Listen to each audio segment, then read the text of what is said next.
มาเราจะเล่าให้ฟังมาดูรีวิวสวัสดีค่ะทุกคนวันนี้กุ๊กไก่จะมาเล่าซีรีส์เรื่องใหม่ที่ฉายทาง VTV ค่ะชื่อเรื่องจิวชงจือชื่อไทยคือบุปผาเหนือลิขิตเรื่องนี้นะมีนิยายแปลไทยด้วยจบแล้วทั้งหมด8เล่มจบใครสนใจก็สามารถหาซื้อกันได้เลยนะคะเปิดเรื่องมาไทจือหรือองค์ชายจูโย่เฉิงกำลังดูงิ้วทั้งที่มีคนเอาดาบจ่อคอไม่นานก็มีชายหนุ่มใส่เสื้อคลุมเดินมาพูดตามบทงิ้วว่าตัวเองเป็นขุนนางพักดีมาถึงตอนนี้ก็ควรพอแล้วเนาะที่แท้นี่คือการชิงบัลลังก์แก้แค้นให้สกุลเจียงเป็นร้อยชีวิตและกองทัพ 50,000 นายของติ้งกัวกงลุงของชายหนุ่มที่ถูกใส่ร้ายอย่างไม่เป็นธรรมจนตายไทจือหลับตานิ่งๆบอกว่าก็แค่ปรักปรำฮ่องเต้กับตัวเองเพื่อแก้แค้นเท่านั้นชายหนุ่มคนนี้ก็คือซ่งมัวที่แสดงโดยหลี่หวินรุ่ยแม่ทัพทหารม้าหรือว่าพระเอกของเรานี่เองไทจือน้ำตาหยดแต่หัวเราะใส่ตานิ่งมากบอกว่าพระเอกแก้แค้นคนผิดวันนี้ไทจือแค่แพ้เท่านั้นแล้ววิ่งไปฆ่าตัวตายพูดว่ายอมตายดีกว่าสมปรารถนาคนชั่วเหลือแค่ชายชุดสีแดงที่พระเอกจับไว้ได้เท่านั้นไม่นานลูกน้องพระเอกก็เอาตราลัญจกรหยกมาให้ท่ามกลางหิมะที่ตกลงมาบอกว่าดีใจด้วยที่แก้แค้นไปอย่างหนึ่งแล้วแต่พระเอกรับมาใส่ตาเหมือนไม่แน่ใจพึมพำว่าไทจือบอกว่าตัวเองล้างแค้นผิดคนที่จริงแล้วเรื่องราวที่เกิดขึ้นคือในฤดูหนาวที่หิมะตกฮ่องเต้ป่วยจนงดว่าราชการพระเอกสนับสนุนชิ่งอ๋องอ้างว่าปกป้องเต้ที่ป่วยพาคนบุกเมืองหลวงกลางดึกเพื่อชำระแค้นให้ติ้งกวบกงท่านลุงจนเมืองหลวงวุ่นวายไปหมดด้านนางเอกก็เปิดตัวมาแล้วซึ่งนำแสดงโดยเมิ่งจืออี้นางเอกเป็นฮูหยินจี้หนิงโหงชื่อว่าโต้จาวนางเอกสั่งคนมาเปิดลังหยิบอาวุธเป็นร้อยชิ้นออกมาถึงจะมีความผิดแต่ตอนนี้มีแต่ความโกลาหลทั้งนั้นจี้หนิงโหหรือว่าเว่ยถิงหวีกับนางเอกกำลังสั่งโบยคนที่คิดหนีเพราะได้ข่าวว่าพระเอกโหดจัดฆ่าแม่และน้องชายตัวเองนางเอกสายตาคมกริบพูดว่าพระเอกมาเพื่อล้างแค้นเท่านั้นตอนนั้นเององครักษ์เงาเฉินเจียที่กำลังคุ้มกันขบวนของวังเก๋อกงฝ่ายกรมพิธีการก็ถูกทัพม้าของพระเอกดักกลางดึกพระเอกเอาหอกมาจ่อคอวังเก๋อเลยวังเก๋อหัวเราะใส่บอกหลังจากคืนนี้ชิ่งอ่องก็จะเข้าวังแล้วพระเอกอนาคตสดใสแน่พระเอกไม่สนพูดว่าตัวเองมาเพื่อแก้แค้นเท่านั้นให้วังเก๋อส่งของในมือมาซะพระเอกจะเอาไปให้ชิ่งอ่องเองแต่วังเก๋อบอกว่าเต้กับชิ่งอ่องกำลังสนทนากันรอชิ่งอ่องนั่งบัลลังก์แล้วก็ให้เข้าพบเองแหละพระเอกก็เลยชิงห่อผ้ามาแล้วประกาศถอนกำลังไปชานเมืองบอกว่าจะรอเต้คนใหม่มาพบพระเอกเหมือนจะผมข่าวด้วยนะนางเอกในฐานะฮูหยินคือโคตรเก่งลุกมาจัดการสถานการณ์ในโจรได้เป็นอย่างดีทั้งเตรียมเสบียงสั่งองครักษ์กำลังคนเฝ้าประตูแถมยังเผื่อไปถึงเรือนของเว่ยทิงหวีสามีโต้หมิงน้องสาวและอีเหนียงอีก3คนด้วยถั่วเหนียงมาคนสนิทเตือนนางเอกว่าชิงอ๋องกับท่านโหมีสัมพันธ์ใกล้ชิดกันพวกขุนนางร่อนจดหมายมาขอพบเต็มไปหมดเว่ยทิงหวีลังเลที่สุดว่าจะให้พบหรือว่าไม่พบดีแต่นางเอกนิ่งกว่าสั่งให้ยกลงศพออกมาตั้งพูดว่าเว่ยทิงหวีไม่พบใครทั้งนั้นจนเว่ยทิงหวีหงุดหงิดว่าวิธีแบบนี้ก็เอามาใช้หรอนางเอกพูดว่าถึงคราวขับขันไม่ต้องพูดเรื่องมารยาทแล้วเว่ยทิงหวีเซ็งเดินออกไปแตะบ่าโต้หมิงที่ปัดออกเนียนๆส่วนนางเอกยืนมองค่ำคืนนี้ที่หิมะตกหนักก่อนจะไอเป็นเลือดนางเอกนั่งทำงานดูแลที่จนอย่างหนักทั้งเรื่องอาหารยุกยาเสื้อผ้าร้านค้าวุ่นวายมากมายไม่ยอมกินยาจนถั่วเหนียงหนักใจที่นางเอกอ่อนแอตั้งแต่แท้งลูกเมื่อปีที่แล้วอดบ่นเว่ยทิงหวีไม่ได้ที่ไม่สนใจถามไถ่สักคำดอกวีหลานนอกหน้าต่างเริ่มบานแล้วทั้งที่หิมะยังตกอยู่นางเอกออกมายืนชมท่าทางมีความสุขคิดถึงแม่ก่อนจะไอออกมาถั่วเหนียงบอกว่าถ้าท่านหญิงเจ็ดยังอยู่นางเอกคงไม่ลำบากปานนั้นไม่นานนางเอกก็ได้กลิ่นยาที่โต้หมิงต้มที่จริงโต้หมิงเป็นลูกสาวต่างแม่ที่เพิ่งมาที่นี่ไม่นานพอนางเอกเดินออกมาดูถึงได้ยินว่าโต้หมิงกับเว่ยถิงอีกำลังเล่นชูกันอยู่แถมผัวยังพูดว่ารอนางเอกตายจะให้โต้หมิงได้เป็นฮูหยินโอ้โหสงสารนางเอกมากแต่นางเอกอดทนสุดๆบอกถั่วเหนียงว่าเดิมนางก็แต่งเพราะคำสั่งพ่อแม่เท่านั้นถ้านางตายไปแล้ว2คนนี้ได้ครองรักกันก็ดีที่สุดแต่ตอนกำลังจะไปก็ได้ยินโต้หมิงพูดว่าเดิมแม่ของนางเอกกับแม่โต้หมิงเป็นเพื่อนรักกันแต่เพราะเรื่องของแม่โต้หมิงแม่นางเอกเลยต้องตายนางเอกชะงักทันทีเพิ่งรู้ว่าแม่นางต้องตายเพราะแบบนี้แล้วนางเอกก็ทำงานหนักในจนนี้แ ทบตายปูทั้งให้ศัตรูงั้นหรอนางเอกสายตาเปลี่ยนสั่งให้เรียกคนมาทันทีเว่ยถิงอุ๋ยกับโตหมิงพลอดรักกันไม่ทันไรก็ได้ยินข้างนอกบอกว่าไฟไหม้พอคนในโจรวิ่งมาพร้อมน้ำนางเอกก็เปิดประตูไปดูสองชายโฉดหญิงชั่วแล้วบอกว่านางไม่เคยหวังอะไรสักนิดแต่สองคนนี้ก็ยังทำลายความหวังอันน้อยนิดของนางแล้วถามเรื่องแม่โตหมิงลอยหน้าลอยตาบอกว่านั่นมันก่อนนางเกิดนางไม่รู้เรื่องนางเอกบอกได้สิแต่เรื่องวันนี้ต้องสะสางแล้วหยิบเสื้อผัวมาจุดไฟโยนออกไปข้างนอกตะโกนบอกให้ทุกคนเป็นพยานเรื่องวันนี้นางแต่งงานมา10 ปีทุ่มเทแค่ไหนก็ไร้ค่าบ้านเมืองวุ่นวายนางต้องฝืนร่างกายที่ป่วยดูแลทั้งจวนกลับได้รับแค่การถูกหักหลังแล้วก็คว้าปิ่นจากผมมาปาดชายแขนเสื้อโยนตามเข้าไปบอกนับแต่วันนี้นางไม่ใช่ฮูหยินของจวนนี้อีกต่อไปแล้วเดินจากไปเลยโต้หมิงหันมาปรีดว่ารู้งี้ฟังแม่เอายาพิษให้นางเอกกินตายไปสักก็ดีหันมาด่าผู้ชายว่ายังจะยืนรอนางเอกเอาเรื่องไปฟ้องศาลอีกหรอเว่ยถิงอุ๋ยน่าเครียดบอกเกียรติยศ100 ปีจวนนี้จะไม่ให้นางเอกทำลายทิ้งแน่นางเอกนั่งรถม้าออกมาท่ามกลางหิมะแต่พอยื่นมือออกไปกลับเห็นว่านี่มันคือขี้เถ้าต่างหากที่แท้ตอนนี้ชาวบ้านทุกยากลำบากสุดๆนางเอกผ่านทางไปก็แบ่งอาหารให้คนอื่นไปด้วยระหว่างทางนางเอกถามถั่วเหนียงว่าจำเรื่องแม่ได้บ้างไหมเพราะตอนนั้นนางยังเล็กมากถั่วเหนียงเล่าว่านายท่านเพิ่งสอบได้ตำแหน่งจิ้นซื่อแล้วก็เป็นวันเกิดของลูกพี่ลูกน้องนางเอกถั่วเหนียงพานางเอกไปแสดงความยินดีกับลุงเจ้าซือแต่พอกลับมาแม่นางเอกก็ตายไปแล้วเพราะป่วยหลังจากนั้นหวังอิงเสวียถึงเข้ามาพูดถึงตรงนี้ก็มีเด็กน้อยอยู่หน้ารถม้านางเอกรีบสั่งให้หยุดจนม้าตกใจนางเอกกระเด็นร่วงลงมาแต่พระเอกที่ขี่ม้าผ่านมาพอดีช่วยรับไว้ได้นางเอกเห็นผมพระเอกเป็นสีเทาล้วนก็รู้ทันทีว่านี่คือซ่งมั่วพระเอกหันไปพยุงเด็กน้อยที่ร้องไห้ให้ลุกขึ้นพูดเสียงนุ่มว่าถ้าร้องจะส่งไปให้จอมมันใหญ่ซ่งมั่วที่ชอบกินเด็กนะแล้วยังให้อาหารแห้งเด็กไปด้วยนางเอกคิดในใจว่าพระเอกก็ไม่ได้ดูโหดร้ายเหมือนที่ลือกันนี่นาตอนนั้นเองหยวนทงนักบวชผู้รอบรู้ก็เดินนิ่งๆเข้ามาหาบอกว่าพระเอกก็รู้นี่ว่าชื่อเสียงแย่ขนาดไหนต่อไปก็ลดละการฆ่าฟันเถอะลู่หมิงลูกน้องพระเอกเข้ามากระซิบว่านี่คือรถม้าของจวนโหวพระเอกหันมาถามเสียงเย็นว่าพวกนางเอกมาทำอะไรกันทั้งที่บ้านเมืองลำบากขนาดนี้นางเอกตอบว่ากำลังจะกลับบ้านเกิดแล้วก็ไอไม่หยุดหยวนทงเดินเข้ามาจับชีพจรแล้วบอกว่าป่วยขนาดนี้ไม่ต้องกลับบ้านแล้วกลับสวรรค์เหอะบอกให้หยุดพักดื่มยาร้อนๆซะลู่เจิงลูกน้องอีกคนขวางทันทีบอกว่าไม่รับคนแปลกหน้าแต่พระเอกปรามไว้แล้วหยิบนกหวีดออกมาส่งเสียงนิดเดียวกองทัพทั้งหมดที่ซ่อนตัวยังกระผีก็โผล่มาพระเอกประกาศเคลื่อนกองกำลังไปที่หลังวัดหมื่นพระตอนนั้นมีคนแอบดูอยู่ด้วยแล้วพระเอกก็เดินมาขอโทษนางเอกที่ล่วงเกินเพราะเข้าใจว่าเป็นศัตรูมาซุ่มพอนางเอกดื่มยาต้มที่วัดพระเอกก็นั่งลงถามว่าเกิดอะไรทำไมต้องรีบออกเดินทางขนาดนี้ถั่วเหนียงรีบบอกว่าไม่สะดวกพูดให้คนนอกฟังลู่หมิงก็ขึ้นเสียงใส่พระเอกเลยรินชาแล้วเลื่อนให้นางเอกเบาๆบอกเรื่องราววุ่นวายไม่กี่วันนี้ก็คลี่คลายแล้วมีอะไรก็อย่าประมาทนางเอกก็เลยเล่าเรื่องที่บ้านว่านางเพิ่งจับได้ว่าสามีกับน้องสาวต่างแม่เล่นชู้กันนางต้องการหย่าแต่ว่าบ้านเมืองวุ่นวายสำนักเสื่องเทียนไม่มีใครทำงานนางเลยอยากกลับบ้านไปแจ้งทางการเท่านั้นพระเอกเอ่ยปากขอโทษที่ล่วงเกินนางเอกก็บอกว่านางไม่ใช่ฮูหยินจวนโหอีกต่อไปแล้วบอกว่านางเป็นคุณหนูสี่สกุลโต้ต่างหากแล้วเอ่ยปากถามว่าพระเอกก็ควรมีชะตารุ่งโรจน์ทำไมผมขาวแถมหว่างตายังดูเศร้ามากมายพระเอกก็ไอเป็นเลือดออกมาเลยบอกว่าตัวเองก็แค่คนใกล้ตายที่ทุ่มเทให้สิ่งที่ผิดนางเอกมองผ้าเช็ดหน้าเปื้อนเลือดของตัวเองแล้วพึมพำคำเดียวกันที่แท้สองคนนี้ทุ่มเทให้เรื่องที่ผิดมานานแสนนานแล้ว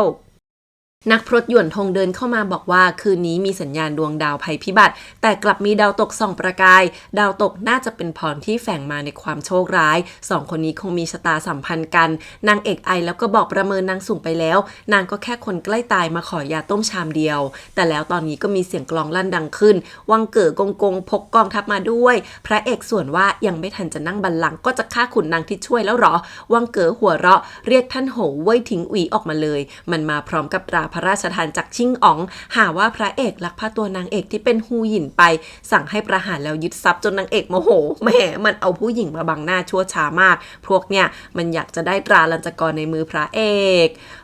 เรียกกองทัพตัวเองออกมาเช่นกันนักพรตหยวนทงเชิญนางเอกไปหลบที่หลังวัดพระเอกประกาศว่าถ้าชิงอ๋องยอมออกจากตำหนักซีซานมาพบดีๆก็จบแล้วพระเอกส่งทหารมือดีของติ้งกัวกงไปหาป่านเนี่ยชิงอ๋องเหลือแต่ร่างแล้วล่ะวังเก๋อกงไม่เชื่อ แล้วทหารสองฝ่ายก็เปิดฉากสู้กันหน้าเจดีย์ที่วัดนั่นเองพระเอกโคตรเท่แต่องครักษ์เงาเฉินเจียตามไปหลังเขาเพื่อฆ่านางเอกแล้วถ้านางเอกตายพระเอกก็แค่คนต้องโทษเท่านั้นนักพรตหยวนทงถูกแทงด้วยดาบทัวเหนียงเองก็โดนฆ่าเพราะพยายามปกป้องนางเอกช็อกจะบุกไปสู้กับเฉินเจียแต่ตอนที่กำลังจะโดนแทงพระเอกก็ตามมาช่วยไว้ทันพระเอกโดนรุมแต่ยังสู้ไม่ถอยวินาทีขับขันเฉินเจียแทงพระเอกได้แต่มันก็โดนสวนปาดคอตายคาที่พระเอกล้มลงช้าๆจนนางเอกรีบวิ่งมาช่วยดูแผล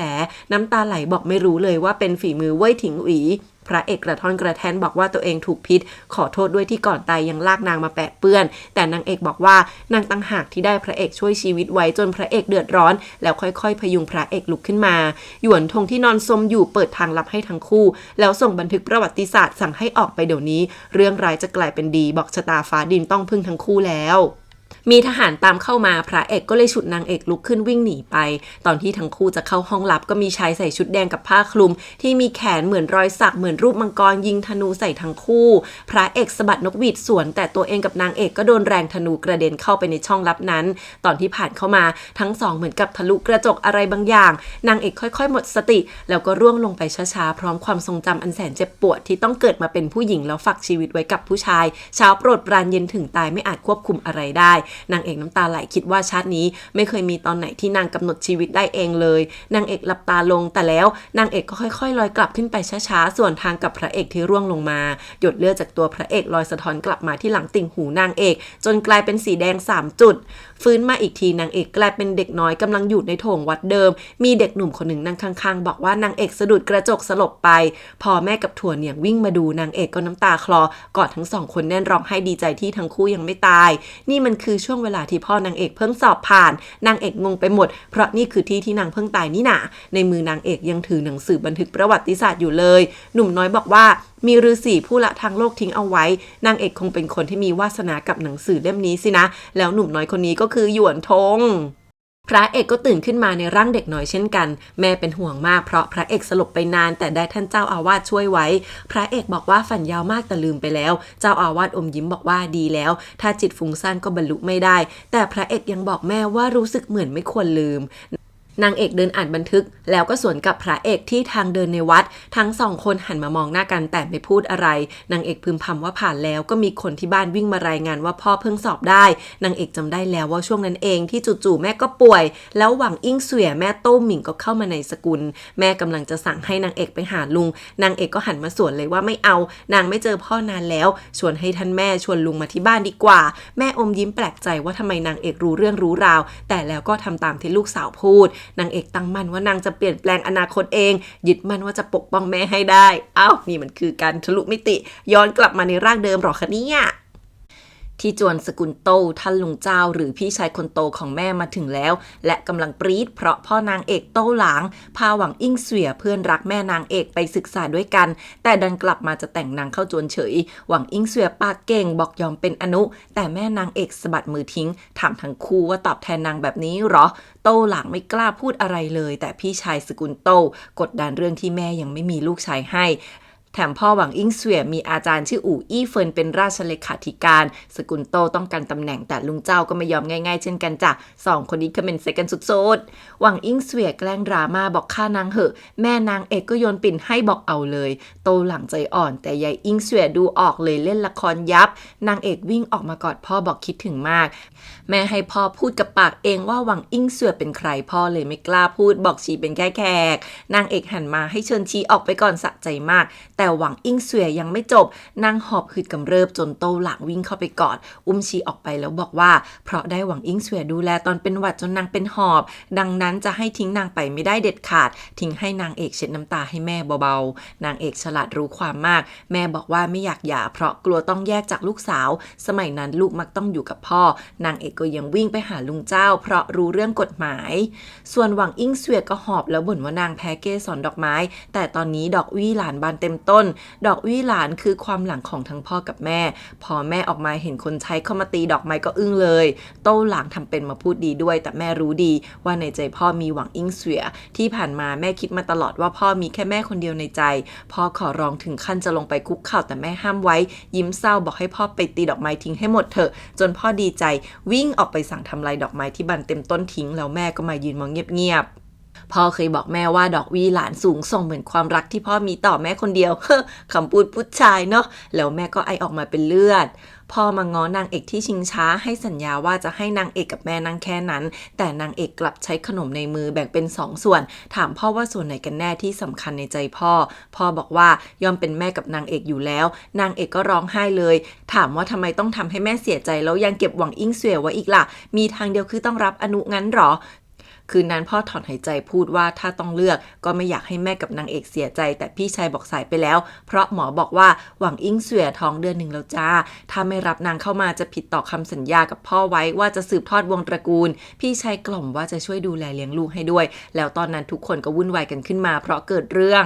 พอรีบวิ่งมาดูก็เจอนางเอกนั่งกอดแม่ร้องไห้ถามแต่ว่าทำไมพอพ่อมานางเอกก็มองด้วยสายตาเจ็บปวดถั่วเหนียงมือสั่นยื่นจดหมายส่งให้พ่อบนนั้นแม่เขียนจดหมายลาตายเอาไว้บอกว่าวาสนาเราสิ้นสุดแล้วมีแต่นางเอกที่นางปล่อยวางไม่ได้ขอร้องให้พ่อปกป้องนางเอกด้วยชีวิตแม่ใช้ไหเหล้าที่ฝังไว้รอวันพ่อสอบได้กลับมาเหยียบขึ้นไปแขวนคอตายใต้ต้นวี่หลานนางเอกเล่าไปก็ร้องไห้ไปว่าความปรารถนาของพ่อก็คือของแม่ถั่วเหนียงยิ่งโทษตัวเองที่เอาเรื่องหวังอิงเสวียท้องมาบอกแม่จนคิดสั้นพี่ชายพอลุกขึ้นมาปิดข่าวว่าแม่นางเอกตายเพราะริษยาลุงเจ้าทนฟังไม่ได้บุกไปด่าพร้อมตีกันยกใหญ่นางเอกเพิ่งรู้ว่าที่แท้แม่ไม่ได้ถูกวางยาแต่ทนไม่ได้กับการถูกทรยศจนยอมจบชีวิตตัวเองนางเอกแขวนดอกวี่หลานสีขาวที่ทำด้วยผ้าเต็มต้นขนาดถูกกันไกลบาดก็ยังเอาดอกที่เปื้อนเลือดไปแขวนไว้ส่วนพ่อก็ดื่มเหล้าเมาไม่คิดชีวิตสุดท้ายสกุลเจ้าก็บอกผู้คนว่าแม่นางเอกป่วยเป็นหวัดจนตายหวังอิงเสวียเข้ามาทำดีด้วยแต่นางเอกผลักนางทิ้งจนนางเกือบล้ม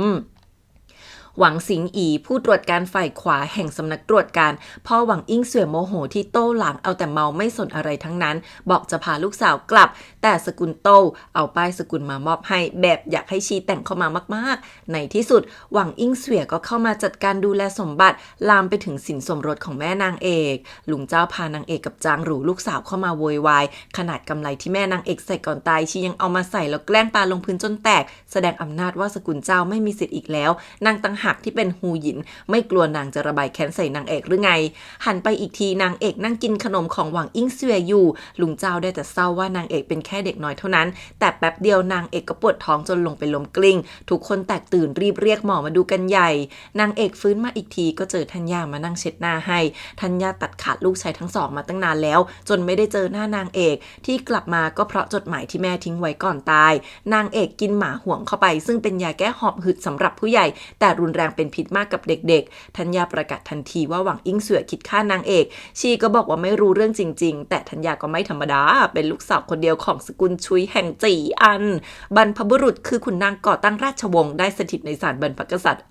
ขุนนางกว่าครึ่งตอนนี้ก็คือลูกศิษย์ลูกหาของสถานศึกษาชุยด้วยที่สำคัญธัญญาก็ใช้สกุลเดิมด้วยจ้ะธัญญาเก่งขนาดดาววังสิงอีแบบใบมีดบินเจ้าตัวเถียงไม่ออกสักนิดเอาเต้มาขู่อีกตั้งหากว่าถ้าเต้รู้ว่าลูกสาวแย่งตำแหน่งเมียเอกจนเมียเก่าฆ่าตัวตายแล้วยังวางยาฆ่าลูกสาวหวังสมบัติอนาคตการงานจะเป็นยังไงนะแล้วสั่งให้สองสกุลตกลงกันให้จบนอกจากปกป้องนางเอกให้ดีแล้วก็ให้โอนสินสมรสของแม่คืนนางเอกหวังอิงเสวียกับพ่อยังต้องชดใช้เพิ่มอีก 3,000 ตำลึงหวังอิงเสวียโต้ทันทีว่านางไม่มีนางเอกก็ยังเล็กจะดูแลสมบัติได้ยังไงท่านลุงบอกไปยืมเอาเด็กที่แม่เคยให้สมัยเป็นเพื่อนรักก็เป็นร้อยแล้วแต่ธัญญาแรงกว่าบอกให้ไปถามนางเอกซิว่ายังไงนางเอกที่ยังนอนป่วยบอกว่าคนที่ทุกข์คือแม่นางที่ตายตามไม่หลับสิ่งที่นางต้องการคือให้หวังอิงเสวียกราบไหว้ไว้ทุกข์ให้แม่3 ปีพร้อมห้ามเข้าสกุล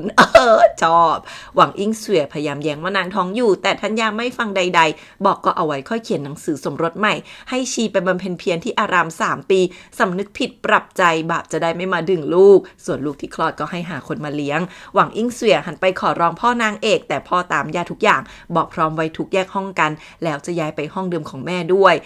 ในที่สุดหวังอิงเสวียเลยต้องลุกมาคุกเข่าคำนับขอร้องธัญญาว่านางผิดไปแล้วนางยอมทุกอย่างขอแค่เมตตาลูกในท้องนางด้วย นางเอกสัญญากับแม่ในใจว่านางจะต้องดูแลตัวเองอย่างดีไม่ให้แม่ต้องห่วงก่อนจะยืนมองต้นอุ้ยหลานร้องไห้คิดในใจว่าที่นี่ไม่ใช่บ้านของนางอีกแล้วอธิษฐานขอให้แม่ไปสู่ความสงบและเป็นอิสระทัญญากลับไปเจินติงที่ตั้งเรือนสกุลชุยพร้อมนางเอกและจางหรูที่นี่เรียบง่ายแต่ใหญ่โตทัญญาตัดแต่งดอกจิ๋วฉงจือดอกไม้ป่าบ้านๆที่ไม่ได้เข้าวังแต่ไม่ต้องการใช้การดูแลอะไรมากมายก็เติบโตได้ด้วยตัวเองทัญญาหันมาถามว่านางเอกวางยาตัวเองใช่ไหมมีฉลาดนางเอกเลยเล่าว่านางแอบได้ยินหวังอิ่งเสวียวางแผนจะวางยากะให้นางป่วยแล้วนางถึงจะควบคุมได้ก่อนจะจับมือย่าบอกว่านางเอกยอมกลืนพิษเองดีกว่ารอคนทำร้ายนางไม่ใช่คนเลวดีมานางก็ตอบแทนด้วยชีวิตแต่ถ้ามีแค้นต่อให้เจ็บปวดแค่ไหนนางเอกจะเอาคืนเช่นกันย่ากอดนางเอกแล้วก็บอกห้ามทำแบบนี้อีกแล้วที่ย่าพาออกมาเพราะเห็นว่านางเอกฉลาดเกินตัวถ้าอยู่ที่นั่นจะกลายเป็นคนบิดเบี้ยวคับแคบไม่สู้ออกมาเติบโตเปล่งประกายออกไปเจอโลกกว้างใหญ่ดีกว่าแล้วย่าก็เอากำไลหยกของแม่ที่ซ่อมแล้วมาให้นางเอกเข้าใจแล้วว่าย่าอยากให้นางเติบโตไปเหมือนดอกจิ๋วชงจือที่เติบโตอย่างเข้มแข็งยืนหยัดทนลมฝนได้แล้วนางเอกก็ตั้งใจจะมีชีวิตต่อไปเพื่อตัวเองทัญญาส่งนางเอกไปเรียนรู้กับอาจารย์เฉินชุยซุยผู้มีปัญญาคนอยู่ในคุกก็ไปไถ่ตัวออกมาเลยรับสาวใช้สองพี่น้องที่ต่อยตีเก่งกล้าเสี่ยวซูหลานเสี่ยวซูซินเพื่อปกป้องตัวเองนางเอกเรียนการค้าแทบทุกแขนงไปทางไหนก็เก่งไปหมดทั้งที่ยังเล็กส่วนที่ฝูถิงค่ายทหารของแคว้นติ้งรองแม่ทัพเหยียนเฉาชิงก็มารายงานว่ามีเด็กมาขอสมัครเข้ากองทัพพระเอกน่ารักมากมาขอท่านลุงติ้งกัวกงเจียงเหมยซุนเข้าร่วมกองทัพด้วยท่านลุงแทบไล่ตีขาหักแต่พระเอกไวกว่าเพนแนบยังเล็กแต่คล่องไม่เบาทหารไล่จับก็ไม่ทันพระเอกเป็นซื่อจืดเลยนะแล้วสุดท้ายก็กล้าโดดเกาะคอรองแม่ทัพเอามีดมาขู่เลยโดนท่านลุงดุให้ส่งกลับไปพระเอกคุกเข่าบอกว่าไม่มีบ้านให้กลับไปแล้วจริงๆท่านลุงเลยเพิ่งรู้ว่าถูกตีถูกพ่อไล่ออกมาอีกแล้วพระเอกคำนับเรียกท่านลุงเป็นแม่ทัพบอกพร้อมบุกน้ำลุยไฟทุกอย่างท่านลุงเลยบอกว่าให้ไปเป็นทหารก้นครัวกันแล้วกันโถพระเอกก็ยังมุ่งมั่นว่าสักวันจะเลื่อนขั้นเป็นแม่ทัพให้ได้เลยคอยดูแล้วเส้นทางชีวิตพระเอกนางเอกก็ค่อยๆดำเนินไปในที่สุดนางเอกก็โตเป็นสาวส่วนพระเอกเป็นทหารที่ฆ่าโจรสลัดได้แล้วจริงๆจ้ะนางเอกตอนนี้เพิ่งจะขายกิจการผ้าไหมกว่าครึ่งแถมด้วยร้านชาติเพื่อไปซื้อโรงงานใหม่และร้านชาในฝูถิงข้างกายนางเอกยังมีเหมียวอันสู้ที่โตมาด้วยกันอีกคนอันสู้เหมือนว่ากิจการพวกเนี่ยถึงจะถูกแต่กำไรน้อยแถมช่วงนี้โจรสลัดออกปล้นเรือพ่อค้าไป10เลยนะพระเอกก็กำลังวางหมักเช่นกันเพราะเก็บพวกโจรสลัดอยู่นางเอกอมยิ้มนิดเดียวหันไปมองสมุดบันทึกประวัติศาสตร์บอกว่าความวุ่นวายใกล้จบแล้วผ้าไหมและชาจะมีค่ายิ่งกว่าทองคำแน่ๆแล้วคืนนั้นนางเอกก็เปิดสมุดดูคิดในใจว่าเรื่องที่นางฝันทั้งหมดคือสิ่งที่ถูกกำหนดให้เกิดขึ้นหรือเปล่าครั้งหนึ่งนางเอกเคยนั่งเล่นริมน้ำคิดอะไรอยู่คนเดียวก็มีคนพเนจรเดินยิ้มเข้ามาถามว่าทำไมอ่านหนังสือที่ตัวเองเขียนเล่นๆแล้วหน้ามุยนางเอกอึ้งหันมาถามว่าที่นางทำไปมากมายทำไมผลลัพธ์ถึงเหมือนเดิมลุงเลยบอกว่านางเอกโยนหินลงน้ำเล่นอยู่เนี่ยยังไงก็เปลี่ยนทิศแม่น้ำไม่ได้หรอกยกเว้นว่าจะมีพลังพลิกภูเขาตรงหน้าให้พังทลายแม่น้ำนี่ถึงจะเปลี่ยนสายแล้วก็หัวเราะจากไปนางเอกนั่งหน้าตาจริงจังคิดว่านางจะกุมโชคชะตาไว้ในมือตัวเองแล้วค่อยๆเขียนทุกตัวละครทุกคนในสมุดนั้นออกมาแล้วก็ทำเป็นแผนภาพขนาดใหญ่ไม่ว่าใครก็อยู่ในนั้นทั้งนั้นทั้งฮ่องเต้ชิงอ่องตัวนางเอกเองหรือแม้แต่พระเอกที่มีป้ายแปะค้างชื่อไว้ว่าตัวไรที่โดดเดี่ยว3 ปีต่อมาบนเรือสินค้าถูกโจรสลัดบุกแต่พระเอกปาดาบลงมาขวางจากบนยอดเสากระโดงเรือก่อนจะลงมาเก็บพวกโจรอย่างเท่ลูกน้องพระเอกที่มาด้วยกันก็เก่งไม่แพ้พระเอกทรมานพวกโจรถามถึงค่ายใหญ่แต่โจรสลัดมันก็ไม่ยอมพูดเลยพระเอกดูปฏิกิริยาออกด้วยการหลอกถามจนรู้ลู่หมิ่งลูกน้องปากมากด่าพวกค่ายใหญ่ที่ส่งเสบียงมาช้าอวยพระเอกที่ล่อโจรออกมาจนแย่งเสบียงมาได้เลยโดนพี่ชายลู่เจิงทุบให้นั่งเพราะคนส่งเสบียงมาคือพ่อพระเอกแล้วพระเอกก็ตะโกนสั่งให้รีบกินข้าวกันแล้วปลอมตัวเป็นโจรบุกไปเกาะโจปกป้องชาวบ้านสร้างชื่อเสียงเลือดมันร้อนระอุใช่ไหมล่ะพ่อหนุ่มน้อยที่ฝูถิงเด็กน้อยเล่นกันไปก็อวยทับแคว้นติ้งไปว่าเก่งกาจชนะตลอดไม่นานพระเอกก็กลับมาหลังคว้าชัยที่เกาะโจได้พระเอกขี่ม้านำหน้าเป็นยิ่งกว่าวีรบุรุษแล้วพระเอกก็สั่งให้ส่งเฉลยกลับไปห้ามให้ทหารทำร้ายคน พ่อพระเอกอิงกัวกงซ่งอีชุนมาถึงค่ายทหารแล้วแต่โดนติ้งกัวกงแม่ทัพจับแขวนคือกะลงโทษเพราะส่งเสบียงช้าไม่สนสักนิดวันนี้เป็นน้องเขยซ่งอีชุนตะโกนด่าว่าตัวเองเจอโจรสลัดโว้ยติ้งกัวกงก็ไม่แคร์สั่งโบย30 ทีพระเอกควบมากลับมารายงานว่าทำงานสำเร็จแล้วไม่มีเสบียงอย่างล่อโจรสลัดออกมาแล้วใช้เรือศัตรูยึดเกาะทำลายล้างรังโจรสิ้นซากทุกคนในกองทัพเฮกันใหญ่แต่ติ้งกัวกงแอบด่าหลานว่าอยากตายนักหรือไงอิงกัวกงยังปากดีไม่เลิกเรียกพระเอกเป็นลูกติ้งกัวกงโมโหจัดบอกกองทัพไม่มีพ่อลูกอวดดีจนทำล่าช้าไป10 วันแล้วก็จะลงโทษอิงกัวกงพ่อพระเอกด้วยตัวเองพระเอกทนไม่ได้คุกเข่าขอรับโทษแทนเพราะถ้าพ่อเจอเข้าไปคงพิการแน่บอกนี่คือความภักดีและกตัญญูติ้งกัวกงหันมากัดฟันถามว่าถ้างั้นพระเอกต้องโดนเพิ่มอีก10 ทีพระเอกยอมรับโทษแทนแต่อิงกัวกงอีพ่อเดินสะบัดหน้ากลับไม่สนใจติ้งกัวกงกัดฟันหันหลังพูดว่าลูกเป็นเสือพอเป็นหมาเนี่ยเลอะเทอะที่สุดแล้วหลังโดนโทษติ้งกัวกงมานั่งใส่ยาให้หลานด้วยตัวเองบ่นว่าพระเอกโจมตีเกาะโจวเพราะอยากขออภัยโทษเองแล้วเป็นไงเห็นแล้วยังฮะพวกลูกน้องบ่นคนโบยที่ยืนหน้าจ่อยกันยับแต่พอทุกคนออกไปพระเอกก็บอกว่าคุ้มไม่คุ้มยังไงนั่นก็พ่อแม่กับน้องยังรอพ่อกลับไปหาอยู่ติ้งกัวกงโทษตัวเองว่าไม่น่ารับปากน้องสาวแต่งงานให้คนแบบนี้เลยแล้วลุงหลานก็เล่นกันไม่นานทหารก็มารายงานว่าอิงกัวกงย้ายค่ายกลับแล้วจนพระเอกซึมจางหรูขอพรเทพมากมายแต่นางเอกหัวเราะบอกให้มาขอนางนี่นางต่างหากที่เป็นคนทำการค้าจนมั่งคั่งปีนี้พวกโจรสลัดต้องถูกปรับหมดจนชาวบ้านมีกินมีใช้จางหรูรีบปิดปากน้องบ่นว่านางจะเป็นเทพพยากรณ์อะไรแล้วก็เล่นกันน่ารักมากอันซูวิ่งเข้ามาก็โดนแกล้งอีกคน3 สาวเล่นกันแบบน่ารักที่อันซูเอามาคือตั๋วเงินนับพันตำลึงมากมายเพราะว่าผ้าไหมและชายที่เก็บไว้ทำกำไรได้ดีมากนางเอกฟังแล้วบอกให้อันซูกลับไปบอกพ่อแม่ให้ขายของในคลังและเรือไปให้หมดจน2 สาวตกใจหันมาถามว่าเรามาอย่างแรกที่นี่จนกลายเป็นเจ้าแห่งเรือขนส่งถ้าเชื่อมเส้นทางเดินเรือได้หมดเราไม่ยิ่งกำไรหรอแต่นางเอกบอกว่าปีนี้กองทัพแคว้นติ้งปราบโจรสลัดจนหมดการค้าสะดวกแล้วต่อไปต้องมีเก็บภาษีแน่พวกเราทำการค้าไม่กำไรดีมากแล้วบอกให้เชื่อนางเหอะจางหรูบอกยังไงก็แล้วแต่ถ้านางเอกเป็นเศรษฐีรับรองว่าแม่เลี้ยงที่บ้านกับเว่ยถิงหวีที่มันกันแต่เล็กคงวางแผนกันจนน้ำลายไหลย้อยแน่พูดไม่ทันขาดคำโจหมัวก็โผล่มาจะเรียกนางเอกกลับไปฉลองด้วยกันที่บ้านเพราะลุงห้าเพิ่งได้รับการเลื่อนขั้นธัญญาสุดเซ็งนางเอกก็รู้ทันว่าพ่อเอาเรื่องมาอ้างกตัญญูนางเอกเห็นอาจารย์เฉินส่งซิงให้กลับไปก็เลยยอมรับคำจ้างหรูกับอันซูเลยบอกว่าจะไปเป็นเพื่อนนางเอกเองที่จวนอิงกัวกงบ้านพระเอกมีซงฮันคุณชายรองที่ใช้หอกเก่งไม่ต่างกับแม่อิงกัวกงดูปลื้มใจกับลูกชายคนนี้ซงฮันเองก็รักพี่ชายพระเอกกลับมาแล้วก็ส่งมีดที่ยึดจากโจรสลัดมาได้ให้น้องชายแม่รีบเข้ามาดูว่าพระเอกเป็นยังไงบ้างแต่อิงกัวกงจิกกัดทุกคำเรื่องติ้งกัวกงแม่หันไปด่าแล้วเข้าครัวไปทำกับข้าวให้พระเอกหันมารินชาพ่อก็วางเอกสารลงบนโต๊ะดังปังบอกลุงแกเก่งเกิดแป๊บเดียวส่งสารผ่านทหารมาเร็วไปแจ้งเรื่องพ่อทำงานล่าช้าแถมยังได้ลูกชายช่วยรับหน้าโทษบ่อยขอความเมตตาให้อีกขายหน้าไปหมดแล้วพระเอกบอกว่านี่คือจดหมายแจ้งชัยชนะแล้วก็แถมเรื่องพ่อไปนิดหน่อยเต้จะได้ไม่โกรธแต่พ่อยังปรี๊ดเพราะตัวเองโดนเต้ลดตำแหน่งด่าลูกอีกว่าเอาความดีความชอบกดขี่พ่อชัดๆยังเห็นตัวเองเป็นพ่อไหมกลับมาบ้านแค่ไม่กี่ทีเต้ยังบอกว่าพระเอกมีท่าทางเหมือนติ้งกัวกงมากกว่าด่าว่าแกลูกใครกันแน่แล้วก็เดินหนีไปไม่ฟังพระเอกพูดเลยคืนนั้นพระเอกออกไปเดินเล่นในตลาดเห็นเด็กน้อยมีพ่อดูแลก็นึกถึงภาพที่พ่อเอาใจน้องชาย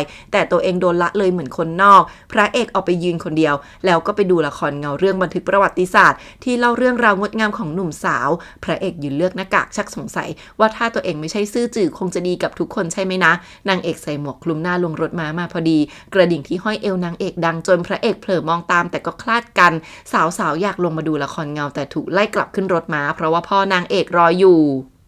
พอถึงบ้านอาจารย์เฉินก็เอารายชื่อหนุ่มๆลูกขุนนางในเมืองมาให้ดูบอกว่ารู้เขารู้เราแหมคิดอะไรกันอยู่นี่รู้เลยนะสาวๆเดินไปก็บ่นไปว่าแต่งตัวมาไม่ดีพอ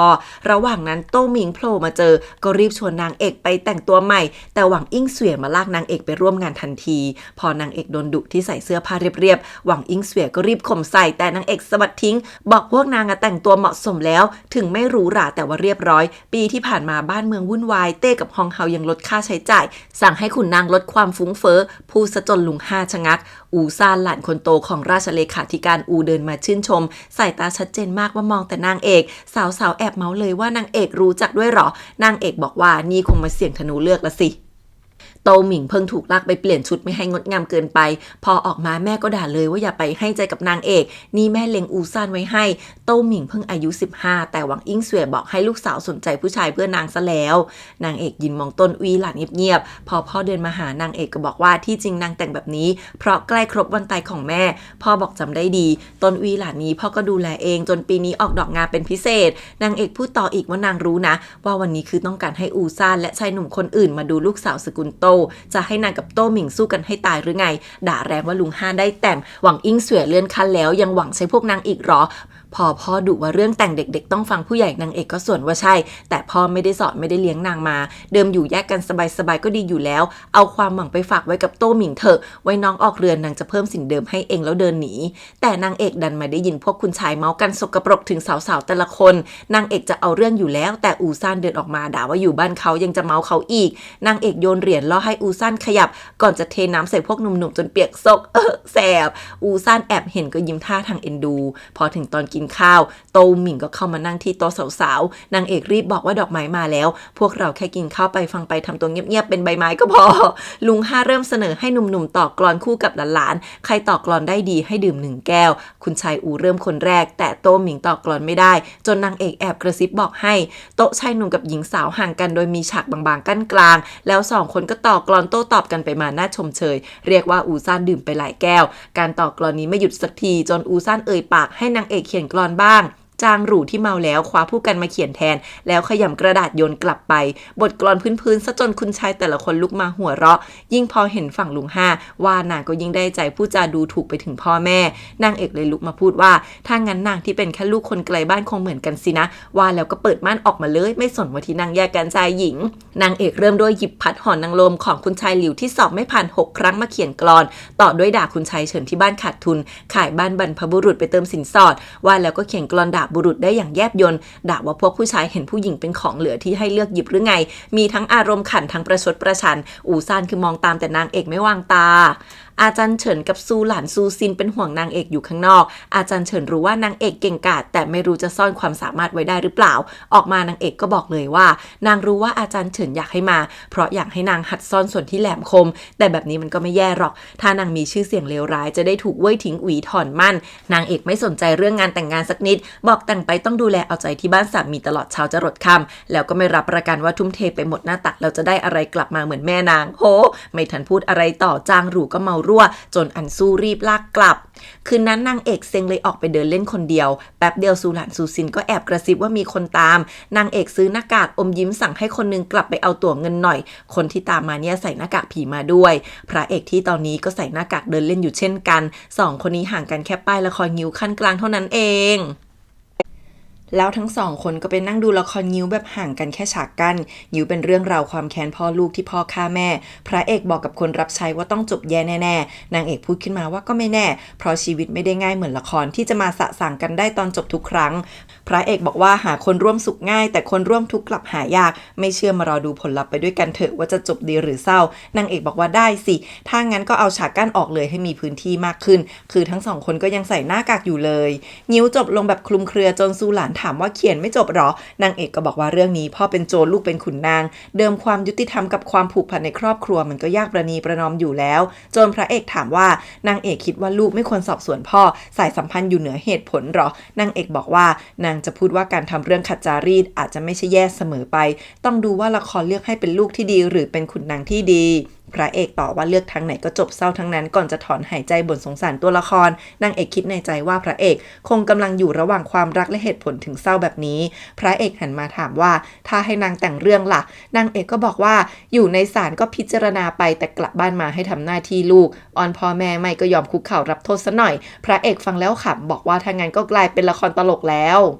พอดีโฆษกออกมาตีค้องบอกว่ามีฉากพิเศษให้วันนี้ถ้าใครเดาท่าทางที่นักแสดงยิ้วใบจะได้รางวัลพระเอกทำท่าเชิญนางเอกออกไปแล้วนางเอกก็ตอบถูกก่อนเลยทั้งที่เป็นตำราอาวุธสงครามพระเอกหันมาแซวว่านางเอกเป็นผู้ชายปลอมมาปะเนี่ยนางเอกหันไปจ้องตาบอกว่าสตรีก็ไม่แพ้บุรุษข้อ2พระเอกตอบถูกแต่ดันเป็นเรื่องราวของผู้หญิงนางเอกก็แซวว่าคุ้นเคยกับเครื่องใช้ส่วนตัวไม่ใช่ไปหอนางโลมบ่อยหรอพระเอกหันมาจ้องตาเหมือนกันบอกในหนังสือก็มีเยอะแยะเรียกว่า2คนนี้มองตาก็รู้ ใจทั้งที่มีหน้ากากกั้นกลางจนชาวบ้านบอกว่าไปเถียงกันที่บ้านเธอไปแหมน่ารักเขาจีบกันผ่านหน้ากากหรอทุกคนข้อ3พระเอกนางเอกตอบได้พร้อมกันแต่พระเอกชะงักหยุดพูดเพราะคำตอบเป็นเรื่องราวของครอบครัวจนพระเอกเศร้าเรื่องที่บ้านพระเอกก้มหน้ายอมรับแล้วเดินจากไป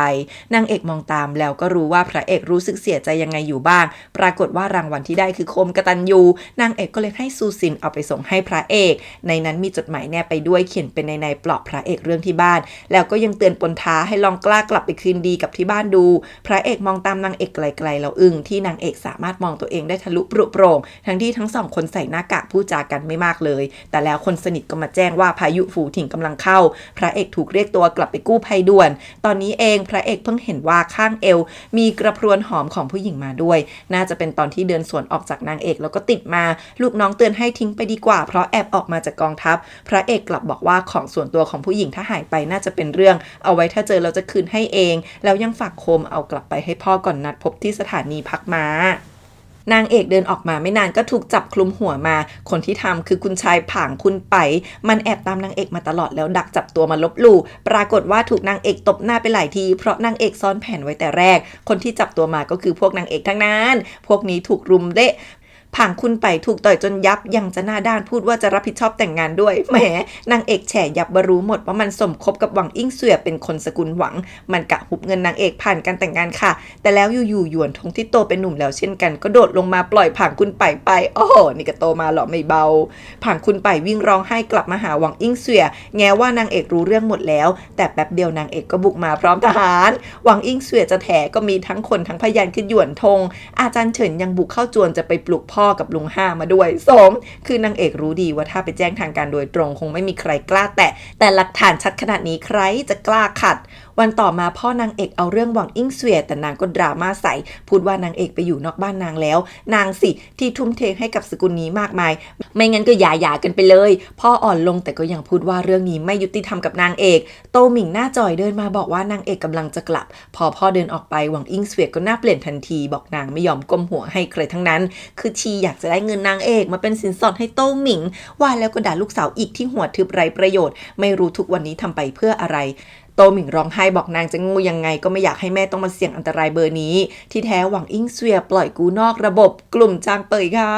หวังอิ่งเสวียกัดฟันบอกว่าให้โตหมิงทำตามที่นางสั่งทุกอย่างก็พอไม่งั้นชีวิตโตหมิงในอนาคตต้องลำบากแน่ๆพอรีบตามออกมาส่งนางเอกปากขอโทษและจะชดเชยให้แต่นางเอกบอกว่าไม่เป็นไรนางไม่ได้คาดหวังอะไรตั้งแต่แรกอยู่แล้วก่อนจะขึ้นรถมากลับเลยสงสารพ่อเหมือนกันนะมองตามลูกสาวตาเศร้ากลับมาสกุลชิวนางเอกลงมือทำปลาแผ่นโบตันอาหารขึ้นชื่อด้วยตัวเองให้หยวนทงแถมยังมีอีกหลายจานมากมายนางเอกคิดถึงเรื่องราวในนิมิตที่หยวนทงส่งนางออกมาก่อนตายจางหรูบ่นว่าเสียดายจริงๆที่เป็นพระแต่แล้วอาการปวดหัวของทัญญาก็กำเริบนางเอกเพิ่งรับเทียบยาจากหมอหยวนทงเข้ามาก็ด่าว่าหมอเถื่อนแล้วขย่ำเทียบยาโยนทิ้งเดินมานั่งจับชีพจรให้ทัญญาเองแล้วก็ปากเสียว่าทำตามหมอเถื่อนๆแบบนี้ไม่มีทางช่วยได้บอกว่าต้องถอดเสื้อผ้าฝังเข็มทัญญาเสียงเบาบอกนางคงจะถึงเวลาแล้วหยวนทงกระปากแซบอีกบอกมีทางรักษาแ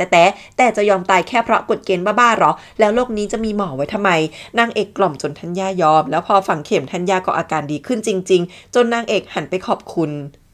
ดึกคืนนั้นหยวนทงออกมายืนใช้กล้องส่องดูดาวอีกแล้วหยวนทงบอกว่าทัญญาไม่ได้แก้ที่ต้นเหตุจิตใจหม่นหมองกังวลแบบนี้จะอายุยืนได้ยังไงนางเอกถอนหายใจบอกว่าทัญญามีก้อนหินในใจแต่ไม่ยอมพูดหยวนทงก็สวนอีกว่าทัญญาไม่พูดนางเอกก็อยู่ข้างๆไปก็พอคนเรายังไงก็ต้องตายจนนางเอกมองแล้วถามว่าทำไมหยวนทงถึงมองความตายอย่างเฉยเมยง่ายได้แบบนี้หยวนทงบอกพ่อเคยเล่าว่าหยวนทงเกิดมาตายด้านไม่มีน้ำตาตอน4 ขวบพ่อป่วยจากไปแต่ก่อนตายให้กล้องดูดาวนี้ไว้บอกให้มองหาพ่อที่กลายเป็นดาวนะหยวนทงรู้ดีว่าไม่มีวันหาเจอแต่ก็ใช้กล้องนี้ดูดาวศึกษาดาราศาสตร์ซะจนเชี่ยวชาญ2 คนนี้ปรัชญาชีวิตแล้วหยวนทงก็หันมาถามว่านางเอกอยากใช้ชีวิตยังไงนางเอกคิดถึงชาติก่อนแล้วบอกว่านางยังไม่ได้คิดคนเราไม่แน่ว่าจะอายุยืนถ้าได้ใช้ชีวิตดีๆไปตลอดก็โชคดีมากยิ่งถ้าได้ช่วยคนรอบข้างก็ยิ่งโชคดีหันมาถามว่าหยวนทงล่ะไม่อยากบวชแล้วหรอที่จริงหยวนทงอ่อนแอแต่เด็กเลยถูกพามาเลี้ยงที่วัดเพื่อเรียนรู้วิชาแพทย์จากเจ้าอาวาส เจ้าตัวบอกอยากจะเป็นราชเลขาธิการแต่อ่านมาเยอะแต่ละคนไต่เต้าทั้งชีวิตนานเกินนางเอกบอกต้องเป็นขุนนางทรยศแล้วล่ะถึงจะเลื่อนขั้นไหวหยวนทงหัวเราะบอกก็ดีเหมือนกันคุยกับนางเอกสนุกดีนะเอาไว้สอบจองงวนแล้วจะกลับมาคุยด้วยอีกนางเอกเลยขอว่าก่อนไปให้สอนวิชาแพทย์นางหน่อยถึงคนเราจะตายแต่นางอยากยืดเวลาที่อยู่กับธัญญาให้นานขึ้นอีกนิดทั้งสองคนใช้เวลาด้วยกันมากมายคนนึงสอนคนนึงเรียนจางหรูกับอันซูนึกว่าสองคนนี้มีใจแต่ที่ไหนได้ไปพากันจับไก่มาเชือดแล้วกุดศพมาศึกษาที่จริงระหว่างคู่นี้บรรยากาศมันดีมากนะแต่มันดูไม่ใช่คู่รักเลยสักนิดบางทีนางเอกก็ฝังเข็มจนหยวนทงสลบเหมือด ธัญญามาแอบดูแล้วก็ยังยิ้มขำที่จริงเดิมธัญญาให้หยวนทงมาเพื่อดูตัวแต่คนหนึ่งไร้หัวใจอีกคนไร้ความรู้สึกดอกไม้มันจะไปออกดอกได้ยังไงก่อนในที่สุดหยวนทงก็เตรียมออกเดินทางไปสอบแล้วทั้งสองคนอวยพรกันแบบจิกกัดนางเอกมองส่งหยวนทงเดินจากไปแล้วคิดในใจว่าคนที่ทั้งมีความสามารถและความทะเยอทะยานแบบนี้ทำไมในนิมิตนางถึงเห็นหยวนทงออกบวชได้นะที่ฝูถิงมีตติ้งกัวกงกู้ภัยอย่างยากลำบากพวกเจ้าหน้าที่ขุนนางทุจริตต่างก็โดนพระเอกดักเล่นงานไม่สนหน้าอินหน้าพรหมใดๆพระเอกยั้งกยมทูตสำหรับพวกชั่วตามเก็บยับทั้งเงินสินบนทั้งเสบียงที่ถูกยักยอกธัญญาเป็นห่วงชาวบ้านมากนางเอกก็เลยอาสาฝ่าฝนออกไปดูแลเรื่องเสบียงให้เองฝูถิงเจอฝนหนักมากจนชาวบ้านแย่งกันรุมขบวนเสบียงไม่หยุดมีเด็กน้อยเกือบถูกม้าเหยียบพระเอกก็เลยไปช่วยไว้จนบาดเจ็บสลบเหมือดตอนนั้นเองนางเอกที่เดินออกมาก็เกิดเจ็บหัวใจทันทีอย่างไม่รู้สาเหตุพระเอกฝันเห็นตัวเองใส่ชุดแม่ทัพแต่ผมสีเทาเดินอยู่คนเดียวบนทางนั้นนางเอกปรากฏตัวมาพร้อมกับเดินมายื่นกระพรวนหอมให้นางเอกใส่หน้ากากบอกว่าเรายังไม่รู้จักกันพระเอกจะตายไม่ได้พระเอกทันเห็นแค่หลังหูนางเอกมีจุดสีแดงเหมือนดอกไม้อยู่ด้วยพระเอกสลบไป3 วันเพราะหัวถูกฟาดทำยังไงก็ไม่ฟื้นดีที่ติ้งกัวกงเห็นกระพรวนหอมของนางเอกก็เลยลองจุดดูแล้วพระเอกก็ฟื้นจริงๆในนี้คือกลิ่นยางสนที่ว่ากันว่าทำให้ฝันถึงคนรักพระเอกดมแล้วพึมพำว่านางเอกช่วยชีวิตตัวเองไว้ติ้งกัวกงที่เฝ้าพระเอกทั้งคืนพอเช้ามืดก็ออกไปตรวจกำแพงกันคลื่นแล้วพวกทหารบ่นว่าปีนี้ท้องฟ้าประหลาดเกินฝนตกไม่หยุดยามประตูเมืองท่าเจินติ้งก็ได้รับผลกระทบจากภัยพิบัติด้วยนางเอกกำลังลงพื้นที่เป็นหมอช่วยชาวบ้านอูซานเองก็เช่นกันพอเห็นนางเอกก็ลุกขึ้นมาอมยิ้มให้จากที่ไกลก่อนหน้านี้อยู่ๆติ้งกัวกงก็ถูกฮ่องเต้เรียกตัวเข้าวังกระทันหันพระเอกช่วยใส่ชุดเกราะให้แต่แล้วจู่ๆเฉินเชียนหูที่มาส่งข่าวก็กระแอมออกมาพระเอกหันมาจ้องหน้าเดินเข้าหาแล้วถามเลยว่าที่เต้เรียกติ้งกัวกงเข้าวังครั้งนี้เพราะอะไรกันแน่ด้วยท่าทางสุดโหดติ้งกัวกงเดินมาปรามแล้วฝากฝังให้ดูแลเมียลุงให้ดีด้วยก่อนออกเดินทางติ้งกัวกงประกาศกับทหารทั้งกองทัพว่างานกู้ภัยยังไม่จบต่อให้หยุดน้ำได้ก็ยังต้องซ่อมบ้านเรือนช่วยชาวบ้านหว่านกล้าลงดินจนทหารร้องรับคำสั่งเสียงก้องพระเอกเป็นห่วงแปลกๆเรียกติ้งกัวกงไว้ลุงแค่หันมามองให้เงียบๆครั้งเดียวแล้วจากไปอย่างองอาจรองแม่ทัพเหยียนเฉาชิงเข้ามากระซิบว่าจวนติ้งกัวกงถูกองครักษ์เงาล้อมหมดแล้วห้ามคนเข้าออกจนพระเอกตกใจคิดว่าที่ลุงถูกเรียกตัวเข้าวังคงไม่ใช่เรื่องง่ายแล้วคืนนั้นพระเอกก็แอบบุกเข้าไปดูลาดเราที่จวนติ้งกัวกง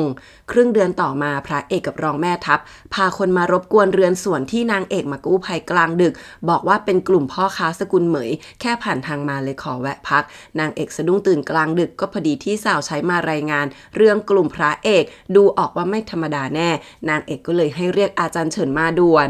อาจารย์เฉินมาถึงก็บอกพวกนั้นคือคนของติ้งกัวกงเพราะจำรองแม่ทัพเฉาชิงได้อดีตอาจารย์เฉินเคยเป็นที่ปรึกษาของอดีตเจ้าเมืองฝูถิงเมื่อ15 ปีก่อนตอนนั้นฝูถิงโดนโจรสลัดบุกอดีตเจ้าเมืองรักตัวกลัวตายทิ้งเมืองหลบหนีจนโดนติ้งกัวกงประหารกลางสนามรบอาจารย์เฉินคุกเข่าขอโทษที่พาความเดือดร้อนมาให้พวกนั้นต้องไม่เชื่อแน่ว่าอาจารย์ไม่เกี่ยวข้อง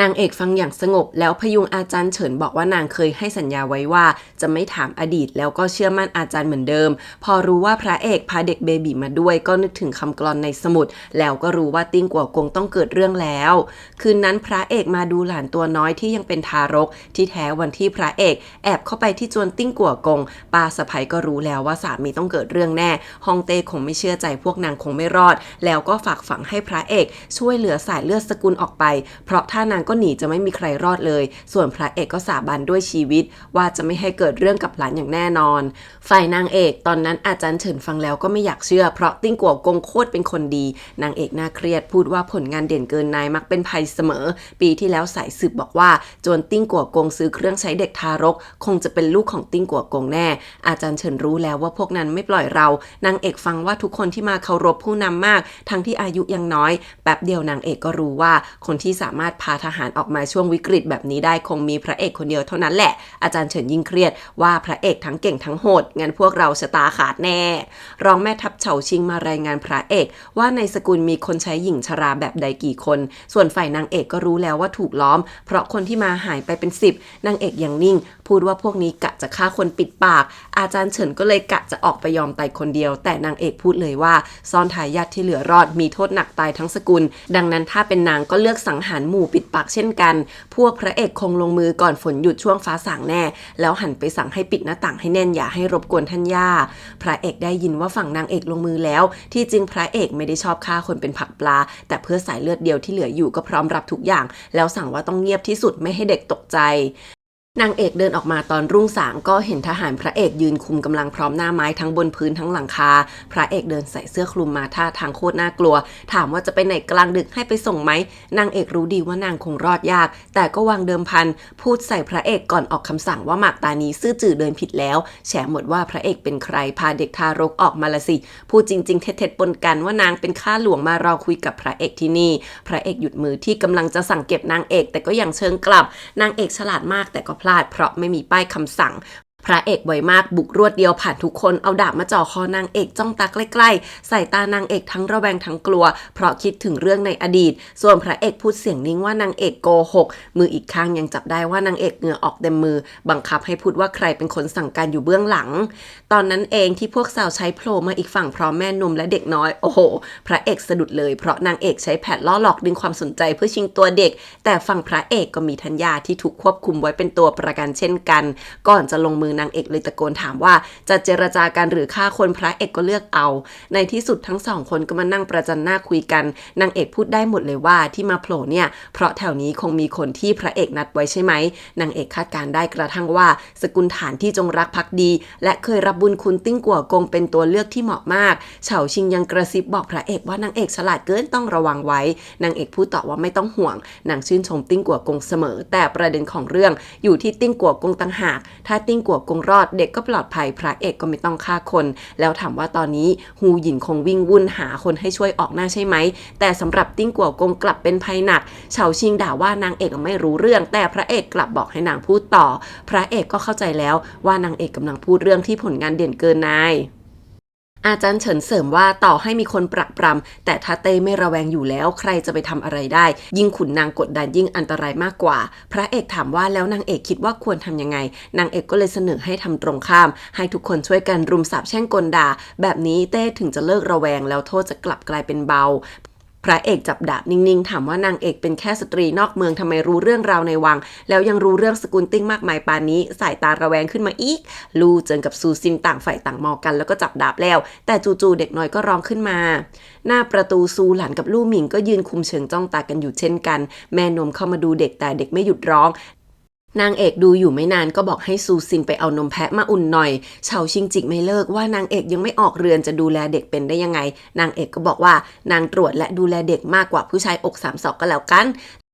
แล้วนางเอกก็เอานมอุ่นค่อยๆป้อนจนเด็กยอมกินนมแล้วแม่นมยังดีใจมากนางเอกบอกว่าเด็กคลอดก่อนกำหนดเลยย่อยนมแม่ยากต้องให้กินนมแพะเท่านั้นพอดีว่าแถวนี้ก็มีแต่หมู่บ้านนางที่เลี้ยงแพะในอนาคตนางจะส่งนมแพะไปให้สกุลฐานอย่างสม่ำเสมอแน่นอนพระเอกสายตาอ่อนลงแต่จู่ๆลู่เจินก็ท้องร้องเสียงดังขึ้นมานางเอกเลยชวนทุกคนกินข้าวคืนนั้นพวกทหารมาซ่อมของแล้วก็ไปช่วยพวกสาวๆทำครัวก่อนจะยกโต๊ะเก้าอี้มาล้อมวงกินข้าวกันนางเอกนั่งกินข้าวกับพระเอกมีสองสาวซูหลานซูซินยืนคุ้มกันอยู่พระเอกยังถามว่าถ้าอนาคตเรื่องมาถึงตัวนางเอกจะไม่เสียใจหรอนางเอกก็บอกว่าวันนี้นางต้องปกป้องชาวบ้านก่อนจะคิดถึงภาพพระเอกในชาติก่อนบอกว่านางไม่อยากเห็นคนคนนึงต้องถูกโชคชะตาผลักไปจนสิ้นสุดหนทางจู่ๆก็มีเสียงคนวิ่งบุกเข้ามาพวกทหารตื่นตัวไปตรึงกำลังกันทันทีคนที่มาก็คือหัวหน้าสกุลฐานมาพร้อมกับสาบานว่าจะปกป้องสายเลือดด้วยชีวิตแล้วก็ขอความเมตตาให้บ้านนางเอกเพราะนางเอกจิตใจ ใจกล้าหาญมีคุณธรรม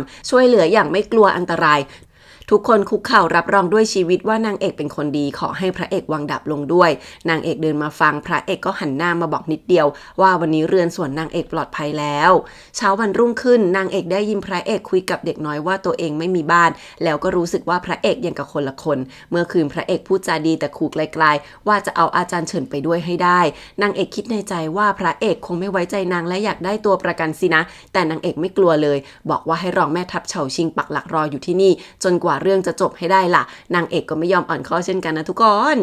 พระเอกเดินทางมาส่งแม่นมกับเด็กน้อยไปสกุลฐานลู่หมิงลู่เจ้ากลับมารายงานประวัตินางเอกละเอียดยิบว่านางเอกคือคุณหนูสี่จากจวนสกุลโตสายตะวันตกแถมยังมีชื่อเสียงโหดร้ายแย่งมรดกจนถูกทอดทิ้งไว้ที่บ้านสวนพระเอกฟังแล้วไม่เชื่อเพราะนางเอกฝีมือไม่ธรรมดาซะหน่อยคนรอบกายนางเอกยังมีวิชายุทธฝึกฝนการต่อสู้ลุงนางเอกเพิ่งได้รับการแต่งตั้งในกรมพิธีการด้วยซ้ำพระเอกย้อนคิดที่ก่อนหน้านี้เล่าให้นางเอกฟังว่าเดิมเต้กับติ้งกัวกงเป็นเพื่อนรักกันเคยแบ่งไม้เรียวกันคนละครึ่งนางเอกยังบอกให้เอาไม้เรียวเนี่ยกลับไปมอบให้เต้แล้วพระเอกก็บอกว่าสายตานางเอกแปลกมากมองตัวเองเหมือนรู้จักกันมาก่อนแต่ตอนนี้ดูนางเอกไม่ออกเลย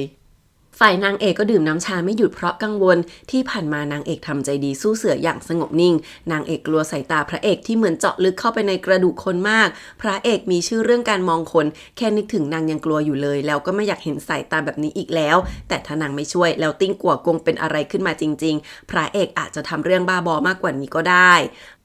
ไม่นานอันสู้ก็มาหาจางหรูเองก็มาด้วยนี่เพราะว่าหยวนทงสอบได้ตำแหน่งท่านฮวาหรืออันดับ3จ้าพ่อนางเอกก็เพิ่งเอาเรื่องที่ท่านย่าช่วยเหลือผู้คนไปขอรางวัลจากราชสำนักมาให้แม่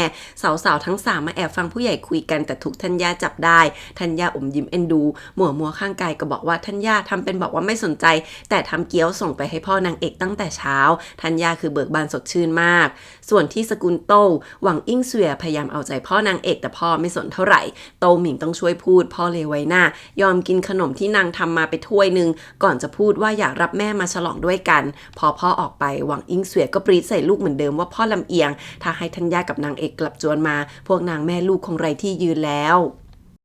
นางเอกอ่านสถานการณ์ออกว่าที่จริงหยวนทงโคตรเก่งแล้วก็ท้าทายมากพูดว่าจะเป็นราชเลขาธิการภายใน10 ปีทำเอาเต้มีเคืองไม่ยอมให้เป็นจองหงวนแล้วก็ส่งไปดูสถานการณ์ที่ต่างเมืองก่อนทั้งที่เป็นคนมีความสามารถนางเอกเองก็รู้ใจเพื่อนมากนะที่วังหลวงพวกขุนนางแห่กันออกมากล่าวโทษติ้งกัวกงเพราะพระเอกไปล็อบบี้ขอร้องไว้ลับหลังแต่ละเรื่องที่ฟ้องมีทั้งจริงทั้งเท็จเรื่องไม่มีมูลขี้หมูรายขี้หมาแห้งก็มาค่ะนี่ก็เพราะพวกผู้ชายสกุลผู้ดีก็ถูกล็อบบี้ไว้เช่นกันจะได้ให้เต้เห็นว่าทั้งหมดเป็นเรื่องขัดแย้งกันเองแปลว่าติ้งกัวกงไม่มีพรรคพวกใดๆพระเอกมารออยู่นอกวังก่อนที่จะได้เดินเข้าไปคุยกับหัวหน้าราชเลขาธิการใต้เท้าอูอีเฟินลุงห้าของนางเอกก็มาพูดด้วยซะก่อนว่าตะกี้ในวังแค่ตอบคำถามเต้ไม่ได้จะพุ่งเป้าไปที่ใต้เท้าอูใดๆแต่ใต้เท้าอูหัวเราะแล้วให้ลุงห้ากลับไปพักผ่อนตอนนั้นเองที่พระเอกเดินสวนกับลุงห้าที่หน้าวังหวินหยางเพื่อนสนิทพระเอกพอได้ยินว่าวิธีนี้ของพระเอกมีสตรีแนะนำมาแถมเห็นกระพรวนหอมก็ตาโตรีบถามเลยว่าเป็นสาวที่ชอบเหรอบอกมาเร็วว่าเป็นใครเดี๋ยวจะเป็นพ่อสื่อให้พระเอกปรามว่าไม่ใช่ให้เลิกพูดได้แล้วตอนนี้แม่ก็ยังป่วยหวินหยางบ่นว่าพระเอกคิดมากไปปะลุงป้าตัวเองคือเต้กับฮองเฮานะติ้งกัวกงอย่างมากก็แค่โดนตำหนิไม่เป็นไรหรอกนะพระเอกได้แต่ถอนหายใจขอให้เป็นแบบนั้นตัดมาที่หน้าวังพระเอกเดินเข้าไปถามไต้เท้าอูว่าลุงห้านางเอกเป็นใครไต้เท้าอูเล่าว่าหลังจากทุกคนกล่าวหากันหมดเต้ก็ถามถึงอาการติ้งกัวกงขึ้นมาแปลว่าเต้ห่วงใยแต่ลุงห้าหรือโต้ซื่อซูดันบอกเต้ไปว่าที่ติ้งกัวกงโดนจับมาเมืองหลวงจะกระทบกับสถานการณ์ที่ตรงหนานนี่เท่ากับแปลว่าติ้งกัวกงมีกองทัพทำให้ตัวเองแข็งแกร่งแต่กลัวการกบฏพระเอกน่าเครียดถามว่าโต้ซื่อซูแค้นอะไรติ้งกัวกงอ่ะไต้เท้าอูบอกว่าแต่ก่อนไม่เคยทำอะไรเกินตัวแสดงว่าที่ผ่านมาคือโตซื่อซูอยากนั่งตำแหน่งขุนนางคณะรัฐมนตรีค่ะแต่ก็ให้พระเอกดูแลแม่ให้ดีที่นี่เดี๋ยวมีคนดูแลแน่แล้วบอกว่าให้ไปลองชิมบะจากสกุลนี้ดูนะลู่หมิงลู่เจิงกลับมาตีกันว่านางเอกดีหรือร้ายพระเอกก็เชื่อว่านางเอกไม่ทำอะไรลับหลังแน่ลูกน้องยังบอกว่านางเอกอาจจะใช้ทั้งสกุลวางหมากเด็กน้อยของเรากลายเป็นตัวประกันไปแล้วส่วนพระเอกถอนหายใจให้ไปสืบเรื่องสกุลโต้ต่อเพราะติ้งกัวกงยังไม่ถึงเมืองหลวงก็ปะทะกับสกุลโต้ไป2 ครั้งแล้ว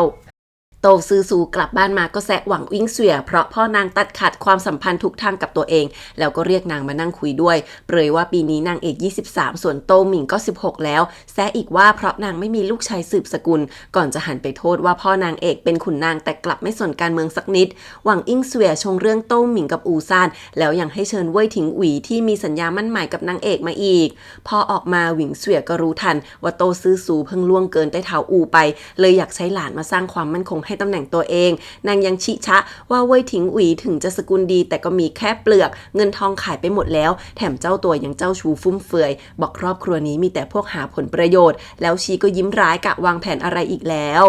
เว่ยถิงเจินพี่สาวเว่ยถิงอุ๋ยที่เพิ่งแต่งงานใหม่เป็นฮูหยินจิ่งกัวกงมาหาน้องชายเรื่องนัดไปเจอนางเอกเอาเรื่องเงินมาล่อเพราะนางเอกทำเงินได้เยอะมากนี่ก็แค่หวังเงินทองเขามาสั่งให้น้องชายรับนางเอกเข้าจวนให้ได้เว่ยถิงอุ๋ยที่มีศักดิ์เป็นท่านโหแล้วเบะปากเพราะได้ยินชื่อเสียงว่านางเอกไร้การศึกษาเป็นสาวบ้านป่าใหญ่พี่สาวก็เลยเอาเรื่องที่นางเอกหน้าตาสวยงามมาล่อซึ่งก็ได้ผลนางเอกถูกมอบหมายให้เป็นแม่งานเทศกาลไหว้บะจ่างที่สกุลโตจู่ๆก็ส่งเทียบเชิญไปทั่วนางเอกก็รู้ทันว่านี่คือหาคู่ให้นางกับโต้หมิงแถมยังตั้งใจเอาทั้งคู่มาเปรียบเทียบกันด้วยแต่นางเอกก็ชิลๆปักผ้าก็เอาแบบบิดๆเบี้ยวๆทำไปส่งๆเก็บซ่อนฝีมือเพราะรู้ว่าก็แค่เอาไปวางข้างๆให้โต้หมิงดูดีแค่นั้นร้านหนังสือเจ้าเหวินส่งข่าวมาแบบโคตรลับนางเอกเคาะๆเปิดๆกว่าจะเจอจดหมายในนั้นคือข่าวว่าอูซ่านถูกย้ายไปเป็นผู้ช่วยหน่วยพิธีกรรมแต่ที่น่าเซ็งคือเว่ยถิงอุ๋ยยังจะมาอีกคนนางเอกคิดถึงความไร้ยางอายและเลวทรามในชาติที่แล้วก่อนจะเปลี่ยนเป็นสายตาคมกริบพูดว่าถ้ามานางก็จะต้อนรับอย่างดีแน่ไม่นานหวังอิงเสวียก็เชิญพวกหนุ่มๆกับเว่ยถิงเจินมาเรือนสกุลชุยปากก็พูดว่านางเอกดีอย่างโง้นอย่างนี้ทั้งอ่อนโยนใจกว้างฉลาดเฉลียวแต่ก็เจอเข้ากับจางหรูที่ไล่จับไก่วุ่นวายบอกจะเอาไปต้มอาหารให้เดินมาไม่ไกลก็เจออันซูตั้งโต๊ะเล่นไพ่นกกระจอกและที่ลานด้านในเว่ยถิงอุ๋ยก็ไปเห็นโตหมิงเล่นกับผีเสื้ออยู่แต่นี่โดนน้องตกไปคนแรกคณะเดินมาก็เจอเข้ากับธนูของนางเอกที่พุ่งมาปักขวางหน้าไว้เลยนางเอกทำเป็นขอโทษที่ฝีมือไม่ดีทำทุกคนตกใจโอ้โหไข่หน้ากันครบแต่อูซ่านรู้ทันแอบหลุดขำส่วนเว่ยถิงอุ๋ยมองนางเอกแล้วก็สายหน้าหวังอิงเสวียดีลกันว่าถ้าให้นางเอกกับเว่ยถิงอุ๋ยแต่งกันได้จะเอาทรัพย์บ้านนางเอกมาแบ่งกันอย่างงดงามแหมน่าเงินกันมากเลยค่ะพวกเจ๊ฝ่ายนางเอกก็กะใช้การยิงธนูทำให้เว่ยถิงอุ๋ยไม่ชอบนางซะเพราะรู้ว่าตานี้มันชอบยิงธนูทั้งที่เล่นห่วยนางเอกยิงนกยิงไม้พลาดไปเรื่อยคนที่ยิงว่าวลงมาได้ดันเป็นอู่ซานว่าวเนี่ยเว่ยถิงเจินอุตส่าห์ตั้งใจวางแผนอย่างดีส่งมาให้เลยนะนางเอกยังชงให้เว่ยถิงอุ๋ยสอนโต้หมิงยิงธนูเพราะมีฝีมือเป็นนักธนูเรื่องชื่อพี่แกก็วางมาสอนยกใหญ่ประหนึ่งคนมีความรู้แต่พอลงมือก็แป๊กไม่เป็นท่าอ้อยนางเอกแกล้งพูดตามคำสอนแล้วยิงทีเดียวตรงเปรี้ยงจนอูซ่านอมยิ้มกระซิบว่านี่ไม่ใช่มือใหม่แน่ส่วนเว่ยถิงอุ๋ยหน้ามุ้ยมโนอยู่คนเดียวว่านางเอกทั้งหยาบคายผงผางแต่มาตกหลุมรักตัวเองแบบนี้จะปฏิเสธยังไงจะบอกพี่สาวยังไงอ้อยตลกพอเล่นกันจบอูซ่านก็พยายามปลอบนางเอกเรื่องหวังอิงเสวียแต่นางเอกไม่สนไม่แคร์อยู่แล้วเว่ยถิงอุ๋ยเห็นโต้หมิงดูจ่อยๆเพราะเทียบพี่สาวไม่ได้ก็เอากิ่งไม้2 อันมาเทียบให้ดูว่าคนเราก็มีประโยชน์แตกต่างแล้วยังหยิบใบไม้บนหัวออกให้นางด้วยตอนบ่ายหวังอิงเสวียเอายันที่ให้2 สาวปักมาส่งให้หนุ่มๆของโต้หมิงที่งานสวยสุดละเอียดส่งให้อูซ่านส่วนของนางเอกลายยึกยือส่งให้เว่ยถิงอุ๋ยพี่ก็ยังคิดว่าฝีมือนางเอกห่วยขนาดนี้ก็อุตส่าห์พยายามปักมาให้เนาะแต่คงต้องทำลายน้ำใจสาวน้อยสละปะโถเอ้ยในขณะที่อูซ่านมองนางเอกแล้วก็คิดว่านางเอกมีจิตใจเรียบง่ายจริงใจใต้ลานี้ช่างหายากจริงๆโถอันเดียวกันแท้ๆคิดกันคนละทางเลยนะแป๊บๆสาวใช้มาส่งซิกหวังอิงเสวียก็เอ่ยปากให้คุณชายทั้งสองไปชมวิวภูเขากับสวนชาที่นี่ระหว่างรอ2 สาวจัดสำรับชีมีแผนไรอีกแล้วจะจับคู่นางเอกกับเว่ยถิงอุ๋ยให้ได้2 หนุ่มออกไปเดินดูวิวแต่แล้วถิงอุ๋ยก็ถือวิสาสะแลกยันที่เพิ่งได้มากับอูซ่านเพราะเห็นอูซ่านชื่นชมของนางเอกไม่ขาดปากยัดของใส่มือไม่สนอูซ่านทวงว่ามาแอบแลกกันเองคงไม่ดีมั้งตอนนั้นเองจู่ๆก็มีผีเสื้อบุกมารุมอูซ่านเพียบฝ่ายนางเอกกำลังควบคุมในครัวอย่างใกล้ชิดนางเอกเก่งมากกำกับอาหารทุกจานอย่างละเอียดโจมัวหาเรื่องแกล้งให้นางเอกชุดเลอะแล้วดึงตัวออกไปซูซินดูออกว่าผิดปกติก็รีบวิ่งตาม ฝ่ายโต้ซื่อซูกำลังติดสินบนเจ้าเมืองเซิ่งเทียนชื่อไต้เจียนโดยบะจ่างที่หนักผิดปกติแหมมันมีทุกยุคทุกสมัยสินะฝ่ายนางเอกถูกลากมาเรือนข้างแบบรู้ว่ามีปัญหาแน่แต่นางเอกก็บุกเข้าไปดูทันทีในนั้นอูซ่านกำลังนอนไอท่าทางหายใจลำบากโจมหัวมัวหลุดปากพูดว่าทำไมถึงเป็นคุณชายอูไปได้บ่าวรีบบอกว่าคุณชายโดนผีเสื้อหางติ่งเล่นงานที่ภูเขาจนเป็นลมนางเอกเข้าไปเช็คแล้วสั่งให้ตาหมอกับเรียกคนที่บ้านมาก่อนจะเห็นว่ายันของนางมาอยู่ที่นี่แล้วในหนังสือมีบทกลอนเกี่ยวกับความตายวัยหนุ่มไว้นางเอกรู้แล้วว่าอะไรเป็นอะไรลุกมาตบหน้าโจมหัวมัวทันทีบอกว่าคิดสกปรกหาเรื่องจับคู่นางกับเว่ยถิงอุ่ยให้ต้องแต่งกันละสิแต่ผิดพลาดกลายเป็นอูซ่านหารู้ไหมว่าอูซ่านเป็นโรคปอดสำหรับคนอื่นผงผีเสื้ออาจจะแค่แดงบวมคันแต่อูซ่านอาจถึงตายได้เกิดเรื่องใหญ่นางเอกรีบสั่งให้พาอูซ่านออกไปข้างนอกที่ลมพันเดี๋ยวนี้ฝ่ายพระเอกก็พาลู่หมิงลู่เจิงพร้อมคนมาบุกโจรโต้อย่างเปิดเผยปากตะโกนว่ามาเคารพวันไหว้บะจ่างแล้วก็เปิดประตูเข้ามาในห้องดะโต้ซื่อซูไม่ไว้หน้าเอาบะจ่างที่บ้านนี้ส่งให้คนอื่นมากองแล้วฟาดดับตัดให้ดูต่อหน้าเลยว่านี่ส่งบะจ่างไส้ทองคำไปทั่วเลยนะโอ้โหแสบโต้ซื่อซูไม่ตายไม่บอกว่าตัวเองส่งให้ไต้เท้าอูแค่นั้นไม่ชอบก็ส่งคืนก็พอนี่พระเอกเลยใช้ด้ามดาบขู่ว่าถ้าแกกล้าเกาะเรื่องจะส่งบะจ่างพวกนี้ให้เต้ลองชิมก็แล้วกันพอดีบ่าวมารายงานเรื่องอูซ่านพระเอกก็หันมาด่าว่านี่ยังกล้าลงมือกับอูซ่านหลานเต้เท้าอูอีกหรอแล้วตามไปเลยหวังอิงเสวียกำลังจะไปจับหนุ่มๆสาวๆแต่ก็อึ้งที่น้องชายดันอยู่ข้างนอกแถมพระเอกวิ่งสวนไปพร้อมคนอีกเพียบนางเอกเพิ่งแหวกเสื้ออูซ่านแล้วกำลังจะลงมือฝังเข็มพระเอกฝ่าซูซินซูหลานเข้ามาดึงแขนห้ามน่าเครียดจะพาออกไปแต่นางเอกบอกว่าอูซ่านใกล้ไปเจอโยมบาลแล้วเพราะฝีและหนองในปอดนางฝังเข็มช่วยได้นะพวกผู้ใหญ่ทยอยวิ่งตามมาหวังอิงเสวียก็ด่าทันทีหาว่านางเอกทำงามหน้าไร้มารยาทประเพณีเจ้าเมืองใต้ที่หนวดกระดิกเมื่อกี้ก็เสียงเข้มให้ส่งอูซ่านไปหาหมอ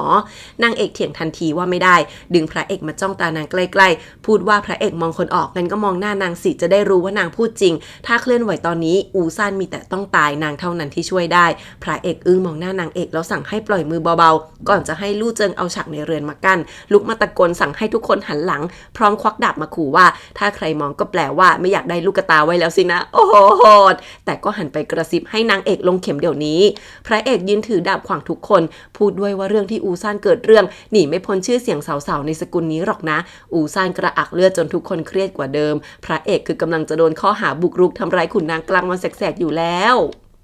เจ้าเมืองใต้กับลุงฮาโต้ซื่อซูกำลังแข่งกันแหกปากเอาเรื่องพระเอกธัญญากับพ่อนางเอกก็เดินมาจนทุกคนรีบเก็บดาบมาถึงก็เตือนพระเอกเบาๆว่าช้าๆได้พระเล่มงามพระเอกบุมบามแบบนี้ยิ่งเป็นการทำร้ายติ้งกว่ากงนะพระเอกก็คำนับขอขมาที่มารบกวนแล้วสั่งถอนกำลังธัญญาหันไปพูดกับเจ้าเมืองใต้ให้เห็นแก่หน้าบางๆของนางเจ้าเมืองใต้ก็เลยต้องล่าถอยอูซ่านกระอักเลือดอีกรอบแล้วก็ฟื้นหมอมาพอดีพอตรวจแล้วก็บอกว่าอูซ่านเป็นฝีในปอดอันตรายถึงชีวิตโชคดีที่ได้นางเอกช่วยฝังเข็มขับเลือดข้างทันเวลาห้วยรอดนางเอกปาดเหงื่อแล้วหันไปเหลือบมองพระเอกนิดเดียวอูซ่านปากซีดแต่ยังลุกมาคำนับขอบคุณที่นางเอกช่วยชีวิตพระเอกยังแขวะว่าอูซ่านป่วยต้องมีเบื้องหลังนางเอกก็คงรู้อูซ่านปรามว่าตัวเองป่วยก็เพราะออกไปบรรเทาทุกข์นี่มันเรื่องไม่คาดคิดแล้วหันมาขอโทษนางเอกซ้ำโอ้โหมารยาทดีมากอูซ่านจะเอ่ยเรื่องทดแทนบุญคุณช่วยชีวิตนางเอกรีบขัดขึ้นมาส่วนพระเอกก็รีบส่งตัวอูซ่านกลับไปพร้อมกับดึงยันเสือที่เอวมาด้วยพอทุกคนเดินไปพระเอกก็เอามาถามนางเอกทันทีว่านี่มันคืออะไรนางเอกรับไว้แล้วบอกว่าเมื่อกี้นางช่วยคนไม่คำนึงถึงกฎเกณฑ์ใดๆทั้งนั้นพระเอกก็ควรรู้ว่านางจริงใจไม่มีเหตุผลจะปิดบังพระเอกก็มาใกล้ๆจ้องตานางเอกแล้วพูดว่าโกหกนางเอกติดหนี้คำอธิบายครั้งนี้นะก่อนจะเดินกลับพอแขกจากกันไปหมดเว่ยถิงอีก็เปิดปากกับพี่สาวว่าไม่ชอบที่นางเอกนิสัยต่ำช้าหยาบคายเว่ยถิงเจินส่วนว่าถ้างั้นไม่ต้องซื้อกระดาษน้ำมันข้าวสารเข้าบ้านแล้วถ้าแกทำได้ก็ยกเลิกงานแต่งไปซะแหมใช้เงินเป็นอย่างเดียวไม่เคยคิดบ้างว่านางเอกร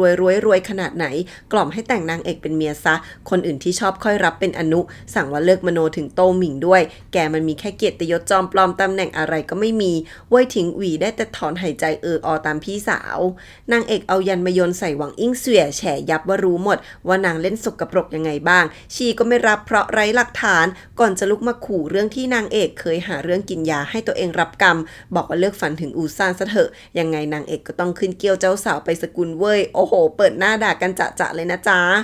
อูซันกับพระเอกแวะพักกลางทางอูซันหันไปว่าที่พระเอกสงสัยนางเอกอีกแล้วพระเอกบอกว่าจะไม่สงสัยได้ยังไงคนบ้านนั้นหาดีแทบไม่ได้ที่อูซันป่วยก็เพราะพวกนั้นวางแผนลับหลังที่จริงนางเอกก็ดูท่าไม่เข้าข้างคนในสกุลแต่ไม่รู้ทำไมถึงพลาดท่าจนอูซันโดนทำร้ายยังไงก็แล้วแต่นางเอกก็ออกหน้าช่วยชีวิตอูซันอย่างจริงใจแต่ก็ยังเลือกปกป้องคนผิดในครอบครัวอูซันฟังแค่นี้ก็ตาวาวแบบว่าอุ๊ยนางเอกมีใจให้ฉันปะเนี่ยถ้างั้นก็เป็นโชคดีของตัวเองมากพระเอกถอนหายใจบอกไม่ใช่โว้ยที่พูดคือสกุลโต้มีเล่ห์เหลี่ยมมากมายคนซื่ออย่างอูซันรับไม่ไหวหรอกอูซันไม่สนบอกว่าเล่ห์กลพวกนี้ตัวเองก็รู้ดีแต่ไม่ใช่อย่างพระเอกที่มองใครก็ระแวงไปหมดแล้วชื่นชมนางเอกต่อพระเอกด่าก็ยังส่วนว่ารู้จักนางเอกดีนักหรือไงเคยส่งคนไปสืบประวัติมาหรือยังแล้วก็เริ่มไอต่อพระเอกรีบลากอูซันกลับบ่นว่านางเอกฝีมือแพทย์คงงั้นเดี๋ยวกลับไปแล้วจะลากหมอหลวงมาเช็คให้พระเอกกลับไปหาแม่ที่จวนแม่ฟังเรื่องทุกอย่างแล้วก็บอกว่าดีนะที่พระเอกห้ามไว้ไม่งั้นอูซันได้ขอแต่งงานตอบแทนคุณแง่ๆโตซื่อสู่มันเป็นพวกงูพิษหมายกัดคนพระเอกยังพูดถึงนางเอกว่าฉลาดทันคนถ้าไปเข้ากับโตซื่อสู่พวกเราคงลำบากกว่าเดิมแน่แม่ถอนหายใจบอกว่านางเอกไม่มีพ่อแม่เลี้ยงดูมาตั้งแต่เล็กโตมาเป็นคนรอบคอบตื่นตัววางแผนเก่งก็ไม่แปลกน่าสงสารนางเอกเหมือนกันนะแล้วแม่ก็ถอนหายใจพร้อมไอไปด้วยพึมพำว่าเรือของติ้งกัวกงพี่ชายนางคงใกล้ถึงแล้วแม้ท่าทางเจ็บอดแอดแต่ก็ยังอยากตัดเย็บเสื้อผ้าให้พระเอกกับน้องทรงหันวิ่งเข้ามางอแงที่พี่ชายนานๆจะกลับมาทีแล้วยังแต่เอามาอยู่กับแม่พระเอกหันไปยิ้มแล้วบอกว่าถ้ามีโอกาสจะขอพ่อพาน้องไปฝึกที่กองทัพจนทรงหันดีใจมากนางเอกเข้ามาคุกเข่าหน้าพ่อกับโตซื่อซูบอกว่าไม่เห็นด้วยเรื่องงานแต่งครั้งนี้พ่อเป็นห่วงบอกกลัวจะปกป้องนางไม่ได้แต่นางเอกบอกว่านางไม่ต้องการนางปกป้องตัวเองได้เพราะนางพยายามมากมายเพื่อวันนี้ถ้าต้องแต่งนางไม่มีวันแต่งกับเว่ยถิงอุ่ยแน่โตซื่อซูลุกไปตบนางเอกเลยพ่อห้ามไม่ทันจนนางเอกเสียใจร้องไห้ถามว่าเป็นพ่อนางหรือเปล่าถึงต้องให้โตซื่อซูมาตัดสินใจเรื่องนี้ทัญญาเข้ามาพยุงนางเอกขึ้นแล้วด่ากราดว่าเว่ยถิงอุ่ยนิสัยชั่วขนาดไหนใครไม่รู้บ้างสั่งให้ไปยกเลิกซะโตซื่อซูอ้างว่าตัวเองเป็นหัวหน้าสกุลแต่โดนทัญญาส่วนยับโตซื่อซูยกเอาเรื่องที่ทัญญาขัดแย้งกับท่านปู่จนเลี้ยงนางเอกออกมาดื้อรั้นแบบนี้จนทัญญายังหน้าเปลี่ยนสีหวังอิงเสวยยิ้มย่องแล้ววิ่งเอาคำประกาศเกียรติคุณมาให้ทำเป็นพูดดีแต่ว่าราดน้ำมันบนกองเพลิงทัญญารับมามือสั่นถามว่าอ๋อที่ไปขอมาก็เพื่อเรื่องงานแต่งนางเอกสินะไม่ใช่เพราะคิดถึงแม่จริงๆละสิสายตาเจ็บปวดมากแล้วประกาศว่าตราบใดที่นางยังไม่ตายนางเอกจะอยู่บ้านส่วนสกุลชุยดูซิว่าใครจะกล้ายกสินสอดเข้าบ้านมาก่อนปาคำประกาศทิ้งแล้วเดินกลับเดินออกมาหวังอิงเสวยยังแกล้งวิ่งตามมาร้องเรียกนางเอกทนไม่ไหวเดินกลับไปสวนว่าที่ชีทำร้ายแม่จนครอบครัวตัวเองแตกแยกนางยังไม่เคยเอาเรื่องแต่นี่มาหาเรื่องทัญญานางจะให้ชีต้องชดใช้เป็น100 เท่าพันเท่าสายตาแข็งกร้าวสุดๆจนทัญญาที่เดินไปไกลตะโกนเรียกว่าอย่าไปคุยกับชีตกค่ำทัญญาเสียใจที่นางเอกโดนตบแล้วก็เล่าเรื่องปู่ให้ฟังเพราะไม่อยากให้นางเอกต้องเดินตามรอยตัวเองการแต่งงานของนางก็เป็นสิ่งที่ผู้ใหญ่จัดขึ้นแล้วมันก็ทำลายชีวิตย่าแม้กระทั่งถั่วเหนียงที่เดิมเป็นสาวรับใช้ของย่าท่านปู่มากตัณหาราคะสนมสาวใช้อะไรก็กวาดหมดจนลงมือกับถั่วเหนียงวันที่เกิดเรื่องท่านย่าเอาขวดตีหัวท่านปู่แต่คนในสกุลไม่พูดเรื่องชั่วของปู่กลับมาด่าย่าที่ทำร้ายสามีลงโทษให้นางมาอยู่บ้านสวนในฐานะภรรยาที่ถูกทิ้งลูกชายทั้งคู่ก็โกรธแม่ด่ากราดว่าไม่เอาแม่แบบนี้แล้วนั่นก็คือโตซื่อซูที่รู้ความแล้วกับพ่อนางเอกที่ยังเล็กมากนางเอกปลอบทัญญาว่าไม่เป็นไรบ้านหลังนี้คือบ้านที่แท้จริงของเรามีแค่พวกเราก็มีความสุขได้จนทัญญากอดหลานสาวน้ำตาซึมหลายวันต่อมานางเอกจางหรูกับอันสู้ถอดรองเท้าเตะน้ำเล่นนั่งกินขนมกันอยู่ที่น้ำตก3 สาวน่ารักมากอูซานมาถึงก็เขินไม่กล้ามองตรงๆอันสู้กับจางหรูเพ่นไปให้นางเอกรับหน้าคนเดียวนางเอกก็เลยบอกว่ามีอะไรก็พูดมานางไม่ถือสาอูซานเอากล่องไม้มาวางข้างๆบอกไปหานางเอกที่จวนสกุลโตไม่เจอเลยรีบร้อนตามมานี่อึกอักพูดว่าตอนที่นางเอกถอดเสื้อผ้าเพื่อช่วยชีวิตตัวเองอยากรับผิดชอบเพราะไม่ต้องการให้นางเอกเสื่อมเสียแล้วก็ยินดีรับนางเอกเข้าเรือนด้วยอูซานจริงใจมากแต่นางเอกบอกว่าเราเคยพบกันแค่3 ครั้งจะเอามาตัดสินได้ยังไงแต่เพราะอูซานจริงใจนางเอกก็จะพูดให้ฟังว่าไม่ว่าใครนางก็ไม่แต่งด้วยทั้งนั้นอันซูที่แอบดูอยู่เรียกรับเงินจากจางหรูทันทีนางชนะพนันจางหรูอีกแล้วเรื่องนางเอกจะถูกขอแต่งงาน อูซานไม่ยอมแพ้บอกว่าคิดถึงนางเอกทุกเวลาและคิดว่าเราเข้ากันได้ดีนางเอกพูดว่าฐานะเราแตกต่างไปอูซานลุกมาบอกว่าไม่สนใจชื่อเสียงวงตระกูลอะไรทั้งนั้นนางเอกบอกว่านางพอใจชีวิตสงบสุขอยากทำอะไรก็ได้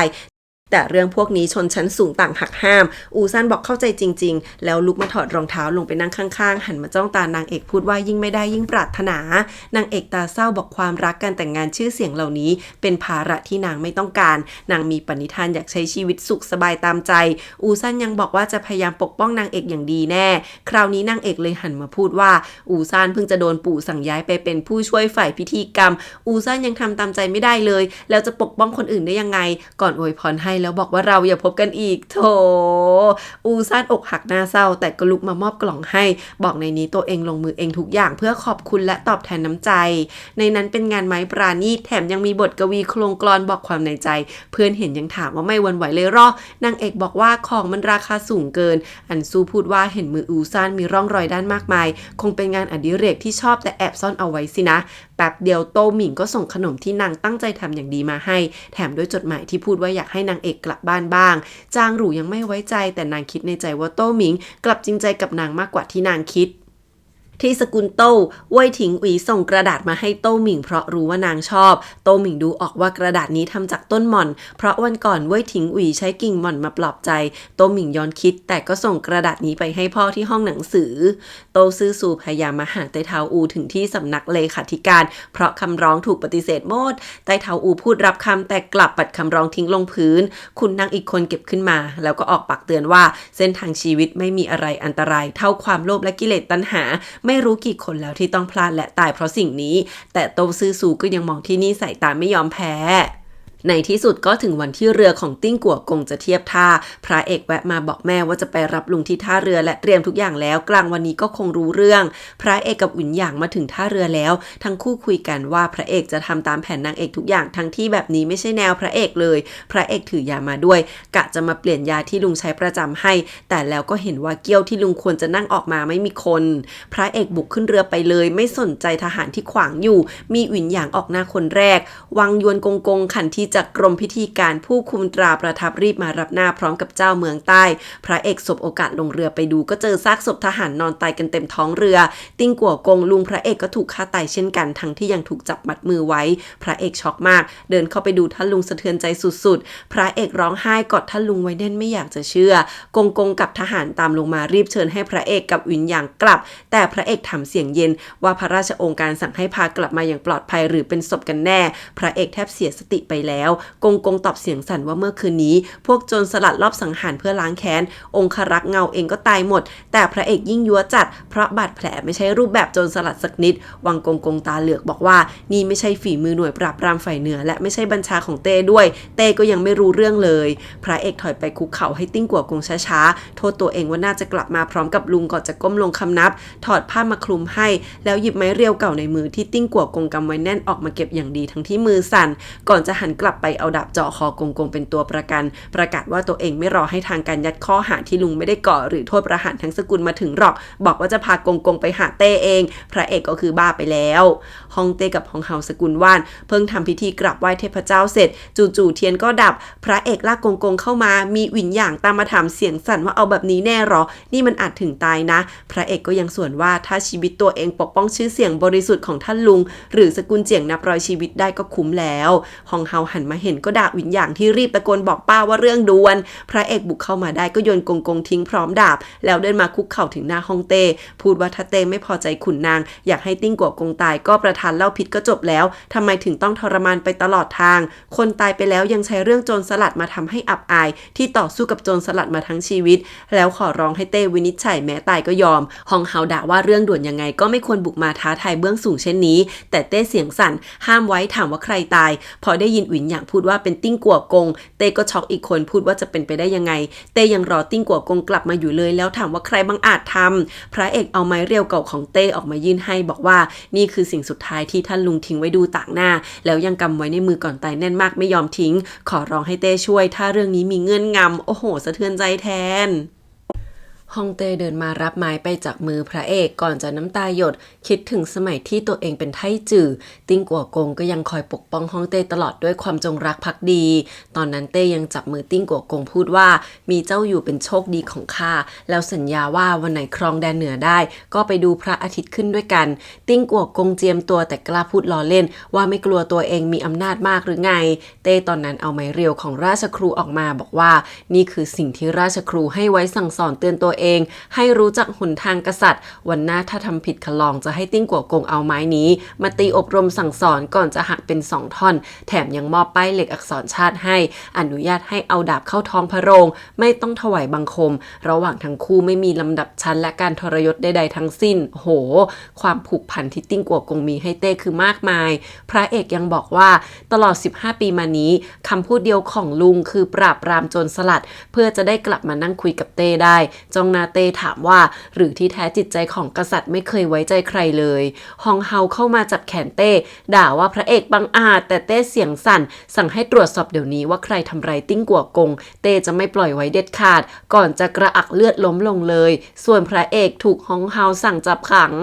แม่พระเอกก็อาการหนักพ่อเข้ามาคุยด้วยเล่าข่าวที่เกิดขึ้นให้ฟังดีที่เต้ฟื้นแล้วไม่งั้นทั้งสกุลซ่งคงลาโลกถึงจะมีคนออกหน้าร้องเรียนให้ติ้งกัวกงกับพระเอกแต่ก็ยังมีคนแคลงใจเพราะพระเอกเป็นขวัญกำลังใจของทั้งกองทัพเรียกว่าระแวงพระเอกไม่เลิกตอนนี้เราได้แต่เดาใจเต้เท่านั้นแม่ฟังแล้วยิ่งสุดกว่าเดิมส่วนพ่อก็หันไปสั่งให้ต้มตำรับยาใหม่ของแม่เข้ามา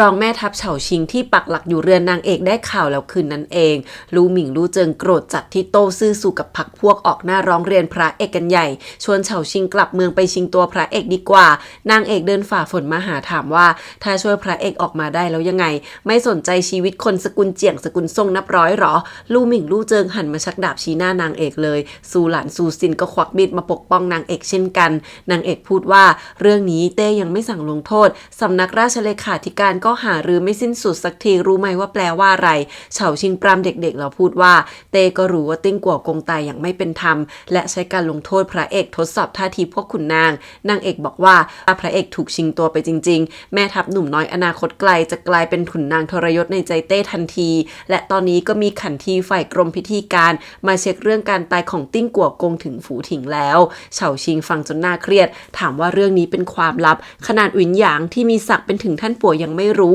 แล้วนางเอกรู้ได้ยังไงนางเอกก็บอกว่านางมีกิจการมากมายลูกค้าก็เป็นชนชั้นสูงถ้านางคิดจะสืบมันก็ไม่ยากเฉาชิงเลยยื่นข้อเสนอให้นางเอกไปช่วยพระเอกออกมาด้วยกันขอแค่พระเอกปลอดภัยก็จะคืนอาจารย์เฉินให้ไม่งั้นก็จะพาอาจารย์เฉินไปตายด้วยกันแทนทั้งที่อันตรายนางเอกก็ออกปากว่าที่จริงเราเป็นพันธมิตรที่มาข่มขู่นางแบบนี้มันคนละเรื่องแล้วนางเอกโคตรนิ่งเฉาชิงออกปากว่าตัวเองก็แค่นักรบแต่ถึงกับคุกเข่าขอร้องให้นางเอกช่วยพระเอกด้วยพร้อมลู่หมิงลู่เจิงจนในที่สุดนางเอกก็ออกปากรับคำว่าจะช่วยทั้งที่ในใจนางเอกก็อยากช่วยพระเอกอยู่แล้ว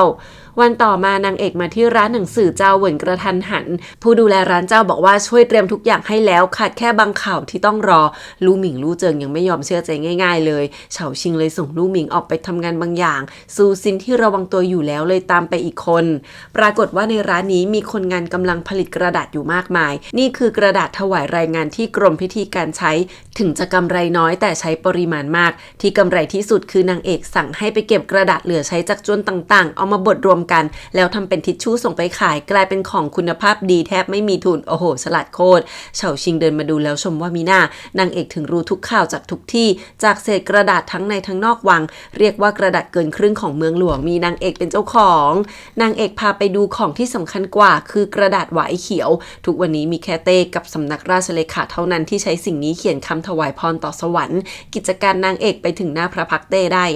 นางเอกอมยิ้มเบาๆเพราะนางทำธุรกิจอย่างจริงใจและมีความสามารถโอ้โหสุดมากไม่นานก็มีข่าวส่งเข้ามาว่าหมอหลวงกลับจวนไปหมดแล้วแปลว่าเต้ปลอดภัยนางเอกพูดเลยว่าถ้าตอนนี้สืบรู้การเคลื่อนไหวเต้ก็หาทางช่วยพระเอกได้ลู่เจิงยังโวยว่าจะให้นั่งรอพระเอกติดคุกไปเรื่อยๆหรอนางเอกหันมาด่าว่าตามพระเอกมานานก็ควรจะรู้ว่าพระเอกไม่นั่งรอความตายง่ายๆก่อนบุกวังคงคิดวิธีออกจากวังไว้แล้วที่นางคิดคือเต้หายแล้วแต่ไม่สั่งลงโทษแปลว่ากลัวพระเอกตายให้รอข่าวอีก3 วันเถอะแต่เฉา าชิงยังเป็นห่วงว่าคนที่ฆ่าติ้งกัวกงคงหาทางลงมือในคุกแน่นางเอกบอกว่านางก็คิดไว้แล้วตอนนี้ซูหลานออกไปทำงานอยู่ให้อดทนไว้ก่อนที่คุกหลวงพระเอกถูกทรมานหนักมากวังกงกงเข้ามาดิวให้พระเอกยอมรับผิดขอขมาเต้ซะพระเอกก็ปากดีไม่ยอมสักนิดกงกงหน้าตาท่าทางร้ายมากกะจะลงมือหนักข้อแต่หวินหยางที่ได้รับคำสั่งจากศาลต้าหลี่เข้าคุกมาอยู่ห้องข้างๆก็เดินมาดูท่าทางกวนโอย วังกงกงถามว่าอยากตายไปกับพระเอกเหรอหวินหยางก็บอกว่าเรื่องของข้าเว้ยอยากไปถกกับฮองเฮาด้วยกันไหมล่ะวังกงกงเลยต้องล่าถอยไปสมแล้วหวินหยางก็วิ่งเข้ามาช่วยปลดพระเอกลงเอายามาอีกพระเอกถามถึงเต้หวินหยางเล่าว่าเต้ฟื้นจนหายแล้วแต่ไม่ให้ใครเข้าพบเลยตัวเองยังถูกไล่ออกมามีแค่ไทจื่อที่เข้าไปหาได้แป๊บแต่ก็โดนด่าเช่นกันแล้วก็ยิ้มย่องบอกว่าไปอัดคนเล่นจะได้โดนสั่งขังหวยไปออกที่โต้ซื่อซูค่ะ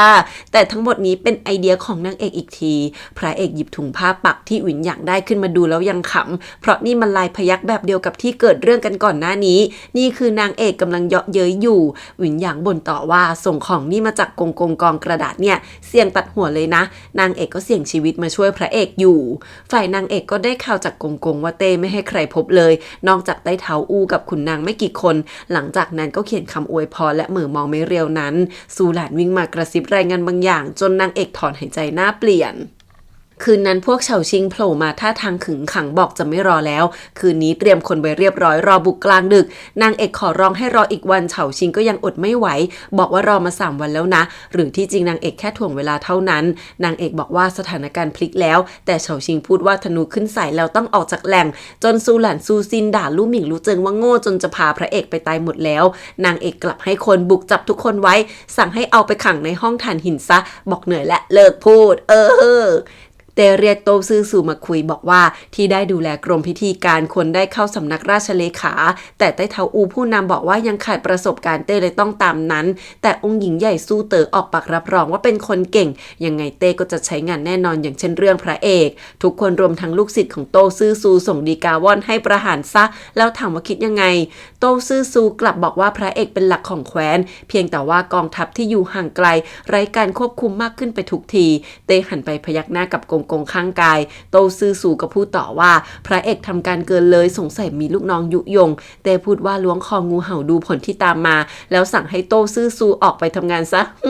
นี่มันมีคนพยายามลดอำนาจทางการทหารอยู่เบื้องหลังสินะไม่นานกงก็ประกาศเปลี่ยนรัชสกใหม่มีองค์การอภัยโทษพิเศษให้พระเอกแต่ให้เลิกทำหน้าที่ทางทหารทั้งหมดพระเอกถามถึงเรื่องความอายุติธรรมของติ้งกัวกงกับสกุลเจียงทั้งหมดกงก็บอกว่าทุกคนรอดแต่ถูกลดชั้นเป็นสามัญชนบุรุษให้ไปกองกำลังเถี่ยลิงส่วนเด็กและสตรีให้กลับบ้านเกิดรีบบอกว่าเต้เปิดกว้างมากแล้วให้พระเอกกลับบ้านไปดีๆเหอะโอ้โหโคตรจะไม่แฟร์พอออกมาได้บ้านพระเอกส่งแค่พ่อบ้านหลี่มารับกลับจวนแต่พระเอกบอกว่าจะกลับเองหันไปบอกเพื่อนว่าตัวเองเป็นตัวอัปยศอยู่นะคงทำตัวโดดเด่นไม่ได้ตอนนั้นมีพลุจุดขึ้นฟ้ามาพระเอกรู้ทันทีว่านี่คือสัญญาณลับของรองแม่ทัพเฉาชิงสู้หลานเดินถือโคมไฟมาหาบอกว่าสัญญาณนี้เกือบทำพระเอกตายตอนนี้ก็ทำตามสถานการณ์ไปก่อนแล้วกันพระเอกถามกลับเลยว่านางเอกอยู่ที่ไหน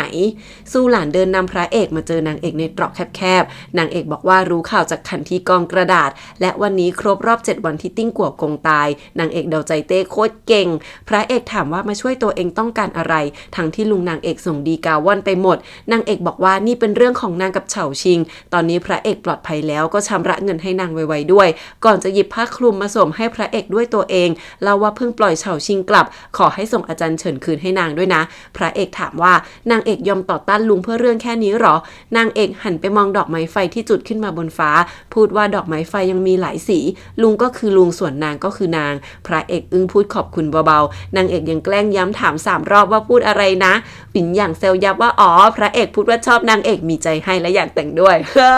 พระเอกรีบลากเพื่อนไปไกลๆเลยก่อนกลับพระเอกบอกว่าอีกไม่กี่วันจะจัดงานเลี้ยงหวังว่านางเอกจะมาแล้วจะส่งคนคืนให้แหมมีมองตามเขายิ้มไม่โหบ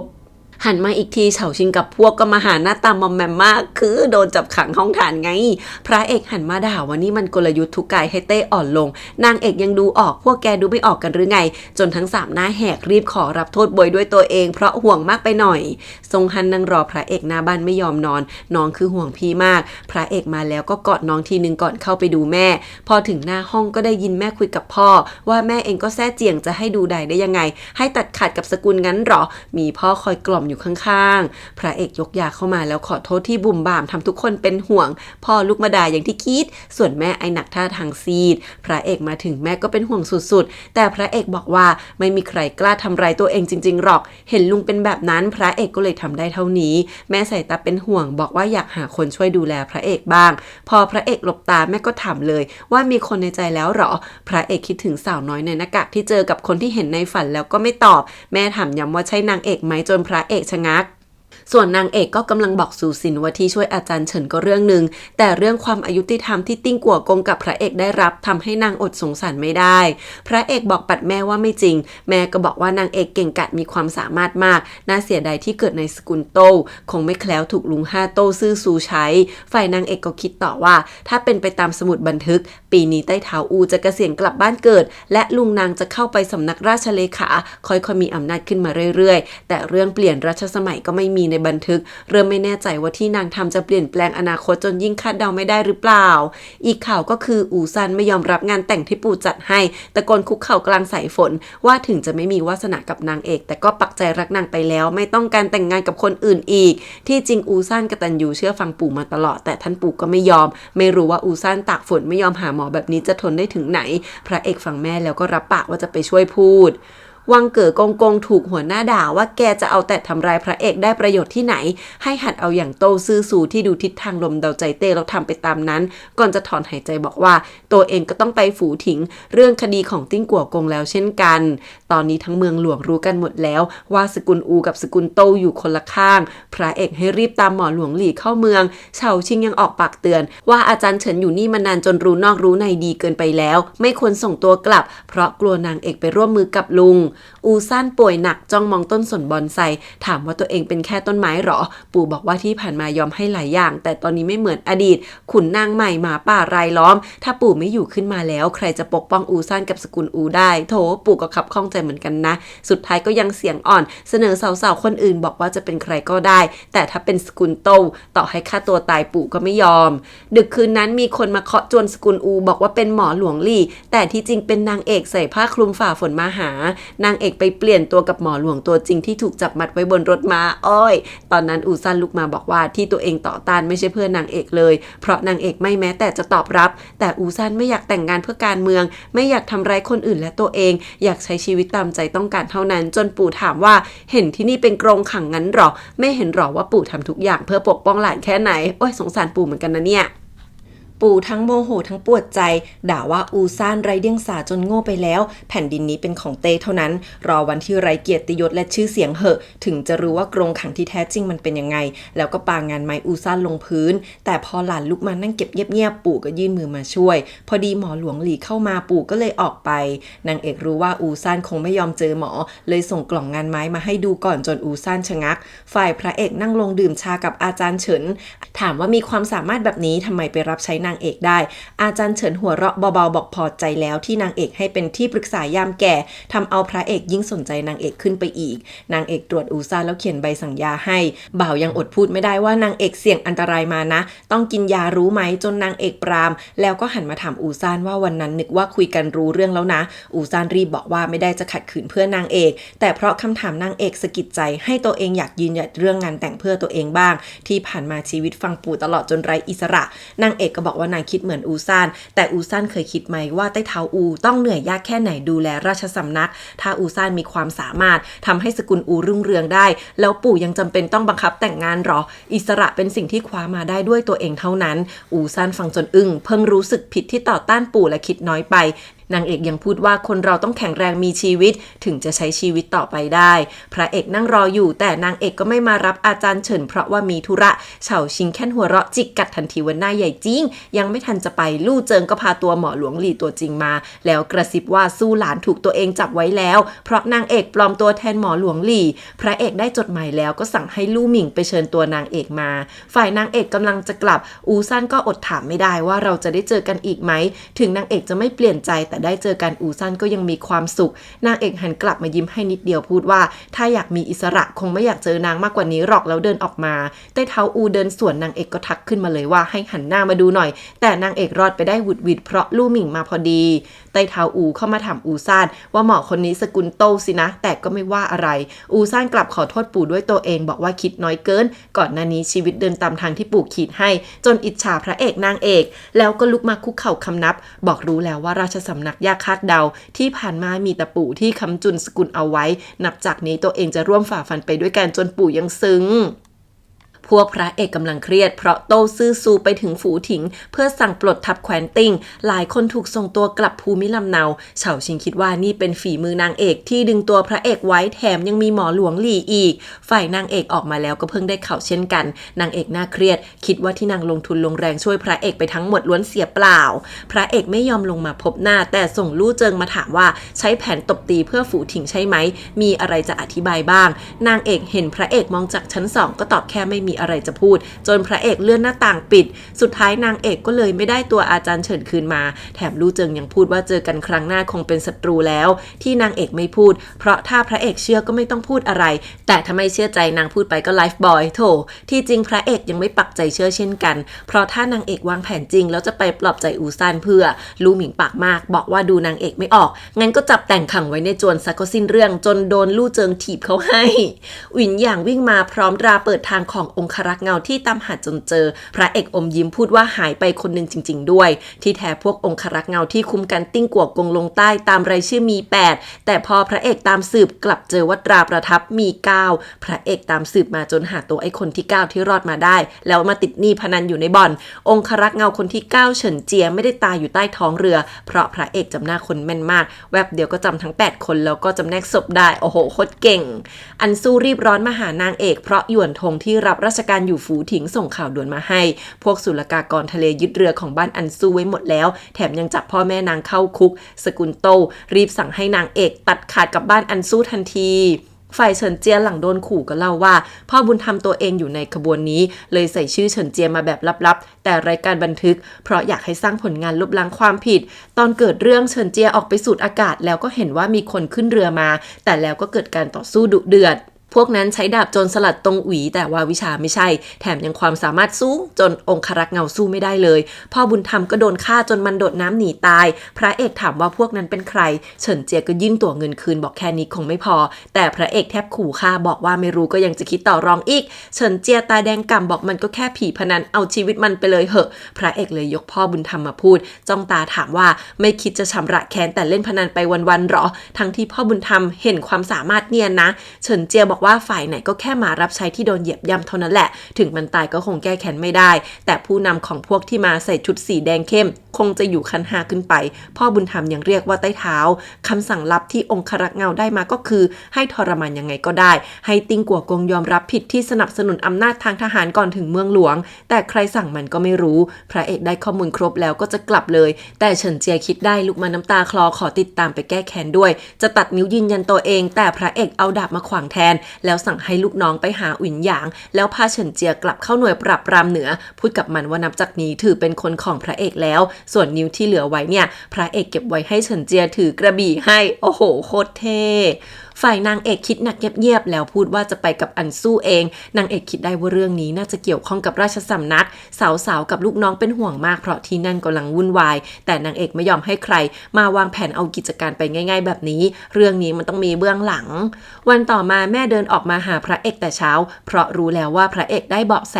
พระเอกยอมรับแล้วก็จะรีบออกไปตามหาแม่เข้าใจดีเพราะว่าลูกชายนิสัยเหมือนนางแล้วก็เตือนว่าอย่าเป็นศัตรูกับวังกงเด็ดขาดห้ามฝืนยังไงก็ต้อง ปลอดภัยกลับมาก่อนจะน้ำตาคลอบอกว่าเสียพี่ชายไปแล้วแม่จะเสียลูกไปอีกไม่ได้ก่อนจะห่มเสื้อคลุมที่เย็บซ่อมให้เสร็จแล้วแม่กลั้นน้ำตาไม่อยู่ส่วนพระเอกก็ขึ้นมาแล้วหันมาบอกแม่ว่าให้รอตัวเองกลับมาโหยหล่อมาก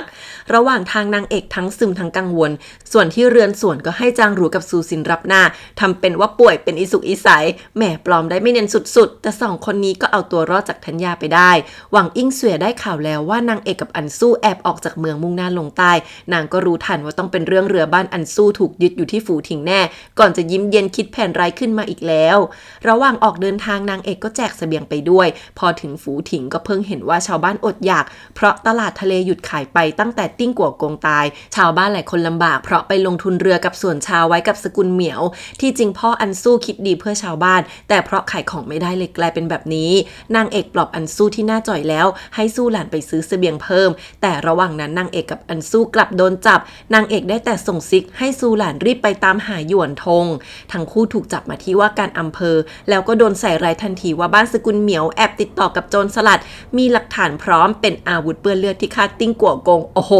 อันสู้กับนางเอกปฏิเสธทุกอย่างบอกพวกนางไม่รู้เห็นพยานหลักฐานบัญชีอะไรก็มีพวกชาวบ้านเองก็โวยวายแต่ทั้งสองคนกลับถูกจับขังคุกอันสู้พยายามปัดไม่ให้นางเอกเกี่ยวข้องแต่นางเอกก็ไม่ยอมหลบหนีง่ายๆนางเอกถูกทรมานใช้เครื่องบีบนิ้วแต่ก็ไม่ยอมจำนนไม่ยอมลงนามในหนังสือสารภาพผิดง่ายๆโอ้ยสงสารขนาดโดนใต้เท้าติงเอาเล็บอันสู้มาขู่นางเอกก็ไม่เชื่อแต่หัวเราะใส่เพราะรู้ว่าพวกนี้มันไม่มีหลักฐานก็เลยขู่ทุกวิถีทางเอาหนังสือสารภาพผิดงี้นางเอกสายตาดุร้ายมากแต่ก็บอกว่าโลกนี้คนที่จะทรยศนางต้องไม่ใช่อันสู้แน่นอนมันก็แค่หาแพะรับบาปเท่านั้นถามกลับว่าถ้ากล้าทรมานนางให้สารภาพก็เอาสิแต่พระเอกเดินเข้ามานิ่งๆพูดว่าคนอื่นไม่กล้าแต่ตัวเองกล้าพระเอกมามาดโหดมาถึงก็เอาน้ำหล่อทองมาทำให้ดูว่าถ้าโดนแช่รับรองว่าไม่มีอะไรจะทรมานไปกว่านี้จนนางเอกหน้าเปลี่ยนสีแล้วใต้เท้าติงกับลูกน้องก็หลบไปแอบดูอยู่นอกห้องพระเอกเสียงเย็นคาดคันให้นางเอกพูดความจริงยกเรื่องโต้ซื่อซูลุงนางเอกทำทุกอย่างให้ราชสำนักวุ่นวายเพื่อแสวงหาอำนาจเงินทองทั้งนั้นนางเอกเถียงว่านางบอกหลายครั้งแล้วว่าลุงกับนางเป็นคนละคนกันพวกนางไม่เหมือนกันพระเอกลากนางเอกมาพูดใส่หน้าว่าที่นางแอบส่งข่าวให้ลุงจนไปปลดทับติ้งกัวกงส่งคนกลับบ้านล่ะไม่ควรสงสัยนางหรือไงแล้วก็ลากนางเอกมาแช่มือในน้ำหล่อทองทันที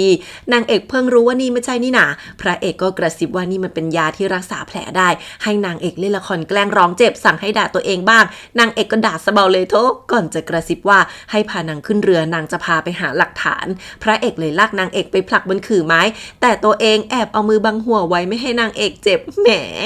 พระเอกยังถามอีกว่าก่อนหน้านี้ฝูถิงมีแต่ขาดทุนนางเอกดูออกได้ยังไงว่าติ้งกัวกงจะปราบโจรสลัดได้จนทำกำไรมหาศาลนางเอกจ้องตาบอกว่าเพราะมีอาจารย์เฉินและนางเชื่อในตัวติ้งกัวกงยังไงล่ะ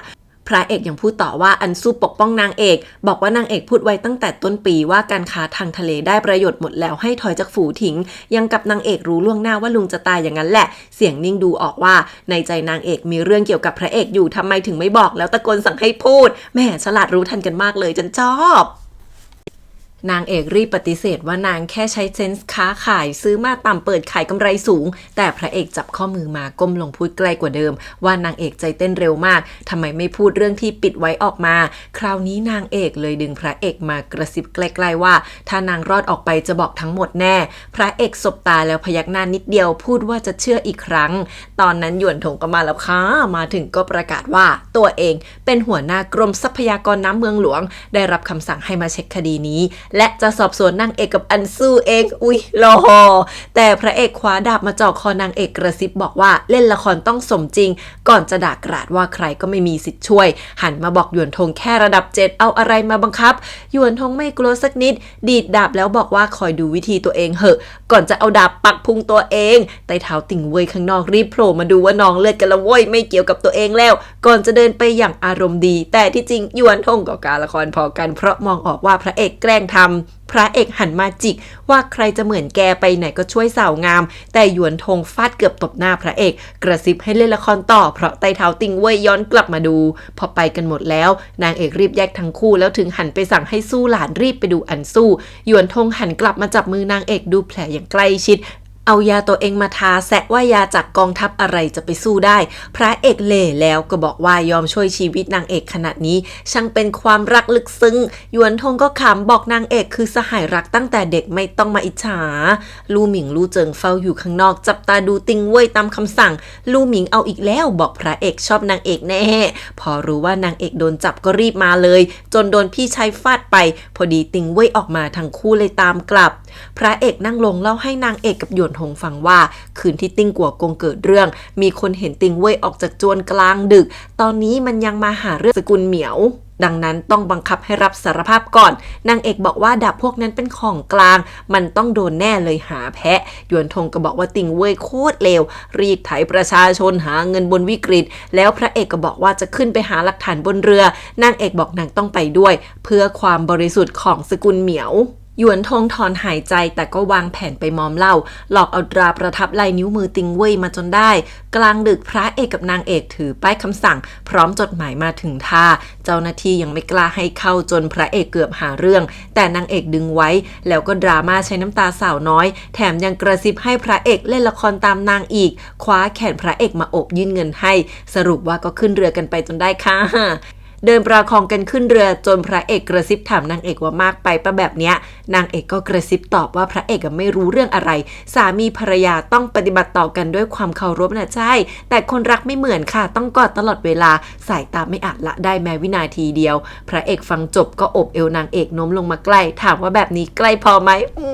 ใกล้ชิดมากอีกนิดจะจูบแล้วคนดูยังใจเต้นทหารที่พามายังทนดูไม่ได้ที่จริงพระเอกโน้มลงไปดูกราบเรือว่าลึกแค่ไหนซึ่งผิดปกติมากพอลงมาใต้ท้องเรือพระเอกก็ฟาดทหารสลบส่วนนางเอกวิ่งไปดูหลักฐานทำงานเป็นทีมใต้ท้องเรือนางเอกเห็นว่าทุกอย่างขึ้นราแต่ดาบของกลางกลับมีแต่รอยเลือดเวลาเดียวกันหัวหน้าขันทีมาถึงเรือแล้วก็รู้สึกผิดปกติพอรู้ว่าเป็นพระเอกนางเอกก็เดือดจัดรีบตามมาเลยนางเอกคิดออกแล้วว่าดาบพวกนั้นถูกจัดฉากขึ้นภายหลังของทั้งหมดบนเรือนี้แหละคือหลักฐานพอหันมาเรียกพระเอกก็เป็นจังหวะที่พระเอกอยู่อีกฝั่งของบันไดทั้งคู่เห็นกันแค่ดวงตานางเอกเลยจำได้แล้วว่าพระเอกคือคนใส่หน้ากากในงานที่นางไปดูละครงิ้วด้วยนั่นเองหัวหน้าคันทีสั่งให้ฆ่าทุกคนที่โผล่มาให้หมดพระเอกดับเทียนแล้วเข้าไปสู้นางเอกหลบอยู่แต่ก็ยังเอาเมล็ดธัญพืชโปรยล่อทหารแล้วก็ฟาดหัวแตกแหมโคตรเก่งลูกสาวฉันคราวนี้พอขึ้นเรือมาทั้งสองคนก็เจอพวกคันทีดักทำร้าย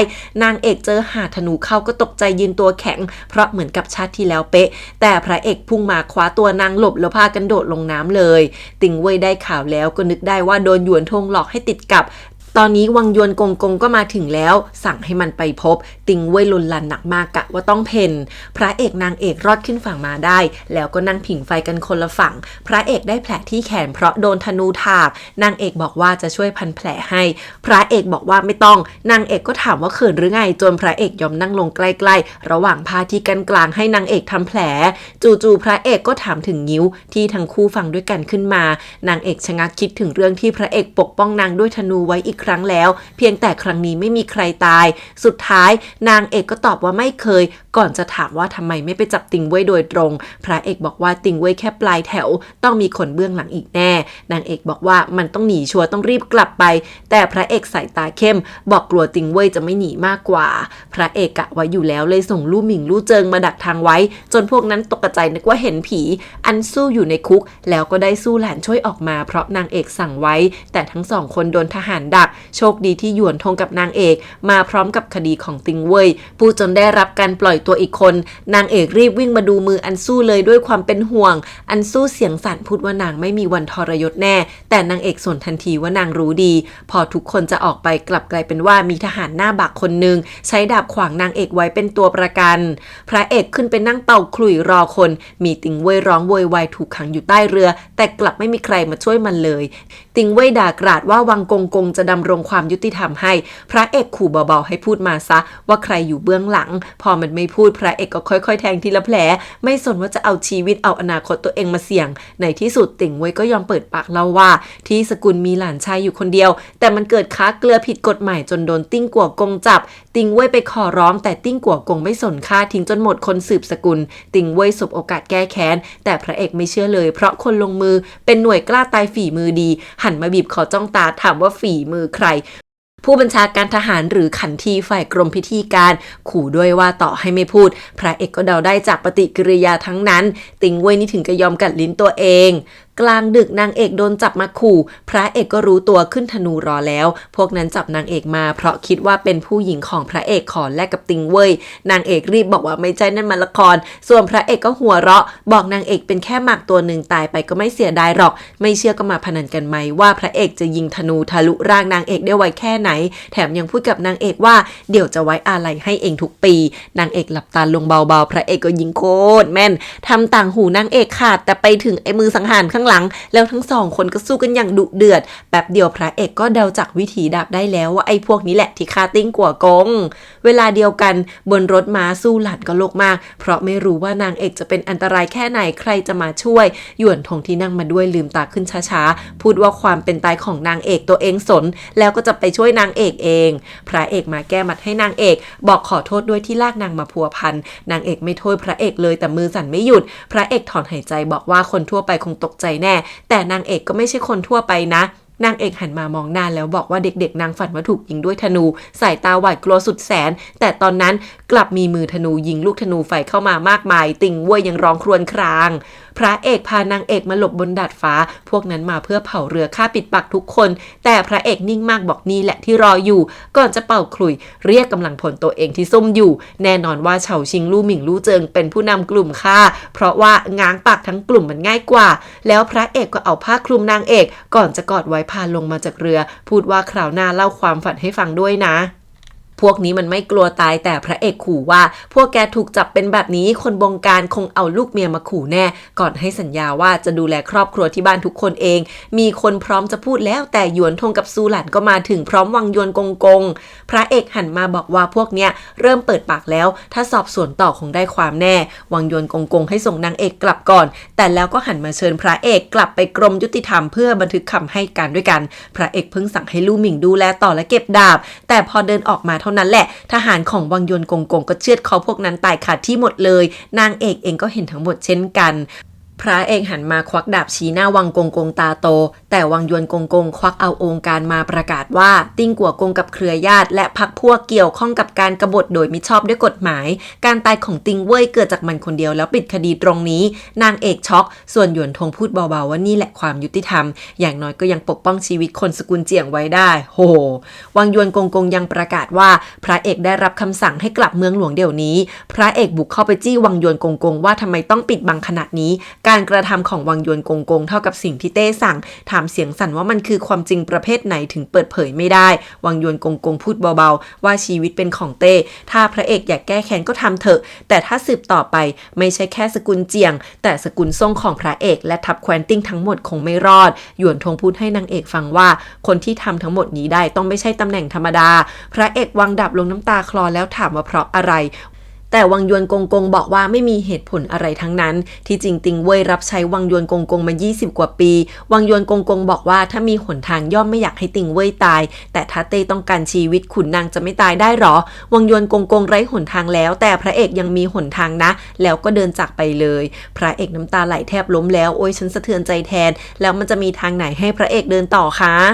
กลางดึกพระเอกนั่งอยู่ริมน้ำคิดถึงอดีตที่ติ้งกัวกงเคยได้รับความโปรดปรานถึงขนาดเต้มาประทานดาบคู่ให้ด้วยตัวเองที่กองทัพตอนนั้นพระเอกยังเล็กอยู่เลยติ้งกัวกงเคยชินกับดาบที่เต้เคยตีให้เต้เลยมอบดาบคู่นี้ให้กับพระเอกดาบคู่อีกอันติ้งกัวกงก็ยื่นให้กับพระเอกด้วยตัวเองตอนนั้นพระเอกปราบปลื้มมากและสาบานว่าจะจงรักภักดีสืบทอดตำแหน่งของติ้งกัวกงให้ได้พระเอกนั่งมองดาบที่ปักอยู่กลางกองหินมองคำสาบานที่เขียนด้วยเลือดว่าจะปกป้องบ้านเมืองกตัญญูจนตัวตายแล้วก็ตาแดงถามตัวเองว่าความจงรักภักดีนี้ทำยังไงถึงจะหมดแคว้นนี้ต้องตอบแทนยังไงนางเอกเดินตามมาดูริมน้ำพอเห็นคำสาบานบนหินแล้วก็คิดว่ามีหน้าชาติที่แล้วพระเอกใช้แต่หอกไม่เห็นดาบคู่เลยเพราะทุกสิ่งทุกอย่างที่เกิดขึ้นทำให้พระเอกท้อแท้สิ้นหวังเหลือแต่ความแค้นเท่านั้นนางเอกเดินมาพูดเบาๆว่าทำลายดาบพระราชทานเป็นความผิดนะพระเอกก็สวนว่าฮองเต้ไร้คุณธรรมแล้วตัวเองจะจงรักภักดีไปเพื่อขุนนางมากมายต้องตายอย่างไม่เป็นธรรมถ้างั้นขุนนางชั่วคนนั้นตัวเองเป็นก็ได้โหสงสารพระเอกมากนะต้องเดินมาถึงจุดนี้จริงดิ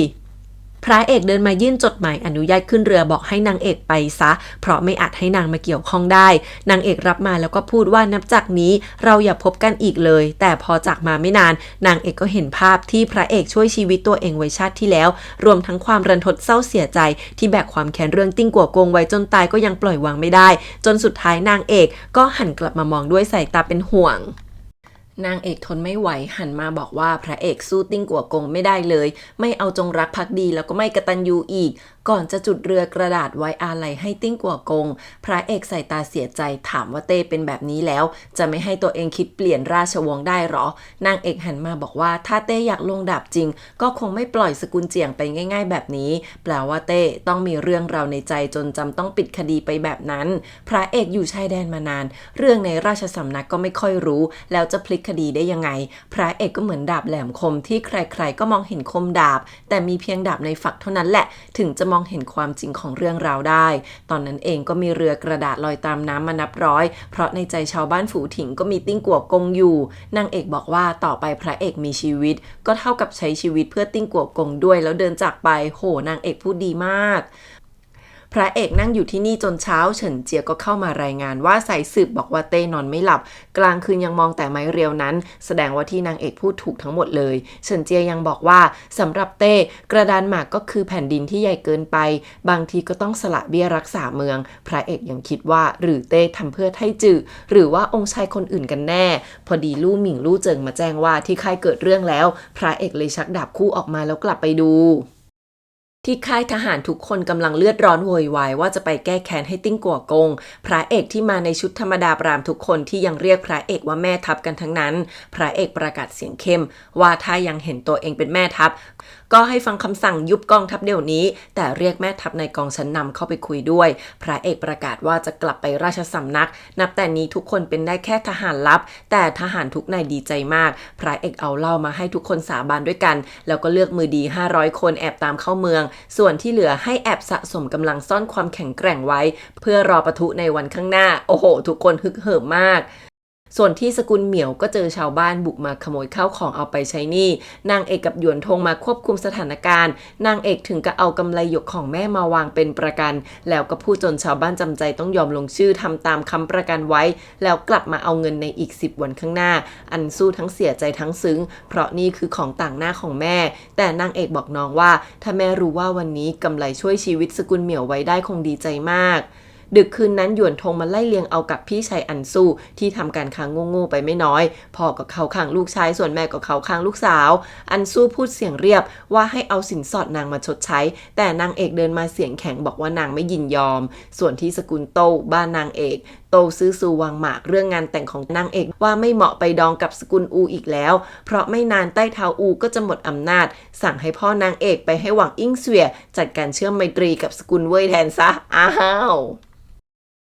หวังอิงเสวียตอนนี้กลับมาถึงบ้านส่วนสกุลชุยมาอย่างเชิงว่านางเอกป่วยจริงหรือเปล่าสุดท้ายนางโดนธัญญาไล่ไปได้แต่นางก็ยิ้มย่องเพราะจับพิรุธได้แล้วว่านางเอกไม่อยู่บ้านแน่ๆธัญญาเองก็แหวะใส่พวกสาวๆที่หลอกลวงนางยิ่งรู้ว่านางเอกไปถึงฝูถิงที่กำลังมีเรื่องมีราวก็ยิ่งเป็นห่วงหนักมากแน่นอนว่าหวังอิงเสวียกลับมาเป่าหูเรื่องนางเอกใส่ที่จริงพ่อไม่สนใจแต่พอดีสกุลเว่ยจัดงานเลี้ยงพ่อเลยส่งหวังอิงเสวียไปงานนี้เองคนเดียวสั่งว่าให้จัดการตามสถานการณ์ก็พอก่อนจะรีบร้อนไปรับตัวนางเอกที่ฝูถิง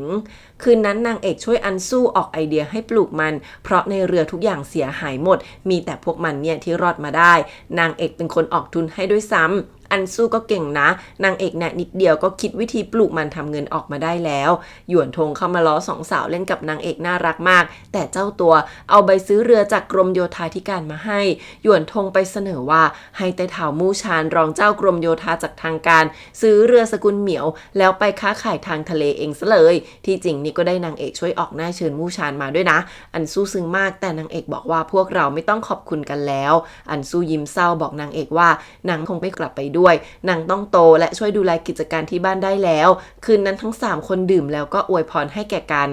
วันรุ่งขึ้นนางเอกขอบคุณที่หยวนทงช่วยแต่เจ้าตัวอมยิ้มบอกที่ไหนฝั่งมู่ชานก็จะช่วยแนะนำหยวนทงให้กับจวนอ๋องนางเอกฟังแล้วยังบ่นว่าเป็นตำแหน่งยากจะตายต้องเอาใจทุกฝ่ายหยวนทงอมยิ้มบอกงานยากไม่กลัวแต่นี่จะทำให้ตัวเองมีสิทธิ์เข้าตาแล้วก็หวังจะไปวางเดิมพันฝ่ายชิ่งอ๋องแทนรัชทายาทเพราะฝั่งรัชทายาทไม่มีสกุลมารดาหนุนหลังขุนนางที่เข้าพวกด้วยก็น้อยหยวนทงกะพนันว่าชิ่งอ๋องที่มีรากฐานแถมด้วยตัวเองอาจจะชนะมากกว่านางเอกอึ้งคิดถึงเรื่องชัดก่อนขึ้นมาว่าตอนนั้นชิ่งอ๋องมีที่ปรึกษาที่โคตรฉลาดจนกบฏสำเร็จถ้าเกิดเป็นหยวนทงจริงๆแล้วหยวนทงจะจบชีวิตไปแบบนั้นไหมในที่สุดนางเอกก็ออกปากเตือนว่าชิ่งอ๋องอาจก่อกบฏได้นะหยวนทงจ้องตากลับบอกก็ดีสิตรงกับเจตนารมณ์ตัวเองเลยบอกฟ้ารู้ดินรู้เจ้ารู้ข้ารู้ราชสำนักเน่าเฟะเกินทนรักษาประเทศสิเป็นเรื่องใหญ่คิดว่าต้องทำให้ราชวงศ์อยู่อีก100 ปีแน่จนนางเอกอึ้งพูดไม่ออกมู่ชันขึ้นเรือไปดูเรืออันสู้พร้อมกับดูมันเทศไปด้วยฝ่ายหยวนทงยกขนมหน้าตาดีมาเอาใจนางเอกพอโดนโต๊ะข้างๆแซวว่าปวกเปียกก็ดักกลับไปเป็นชุดแหมปักแซบนางเอกยกแว่นขยายให้เพราะสังเกตเห็นว่าหยวนทงน่าจะสายตาสั้นหยวนทงก็เอามาจ้องหน้านางเอกใกล้ๆพูดว่าดูแล้วนางเอกก็หน้าตาดีไม่เบานะจนโดนทุบ2 คนนี้คุยกันได้เท่านี้พ่อนางเอกกับลุง5โตซื่อซูก็โผล่มาหาเรื่องไม่แหตามหามาจนเจอตัวถึงนี่มาถึงก็หลอกด่าเรื่องหยวนทงจนนางเอกต้องแนะนำว่านี่คือสกุลจี้ญาติสกุลชุยอีกทีโตซื่อซูสวนแต่นางเอกปักเก่งกว่าค่ะโตซื่อซูปรี๊ดจนบอกว่าก่อเรื่องจนย่าเป็นห่วงป่วยแค่ไหนแล้วรู้ไหมมาแบบนี้นางเอกก็น่าเปลี่ยนแล้วรีบขอกลับบ้านด้วยทันทีให้นางทำอะไรก็ยอมคืนนั้นนางเอกยังมาเร่งพ่อกับโตซื่อซูให้รีบออกเดินทางเพราะนางห่วงย่าในที่สุดขบวนเล็กๆนี้ก็เริ่มออกเดินทางจนได้พอดึกอีกวันทั้งขบวนก็ติดอยู่กลางป่าเพราะรีบจัดโตซื่อซูลงมาจิกด่าอีกแล้วว่าเพราะนางเอกนั่นแหละแต่จู่ๆก็มีทหารมาเชิญทั้ง3ไปพักข้างหน้าเพราะว่าบังเอิญมีทหารประจำการชายแดนมีค่ายพักอยู่ข้างหน้านี้พอไปถึงอาหารเครื่องดื่มอะไรก็เตรียมมาพร้อมสุดขนาดนางเอกบ่นทำท่าปวดท้องนิดเดียวก็มีชามโจ๊กมาส่งถึงตรงหน้านางเอกอึ้งมองไปรอบๆรู้แล้วว่านี่ต้องเป็นพระเอกช่วยดูแลจัดการให้แล้วก็อมยิ้มเบาๆวันต่อมาที่เมืองอุ๋ยมีทหารควบคุมด่านอย่างเคร่งครัดไม่มีหนังสือห้ามผ่านแต่นางเอกส่งคนไปแจ้งว่าเป็นสกุลโต้ผ่านทางมาก็ได้รับการแซงคิวไปอย่างไวโฮโตซื่อซูหันไปมองรถม้านางเอกแล้วแค่เสียงดังฮึบอกพ่อนางเอกว่าเรื่องเนี้ยไม่ใช่เพราะพวกเราแน่ระหว่างทางจู่ๆรถม้านางเอกเกิดติดลมก็มีทหารใส่ชุดชาวบ้านกรูกันลงมาจนทุกคนตกใจนึกว่าโดนปล้นที่ไหนได้เขามาช่วยกันดันรถม้านางเอกแล้วตะโกนเสียงดังว่าเป็นชาวบ้านแถวนี้มาช่วยคนเฉยๆเงินทองก็ไม่เอาแล้วเพ่นแนบเข้าป่าไปยังกระผีมีเรียกนางเอกว่าคุณหนูสิด้วยค่ะอ้อยอมยิ้มตัวไม่มาแต่ความใส่ใจมาเต็มเปี่ยมโตซื่อซูจิกด่าว่านี่เพราะนางเอกไปรู้จักเจ้าลัทธิมือที่ไหนละสิในที่สุดนางเอกก็มาถึงเรือนส่วนสกุลชุยแล้วโตซื่อซูสั่งให้พ่อนางเอกกลับด้วยกันเดี๋ยวนี้ไม่สนใจเข้าไปเยี่ยมแม่ที่ป่วยอยู่เลยนางเอกเซ็งแต่ก่อนเข้าบ้านโตซื่อซูก็สั่งว่าให้อยู่บ้านดีๆรองานมงคลไปละเพราะช่วงที่นางไปฝูถิงแม่กับพ่อนางเอกตกลงงานแต่งไว้ให้แล้วนางเอกพูดไม่ออกได้แต่อึ้งเดินเข้าบ้านไม่สนใจพ่อบนเขาไกลๆรองแม่ทัพเฉาชิงบ่นว่าพ่อกับลุงนางเอกโคตรไร้น้ำใจลู่หมิงกลับหันมาแซวพระเอกว่าใครจะเหมือนเจ้านายล้าที่แอบมาคุ้มกันส่งคนตลอดทางแต่ก็ไม่ทักทายสักคำพระเอกอมยิ้มพูดว่านางเอกลั่นวาจาไม่เจอตัวเองงั้นทำแบบนี้ก็เหมาะสมแล้วที่ได้ช่วยส่งให้นางเอกเจอย่าเร็วขึ้นนับเป็นเรื่องดีแล้วจากไปเลยแหมหล่อนางเอกกลับมาก็เจอหวังอิงเสวียมารอเยาะเย้ยนางเอกจิกตาบอกว่างานแต่งครั้งนี้นางจะตอบแทนอย่างดีแน่แล้วเข้าไปดูท่านย่าที่อาการไม่ค่อยดีนางเอกตรวจไปไม่นานท่านย่าก็ฟื้นพอเห็นหน้านางเอกก็เสียงสั่นดีใจคืนนั้นท่านย่าบอกว่านางเป็นห่วงนางเอกมากไปพอหวังอิงเสวียมาใส่ไฟย่าเลยยิ่งปวดหัวพอรู้ว่านางเอกโดนจับแต่งงานย่าก็จะลุกไปหาเรื่องแต่นางเอกห้ามไว้บอกว่านางโตแล้วให้นางรับมือเองเถอะตอนนี้ถึงเวลาที่นางต้องปกป้องย่าแล้วก่อนที่นางเอกกับจางหรูจะเอาเกี๊ยวที่ทำเองมานั่งกินด้วยกันกับย่า3 คนพ่อนางเอกส่งชุดงดงามมาให้เพราะกลัวนางเอกจะไม่สมศักดิ์ศรีจางหรูเซ็งเพราะวันเกิดท่านย่าปีนี้คงไม่ได้ฟังเพลงไกลเกินเอื้อมด้วยกันแล้วพูดจบพระเอกที่อยู่บนต้นไม้ก็เป่าขลุ่ยเพลงนี้ขึ้นมาทันทีนางเอกรู้แต่ก็ฟังแล้วตาแดงโอ๊ยอยากจะแหม่ให้ถึงดาวอังคารตามใจอะไรเบอร์นี้นางเอกสัญญากับย่าและจางหรูน้ำตาคลอว่าให้รอนางกลับ บมาแล้วเราจะออกเดินทางท่องโลกดูสายน้ำและป่าเขาด้วยกันนะกลางดึกนางเอกปักต้นจิวชงจือด้วยตัวเองแล้วก็พูดลอยๆว่ายังไม่ออกมาอีกหรอพระเอกเดินอมยิ้มออกมาแต่กลับถามว่ามีผู้ชายบุกมาบ้านไม่กลัวหรือไงนางเอกคำนับแล้วขอบคุณที่ช่วยดูแลนางพระเอกพูดว่าไม่เคยพบคนที่จะเข้าใจสถานการณ์แบบนางเอกเลยนางเอกกลับหน้าเศร้าพูดว่านางไม่ได้เก่งแบบนั้นแค่เจอเรื่องราวเล็กน้อยในบ้านก็ยากที่จะตัดสินใจแล้วเป็นแค่หมอที่รักษาตัวเองไม่ได้คนนึงแต่นางอยากเอาอย่างพระเอกที่เข้มแข็งเด็ดเดี่ยวและจะกลับเมืองหลวงไปจัดการเรื่องราวในครอบครัวด้วยตัวเองพระเอกอวยพรให้แล้วก็บอกว่ามาลาเพื่อออกเดินทางไปเหลียวตงส่งกล่องเล็กๆคืนให้พอนางเอกเปิดดูถึงเห็นว่าเป็นต่างหูที่พระเอกยิงธนูขัดบนเรือนั่นเองพระเอกยังบอกว่าถ้าต้องการความช่วยเหลือให้ส่งคนไปหานางเอกรับไว้แต่ความหวังดีบอกอยากจัดการเรื่องนี้เองพระเอกเดินไปถามว่านางเอกปลูกต้นอะไรถึงดูแลดีแบบนี้นางเอกบอกว่าเป็นดอกจิวชงจือพอเห็นพระเอกช่วยลงแรงขุดดินก็บอกว่าไม่ต้องมันเป็นดอกไม้บ้านป่าที่โตเองได้พระเอกกลับลุกมาจ้องตาบอกว่าเชื่อแต่ถ้าช่วยปกป้องมันอาจจะโตได้ดียิ่งกว่าอู้หูยแต่นางเอกฟังแล้วก็ไม่ตอบอะไร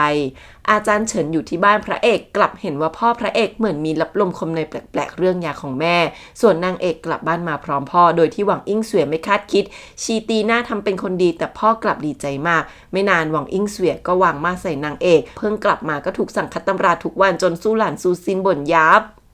แต่ที่นี่นางเอกยังได้ข่าวลับที่อาจารย์เฉินแอบส่งมาเรื่องแม่พระเอกป่วยหนักแล้วองครักษ์ก็โดนเปลี่ยนโดยที่พระเอกไม่รู้เรื่องนางเอกเผาจดหมายทิ้งพร้อมนึกเรื่องราวของพระเอกที่บันทึกในสมุดไปด้วยชาติก่อนพระเอกฆ่าพ่อและน้องชายทิ้งปีนี้เพราะมีเรื่องร้ายไม่คาดคิดนางเอกกำลังใช้ความคิดว่าที่บ้านพระเอกมีรับลมคมในอะไรโต้งหมิงก็แอบมาหาน้องมาพร้อมอาหารที่ทำด้วยตัวเองแล้วก็เป็นของที่นางเอกชอบทั้งนั้นน้องน่ารักอยู่นะเนี่ยทั้งที่หวังอิ่งเสวียห้ามคนมาหานางเอกน้องยังคัดลอกหนังสือมากมายแล้วมาชวนนางเอกไปเที่ยวนางเอกอึ้งเลยเปรียบเทียบกับโต้หมิงที่จริงใจกับนางตอนนี้กับชาติที่แล้วยังก็คนละคนพอดีมีคนโผล่มาดูนางเอกก็เลยผลักโต้หมิงหลบลงบนตักแหมโมเมนต์พี่สาวน้องสาวคือน่ารักนางเอกนั่งดูตำราระเบียบหญิงที่โต้หมิงเอามาให้ของน้องกับอูซานใช้ไม่ได้เลยเพราะลายมือไม่เหมือนมีของหยวนทงด้วยนะเรียกว่าไม่คล้ายแต่ก็ใกล้เคียงฉบับสุดท้ายเป็นของพระเอกที่เหมือนตอนที่นางเอกใช้มือซ้ายเขียนมากกระทั่งคำที่นางเอกตั้งใจเขียนผิดขาดไปขีดเดียวเพราะไม่อยากเขียนชื่อแทนแม่พระเอกยังใส่ใจเขียนออกมาได้เป๊ะนางเอกดูแล้วก็นั่งอมยิ้มอยู่คนเดียวที่ค่ายทหารในเหลียวตงชิงอ๋องจูโย่ถิงอยู่กับหยวนทงแล้วพระเอกมาเข้ากับชิงอ๋องแต่ถูกทดสอบความสามารถแล้วพระเอกก็คือโคตรเก่งทำให้ชิงอ๋องสนใจรับพระเอกไว้ช่วยฝึกทหารจริงๆพระเอกกำลังลากลับเมืองหลวงเพราะได้ข่าวว่าแม่ป่วยหนักก็พอดีลี่เจินคิดกันไม่ซื่อจนชิงอ๋องต้องออกไปปราบพระเอกเลยอาสาจะส่งสารด่วนกลับเมืองหลวงให้ด้วยชิงอ๋องออกปากว่าเอาไว้คุยกันครั้งหน้านะก่อนออกไปรบฝ่ายหยวนทงเอาหน้าว่าติดหนี้แล้วนะแต่พระเอกสวนกลับกันว่ามากกว่ามั้งแหมไม่มีใครยอมใคร นางเอกสงบนิ่งมากทั้งที่บ้านพระเอกกำลังร้อนระอุที่จริงนางเอกส่งผู้ดูแลเจ้าไปดักรอพระเอกที่หน้าประตูเมืองแล้วพระเอกรับรู้แต่ฝากกลับบ้านพูดแค่ว่าฝากขอบคุณนางเอกด้วยในที่สุดพระเอกก็มาไม่ทันที่บ้านพระเอกแขวนธงขาวมากมายแม่พระเอกเพิ่งจากไปเมื่อคืนนี้มีทรงฮั่นนั่งร้องไห้เผากระดาษให้แม่อยู่พระเอกร้องไห้ก้มลงคำนับศพเอาแต่บอกตัวเองว่ามาไม่ทันเป็นลูกอกตัญญูแล้วพระเอกก็เดินหน้าเครียดไปเจอพ่อที่กำลังนั่งลูบหวีคิดถึงแม่อยู่พระเอกคุกเข่าขอโทษพ่อก็ส่งหยกขาวมันแพ็คของปู่ที่ให้ตัวเองกับน้องชายไว้คนละอันพ่อบอกว่าสิ่งนี้อยู่บนตัวของเหมยรุ่ยสาวรับใช้ข้างกายแม่แต่นางกลับกลายเป็นศพอยู่ที่นี่พ่อบ้านยัดข้อหาทันทีว่าพระเอกแอบคบกับเหมยรุ่ยหาว่านี่เป็นของแทนใจจนพอแม่ตายนางก็ฆ่าตัวตายตามแถมยังท้อง3 เดือนพ่อตบพระเอกเลยหาเรื่องด่ามากมายว่าพระเอกเป็นคนทำแบบนี้รับหลังตอนแม่ป่วยแล้วก็ตีพระเอกยกใหญ่สั่งใช้โทษประจำตระกูลด้วยโอ้โหพ่ออะไรคะเนี่ยนางเอกนั่งไม่ติดแล้วพอรู้ว่าห้ามพระเอกไม่ได้แถมที่สกุลตอนนี้ยังปิดประตูทำศพอย่างแปลกประหลาดตอนนี้นางเอกถูกห้ามออกจากจวนแต่นางเอกบอกซูหลันซูซินว่ายังไงก็ต้องไปช่วยพระเอกให้ได้บอกให้ส่งข่าวให้อาจารย์เฉินเดินหมากสุดท้ายซะพระเอกกำลังถูกจับมัดโบอย่างรุนแรงในใจคิดถึงแต่ภาพความทรงจำที่ตัวเองถูกพ่อทำร้ายมาตลอดพระเอกถูกโบยจนเกือบสลบกระซิบว่าไม่อยากเจอก็บอกตัวเองก็ยอมได้ทำไมต้องทำแบบนี้ด้วยก่อนสลบไปเลยพ่อกำหมัดแต่สั่งให้ขังพระเอกไว้แล้วพรุ่งนี้ตัวเองจะพาคนในสกุลคัดชื่อพระเอกออกลบชื่อจากกันเป็นซื่อจือพระเอกถูกลากมาขังในห้องร้างพอคิดถึงเรื่องที่ผ่านมาพระเอกก็มองหอกของแม่พึมพำแค่ที่แท้ก็แบบนี้ พระเอกค่อยๆคลานไปพยายามจับหอกของแม่ขึ้นมาแต่พอฟื้นมาอีกทีกลับเห็นนางเอกเดินมาดูอาจารย์เฉินรีบวิ่งมาบอกว่าจะไปจัดการเรื่องอื่นก่อนที่นี่คือร้านตำราเจ้าเหวินนางเอกเดินมาพยุงพระเอกที่ใส่ตามึนงงบอกว่าโชคดีที่พระเอกบังคับเอาตัวอาจารย์เฉินไว้ไม่งั้นนางคนเดียวคงช่วยพระเอกไม่ได้ที่จริงลู่หมิงลู่เจิงได้รับจดหมายให้ช่วยก่อความวุ่นวายแล้วแอบช่วยหามพระเอกออกไปที่ช่วยพระเอกออกมาครั้งนี้ลู่เจิงต้องเสียชีวิตเพื่อปกป้องให้ลู่หมิงพาพระเอกออกมาให้ได้พระเอกฟังแล้วยิ่งสะท้อนใจว่าพ่อทำกับตัวเองขนาดนี้นางเอกที่เป็นคนต่างสกุลแถมยังเป็นผู้หญิงกลับเป็นคนแอบมาช่วยไว้ถ้าเกิดลุงห้ากับแม่เลี้ยงนางรู้เข้าจะเกิดอะไรขึ้นบ้างแต่นางเอกบอกว่าเรื่องด่วนขนาดนี้ถ้าถึงที่สุดแล้วนางก็มีวิธีเอาตัวรอดเองพูดว่าพระเอกก็เคยช่วยนางไว้เช่นกันก่อนจะเสไปพูดเรื่องฝูถิงแล้วยังบอกว่านางจะพาอาจารย์เฉินไปบุญคุณระหว่างเราถือว่าหมดสิ้นแล้วพระเอกมองจดหมายในมือแล้วก็บอกว่าคุ้นกับตัวหนังสือของนางมากจนนางเอกหลบตาพระเอกพูดเรื่องละครงิ้ววันงานเก็บเกี่ยวแต่นางเอกไม่ยอมรับขยับไปช่วยเปลี่ยนผ้าพันแผลให้ข้างหลังตอนนี้นางเอกถึงเห็นว่าผมพระเอกเริ่มขาวแล้วส่วนพระเอกก็ใส่ตาสับสนมั่นใจว่าที่ผ่านมาเป็นนางเอกมาตลอดแถมยังเสี่ยงอันตรายมาช่วยแต่นางเอกมีความลับอะไรถึงหลบเลี่ยงไม่ยอมรับนางเอกเปิดผ้าพันแผลเห็นว่าแผลพระเอกสาหัสสุดๆพระเอกบอกว่านี่คือกะเอาถึงตายทั้งที่พระเอกเจ็บหนักต้องรักษาเป็นเดือนแต่พระเอกก็บอกว่าตัวเองต้องกลับไปไม่งั้นพวกนั้นจะเอาชื่อตัวเองออกจากกันเป็นซื่อจื่อตอนนี้พระเอกต้องกลับมาจับดับเท่านั้นโอ้โหสายตาพระเอกคือแบบที่สุด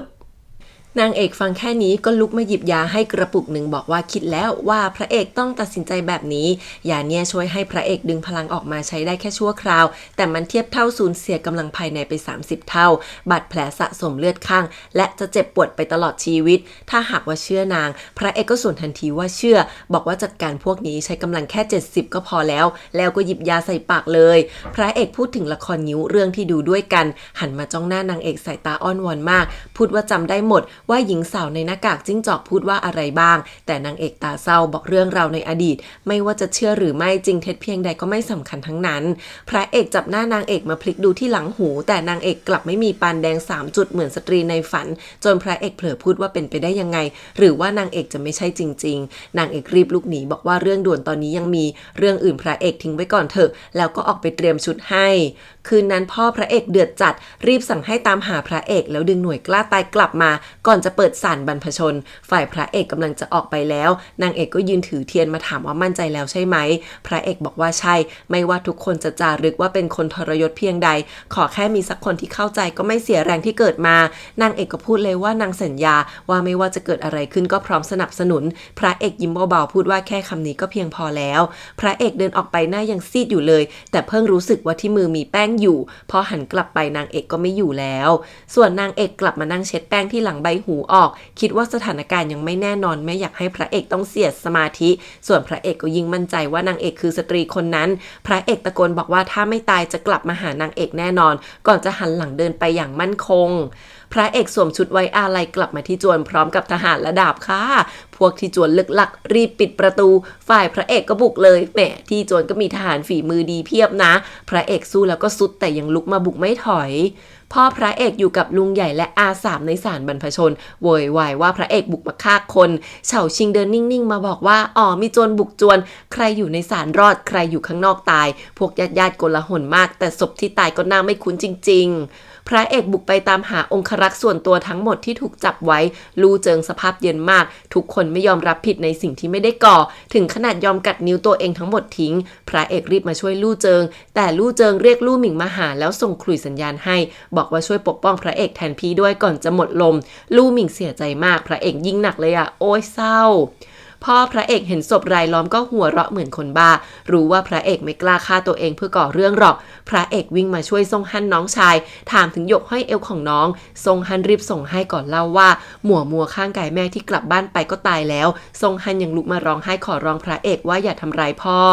ตอนนั้นพ่อกำลังจะมาที่ศาลบรรพชนแต่พระเอกลากตัวเข้ามาคุยกันต่อหน้าโลงศพแม่พ่อสะดุ้งแต่ยังลุกมาถามว่าบุกมากลางดึกแบบนี้ต้องการอะไรพระเอกเดินถือดาบมาถามว่าที่ผ่านมาเคยคิดว่าตัวเองเป็นลูกบ้างไหมพ่อก็แถอีกว่าเรื่องคบชู้เข้าใจผิดคนตายก็แค่คนทรยศในครอบครัวทำเหมือนเรื่องที่ผ่านมาไม่มีอะไรอย่างนั้นแหละโห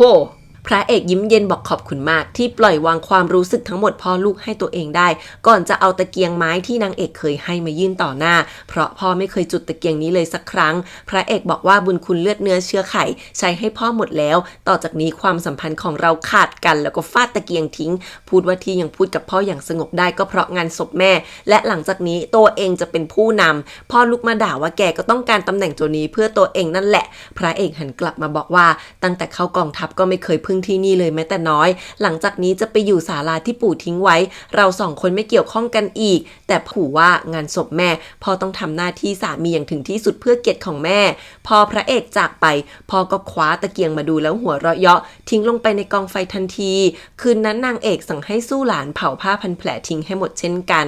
วันต่อมามีสารด่วนจากชิ่งอ่องเข้ามาว่าชนเผ่าลี่เจินรุกรานชายแดนอย่างหนักใต้เท้าอูเนี่ยให้ส่งทหารไปปราบด่วนแต่พอเต้ถามถึงเงินคลังโตซื่อสูที่ดูทิศทางลมก็รีบเสนอให้ยอมเปิดตลาดค้าม้าเพราะชนเผ่าลี่เจินบุกมาได้เพราะอดอยากค้าม้าไม่ได้ทำแบบนี้จะได้ไม่กระทบเงินคลังหลวงทั้งที่ตลาดม้าเคยถูกปิดไปเพราะมีการทุจริตคอร์รัปชันมากมายพวกใต้เท้าอูคุกเข่าเอาชีวิตยอมคัดค้านเตไอแคกพูดพึมพำว่าถ้าติ้งกัวกงยังอยู่ก็คงจะดีโตซื่อซูรู้หมดว่านางเอกได้ตำราที่อูซันแอบส่งให้ทั้งยังมีจดหมายและขนมมาด้วยแล้วก็รู้ว่านางเอกแอบออกไปช่วยคนกลางดึกอีลุงนี่มันกะรอให้พ่อนางเอกออกไปตรวจบัญชีนอกเมืองแล้วหาเรื่องทันทีพระเอกเดินนำขบวนอาลัยให้แม่ทั้งที่ไม่ใช่ผู้นำสกุลจนชาวบ้านนินทาแต่ไม่ว่าใครที่ปากมากก็โดนหวินหยางสั่งคนลักไปตบปากด้วยตัวเองโอ้โหเพื่อนโคตรปกป้องแล้วพระเอกกับนายทหารที่เหลือก็ไปเคารพศพองครักษ์ที่ตายเพื่อพระเอกในจวนซึ่งรวมทั้งลู่หมิงที่คุกเข่าประกาศขอเป็นทัพหน้าปกป้องพระเอกแทนพี่ชายลู่เจิงเองถึงแม้พระเอกจะพูดว่าเราไม่สามารถล้างแค้นคนที่ฆ่าลู่เจิงได้แต่ลู่หมิงก็ยังยินดีติดตามพระเอกด้วยชีวิตพระเอกพาทุกคนดื่มเหล้าเคารพศพทหารกล้าทุกคนด้วยสายตาสุดเจ็บปวดแล้วก็ล้มลงในที่สุด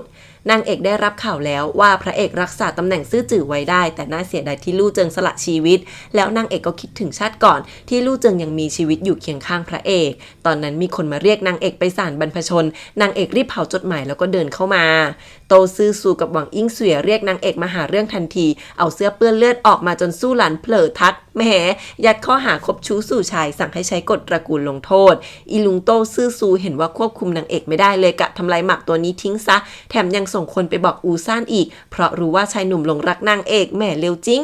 พระเอกสลบไป7 วัน7 คืนฟื้นมาเฉาชิงก็รีบเข้ามาดูหมอหลวงที่มาดูทุกครั้งพูดว่าอวัยวะภายในทั้ง5บาดเจ็บแถมยังกินยาลูกกลอนจนเสียสมดุลอีกหมอหลวงกลัวว่าพระเอกจะไม่ฟื้นพระเอกถามถึงนางเอกทันทีลู่หมิงเลยอดพูดไม่ได้ว่านางเอกถูกที่บ้านจับลงโทษข้อหานัดพบผู้ชายยามวิกาลนางเอกโดนโบยเท้าจนเลือดอาบสลบไปเลยพระเอกร้อนรนงนเงียนจะลุกไปช่วยเพราะรู้ว่านั่นคือตัวเองบอกชีวิตนี้นางเอกช่วยไว้จะคืนให้ก็ไม่มีอะไรผิดเฉาชิงบอกว่าเรื่องมันจบไปแล้วเพียงแต่ตระกูลอูนี่สิคืนนั้นอูซ่านบุกมาช่วยนางเอกจริงๆแล้วก็ยอมรับว่าเสื้อเปื้อนเลือดเป็นของตัวเองโตซื่อซูก็เลยหาเรื่องว่าสกุลอูทำให้สกุลโตเสื่อมเสียแล้วก็ฟ้องร้องราชสำนักโถไอ้นี่เลวซะอูซ่านถูกจับขังคุกทรมานไม่ว่าจะโดนยั่วยุแค่ไหนก็ไม่ยอมรับสักนิดไอ้พวกนี้เขียนคำให้การมโนเองใหม่หมดล้วนมุ่งเป้าไปที่สกุลอูหาว่าโน้มน้าวยุแยงเรื่องการเมืองขนาดเส้นสายนางเอกยังไม่กล้าออกหน้านางเอกฟังข่าวทั้งที่เท้ายังบาดเจ็บแล้วก็สะท้อนใจคิดว่าช่วยชีวิตอูซ่านไว้แต่ที่แท้อูซ่านต่างหากที่ช่วยชีวิตนางเอกพยายามใช้ไม้ค้ำมาขอร้องให้โต้ซื่อซูปล่อยอูซ่านไปแต่ว่าโตซื่อซูมันเลวจริงใส่ไฟหาว่าหลานมีเรื่องคบชู้สู่ชายเพื่อทำลายสกุลอูนางเอกน้ำตาคลอด่าแต่มันไม่รู้สึกรู้สานางเอกถึงกับคุกเข่าร้องไห้ขอร้องท่ามกลางหิมะให้ปล่อยอูซ่านไปแต่มันปิดประตูใส่อย่างเดียวนางเอกรับรู้ข่าวที่พระเอกฟื้นแล้วก็พยายามจะไปช่วยอูซ่านรับผิดนางเอกได้แต่บอกว่าไม่ได้เด็ดขาดไม่งั้นพระเอกมีแต่จะโดนร่างแหบไปด้วยแต่ตอนนี้เฉาชิงก็ยังห้ามพระเอกไว้ไม่อยู่พ่อนางเอกเพิ่งกลับมาแต่พอเดินมาหานางเอกก็ปิดประตูไม่อยากพบหน้าพ่อขอโทษที่กลับมาช้าถ้าอยู่ที่นี่ต้องไม่ให้ใครมาทำร้ายแน่แต่นางเอกพูดจากหลังประตูเรียบๆว่านี่ก็เจ็บตัวเพื่อสกุลโตทั้งนั้นถามว่า10 กว่าปีมานี้นางกลับมาอยู่กับพ่อแต่นางได้อะไรบ้างนอกจากตบตีทำร้ายร่างกาย ถามว่านางต้องถูกกักบริเวณตลอดชีวิตเลยไหมพ่อเลยบอกว่าให้เลิกเดี๋ยวนี้นางเอกคือฝ่าหิมะให้สองสาวใช้พยุงตัวเข้ามาในเมืองเจอกับพระเอกที่กำลังจะไปช่วยอูซ่านพอดีพอพระเอกเห็นก็รีบวิ่งมาหาเลยนางเอกก็แทบวิ่งไปเช่นกันพระเอกรีบถามว่าออกมาทำไมแผลก็เป็นขนาดนี้ไม่สนใจจะอยู่แล้วหรอนางเอกกลับพูดว่าที่พระเอกเคยสัญญากับนางไว้ล่ะว่าถ้านางช่วยชีวิตพระเอกจะต่อสู้เพื่อความอยู่รอดพระเอกไปช่วยอูซ่านไม่ได้มีแต่จะให้ศัตรูแทงซ้ำและคนที่รักเสียใจเท่านั้นจนพระเอกเงียบฉากสองคนนี้คือสวยมากพระเอกมานั่งทำแผลที่เท้าให้นางเอกจนนางเอกเขินจะขอทำเองพระเอกไม่ยอมแล้วก็บอกว่าไหนนางเอกเคยพูดเองว่าเป็นหมอไม่แบ่งแยกแล้วจะอายอะไรนางเอกรีบขยับมาทำเองแล้วก็บ่นว่านางไม่โดนหนักหรอกพอรับไหวก่อนจะรีบจับชีพจรพระเอกเช็คพอรู้ตัวว่าจับมือพระเอกอยู่ก็รีบปล่อยพระเอกถามว่าสกุลอูมาเอี่ยวเรื่องระหว่างเราได้ยังไงนางเอกก็เลยเล่าเรื่องทั้งหมดให้ฟังว่าลุงนางเป็นคนวางแผนเสื้อเปื้อนเลือดยังทำปลอมล่อให้อูซ่านมาช่วยจนโดนจับขังคุกแต่ตอนนี้ข้อกล่าวหากลับกลายเป็นสกุลอูยงใยหาพันธมิตรแต่คำพูดเปรยๆของลุงก็ทำให้นางคิดได้ว่าจุดสำคัญตอนนี้ไม่ใช่คดีอูซ่านพระเอกตอบได้ทันทีว่าเป็นเรื่องที่สรุปแล้วความวุ่นวายที่เหลียวตรงควรทำสงครามหรือว่าสงบศึกแล้วพระเอกก็เล่าว่าในท้องพระโรงเกิดเรื่องอะไรขึ้นบ้างที่จริงในใจเต้ไม่อยากทำสงครามเพราะกองคลังขาดดุลแม่ทัพที่เก่งกล้าก็ไม่มีทัพที่เหลียวตรงก็ขาดประสบการณ์ดังนั้นยิ่งใต้เท้าอูแนะนำอย่างรุนแรงเท่าไหร่เต้ก็ยิ่งหาทางลงยากนางเอกฟังแล้วมองขัดเช่นกันว่าลุงนางเดาใจเต้ออกแล้วสกุลอูแข็งขืนต่อไปแบบนี้มีสิทธิ์เสียอำนาจได้พระเอกเดินวนหน้าเครียดเหมือนกันพูดว่าต้นตอของเรื่องตอนนี้อยู่ที่ใต้เท้าอูกับเต้แล้วอูซ่านอยู่ในคุกไม่ยอมรับผิดในที่สุดพ่อนางเอกก็แอบพานางเอกเข้ามาหาพอให้ทั้งคู่คุยกันอูซานก็รีบลุกมาหานางเอกเลยแล้วก็นับด้วยว่านี่เป็นครั้งที่6แล้วนะที่ได้เจอกันนางเอกตาเศร้าถามว่าเคยคิดไหมว่านี่คือกับดักอูซานบอกว่าไม่อาจเอาชีวิตนางเอกมาเดิมพันได้อูซานไม่เสียใจแต่รู้สึกผิดกับปู่เท่านั้นเพราะถ้าไม่ได้พบนางเอกชีวิตอูซานก็คงไม่มีชีวิตชีวาแบบนี้แล้วอูซานก็ถูกพาไปลงทันท่ามกลางหิมะที่ตกหนักใต้เท้าอูไปคุกเข่าขอรับผิดกับเต้เรื่องเสนอการศึกครั้งนี้และขอลาออกกลับบ้านเกิดโอ้ยสงสารท่านปู่ที่ทำนี่ก็เพื่ออูซานมีพระเอกนั่งคุกเข่าเป็นเพื่อนเงียบๆที่ลานประหารอูซานไม่ยอมรับความผิดใดๆทั้งนั้นเพราะไม่เคยผิดต่อบรรพบุรุษหรือสกุลเลยก่อนที่จะโดนลงดาบพระเอกก็ปากระบี่มาขวางโหพระเอกมาพร้อมกับป้ายคำสั่งของเต้วินิจฉัยว่าอูซานไร้ความผิดเพียงแต่ลดขั้นให้ไปเป็นขุนนางโยธาย้ายไปประจำที่จริงเหมือนซ่อมแซมตำหนักที่นั่น3 ปีสั่งปิดคดีแค่นี้อูซ่านเงยหน้าขึ้นมองก็เห็นนางเอกอมยิ้มให้เบาๆในหมู่คนก่อนที่อูซ่านจะล้มลงสลบไปตอนที่นั่งรถม้าออกนอกเมืองนางเอกก็มาตะโกนอวยพรส่งจากหน้าผากไกลๆอูซ่านเองก็ยิ้มดีใจบอกว่านี่ครั้งที่7แล้วที่ได้เจอกันบอกว่าตัวเองโชคดีที่ได้พบกับนางเอกหวังว่าโลกนี้นางเอกจะได้พบคนที่พิสูจน์ใจเพื่อนางและขอให้นางเอกมีอิสระทำในสิ่งที่อยากทำรักคนที่อยากรักอูซ่านยิ้มเต็มหน้าแล้วก็คำนับให้ก่อนจากไปนางเอกมองส่งสายตาเศร้าพระเอกเดินมาบอกว่าอูซ่านได้ไปทำงานไม้ที่รักนางเอกไม่ต้องเสียใจหรอกนางเอกกลับบอกว่านางเศร้าให้กับความรันทดของโลกนี้ก็คือกรงนกที่ใหญ่ที่สุดพวกเราก็แค่นกในกรงทำอะไรไม่ได้เลยพระเอกยื่นจดหมายที่อูซ่านขอให้พระเอกส่งต่อให้นางเอกหลังจากคิดว่าตายแน่แต่พอรู้ว่ารอดก็ให้พระเอกเผามันทิ้งแต่พระเอกคิดว่านางเอกควรได้อ่านมันในนั้นอูซ่านใช้เลือดเขียนความในใจอวยพรให้นางเอกจากใจจริงให้ได้พบคนรักและได้รับความจริงใจซื่อสัตย์นางเอกสะท้อนใจคิดว่านางควบคุมหลายอย่างได้สุดท้ายก็ยังถูกบังคับในจวนต้องโอนอ่อนตามผลประโยชน์เท่านั้นพระเอกก็เลยเล่าว่าลุง5โต้ซื่อซูของนางเอกกำลังไปทำภารกิจเรื่องลี่เจินเร็วๆนี้ที่แท้โต้ซื่อซูกำลังขึ้นหม้อแล้วที่ได้ไปทำภารกิจก็เพื่อเจรจาสันติภาพกับเผ่าลี่เจินที่เหลียวตงนี่ก็เป็นพระเอกที่แนะนำเต้ด้วย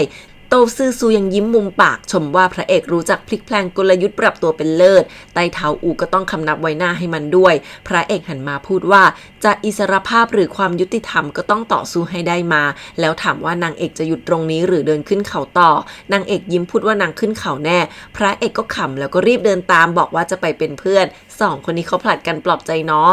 3 เดือนต่อมาที่ลานประลองพวกชายหนุ่มสกุลดีลูกท่านหลานเธอนินทาพระเอกตรงๆแต่พระเอกทำตัวเป็นกลางนิ่งมากวินหยั่งยังแซวว่านางเอกแนะนำมาลาสิท่าซึ่งตอนนั้นนางเอกก็อยู่ในหมู่สาวๆที่กำลังแข่งกันทำอาหารเพื่ออวดหน้าตาความสามารถของสตรีอยู่หวังอิงเสวยเองก็เข้ามาแบบมีแต่คนรุมเพราะโตซื่อสู่ทำความดีความชอบเต้เลยสั่งจัดที่นั่งในงานให้ชีคือแบบแทบจะหน้าบานสุดแล้วเพราะมั่นว่าโต้หมิงจะชนะนางเอกแล้วก็ได้ที่1 งานนี้หวังอิงเสวยจ้างอาจารย์มาเคี่ยวเข็นสอนโต้หมิงมาโดยเฉพาะส่วนนางเอกก็แค่สาวบ้านปากคนหนึ่งเท่านั้นนี่ก็เพื่อการคัดลูกเขยในอนาคตแหม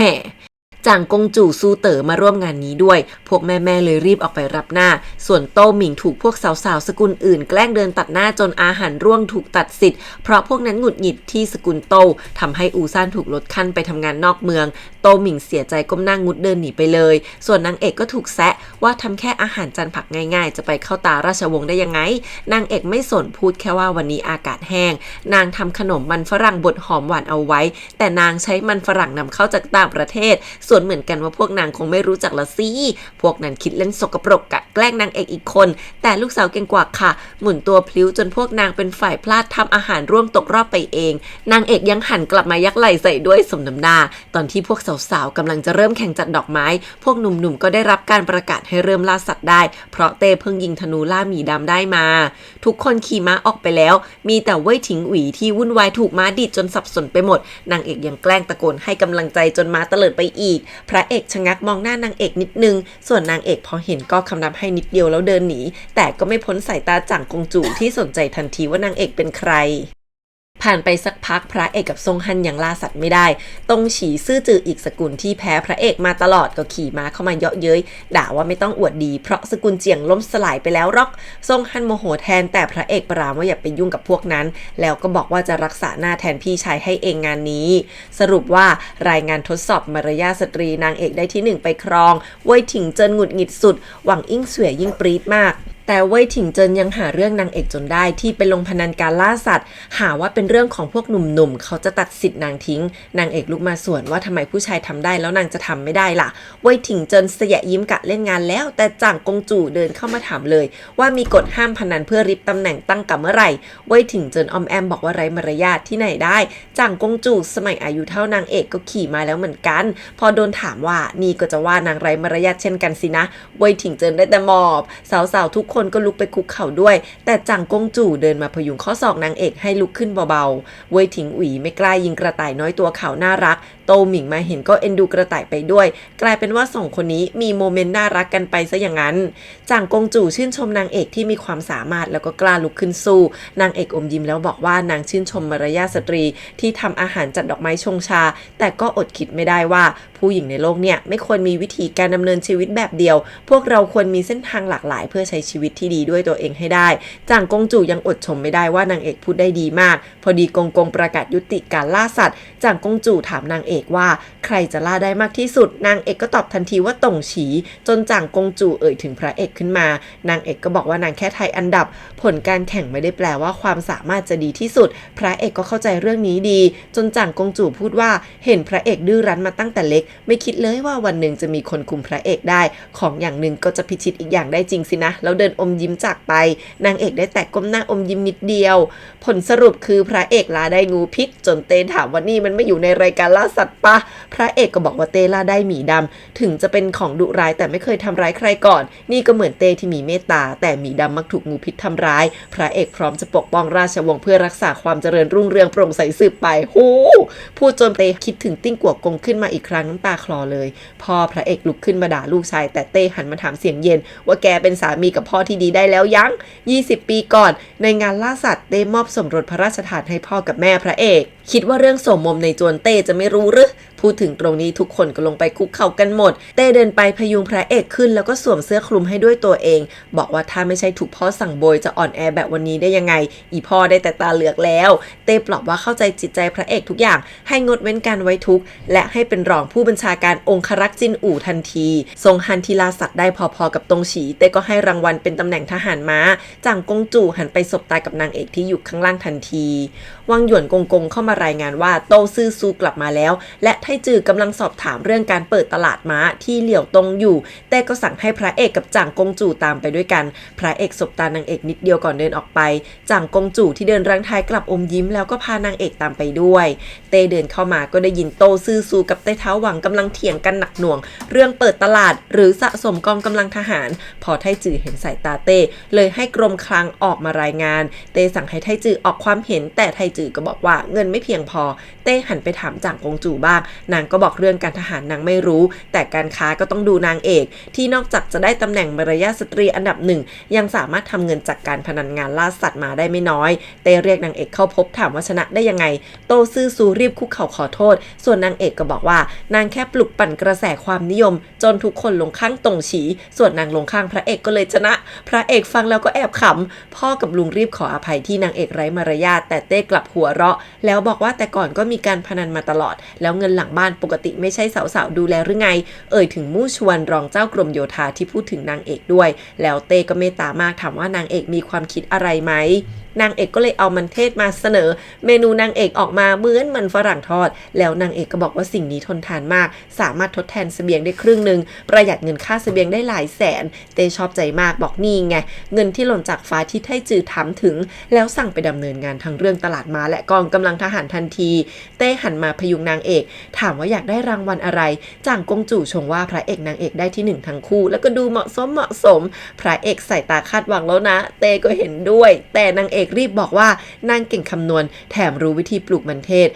นางพร้อมรับใช้แผ่นดินกำลังจะขอบอกปัดไปทำงานที่เหลี่ยวตงโตซื่อสู่ก็รีบแทรกบอกว่านางเอกมั่นกับเว่ยถิงอีไว้แล้วพระเอกหน้าเศร้าเลยเต้ยังอดเหลือบมองไม่ได้สุดท้ายก็ว่าเว่ยถิงอีไม่สมกับเป็นสกุลนักรบเท่าไหร่ให้ไปฝึกกับองครักษ์จินอีบ้างก็แล้วกันแล้วยังเลยไปบอกว่าพระเอกก็ควรคิดเรื่องแต่งงานได้แล้วพูดถึงองค์หญิงจิงอีที่โตมาพร้อมกันจ่างกงจู่ยังปรามว่าเด็กคนนี้แข็งเกร้าจะตายอย่าบังคับเลยเต้ก็หันไปบอกพระเอกว่าคิดได้เมื่อไหร่แล้วให้มาหา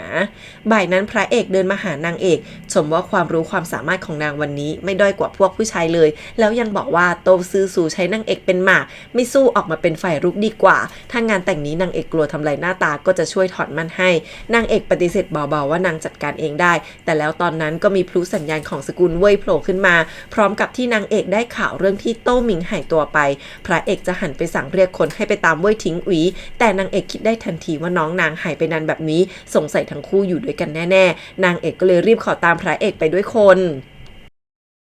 จ่างกงจู่นัดโต้ซื่อซูมาหา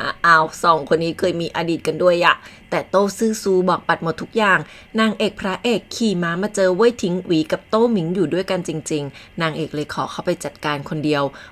เว่ยถิงอีขาเจ็บส่วนโต้หมิงเห็นนางเอกเดินหน้านิ่งเข้ามาก็รีบบอกเลยว่าไม่ใช่อย่างที่เห็นนะทั้งสองคนแค่บังเอิญมาพบกระต่ายตัวเดียวกันเท่านั้นทั้ง3คนกำลังเถียงว่าใครกลับก่อนกลับหลังพระเอกก็เดินมาดันข้อเท้าให้เว่ยถิงอีที่ร้องจากก่อนจะบอกว่าอ่อนแอไปหน่อยนะเดี๋ยวเข้าองครักษ์จินอู่แล้วจะสอนให้ด้วยตัวเองจนเว่ยถิงอีถามว่าฮะอะไรนะอยู่ๆก็มีลูกธนูพุ่งมาหานางเอกช็อกยืนตัวแข็งพระเอกหันไปจับลูกธนูแล้วโอบนางเอกหลบถามเสียงเบาว่าเป็นยังไงบ้างนางเอกยังพูดอะไรไม่ออกตงฉีก็รีบลงมาขอโทษขอโพยเพราะเห็นพระเอกไกลๆเลยยิงพลาดนางเอกเพิ่งรู้สึกตัวรีบผลักพระเอกออกมาเบาๆแล้วกลับไปกับโต้หมิงพอกลับมาถึงงานโต้หมิงรีบบอกว่านางแค่หลงทางแต่ได้นางเอกไปเจอพอเป็นห่วงมากรีบพาโต้หมิงออกไปพักหวังอิงเสวียก็หันมาด่านางเอกเลยว่านางรู้นะที่นางเอกทำทุกอย่างเพื่อได้ที่1เอาใจราชวงศ์เพราะอยากเลื่อนงานแต่งละสินางเอกไม่พูดด้วยแต่เดินหนีกลับอย่างเดียวจนหวังอิงเสวียยังงงว่าทำไมนางเอกมาแปลกนางเอกเดินมาริมน้ำคิดในใจว่าเป็นธนูอีกแล้วหรือว่านางจะไม่สามารถเปลี่ยนแปลงความตายเพราะธนูได้อยู่ลุงพเนจรที่เขียนตำราก็เดินมาพร้อมลาและกระดิ่งห้อยคออีกแล้วนางเอกหันไปเห็นก็ตะโกนถามเลยว่านางเปลี่ยนแปลงไปตั้งหลายเรื่องแล้วทำไมยังเป็นงี้ลุงก็ชี้ให้ดูก้อนหินใหญ่กลางน้ำว่าดูสิมันก็แค่ตัดกลางน้ำแต่ขวางกระแสไม่ได้ กำลังคนคนเดียวคิดเปลี่ยนประวัติศาสตร์ทั้งหมดมันน้อยเกินไปทุกสรรพสิ่งล้วนกำหนดไว้แล้วนางเอกซึมพึมพำตามแต่ลุงก็หายตัวไปอย่างรวดเร็วนางเอกถอนหายใจเดินไปริมน้ำจนเกือบร่วงแต่พระเอกเป็นคนมาคว้าตัวไว้แล้วถามว่าเป็นอะไรไปโถพ่อไมโครเวฟนางเอกออมแอมบอกว่าสงสัยไม่ได้กินอะไรก็เลยไม่ค่อยมีแรงพระเอกก็คือลงครัวทำกับข้าวให้ด้วยตัวเองค่ะโอ้ยฉันจะตายพระเอกทำซุปมาให้บอกว่าตัวเองเริ่มจากทหารพ่อครัวนี่แหละซุปแบบนี้ถนัดที่สุดเพราะแม่ชอบมากเวลามีวัตถุดิบใหม่ๆก็ทำให้อาหารเดิมๆเปลี่ยนแปลงได้เสมอนางเอกยิ้มเบาๆพูดว่าจริงด้วยเหมือนพ่อนางที่มีเมียใหม่ลูกใหม่ครอบครัวใหม่สินะพระเอกปลอบใจบอกว่าทุกคนต่างก็แย่งชิงเพื่อตัวเองและครอบครัวแต่ถ้าราชวงศ์แย่งชิงกันขึ้นมาเรื่องครอบครัวก็จะกลายเป็นเรื่องของแคว้นแล้วนางเอกก็เลยจ้องตาถามว่าตอนนี้พระเอกมีกำลังทหารแล้วเดี๋ยวต้องถูกไถ่จือกับชิ่งอ่องแย่งตัวกันแน่แล้วจะทำยังไงพระเอกอมยิ้มไปถึงตาบอกว่าก็กะจะเรียนแบบนางเอกเป็นทรงโม่ที่ทิ้งความแค้นไปหมดแล้วทำเพื่อตำแหน่งและผลประโยชน์จะรอดูพวกนั้นแสดงละครก่อนแล้วค่อยคิดว่าจะเล่นบทอะไรดีพอพระเอกเห็นนางเอกตัวสั่นด้วยความหนาวก็เดินมาช่วยผูกเสื้อคลุมให้มีคนโผล่มาพอดีทั้งคู่เลยรีบก้มหลบแบบใกล้ชิดจ้องตากันไม่นานนางเอกก็สะดุ้งรีบลุกมากินซุปที่พระเอกทำให้พระเอกถามว่าวันนี้นางเอกเป็นอะไรทำไมถึงดูไม่มีสมาธิทั้งวันเลยแหมต้องคอยจับตาดูเขาตลอดป้าถึงรู้พอเห็นนางเอกไม่ตอบก็ดึงข้อมือนางเอกมาจ้องตาจริงจังถามว่าเพราะลูกธนูใช่ไหมทำไมธนูดอกเดียวนางเอกถึงเป็นขนาดนี้นางเอกอึ้งแล้วก็ส่วนว่าคิดว่ารู้จักนางดีมองนางออกทุกอย่างงั้นหรอพระเอกกลับตอบว่าแค่เห็นหน้าก็รู้แล้วขยับมาใกล้ๆพูดว่าเชื่อเถอะถึงจะมองคนออกก็ไม่ได้ทำให้พระเอกรู้สึกชนะหรืออะไรเลยพระเอกแค่อยากช่วยนางเอกเท่านั้นอยากช่วยแบ่งเบาภาระนางบ้างนางเอกสะบัดแขนจนหลุดแล้วก็บอกว่าถ้าอยากช่วยแบ่งเบานางถ้างั้นก็อยากมาอยู่ใกล้นางเลยเพื่อพระเอกแล้วก็เพื่อตัวนางด้วยพระเอกขมวดคิ้วไม่ยอมถามว่าทำไมหรือเพราะเว่ยทิ้งหวีนางเอกส่วนว่าให้ถือแบบนั้นก็ได้แล้วรีบถอดเสื้อคลุมคืนบอกให้พระเอกดูแลตัวเองด้วยนางเอกเดินหนีไปไม่กินแม้สักคำส่วนพระเอกได้แต่มองตาไปเงียบพวกองครักษ์จินอู่บ่นพึมที่ถูกลากมาฝึกเพิ่มเพราะเว่ยทิ้งหวีเลยกะใส่ร้ายให้โดนไปคนเดียวที่ไหนได้พระเอกรู้แก้วสั่งซ้อมหนักกว่าเดิมลากเว่ยทิ้งหวีที่อ่อนแอปวกเปียกมาทรมานไปด้วยกันแต่พระเอกก็ร่วมซ้อมกับทุกคนทุกอย่างไม่เว้นเลยแม้แต่นิดกลางวันทุกคนนั่งกินข้าวรวมกันเว่ยทิ้งหวีแทบยัดซาลาเปาเข้าปากในคำเดียวเพราะหิวมากแล้วก็รีบออกตัวบอกพระเอกว่าตัวเองไม่ได้อยากแต่งนางเอกสักนิดนี่มันพ่อแม่จัดให้เพราะว่าถูกเพื่อนใส่ไฟมาก่อนแล้วว่าพี่โดนพระเอกเล่นแน่เพราะสองสกุลไม่ถูกกันพระเอกได้ยินชื่อนางเอกก็หลอกถามเรื่องงานแต่งเว่ยทิ้งหวีด่ายับว่านางเอกทั้งหยาบคายไร้มารยาทไม่ใช่คนดีแต่พอหันมาเจอพระเอกจ้องเขม็งก็ชะงักถามว่าพูดผิดตรงไหนอะพระเอกกัดฟันบอกว่าไม่มีเห็นด้วยจริงๆเว่ยทิ้งหวีเอาใหญ่นินทาด่านางเอกซะไม่เหลือชิ้นดีแต่มีดีอย่างหนึ่งคือสายตาดีที่ชอบคนอย่างตัวเองนี่ก็มาเร่งงานแต่งอีกแล้วก็กะจะคิดว่าแต่งกับแม่ไก่ที่ออกไข่ทองคำได้ก็แล้วกันนี่ก็ลงตัวเองไม่เลิกส่วนพระเอกกำหมัดแล้วนะ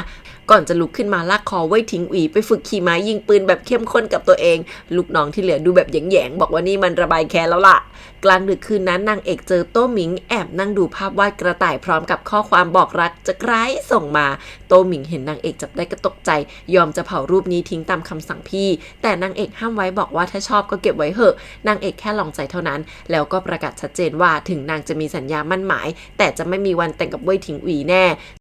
โต้หมิงยังน้ำตาคลอบอกแม่คงไม่ยอมและตีนางตายนางเอกก็บอกว่าโต้หมิงเชื่อฟังแม่มาตลอดแต่น้องก็โตแล้วนะควรวางแผนชีวิตตัวเองได้แล้วลู่หมิงฟังเรื่องราวจากพระเอกก็ด่าเว่ยทิ้งหวียับว่าไม่คู่ควรชวนพระเอกไปบอกความจริงนางเอกกันดีกว่าว่ามันเอาไปนินทาลับหลังยังไงบ้างพระเอกถือกระพรวนหอมของนางเอกแล้วทำสายตาครุ่นคิดเพราะรู้สึกว่านางเอกยังโกหกปิดบังตัวเองอยู่อย่างน้อยก็ต้องรู้ความรู้สึกที่แท้จริงของนางเอกก่อน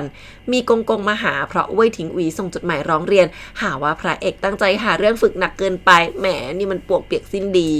เว่ยถิงเจิ้นกับจิงกัวกงสามีมานั่งดูละครยิ้วกับพ่อนางเอกและหวังอิงเสวียเพราะอยากดิวเรื่องงานแต่งนี้ให้ลุล่วงแต่ระหว่างนั้นก็จิกกัดด่าพระเอกที่ลงไม้ลงมือกับเว่ยถิงหวีแซะว่าพระเอกเอาแต่อยู่ในโรงละครคงไม่ได้ดีเดอะไรหรอกตอนนั้นเว่ยถิงหวีก็กำลังวิ่งตามง้อโตหมิงอยู่นางเอกแอบดูแล้วพูดกับสาวใช้ว่าไม่อยากจะเชื่อว่าจะรักกันจริงๆแต่เว่ยถิงหวีไม่กล้าหือกับพี่สาวเลยไม่หือไม่อือกับเรื่องที่ต้องแต่งกับนางซูซินซาว่าเนี่ยพอพระเอกรู้เรื่องนี้ก็ลากตัวเว่ยถิงหวีไปทรมานทรกรรมอยู่2 วันจนโดนร้องเรียนว่าแล้วเพราะอะไรนางเอกหันมาพูดว่าทำไมจะบอกว่าพระเอกหึงนางงั้นหรอ2 สาวหัวเราะคิกคักกันใหญ่ นางเอกกำลังเซ็งเพราะเว่ยถิงอุ๋ยพอเห็นว่าเกาะขาพระเอกไม่ได้ก็คิดจะเร่งงานแต่งเดิมนางเอกกะจะขอรางวัลเต้เป็นขุนนางหญิงไปทำงานที่เหลียวตรงสัก3 ปีซะหน่อยเรื่องแต่งจะได้จบไปเองพูดไม่ทันจบก็ปะกับพระเอกที่เดินเซอยู่ที่นี่กับหนุ่มพระเอกแซวว่ามาทำอะไรที่นี่หรือว่านัดหนุ่มเอาไว้นางเอกก็สวนเลยว่าได้ข่าวว่าพระเอกก็ต้องมาให้สาวที่นี่ล้างเท้าให้นีนาระวังจะเป็นภาวะไตพร่องพระเอกขำส่วนพวกลูกน้องรู้งานหลบแวบไปหมดพระเอกเดินมาใกล้พูดว่าเว่ยถิงอุ๋ยโดนฝึกจนน่วมก็ไม่เห็นนางเอกจะห่วงเหมือนที่ห่วงตัวเองนี่แล้วเปลี่ยนมากระซิบถามจริงจังว่าจะแต่งกับมันจริงหรอนางเอกเปลี่ยนเรื่องแต่พระเอกก็ไม่ยอมปล่อยไปง่ายๆเดินเข้ามาจ้องหน้าใกล้กว่าเดิมไปอีกค่ะนางเอกหลบแต่พระเอกก็เดินมาขวางทั้งตัวเอามือมากักไว้แล้วก็ถามว่าเลี่ยงอะไรอยู่แบบว่าอีกนิดจะกอดแล้วโอ๊ยเขินมากน่าเสียดายที่เว่ยถิงอุ๋ยดันโผล่มาตอนนี้แล้วก็รีบดึงนางเอกออกมาทันทีหาเรื่องเลยพระเอกเห็นว่านางเอกรีบบิดมือหนีทันทีก็เลยแกล้งเอ่ยเรื่องที่เว่ยถิงอุ๋ยพูดถึงนางเอกจนมันร้อนตัวพระเอกยิ้มแบบท่าทางเป็นต่อพูดว่าดูไปก็แล้วกันพออยู่กันตามลำพังนางเอกจะเคลียร์ให้ชัดเว่ยถิงอุ๋ยก็สวนว่ารู้แล้วว่านางอยากสารภาพรักฮะอะไรนะความสามารถให้5ความมันหน้าให้10อ้อยพูดจนนางเอกทนไม่ได้เตะขาไปทีนึงแล้วตัดบทว่าถ้าไม่ได้ชอบกันทำไมไม่ไปขอยกเลิกงานแต่งนี้เว่ยถิงอุ๋ยพลาดไปมากมายแล้วก็เสนอเนียนๆให้นางเอกไปขอให้พ่อออกหน้าสินางเอกได้แต่คิดในใจว่ามันไม่กล้าก็เลยโยนเผือกร้อนนี้มาให้นี่ถ้านางเป็นโต้หมิงคงตบไปสักฉาดแล้วนางเอกเสนอว่างั้นก็ทำนายดวงชะตาดูดวง2 สกุลเอาไหมมันก็ยังไม่เอาไม่ตัดสินใจอะไรสักอย่างซูหลันซูซินบ่นว่าอยากกระทืบแทนส่วนนางเอกยิ้มท่าทางเจ้าเล่ห์บอกว่าให้สวรรค์กำหนดแล้วกันใครๆก็ไม่กล้าปฏิเสธทั้งนั้นแหละเอามีแผนทั้งหมดนี้พระเอกกับลู่หมิงแอบดูอยู่ค่ะรู้แล้วว่านางเอกไม่ได้อยากแต่งเลยพระเอกอมยิ้มแล้วบอกว่ารอให้นางเอกแสดงละครให้เสร็จก่อนก็แล้วกันเต้ปัดดีกาของเว่ยถิงอุ๋ยทิ้งอย่างไม่ใยดีบอกว่าเป็นทหารที่ดีให้ได้ก่อนเรื่องอื่นค่อยว่ากันทีหลังโตซื่อซูออกปากเรื่องพระเอกสัมมาเลเทเมาก็มีเต้เท้าหวังเป็นแบ็คเต้กลับไม่ว่าบอกว่าพระเอกวางทุกอย่างแล้วกลับมาทำงานได้ก็ดีแค่ไหนแล้วก็จะเอ่ยถึงเรื่องงานแต่งกับทั้งเต้เท้าหวังและโตซื่อซูว่าอย่าให้ถูกประชาชนหัวเราะเอาได้ถึงวันดูดวงฝนก็ตกปรอยๆเว่ยถิงเจินพาอาจารย์มาดูดวงให้นางเอกอ้างว่าป่วยไม่ยอมออกมาส่วนเว่ยถิงอุ๋ยก็แอบลอดรูหมาลอดมาหาโต้หมิงเพราะสาวไม่ตอบจดหมายน้องพยายามไล่เว่ยถิงอุ๋ยไปบอกไม่อยากจะพบแต่พอเห็นว่ามันหัวโนก็อดเป็นห่วงไม่ได้อีกนางเอกสั่งให้อาจารย์เฉินกับสู้หลานลงมือตอนที่ทุกคนในจวนกำลังเริ่มพิธีแล้วเว่ยถิงอุ๋ยรู้ว่าโต้หมิงก็มีใจแต่น้องบอกว่ารู้นะว่าเว่ยถิงอุ๋ยเจ้าชู้มีทั้งสาวใช้ข้างกายแถมนอกเรือนอีกนับไม่ถ้วนเว่ยถิงอุ๋ยถึงกับคุกเข่าบอกว่าจะเลิกกับทุกคนมีโต้หมิงคนเดียวเท่านั้นถ้าไม่ใช่ตามนี้ขอให้ไม่ตายดีจนโต้หมิงตกใจรีบอุดปากเว่ยถิงอุ๋ยดีใจมากที่น้องยอมเชื่อใจแล้วแต่โต้หมิงก็ยังบอกว่าเว่ยถิงอุ๋ยไม่กล้าขัดใจพี่สาวนางก็ไม่ต้องการขายหน้าหรอกนะเว่ยถิงอุ๋ยกำลังจะหยิบถุงของออกมาให้โต้หมิงดูว่ามีวิธีแล้วแต่ในโจรกลับเอะอะว่ามีขโมยขึ้นโต้หมิงก็เลยรีบผลักเว่ยถิงอุ๋ยหลบไม่ทันได้ดูด้วยซ้ำได้แต่เก็บถุงนั้นแอบไว้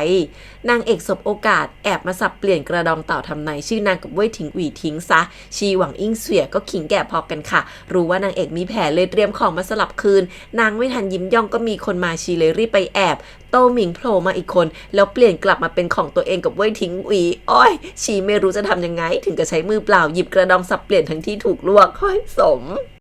สู้หลานกำลังเครียดว่าเปลี่ยนของแล้วทำไมผลยังออกมาดีได้แต่นางเอกยิ้มเฉยบอกเอาไว้เล่าให้ฟังก่อนจะไปรับหน้าเว่ยถิงเจินที่กำลังจะกลับทำตัวอ่อนน้อมออกมาส่งของขวัญให้ทั้งที่ไม่ค่อยสบายเท่าไหร่แม้สมบทบาทที่แท้นางเอกไม่สนหรอกว่ากระดองเต่าทำนายมันจะออกมามงคลไหมขอแค่เว่ยถิงเจินเกิดระแวงในใจก็พอยิ่งพอเห็นนางเอกทำดีด้วยวันนี้นางยิ่งต้องสืบแน่สู้หลานซูซินยังงงว่าแล้วเว่ยถิงเจินจะสืบอะไรนางเอกก็หันมายิ้มหน้าเป็นบอกว่ามาเล่นละครกับนางหน่อยสรุปว่าเว่ยถิงเจินนางให้สาวใช้ใกล้ตัวมาแกล้งหลอกถามข้อมูลนางเอกจากสู้หลันซูซินทั้งสองคนอตามน้ำทำเป็นพูดให้นางระแวงสงสัยพร้อมกับแกล้งเอากากยาไปฝังสรุปว่าปล่อยข่าวไปว่านางเอกเป็นหมันต้องกินยาบำรุงมีลูกไม่ได้เว่ยถิงเจินเชื่อสนิทแล้วก็ปรี๊ดแตกคิดว่าบ้านนางเอกกับหวังอิงเสวียคิดจะหลอกขายให้นางเอกมาแต่งเข้าบ้านนางทั้งที่เป็นแม่วัวที่สืบพันธุ์ไม่ได้แล้วนางก็ส่งจดหมายระงับงานแต่งมาถึงจวนสกุลโต้ หวังอิงเสวียได้จดหมายแล้วก็หงุดหงิดมากเรียกโต้หมิงมาตีมือด่ายับน้องก็เอาแต่ร้องไห้บอกน้องผิดเองไม่เกี่ยวอะไรกับนางเอกทั้งนั้นหวังอิงเสวียตีไปด่าไปว่าจวนนั้นใช้เงินหมดไปนานแล้วมีแต่เปลือกเว่ยถิงอุ๋ยก็ไร้ความสามารถทำร้านขาดทุนไป9 ใน 10ไม่รู้ชาติไหนจะใช้คืนหมดที่ชีจะส่งนางเอกเข้าไปนางเอกจะได้ถูกกลั่นแกล้งเอาเปรียบเรื่องที่สาวใช้บ้านนั้นถูกหามออกมารายเดือนก็เป็นความจริงทั้งนั้นหวังอิงเสวียประกาศว่าเรื่องของโต้หมิงกับเว่ยถิงอุ๋ยไม่มีวันเป็นไปได้แล้วก็ไปเลยฝ่ายนางเอกก็กำลังต้มยาชิวๆบอก2 สาวใช้ว่าสกุลเว่ยหาข้ออ้างเรื่องงานแต่งออกมาแล้วสงสารก็แต่โต้หมิงที่คงถูกแม่โกรธหนักมากเพราะเว่ยถิงอุ๋ยหยวนทงโผล่มาพร้อมหน้ากากผีมาแย่นางเอกแล้วก็ถอนหายใจบอกว่าพอตลาดม้าเปิดพวกขุนนางก็มาประจบกันยิ่งกว่าพึ่งแตกรังอ่องชิ่งเลยไม่เห็นหัวหยวนทงที่ไม่ช่างประจบประแจงส่วนหยวนทงกลับมาทำงานที่เมืองหลวงพอเห็นกากยาก็รู้ทันเลยว่านางเอกเล่นละครว่าเป็นหมันละสิแล้วบอกว่าถ้าอยากถอนมั่นบอกหยวนทงก็ได้มีหลายวิธีที่รวดเร็วฉับไวไม่เห็นจะต้องยุ่งยากแบบนี้นางเอกก็เอาพัดมาชี้หน้าบอกว่าไม่ต้องยุ่งนางไม่อยากให้คนอื่นต้องมาลำบากไปด้วยสกุลเว่ยก็อยากถอนมั่นนางอยู่แล้วหยวนทงเดินออกมาแต่อมยิ้มพูดกับตัวเองเบาๆว่าจะช่วยมีอะไรปะส่วนที่โรงละครพระเอกกำลังแอบว่าหลงระเริงอยู่ในโรงละครงิ้วกว่างเหอที่ตัวเองเพิ่งซื้อมาไทจือมาหาแล้วเดือดจัดแต่ก็รู้ทันว่าพระเอกเสแสร้งเพื่อปิดบังหลอกให้คนอื่นคิดว่าพระเอกลืมความแค้นไปหมดแล้วก่อนจะเปรยว่าเรื่องของติ้งกัวกงถ้าพระเอกอยากสืบก็ได้นะพระเอกนิ่งไปนิดเดียวแล้วก็บอกว่าเต้ปิดคดีไปแล้วว่าโดนโจรสลัดทำร้ายหรือว่าไทจือยังสงสัยอะไรอยู่2 คนนี้แลกเปลี่ยนใส่ตากันแวบเดียวไทจือก็ถามอีกว่าเรื่องพ่อทำร้ายล่ะไม่ติดใจแล้วไงพระเอกก็บอกปัดว่าไม่สนเพราะพ่อลูกกันไม่สู้ดูโลกที่สนุกสนานแบบนี้ดีกว่าหรอจนไทจือบ่นว่าเสียดายฝีมือพระเอกจริงๆพระเอกต่อว่าสมควรได้ติดตามไทจือเนาะก่อนจะเอียงหูไปกระซิบว่าในตำหนักมีข้อจำกัดเยอะแยะเดี๋ยวส่งคนเก่งๆไปให้ความสำราญเองนะไทจือปรี๊ดลุกมาด่าเลยน่าเสียดายที่ราชสกุลชื่นชมพระเอกมากมายแล้วก็กลับที่แท้คณะงิ้วก็คือทหารฝีมือดีเก่าแก่ทั้งนั้นทุกคนพอใจมากเพราะสกุลชั้นสูงชอบดูงิ้วกันสะดวกต่อการสืบและพบปะรายงานพระเอกยังขอโทษที่ทำให้ทุกคนลำบากใจปกปิดฝีมือเหยาเชิงบอกว่าไทจือมาเพื่ออย่างเชิงแน่แล้ววันนี้ก็มีเบาะแสเรื่องที่ติ้งกัวกงเขียนจดหมายมาถึงแม่พระเอกแต่จดหมายกลับหายไปอย่างไรร่องรอยและคนดูแลสถานีส่งสารเป็นญาติไทจือพระเอกเลยส่งข่าวให้เฉินเจียจับตาดูตำหนักตงกงที่ร้านหมอฟันสกุลลู่สตรีผู้ดูแลชื่อซูหยวนกำลังรับรองพ่อพระเอกอยู่พ่อเอ่ยว่าเจตจำนงของผู้มีอำนาจคือจดหมายกับเรื่องของติ้งกัวกงต้องเงียบซูหยวนถามว่าคนตายไปแล้วจะมามีผลอะไรได้พ่อบ่นว่าก็ไม่รู้ลูกอกตัญญูจะทำอะไรต่อบ้างอ้าวพ่อมีเอี่ยวพระเอกกำลังครุ่นคิดว่าแม่มาเกี่ยวอะไรกับเรื่องนี้เฉาชิงเลยเอ่ยปากเตือนพระเอกให้ค่อยๆแก้ไขปมไปทีละปัญหาเหมือนที่นางเอกเตือนลูหมิงเข้ามาบอกว่าข้างนอกมีเรื่องแล้วหยวนทงอยู่ๆก็มาดื่มและชมภาพวาดกับเว่ยถิงอุ๋ยยังก็คนรู้ใจเมาจนเว่ยถิงอุ๋ยเดินไม่ตรงทางไม่นานโต้หมิงก็โผล่มาที่นี่พระเอกที่ตามดูเรื่องราวอยู่ยังขมวดคิ้ว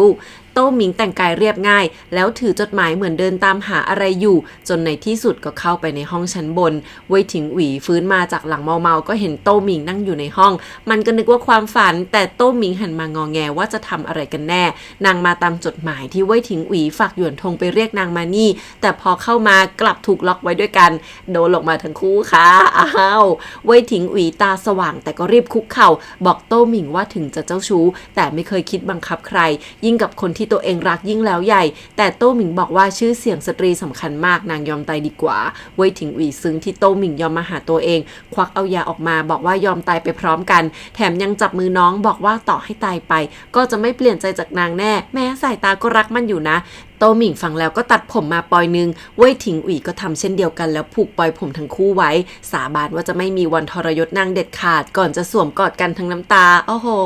สามีภรรยาตัดปลอยผมผูกกันเลยนะเนี่ยหยวนทงแอบฟังอยู่ข้างนอกก็ได้ใจว่าสำเร็จแล้วแต่หันกลับไปก็เจอพระเอกฟาดหน้าไปเต็มๆสายตาพระเอกเดือดมากถามว่าทำแบบนี้ไม่คิดหรอว่านางเอกจะรู้สึกยังไงหยวนทงยังบอกว่าแค่จะช่วยนางเอกเท่านั้นแต่พระเอกไม่สนฟันกลอนขาดแล้วลากหูเว่ยถิง งอุ๋ยกลับจวนโหสั่งว่าให้ปิดปากให้สนิทพอดีหลงทางเลยล้มจนหน้าปุดเละเทะพูดเบาๆแต่หน้าตาคือโหดมากแถมยังขู่เว่ยถิงอุ๋ยว่าถ้าพูดเรื่องคืนนี้ออกไปครึ่งคำจะตัดลิ้นมันซะเว่ยถิงเจินเป็นห่วงที่น้องชายสภาพเหมือนโดนซ้อมแต่พอได้ยินเว่ยถิงอุ๋ยขอร้องว่าจะแต่งกับโต้หมิงก็ปรี๊ดหนักด่าหวังอิงเสวยว่าคิดยัดลูกสาวคนรองเข้ามาแทนงั้นเหรอเฉาชิงก็ถามพระเอกว่าทำไมไม่ปล่อยไปตามน้ำคนอย่างเว่ยถิงอุ๋ยไม่รักใครจริงแต่พระเอกบอกว่ามันยังมีพันธะมั่นหมายกับนางเอกอยู่ถ้าเรื่องแดงออกไปนางเอกคงไม่พ้นคำนินทาครหาติดตัวไปทั้งชีวิตนี้ควรจะเป็นห่วงสาวก่อนจะน่าเครียดบอกว่าอีกไม่กี่วันต้องไปซีซานช่วงนี้จะคิดหาทางเองหวังอิงเสวยรู้เรื่องแล้วแต่ก็ลากโตหมิงมาทิ้งไว้ที่วัดบอกว่าจะเร่งงานแต่งของนางเอกกับเว่ยถิงอุ๋ยแน่ๆโตหมิงอ้อนวอนว่านางกับเว่ยถิงอุ๋ยสาบานรักกันแล้วนางอยากเอาอย่างแม่กับพ่อที่รักมั่นจนแต่งงานจนได้แต่หวังอิงเสวยหันกลับมาตะโกนน้ำเสียงเสียใจว่าเพราะแบบนั้นทุกวันนี้นางถึงต้องมีชีวิตสมรสที่เย็นชาแล้วโต้หมิงยังจะเดินตามนางอีกหรอโต้หมิงสวนว่าที่แม่ให้นางร่ำเรียนเรื่องสตรีมากมายแต่ทำดีขนาดไหนแม่ก็ไม่เห็นค่ามีแต่เว่ยถิงอุ๋ยเท่านั้นที่สนใจนางจนแม่ตบหน้าหาว่าเห็นผู้ชายดีกว่าแม่ได้ยังไงบอกว่าความรักเป็นแค่ความรู้สึกชั่วครั้งชั่วคราวสิ่งเดียวที่จะปกป้องลูกไว้ได้ก็คือชื่อเสียงของบุรุษและเงินทองเท่านั้นแล้วก็จับนางขังไว้ที่วัดเลยโอ๊ยผู้หญิงสมัยก่อนทำไมทางเลือกมันน้อยแบบนี้ล่ะคะหวังอิงเสวยร้อนรนไปดีลเรื่องงานแต่งโดนเว่ยถิงเจินตอกกลับหน้าหงายแต่หวังอิงเสวยหน้าหนากว่าเอาเรื่องสมบัตินางเอกมาล่อตบท้ายว่าดูเลิกษ์มาแล้วด้วยคืออีก10 วันนับจากนี้เว่ยถิงเจินพอฟังเรื่องเงินปุ๊บก็ตาโตเอาด้วยทันทีเช่นกันนางเอกรู้เรื่องที่หยวนทงทำก็โกรธมากทั้งด่าทั้งปาหนังสือใส่หยวนทงยกใหญ่ว่าไม่รู้จักคิดทำแบบนี้ไม่สมกับที่ร่ำเรียนมามากมายนางเอกมีวิธีของนางอยู่แล้วอีกนิดเดียวก็จะสำเร็จแต่กลับโดนขัดถึงวิธีของนางจะไม่แกล้งป่วยก็แกล้งตายแต่อย่างน้อยก็ไม่ทำร้ายใคร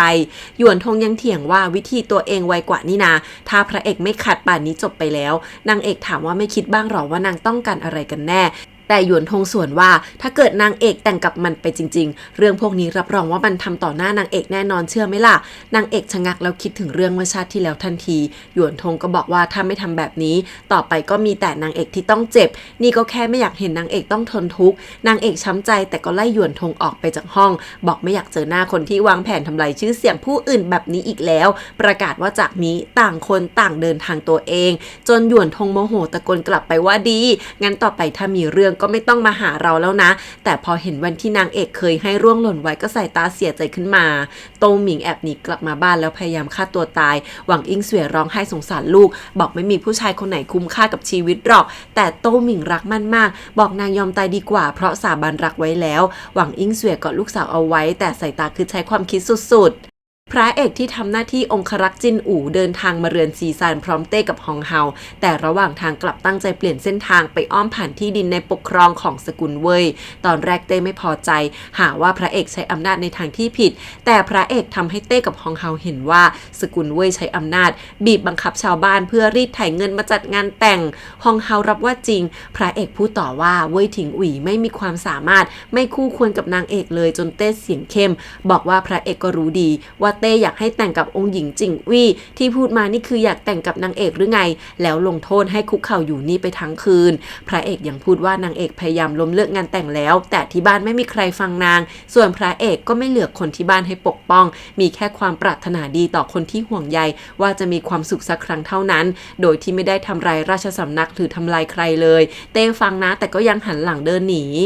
วันรุ่งขึ้นเป็นวันแต่งงานแล้วนางเอกวางแผนจะเผาเกี้ยวเจ้าสาวนัดแนะให้ซูหลันซูซินผลักเกี้ยวลงน้ำแล้วนางค่อยโดดหนีอาจารย์เฉินเป็นห่วงมากเพราะนางเอกจะเอาดินประสิวทาทั้งเกี้ยวไว้เลยนี่มันโคตรจะอันตรายนางเอกบอกว่านางไม่อยากรบกวนให้ท่านย่าต้องเป็นห่วงนางอีกผู้ดูแลเจ้าเข้ามาเล่าว่าหวังอิงเสวยจะเตรียมชุดเจ้าสาวเพิ่มอีก1แต่ไม่ใช่ไซส์นางเอกนี่สิ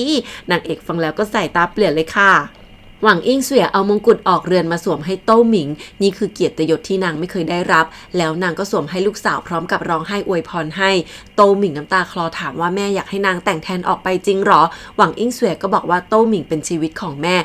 นางจะทนเห็นลูกตายได้ยังไงแล้วสองแม่ลูกก็เช็ดน้ำตาให้กันแต่ว่ามีนางเอกแอบฟังอยู่ข้างนอกนางเอกรู้แล้วว่าที่หวังอิงเสวยยอมเพราะโต้หมิงทำร้ายตัวเองแต่ก็กลับมาทอดถอนใจว่านางพยายามแทบตายเพื่อถอนมันโต้หมิงกลับทำทุกทางเช่นกันเพื่อแต่งงานกับคนรักให้ได้ในใจนางเอกคิดว่าชาตินี้โต้หมิงไม่เคยทำร้ายนางแล้วจะให้นางหักใจทนดูโต้หมิงไปเผชิญชะตากรรมอันเลวร้ายได้ยังไงเช้าวันแต่งงานเว่ยถิงหวีสวมชุดเจ้าบ่าวขี่ม้ามาแล้วแต่หน้าตาเซ็งสุดโต้หมิงเข้ามาหานางเอกที่กำลังแต่งหน้าอยู่น้องเอาขนมมาให้เพราะกลัวว่านางเอกจะยุ่งวุ่นวายทั้งวันจนหิวนางเอกเห็นโต้หมิงถือขนมอวยพรให้ก็อวยพรกลับเช่นกันว่าขอให้ต่อไปน้องได้เจอคนรักที่ถูกใจชีวิตพรั่งพร้อมด้วยความสุขแต่พอนางเอกเอื้อมมือไปโต้หมิงกลับปล่อยถ้วยขนมร่วงลงพื้นในที่สุดเว่ยถิงหวีก็ถือเชือกมงคลคู่ออกไปกับเจ้าสาวพ่อกับลุงห้ายืนมองอย่างโล่งใจหยวนทงที่มายืนดูยังพูดว่านึกว่าจะใช้แผนอะไรสุดท้ายยอมแต่งเฉยก่อนที่เจ้าสาวจะขึ้นเกี่ยวหวังอิงเสวยรีบวิ่งมาสวมกำไลหยกให้แล้วกระซิบว่าต่อจากนี้ดูแลตัวเองให้มากๆนะด้วยท่าทางสุดห่วงหยวนทงแค่นหัวเราะเลยพออาจารย์เฉินมาก็ถามทันทีว่ากลยุทธ์จักรจั่นลอกคราบหรอไม่รู้คนบางคนจะฉลาดพอหรือเปล่านะขบวนเจ้าสาวมาถึงจวนแล้วพระเอกแต่งชุดเต็มยศบุกมาขวางทันทีว่าหยุดเดี๋ยวนี้เว่ยถิงหวีชะงักท่าทางกลัวๆบอกนี่วันแต่งงานตัวเองนะพระเอกมาไหมอ่ะส่วนเจ้าสาวก็ตกใจรีบหลบหลังเว่ยถิงหวีแล้วคว้าแขนกำไว้แน่นพระเอกแล้วก็รู้ทันทีว่านี่ไม่ใช่นางเอกเพราะนางเอกแค่ถูกเว่ยถิงหวีจับมือนิดเดียวยังรีบสะบัดหลุดหยวนทงพุ่งมาลากพระเอกเข้าเกี่ยวเจ้าสาวกัดฟันด่าพระเอกว่าอย่ามั่วแต่พระเอกยิ้มกว้างใส่ตาเป็นประกายบอกรู้แล้วว่านั่นไม่ใช่นางเอกนางไม่มีทางแต่งกับเว่ยถิงหวีแน่แต่เพิ่งรู้ตะเกียท่าทางดีใจจัดจนหยวนทงยังยิ้มแย่ส่วนชาวมุงข้างนอกก็เมาไม่หยุดว่าเข้าไปทำอะไรกันเว่ยถิงหวีเมาหนักเข้าห้องหอไม่สนเจ้าสาวที่นั่งรออยู่ที่เตียงเลยแล้วมันก็คร่ำครวญบทอะไรตายอยากรำพึงรำพันถึงคนรักที่ห่างไกลโต้หมิงที่ใส่ชุดเจ้าสาวค่อยๆเปิดผ้าคลุมหน้าออกมาพอเว่ยถิงหวีเห็นก็ดีใจมากวิ่งไปจับมืออุ้มนางตัวลอยที่จริงแล้ววันนี้นางเอกรู้ทันว่าน้องจะวางยาแต่ไม่พูดตรงๆส่วนโต้หมิงร้องไห้ต่อหน้านางเอกบอกว่านางไม่มีหน้ามาหานางเอกก็พาน้องนางแล้วปลอบว่าการแต่งงานคือความสำคัญเท่าชีวิตของผู้หญิงเว่ยถิงหวีไม่ใช่คนที่คู่ควรที่นั่นยิ่งกว่าถ้ำมังกรรังเสือถ้าโต้หมิงแต่งเข้าไปอาจต้องดูแลจัดการงานบ้านชั่วชีวิตระหว่างสามีภรรยาก็กลายเป็นจืดชืดน้องต้องลำบากมากมายก็ได้ถ้าโต้หมิงเปลี่ยนใจตอนนี้นางเอกยังช่วยได้นะแต่โต้หมิงยืนยันว่าไม่เคยมีใครสนใจสิ่งที่นางคิดหรือชอบเลยเว่ยถิงหวีเป็นคนแรกที่ชื่นชมและเข้าใจนางจริงๆบอกว่านางรักเว่ยถิงหวีแล้วก็ออกรับแทนทุกอย่างเห็นแต่ข้อดีที่เว่ยถิงหวีพยายามเพื่อนางเชื่ออีกด้วยนะว่าเว่ยถิงหวีจะเปลี่ยนแปลงเพื่อนางแน่นอนตอนนี้ก็ไล่อนุออกไปหมดแล้วโตหมิงต้องการทำตามหัวใจตัวเองเท่านั้นนางเอกเลยบอกว่าถ้าตัดสินใจแล้วงั้นนางส่งเสริมแล้วก็บอกให้ไปเอาน้ำแกงมาโตหมิงไม่กล้าแต่พอรับถาดจากมือนางเอกมากลับเผลอฟาดใส่เพราะตกใจที่ได้ยินเสียงคนจนนางเอกหัวแตกหันมาบอกว่าเอาจริงเกินไปแล้วโถโตหมิงพยุงนางเอกไปนอนพักแล้วก็เปลี่ยนใส่ชุดเจ้าสาวคิดในใจว่าจะรู้สึกผิดต่อนางเอกไปตลอดชีวิตถ้าทำได้ก็ขอเสียสละแบ่งปันบุญวาสนาให้กับนางเอกที่ห้องหอโต้หมิงเล่าให้เว่ยถิงหวีฟังว่านางเป็นคนตีนางเอกจนหมดสติแล้วขึ้นเกี้ยวมาแทนพรุ่งนี้นางต้องโดนดูถูกที่ละเมิดทุกธรรมเนียมเว่ยถิงหวีสายตาอ่อนโยนเป็นสายน้ำคิดในใจว่าชาตินี้จะต้องปกป้องโต้หมิงให้ดีไม่มีทางให้นางต้องทุกข์ใจอีกแล้วก่อนจะจูบหน้าผากแล้วอุ้มโต้หมิงขึ้นเตียงไปเลยหรือว่าสามีภรรยาคู่นี้จะเปลี่ยนแปลงจากชาติที่แล้วได้จริงๆอะพ่อเดินน้ำตาซึมเข้าบ้านมาพร้อมลุงห้าโตซื้อซูแต่พอเข้ามาเห็นนางเอกใส่ชุดเจ้าสาวนั่งกินข้าวอยู่พ่อก็ร้องจากยิ่งกว่าเห็นผีคืนนั้นทั้งบ้านเรียกหวังอิงเสวยมาคุยเพราะรู้ว่าอย่างโต้หมิงไม่มีทางทำงานแน่ทุกคนน่าเครียดนางเอกก็นั่งกุมขมับหวังอิงเสวยลอยหน้าว่าก็ให้งานแต่งนี้สมหวังไปทุกฝ่ายให้นางเอกส่งสินเดิมเติมเพิ่มไปหน่อยก็ไม่น่าเกลียดแล้วคราวนี้พ่อหนวดกระดิกเลยเพราะนางส่งลูกสาวออกไปไม่พอยังจะมาวุ่นวายเรื่องสินเดิมของนางเอกอีกพ่อด่าว่าไม่ละอายใจต่อนางเอกบ้างหรือไงโตซื้อซูได้บ่าวมากระซิบก็ลุกมาด่านางเอกไกลๆว่ารู้เรื่องแล้วทำไมไม่บอกหวังอิงเสวยรีบผลักเรือตามน้ำด่าลอยๆว่านางเอกเป็นคนอยู่เบื้องหลังเรื่องโต้หมิงเจอกับเว่ยถิงหวีเปล่าก็ไม่รู้นางเอกที่เงียบมาตลอดน้ำตาคลอปากพูดว่านางเจ็บแบบนี้ยังไม่มีใครเรียกหมอเอาแต่หาทางให้เรื่องนี้เงียบแล้วก็โยนความผิดมาให้นางอีกโตซื้อสูรีบเอากระดาษมาสั่งให้นางเอกเขียนจดหมาย รับผิดว่าเป็นหมันเลยอยากถอนมั่นแถมถ้าสกุลเว่ยมาหาเรื่องก็ให้เอาสินเดิมนางเอกยกให้ไปก็พอโอ้โหเลวนางเอกปัดกระดาษจดหมายทิ้งด่าเลยว่านางไม่อยากแต่งก็มาบังคับพอมีเรื่องก็ยังหวังให้นางเป็นคนเก็บกวาดขู่ว่านางจะเอาเรื่องไปร้องเรียนให้ชาวบ้านช่วยตัดสินซะเลยโตซื่อสู่ชี้หน้าด่าว่านางเอกไม่เห็นสกุลโตในสายตาหรือไงคราวนี้พ่อที่ทนมานานลุกมาตะโกนด่าพี่ชายว่าให้พอเดี๋ยวนี้ลุกมาหาเรื่องจนนางเอกอย่างอึ้งพ่อด่ายับว่าโตซื่อสู่กับหวังอิงเสวียเข้ากันเป็นปีเป็นขลุ่ยโยนทุกอย่างลงหัวนางเอกนี่ลูกสาวพ่อไม่รบกวนให้คนอื่นมายุ่งหันมาด่าหวังอิงเสวียว่าเกาะเรื่องขนาดนี้ยังทำตัวน่ารังเกียจที่ผ่านมามีใครคิดจะชี้แจงกับนางเอกบ้างหันกลับไปด่าพี่ชายอีกครั้งว่าไม่ต้องมายุ่งแล้วจับมือลูกสาวลากออกจากห้องไปด้วยกันเลยนางเอกยังอึ้งจนพูดไม่ออกน้ำตาคลอมองพ่ออย่างเดียวพอมานั่งดูแผลนางเอกแล้วถอนหายใจบอกโตซื่อซูเอาแต่มองภาพรวมเมื่อก่อนทำให้แม่เสียใจวันนี้พ่อจะไม่ยอมให้นางเอกต้องเป็นเหมือนกันเด็ดขาดที่ผ่านมาเพราะพ่อผิดเองที่ละเลยมาตลอดจนทำให้หวังอิงเสวียกล้าบอกว่าถ้าอยากฟ้องทางการก็ไปด้วยกันพ่อไม่มีทางลำเอียงเด็ดขาดเรื่องไหนที่หวังอิงเสวียสมควรได้รับโทษก็ต้องเป็นไปพอพ่อจะกลับนางเอกถึงก็เดินมาถามว่าพ่อสั่งเมาแล้วจริงหรอพ่อพูดอย่างเด็ดขาดว่าใช่แล้วก็จะไม่เมาอีกแล้วด้วยก่อนจะยิ้มกว้างหันหลังเดินไปส่วนนางเอกก็อมยิ้มไปถึงตาเช่นกันโอ๊ยดีใจน้อยอย่างน้อยนางเอกก็ปลดล็อกเรื่องพ่อไปได้แล้วคืนนั้นพระเอกมาหานางเอกถึงบ้านมาถึงก็บอกมาขอแต่งงานสู้หลานยังยืนงงนางเอกก็ตกใจเช่นกันแล้วให้สู้หลานออกไปซื้อของมาให้พอทั้งสองนั่งลงคุยกันพระเอกก็บอกเลยว่าแค่เห็นเจ้าสาวก็รู้แล้วว่าไม่ใช่นางพูดว่าแต่งกับตัวเองเหอะอย่ามาทนทุกข์อยู่ที่นี่เลยต่อไปพระเอกจะดูแลนางอย่างดีจะไม่มีใครกล้าละเลยนางเอกอีกแล้วนางเอกยิ้มเบาๆบอกว่านี่ไม่ใช่เรื่องเล่นๆไม่ใช่ว่านางถูกหักหน้าแล้วต้องหาคนที่เหนือกว่ามาแต่งด้วยนางแค่อยากใช้ชีวิตดีเท่านั้นพระเอกก็เลยถามว่าแล้วนางเอกคิดยังไงนางเอกตอบทันทีว่านางไม่อยากแต่งงานอีกอย่างพระเอกกับลุงห้าก็ไม่ลงรอยกันพระเอกบอกว่าทั้งคู่เป็นคนละคนบอกตัวเองจริงจังนะนางเอกกลับจ้องตาบอกนางไม่ชอบพระเอกก็เลยแต่งด้วยไม่ได้คราวนี้พระเอกลุกขึ้นมาจ้องตานางเอกแบบใกล้มากบอกว่านางเอกโกหกพระเอกเห็นจากดวงตาว่านางเอกไม่ได้หมายความแบบนี้นางเอกก้มลงหลับตาแล้วลุกหนีเล่าให้พระเอกฟังว่านี่คือต้นวี่หลานที่แม่รักมากแต่แม่ที่รักมันกับพ่อกลับฆ่าตัวตายเพราะพ่อมีหวังอิงเสวียหลังจากนั้นสกุลโตยังบีบให้แม่ต้องรับผิดอีกน้ำตาคลอบอกไม่ว่าจะเรื่องความรักหรือการแต่งงานนางก็กลัวทั้งนั้นหันมาบอกว่านางก็ซาบซึ้งที่พระเอกมีใจแต่พระเอกไม่ยอมแพ้ง่ายๆบอกว่ามิน่าล่ะนางเอกถึงพึ่งพาตัวเองทุกอย่างแล้วก้าวมาใกล้ๆอีกครั้งบอกนี่ไม่ใช่ทั้งหมดอยู่ดีนางเอกก็เลยบอกว่าก็ได้งั้นนางจะเล่าความฝันประหลาดให้ฟังในฝันเราทั้งคู่ถูกยิงด้วยลูกธนูตายไปพร้อมกันถ้ายังเกี่ยวพันกันแบบนี้ก็ไม่แน่หรอกแต่พระเอกจับแขนนางเอกจ้องตาจริงจังบอกนี่สินะเหตุผลที่นางกลัวพระเอกมาตลอดตัวเองก็เคยฝันประหลาดแต่มันก็แค่ฝันนางเอกสวนว่าไม่ปานหลังหูนางคือหลักฐานพระเอกขยับไปมองปานที่เหมือนฝันแล้วก็บอกหลังหูนางเอกไม่มีซะหน่อยอ้าวปานนั้นมันหายไปแล้วจริงด้วยพระเอกก้มลงมากระซิบว่ารู้นะว่านางเอกใช้แป้งปกปิดมาตลอดแต่ตอนนี้ไม่มีแล้วทำเอานางเอกนึกถึงที่ลุงพเนจรพูดเรื่องที่นางอาจสามารถเปลี่ยนใส่น้ำเปลี่ยนแปลงโชคชะตาได้พระเอกวางป้ายคำสั่งในมือนางเอกฮองเฮาเป็นคนให้ป้ายนี้กับพระเอกบอกว่าเห็นความจริงใจของพระเอกเรื่องงานแต่งฮองเฮาอนุญาตให้นางเอกยกเลิกงานแต่งได้บอกมีป้ายนี้อยู่จะไม่มีใครบังคับนางเอกเรื่องงานแต่งไม่ว่าจะพ่อหรือลุงก็ตามแล้วพูดเบาๆว่าถึงยังไงก็เชื่อว่าดอกจิวทงจือสามารถเติบโตได้ดียิ่งขึ้นถ้ามีคนให้พึ่งพิงโหพระเอกดีมากคิดถึงนางเอกสุดๆก่อนไปยังบอกว่าให้เวลานางเอกค่อยๆคิด5 วันหลังจากนั้นถ้าตกลงให้แขวนผู้แดงไว้ที่ต้นวี่หลันแต่ทำไมก็แค่แขวนผู้สีขาวแล้วพระเอกจะไม่มารบกวนอีกก่อนจะกลับไปนางเอกนี่พูดอะไรไม่ออกเลยพระเอกคือดีขนาดนี้เนาะ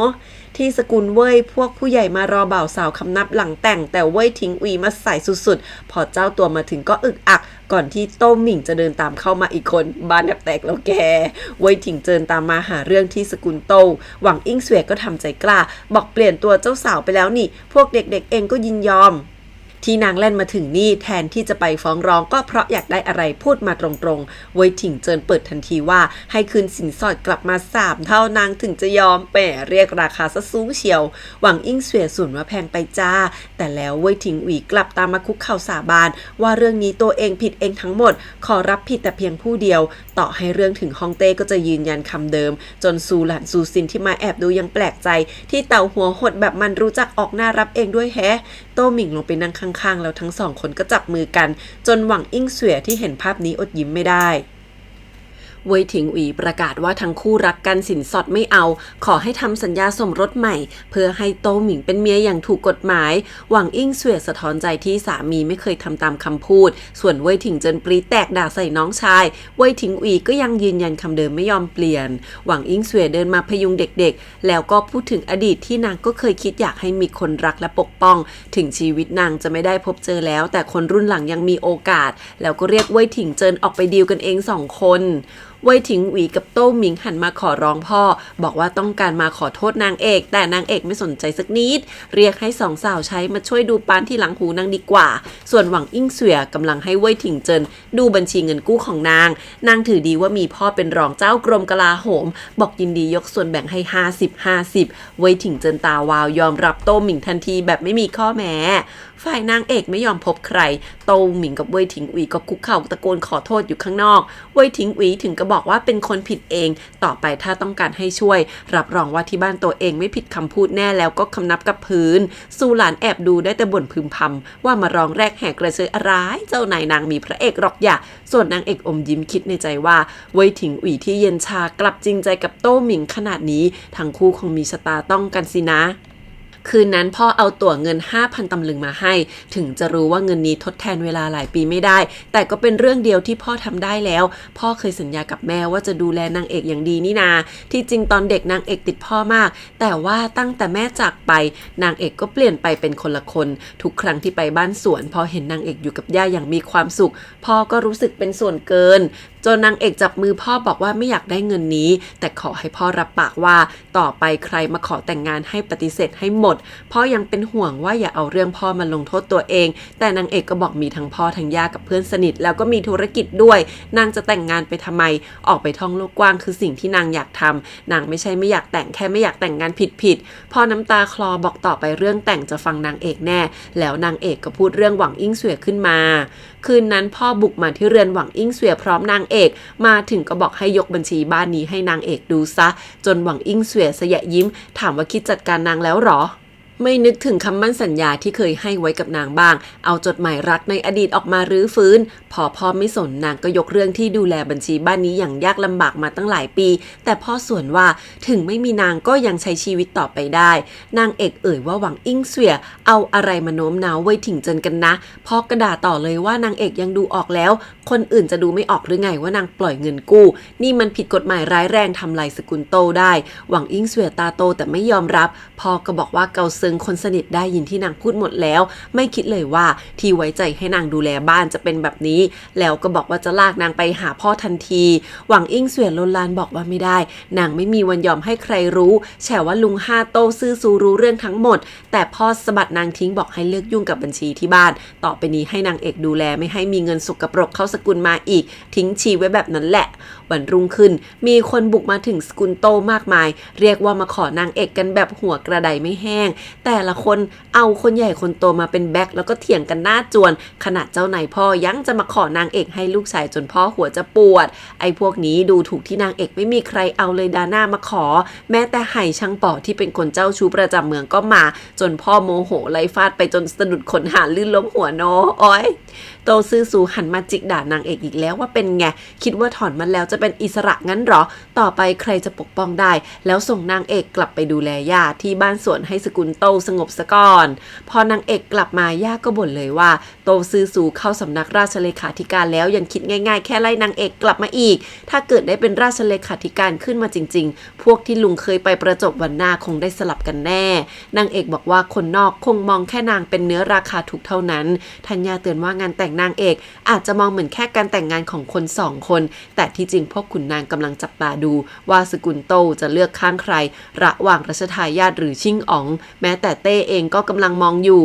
นางเอกบอกว่านางก็แค่ไม่เลือกสักฝ่ายเจ้าจางหรูที่นั่งฟังมาตลอดเปิ่นยับว่าวุ่นวายแท้นี่แค่แต่งงานหารือยังก็วางแผนศึกไม่งั้นก็จัดงานแต่งอีกรอบสิเดี๋ยวนางแต่งแทนเองพูดจนธัญญาทั้งฉิวทั้งขันนางเอกหันมองธัญญากับจางหรูเล่นกันท่าทางมีความสุขก็อมยิ้มดีใจที่ทุกอย่างกำลังดำเนินไปในทางที่ดีจู่ๆก็มีคนเอาเต้าหวยจากร้านดังในเมืองหลวงมาส่งนางเอกงงว่ามาได้ยังไงซูซินก็บอกว่าลูหมิงเพิ่งเป็นคนเอามาส่งให้โหที่แท้พระเอกใช้ข้ออ้างฝึกทหารหน่วยองครักษ์ให้ขี่ม้าพันลี้มาส่งเต้าหวยค่ะเต้าหวยที่แตกเละให้พวกทหารกินส่วนที่ไม่แตกแต่ยังเป็นชิ้นสวยงามให้ส่งไปที่บ้านส่วนนางเอกแล้วก็แอบยิ้มเบาๆนิดเดียวโอ๊ยพอคุณฉันใจละลายไปหมดแล้วจางหรูแซวนางเอกว่าเป็นยังไงหวานไหมถึงรสจะเค็มแต่ในใจหวานใช่เปล่าธัญญายังอมยิ้มส่วนนางเอกก็อดกินไปยิ้มไปไม่ได้นางเอกเดินมาดูต้นจิ๋วถงจืดที่นางปักไว้ก่อนจากไปคิดถึงคำพูดที่พระเอกพูดด้วยแล้วก็แอบยิ้มอีกแล้วธัญญาเดินมาเรียกนางเอกมาคุยจับมือบอกว่าเวลาย่าอยู่คนเดียวก็มักคิดถึงคนที่เป่าขลุ่ยให้ฟังคืนนั้นย่าถามว่านางเอกคิดยังไงกับพระราชโองการที่พระเอกให้แหมย่ามีสายลับของตัวเองเหมือนกันจ้านางเอกบอกว่าตอนแรกที่ฟังนางก็แปลกใจคิดว่าไม่น่าเชื่อเพราะเราทั้งคู่เดินคนละทางแต่พระเอกกลับทำเพื่อนางขนาดนี้นางก็ไม่รู้จะตอบแทนยังไงย่าบอกว่าพระเอกถึงกับไปขอองค์การมาไม่ใช่เพื่อตัวเองแต่เพื่อนางเอกทั้งที่พระเอกจะขอสมรสพระราชทานเลยก็ยังได้แต่กลับอยากให้นางเอกได้ตัดสินใจเรื่องแต่งงานของตัวเองก่อนจะมองหน้าบอกว่าถ้านางเอกมีคนอย่างพระเอกคอยปกป้องย่าก็สบายใจแล้วนางเอกเนี่ยก้มหน้าอมยิ้มเลยเตเรียกพ่อนางเอกมาคุยบอกเรื่องงานแต่งนิดเดียวกระชอนเมืองไปหมดแล้วเนี่ยนางเอกได้พระราชโองการไปแล้วยังไม่มีใครสักคนที่คู่ควรเลยไงพอตอบแค่ว่ารับปากนางเอกแล้วว่าจะไม่ยุ่งเรื่องแต่งเต้เซงบอกว่างั้นก็กลับไปเลือกดีๆก็แล้วกันถ้าเลือกไม่ได้ก็ไม่ต้องกลับมาทำงานที่กรมคลังอีกแล้วโถระหว่างนั่งรถม้ากลับมีคนไม่หวังดีแกล้งให้รถม้าของพ่อเตลิดพระเอกเป็นคนกระโดดมาคุมม้าช่วยไว้ได้ค่ะม้าสงบก็พอดีที่พ่อกระเด็นมาถึงหน้ารถม้าปะกับพระเอกที่เพิ่งมาช่วยพอดี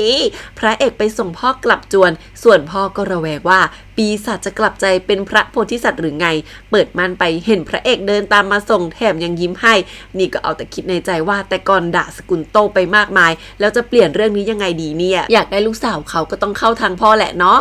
หยวนทงนั่งดื่มชาวันที่ฝนตกอยู่ในวัดเห็นเนนน้อยกวาดพื้นฝนตกทั้งที่ต้นไม้ยืนแห้งไม่มีดอกไม่มีใบ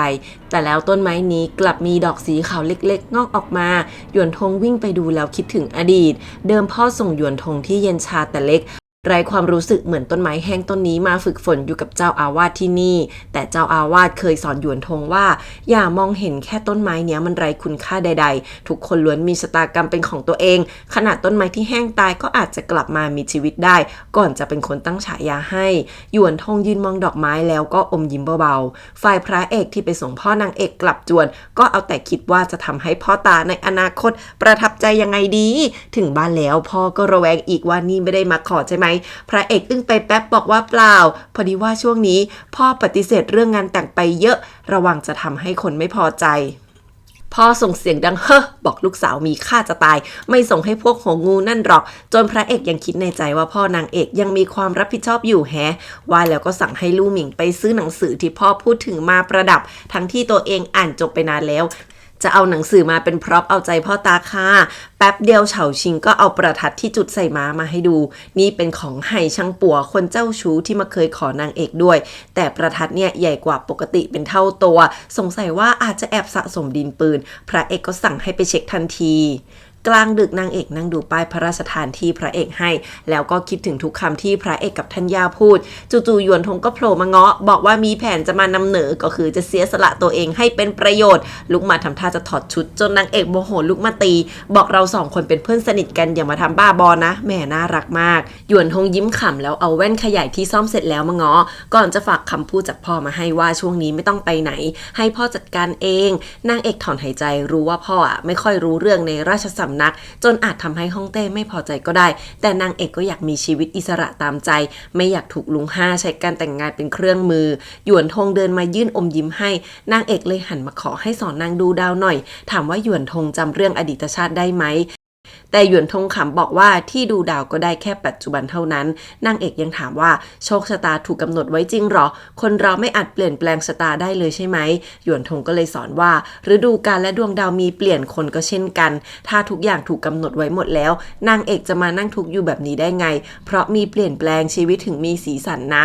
นางเอกแอบมาที่ร้านหนังสืออาจารย์เฉินอัปเดตว่าพระเอกก็ทำงานตามปกติช่วงนี้กำลังตามสืบไหช่างปัวที่น่าจะแอบผลิตดินปืนโดยไม่ได้รับอนุญาตนางเอกหงุดหงิดเลยวันนี้มันเวลาไหนแล้วยังจะมีใจไปคิดเรื่องคดีอีกแล้วก็เสียงดังออกไปทำงานจนซูหลานซูซินงงส่วนอาจารย์เฉินแอบขำ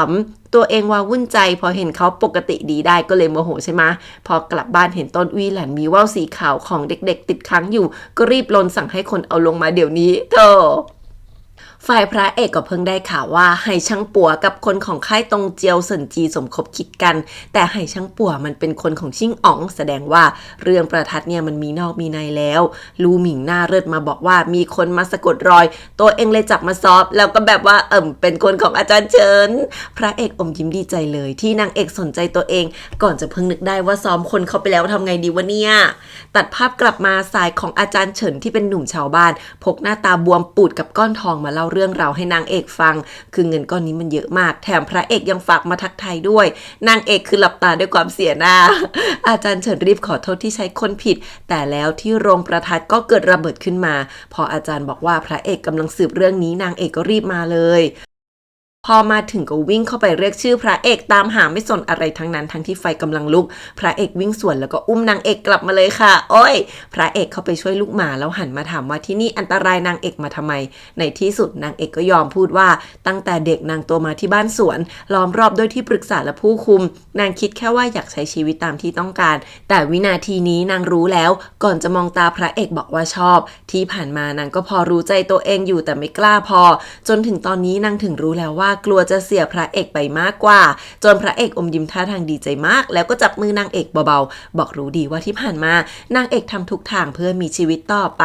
ให้คำสัญญาว่าอยู่กับพระเอกนางเอกเป็นตัวของตัวเองได้เลยพระเอกจะเคารพนางทุกอย่างและปกป้องนางเอกอย่างดีนางเอกยังพูดว่านางอาจเป็นภรรยาที่ดีเดินตามหลังสามีไม่ได้เป็นเพียงผู้ตามแต่นางจะพยายามทุกอย่างเพื่อยืนเคียงข้างเป็นเพื่อนคู่คิดนะพระเอกหัวเราะเบาๆตอบรับว่าได้และจะไม่ให้กรอบสังคมพวกนี้ต้องมาบีบนางไม่ว่านางเอกจะกลัวอะไรจะทำอะไรให้นางเอกสบายใจเองก่อนจะเอื้อมมือมากอดนางเอกไว้เบาๆคนเราก็แค่ต้องการคนที่เข้าใจให้เราเป็นตัวของตัวเองใช่ไหมล่ะพระเอกยิ้มเต็มหน้าเลยค่ะแป๊บเดียวลู่หมิงก็หน้าเลิศมารายงานจนถูกเฉาชิงเตะก้นโด่งซูหลันซูซินก็มาแอบดูด้วยลูกน้องคืออยากเผือกอยากแอบดูนางเอกยังห่วงว่าบ้านเราทั้งคู่คงไม่ยอมให้แต่งง่ายๆหรอกแต่พระเอกบอกไม่ต้องห่วงตัวเองคิดจะขอนางเอกแล้วเดี๋ยวจัดการทุกอย่างให้เองนางเอกยิ้มกว้างบอกนางก็จะช่วยตอนนั้นประทัดก็ระเบิดจนกระดาษแดงกระจายเต็มฟ้านางเอกยังหันมาแซวว่านางแขวนผู้ไม่ทันแล้วพระเอกก็บอกไม่ต้องแล้วตอนนี้กระดาษแดงร่วงเต็มฟ้าจนปกคลุมต้นวีหลานเต็มไปหมดไม่ต่างกับผู้แดงเลยแม่แค่เขาตกลงแต่งกันแค่นี้พวกเราก็ยิ้มแก้มแตกแล้วค่ะ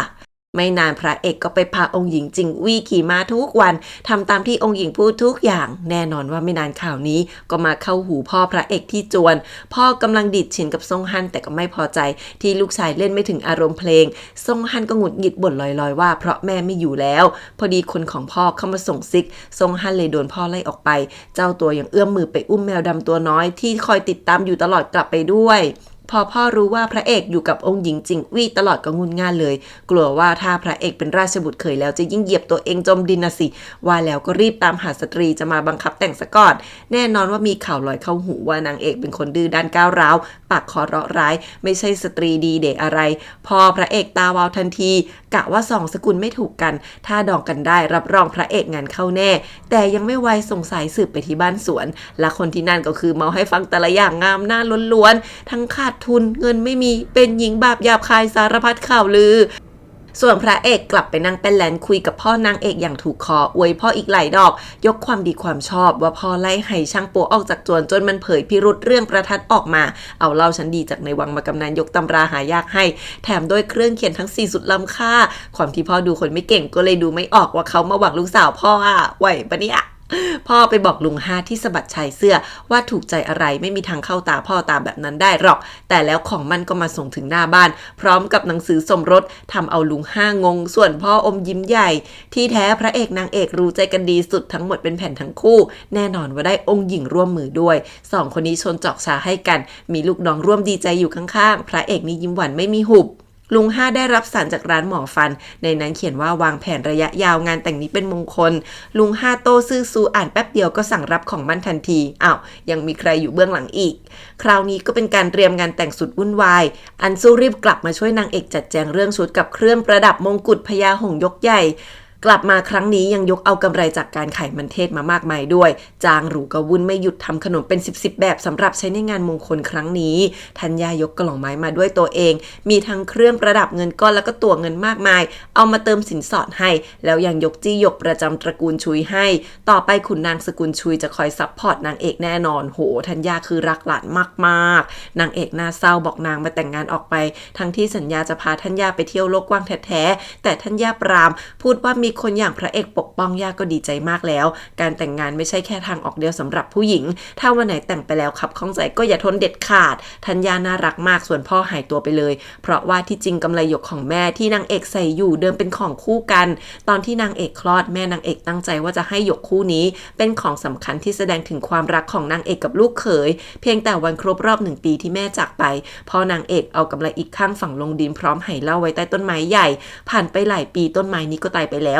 พ่อมานั่งขุดดินด้วยตัวเองไม่หยุดจนมือเลือดไหลเพราะกลัวว่าถ้าไม่มีกำไลคู่นี้แม่นางเอกจะไม่วางใจเรื่องแต่งงานนางเอกมาดูพ่อแล้วก็น้ำตาไหลสุดท้ายก็พาซูหลันซูซินมาช่วยกันขุดต่อพระเอกมายืนมองไกลๆแต่ไม่กล้าเข้าไปหาเพราะว่าพ่อตาพูดไว้ว่าบ่าวสาวห้ามเจอหน้ากันก่อนงานแต่งไม่งั้นจะไม่เป็นมงคลโถหยวนทงโผล่มาพร้อมมาสีขาวชื่อเสี่ยวไปปากแซบบอกนางเอกไม่เชื่อถืองานแต่งจนต้องตามหากำไลนั่นมาหรือไงแต่ก็พูดว่าถ้าพระเอกทำไม่ดีด้วยเมื่อไหร่ให้ขี่ม้าขาวตัวนี้มาหาได้เลยลู่หมิงเห็นยังชี้หน้าด่าว่ามายุ่งอีกแล้วส่วนพระเอกเป่าคลุยสัญญาณนิดเดียวเจ้าม้าก็เดินหนีจนหยวนทงต้องวิ่งตามโอ๊ยพระเอกคือยังแสบนางเอกกำลังเศร้าเพราะขุดยังไงก็ไม่เจอพอได้ยินเสียงพระเอกเรียกก็หันมาเจอว่าพระเอกใส่ผ้าปิดตาสีแดงจะมาช่วยขุดโอ๊ยหล่อใจละลายนางเอกขำที่พระเอกเชื่อฟังพ่อตาไม่ยอมเจอหน้ากันขนาดนี้แต่พอพระเอกจะขุดนางเอกก็รีบบอกว่าไม่ต้องเรื่องนี้ไม่สำคัญมีเรื่องงานแต่งที่พระเอกยังต้องไปจัดการอีกตั้งเยอะแยะคืนก่อนแต่งงานท่านนาเจ้าพ่อจางหรูที่รีบเดินทางก็ถูกจับตัวมาเพราะลู่หมิงไม่รู้จักนึกว่าเป็นโจรโธ่คือพระเอกกลัวมีเรื่องเลยสั่งคนมาเฝ้าท่านน้ามาดึกๆเลยโดยเข้าใจผิดไงท่านน้าลากนางเอกมาคุยบอกดูสิดูพระเอกต้องเป็นคนหวาดระแวงโหดร้ายมากแน่ๆนางเอกจะแต่งด้วยจริงหรอชื่อเสียงก็ไม่ดีที่บ้านพระเอกก็วุ่นวายท่านน้าหวังดีสุดๆแต่นางเอกก็บอกชัดว่านางไว้เนื้อเชื่อใจว่าพระเอกจะปกป้องนางได้จนท่านน้าถอนหายใจว่าถ้านางเอกตัดสินใจแล้วก็เอาเลยเหมือนที่แม่เคยพูดไว้ว่าถ้าได้เลือกเองถึงจะเป็นยังไงก็พอใจสิ่งนั้นถ้าวันนี้แม่ยังอยู่คงพอใจกับงานแต่งนี้ยิ่งกว่าตัวเองเช่นกันนางเอกฟังแล้วก็น้ำตาคลอคิดถึงแม่ท่านนาก็มาพร้อมสินสอด12 หาบแถมยังมีเรือนนอกเมืองให้อีกนางเอกจะไม่รับก็ไม่ยอมถึงนางเอกจะขาดพ่อแม่แต่ว่าทุกคนที่เหลือรักนางเอกมากเลยนะจางหรูเข้ามากอดพ่อแป๊บเดียวก็โดนด่าว่าเมื่อไหร่จะแต่งงานแล้วสองพ่อลูกก็อ้อนกันไปมาท่าทางมีความสุขนางเอกนั่งมองแล้วอมยิ้มคิดในใจว่าตอนนี้ช่างดีเหลือเกินเพราะชาติที่แล้วท่านนาเป็นแค่ขุนนางเล็กๆแล้วก็ลำบากจนไม่อาจลามางานแต่งนางได้ด้วยซ้ำพระเอกกำลังขุดเข่าพร้อมคนอีกเพียบลูกน้องวิ่งเข้ามาบอกว่าคนทั้งเขาก็ยังไม่เจอแถวนี้เคยถูกน้ำท่วมอาจจะถูกพัดไปแล้วก็ได้แต่พระเอกไม่ท้อขุดต่อด้วยตัวเองลู่หมิงพยายามห้ามว่าเราคงไม่เจอแน่พระเอกยังต้องเตรียมไปรับขบวนเจ้าสาวอีกนะแต่พระเอกบอกว่าไม่เพราะรู้ว่าที่นางเอกพูดว่ากำไรนี้ไม่สำคัญแต่ที่จริงสำคัญกับนางมากพระเอกไม่อยากให้นางเอกเสียใจโอ๊ยพ่อคุณแล้วพระเอกก็ขุดเจอผ้าเก่าที่ใช้รองไหเหล้าของทหารขึ้นมาคืนนั้นเฉินเจียก็แอบบุกมาที่จวนนางเอกกลางดึกจะมาส่งของมันให้จางหรูนึกว่าเป็นโจรก็พาคนคุ้มกันจะไปโจมตีแต่ถูกจับอย่างง่ายดายเฉินเจียเสียงโหดแต่พอรู้ว่าจางหรูเป็นใครก็รีบปล่อยแล้วฝากส่งของมันพร้อมคำอวยพรไปให้ก่อนจากไปเงียบ กว่าจางหรูจะรู้ว่าเฉินเจียเป็นใครก็เพิ่งรู้ตัวว่านางเป็นคนตีจนทับทิมหยกของขวัญแตกไปแล้ววันต่อมาขบวนพระเอกมาช้ากว่าฤกษ์จนทุกคนลนไปหมดมีนางเอกใส่ชุดแดงนั่งกินข้าวอย่างสงบบอกจางหรูว่าฟ้ายังไม่ถล่มคนก็ต้องกินข้าวเชื่อว่าพระเอกต้องมีเรื่องแน่ถ้าสุดท้ายพระเอกยังไม่มานางเอกก็จะออกไปหาเองจู่ๆพระเอกที่ยังอยู่ในชุดเมื่อวานก็บุกเข้าจวนมาหน้าตามอมแมมบอกว่ามีเรื่องต้องเจอนางเอกให้ได้ทุกคนในจวนออกมาห้ามยังไงก็ไม่สนบุกมาถึงหน้าห้องนางเอกเลยพระเอกยื้อกับทุกคนจนเปิดประตูห้องหลับตาแล้วยื่นมือมาหาบอกว่าขอแต่มือนางเอกเท่านั้นก็พอแล้วนางเอกเห็นว่ามือพระเอกเต็มไปด้วยแผลก็จับมือมาดูตอนนั้นเองพระเอกก็ดึงมือนางเอกมาสวมกำไลหยกให้ทั้งที่ยังหลับตาอยู่โหนางเอกอึ้งทุกคนข้างนอกก็เช่นกันพระเอกสืบจนรู้ว่าตงฉีเคยคุมทหารแถวนั้นแล้วเอาของไปพระเอกบุกไปทวงกำไลด้วยตัวเองตงฉีโกรธจัดโยนกำไลลงเตาไฟพระเอกก็คว้ามันออกมาด้วยตัวเองจนมือเจ็บไปหมดพระเอกจะเดินกลับแล้วแต่นางเอกเปิดประตูออกมาเจอหน้าเจ้าบ่าวอย่างผิดธรรมเนียมแล้วก็พาพระเอกมาใส่ยาให้ในห้องระหว่างที่ทั้งสองคนยิ้มให้กันพ่อกับน้าก็มายืนมองอมยิ้มเต็มหน้าบอกว่าสองคนนี้มีรักบริสุทธิ์ใจเชื่อมถึงกันแล้วก็หวังว่าทั้งคู่จะใช้ชีวิตคู่ให้ดีในที่สุดขบวนรับเจ้าสาวก็เข้าประตูมาพร้อมสินสอดมากมายพ่อเป็นคนให้คำสอนส่วนนาก็ถือป้ายวิญญาณแม่อวยพรให้พ่อยังเอาเงินเก็บทั้งชีวิตกับร้านค้าเติมสินสอดให้นางเอกส่วนธัญญาก็บอกพระเอกว่าหลังจากนี้ให้ดูแลนางเอกดีๆสกุลโตสกุลชุยอยู่ข้างพระเอกแล้วแต่ถ้าทำไม่ดีกับนางเอกเมื่อไหร่แล้วก็ไม่ปล่อยแน่พระเอกอมยิ้มรับคำอย่างแข็งขันคือมีแต่คนรักนางเอกจนอุ่นหยางยังอดออกปากไม่ได้พระเอกจูงนางเอกขึ้นเกี้ยวเจ้าสาวแล้วอดไม่ได้แอบหันมาดูหน้าก่อนจะขึ้นม้าพาขบวนเจ้าสาวจากไปอย่างมีความสุขใกล้ๆนั้นชีหวังอิงเสวียมาแอบดูท่าทางโกรธเพราะพ่อนางเอกยกทรัพย์สินให้นางเอกหมดไม่เหลือให้โต้หมิ่งเลยเดี๋ยวนั่นก็ลูกสาวออกเรือนไปแล้วไม่ใช่ไงชียังส่งจดหมายไปให้พ่อพระเอกกะจะยุแยงให้รังเกียจไม่ยอมรับให้นางเอกไม่มีที่ยืนในสกุลซะซึ่งพ่อพระเอกก็อ่านจดหมายแล้วเข้าใจความในทุกอย่างคนสนิทยังบอกว่าข่าวมาเรื่องนางเอกดุร้ายแค่เด็กไปเล่นว่าวในจวนยังไม่ปล่อยผ่านนั่นเป็นคนละเรื่องกันแต่พ่อพระเอกกลับดีใจในคราวเคราะห์ของลูกรีบออกไปรับเจ้าสาวเลยแม่ทำไมฉันขำตอนที่กำลังทำพิธีองค์หญิงใหญ่สู้เต๋อกับไทจื่อก็มาพร้อมราชโองการอวยพรบ่าวสาวไทจื่อยังปรามพ่อพระเอกเป็นในว่าพ่อเมตตาบุตรกตัญญูครอบครัวถึงจะรักใคร่กลมเกลียวอย่าให้ชื่อเสียง5รุ่นของสกุลต้องเสียเปล่าซะละแหมเป็นเกียรติอะไรเบอร์นี้พอถึงเวลาก้าวข้ามเตาไฟพระเอกก็อุ้มนางเอกข้ามตัวลอยเลยแม่น่ารักไปไหนสู้อันเพิ่งมาถึงงานแต่งแต่ถูกขวางไว้เพราะเป็นแค่แม่ค้าแต่ทรงฮันอุ้มแมวออกมาด่าทุกคนที่ดูถูกชาติกำเนิดของนางแล้วพาสู้อันเข้างานไปด้วยตัวเองแถมยังมอบผ้าให้นางเช็ดหน้าด้วยแหมสาวประทับใจแล้วหนึ่งพระเอกนางเอกเพิ่งจะผ่านพิธีเปิดผ้าคลุมหน้าเจ้าสาวด้วยคันช่างทุกคนเฮกันใหญ่แม่สื่อเอาผ้าคลุมหน้ามาวางบนเตียงให้พระเอกนั่งทับเป็นในสื่อว่าเจ้าบ่าวจะอยู่เหนือเจ้าสาวสามีร้องภรรยาตามพระเอกยิ้มแล้วเอาออกเลยบอกว่าที่บ้านตัวเองสามีภรรยาเท่าเทียมกันทำเนียมแบบนี้ให้ยกเลิกซะองค์หญิงใหญ่เห็นแล้วก็ยิ้มอวยพรส่วนบรรดาแขกผู้หญิงก็เมาว่าพระเอกโดนนางเอกจับไว้อยู่มาซะแล้วพระเอกคือสายตามองแต่นางเอกแล้วทั้งคู่ก็ดื่มเหล้าคู่กันและตัดปล่อยผมเก็บไว้จบพิธีพวกหนุ่มๆรีบลากพระเอกออกไปดื่มเหล้านางเอกสั่งว่าให้รีบกลับหน่อยนะนางมีเรื่องอยากพูดด้วยแต่หนุ่มๆเฮโลกันใหญ่บอกไม่เมาไม่ปล่อยองค์หญิงใหญ่ยิ้มให้นางเอกบอกว่าพระเอกเปลี่ยนไปแล้วจริงคงเพราะได้เจอคนที่รักเข้าแล้วสินะนางเอกเชิญให้องค์หญิงใหญ่นั่งที่เตียงเพิ่มความมงคลให้หน่อยจนองค์หญิงใหญ่บอกว่านางเป็นแม่ไม้ลูกก็ไม่มีนางเอกกลับตอบว่าการใช้ชีวิตอิสระอย่างพอใจก็นับเป็นผู้มีบุญวาสนาแล้วจนองค์หญิงใหญ่ตบมือนางเอกเบาๆบอกมิน่าล่ะทำไมพระเอกถึงรักนางเอกแบบนี้หวังอิงเสวียได้ข่าวว่าพิธีดำเนินไปอย่างดีก็ปรี๊ดแตกด่าพ่อพระเอกว่าเป็นตัวโง่งมไม่เข้าใจที่นางสื่อสมน้ำหน้าแผนไม่สำเร็จ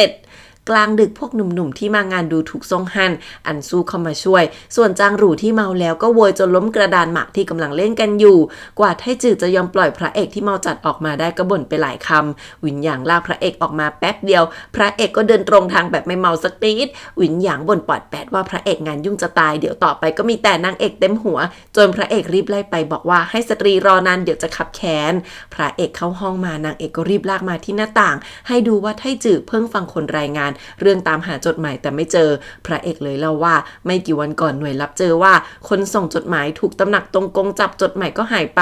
ไทจือเองก็มีความลับเช่นกันเพราะระแวงตัวเองมากใครเป็นมิตรหรือศัตรูก็บอกไม่ได้แน่ชัดนางเอกแกล้งล้อเล่นว่าไม่กลัวนางหนีไปหรอพระเอกยิ้มขำแล้วช่วยนางเอกถอดมงกุฎหงส์แล้วก็ชมว่านางเอกงดงามมากนางเอกค่อยๆพยุงพระเอกมานั่งที่เตียงบอกว่ามีสิ่งหนึ่งที่นางแอบเก็บซ่อนไว้อยากมอบให้มาตลอดก่อนจะลุกเดินไปหลังฉากกั้นพระเอกมองผ่านฉากเห็นนางเอกค่อยๆถอดเสื้อแล้วอดใจเต้นไม่ได้แอบปลดกระดุมตรงคอเสื้อ2 เม็ดปรากฏว่านางเอกลากเอาภาพบันทึกประวัติศาสตร์ทั้งหมดออกมาบรรยายให้ฟังหน้าตาจริงจังสุด คือนางเอกแอบใช้ผ้านี้คลุมกับตัวมาเลยค่ะ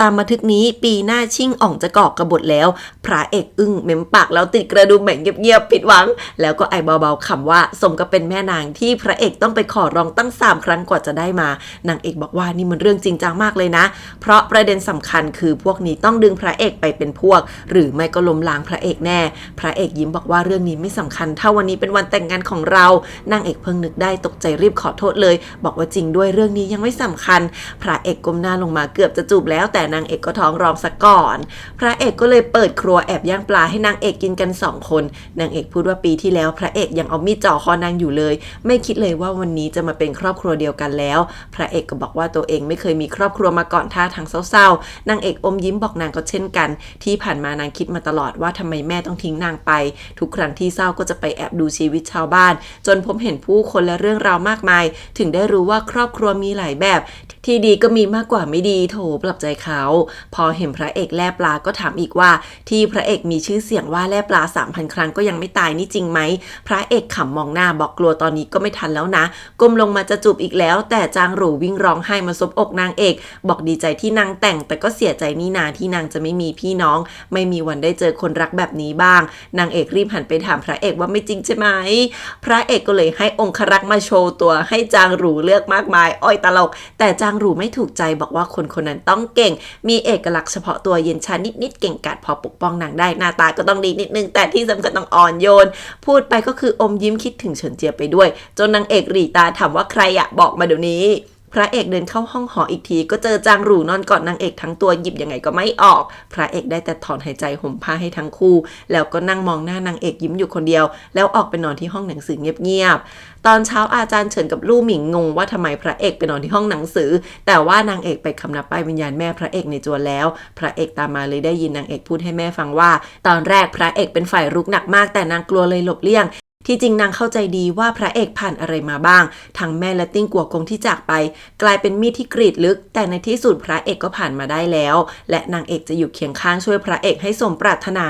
พระเอกยืนฟังสายตาสุดซึ้งแล้วก็ลงมานั่งข้างๆจุดธูปบอกแม่ว่าไม่ต้องห่วงแล้วนะนับจากวันนี้พระเอกไม่ใช่ตัวคนเดียวก่อนจะอธิษฐานในใจขอให้แม่ปกป้องนางเอกอีกคนด้วยนางเอกนะเปลี่ยนมากล้ามมวยผมเป็นสตรีที่แต่งงานแล้วก็สวยไปอีกแบบฉันเอาใจช่วยคู่นี้ให้ผ่านทุกอุปสรรคไปได้ด้วยดีจริงๆพ่อพระเอกส่งคนมาเชิญไปเจอแต่เช้า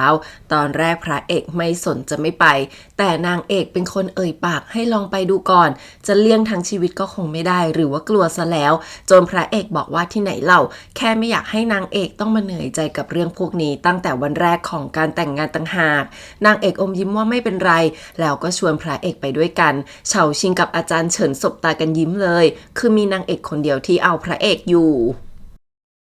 พอนางเก๊กท่ารออยู่พร้อมผู้ใหญ่สกุลซ่งเต็มไปหมดพอพระเอกนางเอกมาก็แวดเลยว่าไปคำนับคนตายก่อนได้ยังไงพระเอกเกือบจะหาเรื่องแล้วแต่นางเอกดึงแขนไว้พูดเองอย่างราบเรียบว่าผู้ตายมีค่าให้นึกถึงแต่ยังเคยออกปากถึงแม่พระเอกเองด้วยซ้ำป้าสะใภ้ใหญ่จิกว่าให้ผู้อาวุโสรอจนชาเย็นหมดแล้วอาสะใภ้3ก็สั่งให้นางเอกไปชงชามาใหม่อีกกาเดี๋ยวนี้พระเอกถามเสียงนิ่งเลยว่าลืมกันหมดแล้วสินะว่าที่นี่เกิดอะไรขึ้นมาบ้างพระเอกตัดขาดกับจวนอิงกัวกงของพ่อตั้งแต่แม่ตายไปได้7 วันแล้วพ่อปาจอกชาด่าเลยว่าพระเอกยังเป็นซื่อจื่อจวนอิงกัวกงอยู่นะเว้ยแต่พระเอกรับไว้อย่างแม่นแล้วก็ปาจอกชาแตกจะเข้าไปไฟนางเอกกลับดึงแขนพระเอกไว้ใส่หน้าให้เบาๆบอกว่าตอนนี้นางนับเป็นสะใภ้แล้วจริงๆก่อนจะยกชามาคำนับพ่อยังไม่ทันคุกเข่าพระเอกกลับมาดึงแขนนางเอกไว้ไม่ให้คุกเข่าแล้วยื่นจอกชาให้พ่อด้วยสายตาโคตรนิ่งโอ้โหสะใจพ่อได้แต่รับชามาดื่มหน้าตึง ทรงฮั่นเอาชุดหมากรุกมาให้เพราะเดิมพระเอกกลับมาทีไรก็ต้องมาเล่นหมากรุกด้วยกันทุกทีนางเอกรับมายิ้มแล้วพวกผู้อาวุโสก็ทำเนียนบอกว่าเตรียมของขวัญไว้ให้นะจะซ่อมแซมเรือนให้เล็กๆน้อยๆพ่อรีบบอกว่ารอนางเอกบันทึกสิ่งเดิมเข้าคลังเสร็จก็เริ่มได้พระเอกเสียงเย็นว่าทำเป็นพูดดีมีน้ำใจที่แท้ก็อยากได้สิ่งเดิมคนอื่นเขาป้าสะใภ้ใหญ่ไม่ยอมส่งมอบตราคำสั่งและกุญแจคลังยังไม่พอยังจะหวังสมบัติเมียตัวเองอีกพวกผู้อาวุโสออกปากว่าที่ผ่านมาป้าสะใภ้ใหญ่ดูแลมาตลอดนี่ก็แค่รอให้คำแนะนำนางเอกเฉยๆแต่พระเอกส่วนว่าบัญชีของแคว้นทั้ง2รัฐ13มณฑลนางเอกเคยตรวจสอบต่อหน้าเต้มาแล้วจ้ะขนาดกรมคลังยังต้องทำตามที่ผ่านมาก็แค่ขี้เกียจจะใส่ใจถ้างั้นแยกคลังกันไปเลยดีกว่าอาสะใภ้รีบไกล่เกลี่ยแต่นางเอกเป็นคนเอ่ยว่าทรัพย์สินเป็นของนอกกายความสงบสุขในครอบครัวสิถึงจะสำคัญแล้วเอ่ยว่าสิ่งเดิมของนางจะให้ป้าสะใภ้ใหญ่ดูแลเสร็จแล้วก็ให้ซูหลานไปเรียกอาจารย์เฉินมาและสิ่งเดิมนางเอกก็คือแบบโคตรเยอะเงินเป็นหีบเพียบจนพ่ออึ้งแบบไม่ใช่ว่าเสียหายไปหมดแล้วเหรออันสู้กับอาจารย์เฉินบอกว่านี่เป็นกำไรไขมันเทศที่นางเอกลงเงินไป8ส่วนทั้งหมด 70,000 ตำลึงที่บ้านนางเอกอึ้งกันใหญ่แถมเงินพวกนี้ยังงอกเงยได้มากกว่า 20% ต่อปีนางเอกเอ่ยเรียบว่านางมีทั้งที่ดินร้านค้าอีกมากที่ร่วมทุนกับพวกฮูหญิงขุนนางถ้าแต่ละปีทำเงินไม่ได้เท่านี้ก็คงความสัมพันธ์ขาดสะบั้นขาดความน่าเชื่อถือจนอาจล่วงเกินอีกฝ่ายได้คราวนี้ลูกสะใภ้รีบบอกว่าที่นางเอกทำมาพวกเราคงดูแลไม่ไหวแยกบัญชีกันเตอะจนพระเอกสั่งให้อันสู้ยกเงินกล้าไปให้หมด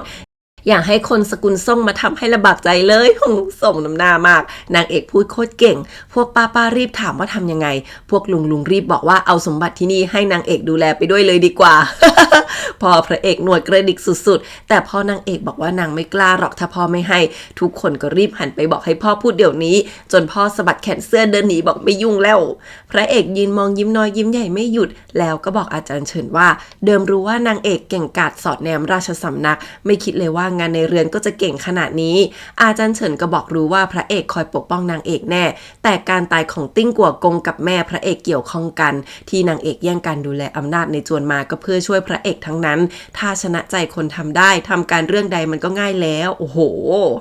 พวกลุงป้ารีบตามมากล่อมพ่อพระเอกว่านั่นมันเงินปีละ 7-8 หมื่นตำลึงเลยนะพ่อปรี๊ดว่าพวกแกนี่ซื้อได้ด้วยเงินจริงๆจนทุกคนโมโหจากไป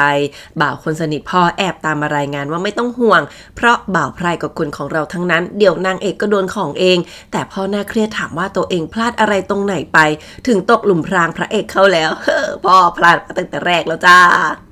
ฝ่ายพระเอกก็เล่าให้นางเอกฟังว่าไม่ต้องไปสนไปยุ่งเรื่องสกุลทรงเพราะทุกคนเขาก็รู้ว่าพระเอกแยกจวนออกมานานแล้วนางเอกบอกว่าที่นางมาวันนี้เพราะดูออกทั้งหมดว่าแต่ละคนเป็นยังไงกันบ้างพวกนี้มีความคิดเป็นของตัวเองทั้งนั้นแหละแต่แค่ทำตามคำสั่งพ่อพระเอกไปงั้นมีแค่ลูกสะใภ้ลุงใหญ่ที่เข้าใจสถานการณ์รู้ด้วยว่าสามารถเป็นสะพานเชื่อมพระเอกกับพ่อได้นางนี่แหละเป็นจุดพลิกผันของเรา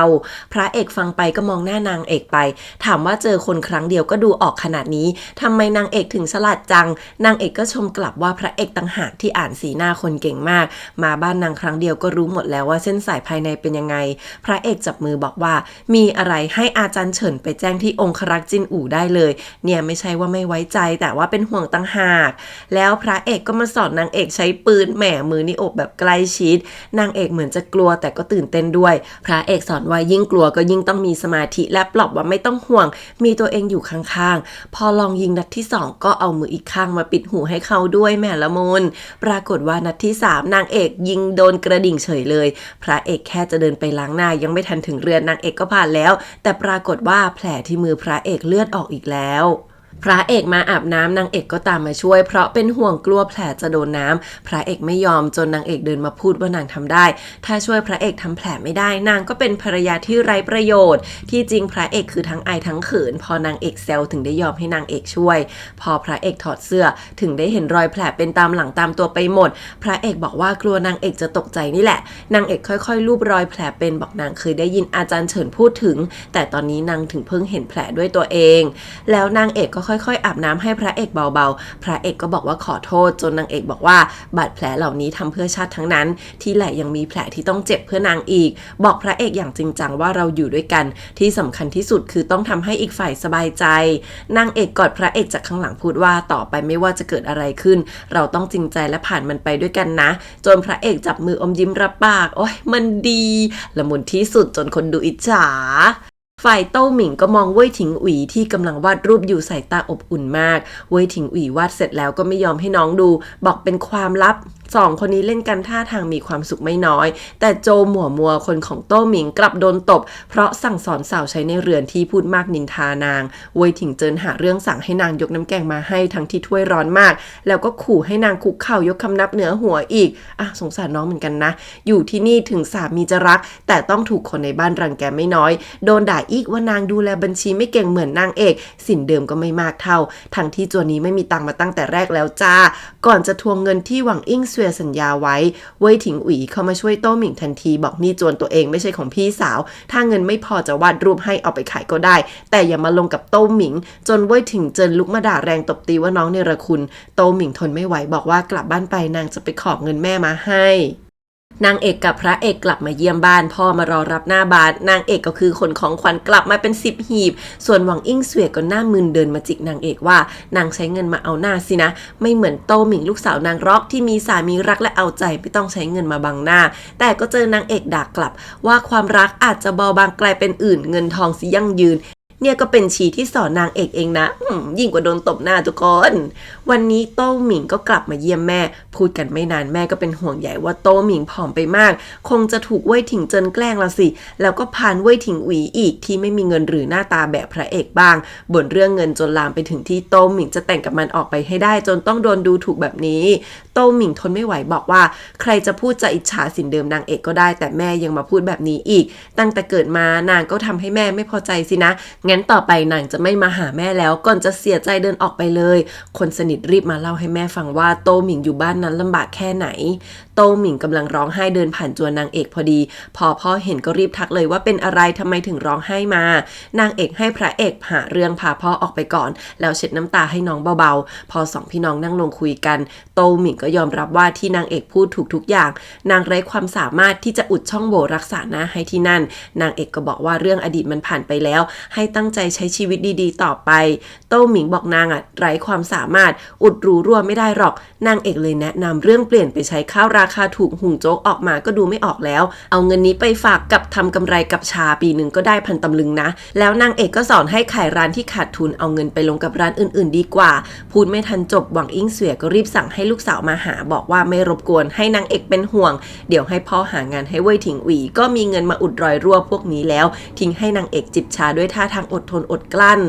หวังอิ่งเสวียกลับมายื่นตัวเงินให้โต้หมิงแล้วยังบอกว่าจะบากหน้าไปขอร้องพ่อให้เองโต้หมิงร้องไห้รีบบอกว่าไม่เอาเงินสีเทาน่ากลัวจะตายหวังอิ่งเสวียยังจะยัดตัวเงินใส่มือบอกว่าไม่ยอมให้ลูกสาวต้องไปคบคนชั้นต่ำทำตัวแบบนางเอกแน่โต้หมิงยังมีแม่อยู่จนโต้หมิงกอดแม่ร้องไห้ป้าก็รักลูกอยู่นะแต่รักในทางที่ผิดสุดๆที่แท้นางถึงกับต้องเอาของจากคลังส่วนตัวไปแลกเงินเพื่อเตรียมหางานให้ลูกเขยฝ่ายนางเอกดูบัญชีเห็นว่ามีเรื่องที่ถูกซุกซ่อนเยอะมากแต่จะไปเรียกคนงานเหล่านั้นมาถามก็ไม่ได้เพราะไม่มีตราคำสั่งในมือพวกนั้นไม่เชื่อฟังเอาแต่บอกปัดอาจารย์เฉินยังเล่าว่ามีบ่าวที่แอบเอาคำพูดนางเอกไปส่งต่อที่จวนอิงกัวกงทุกวันกลายเป็นว่าพวกเราเป็นแขกที่ไม่ได้รับเชิญไปแล้วเฉาชิงถามง่ายๆว่าเปลี่ยนคนให้หมดเลยมะแต่พระเอกบอกว่าที่ยากคือมีหลายคนอยู่กันมาหลายรุ่นบางคนเลี้ยงพระเอกมาตั้งแต่เด็กด้วยซ้ำสู้หลานทนไม่ไหวถามขึ้นมาว่าแล้วจะให้พวกบ่าวมาทำให้นางเอกลำบากหรอแต่นางเอกปรามว่านางแต่งกับพระเอกแล้ว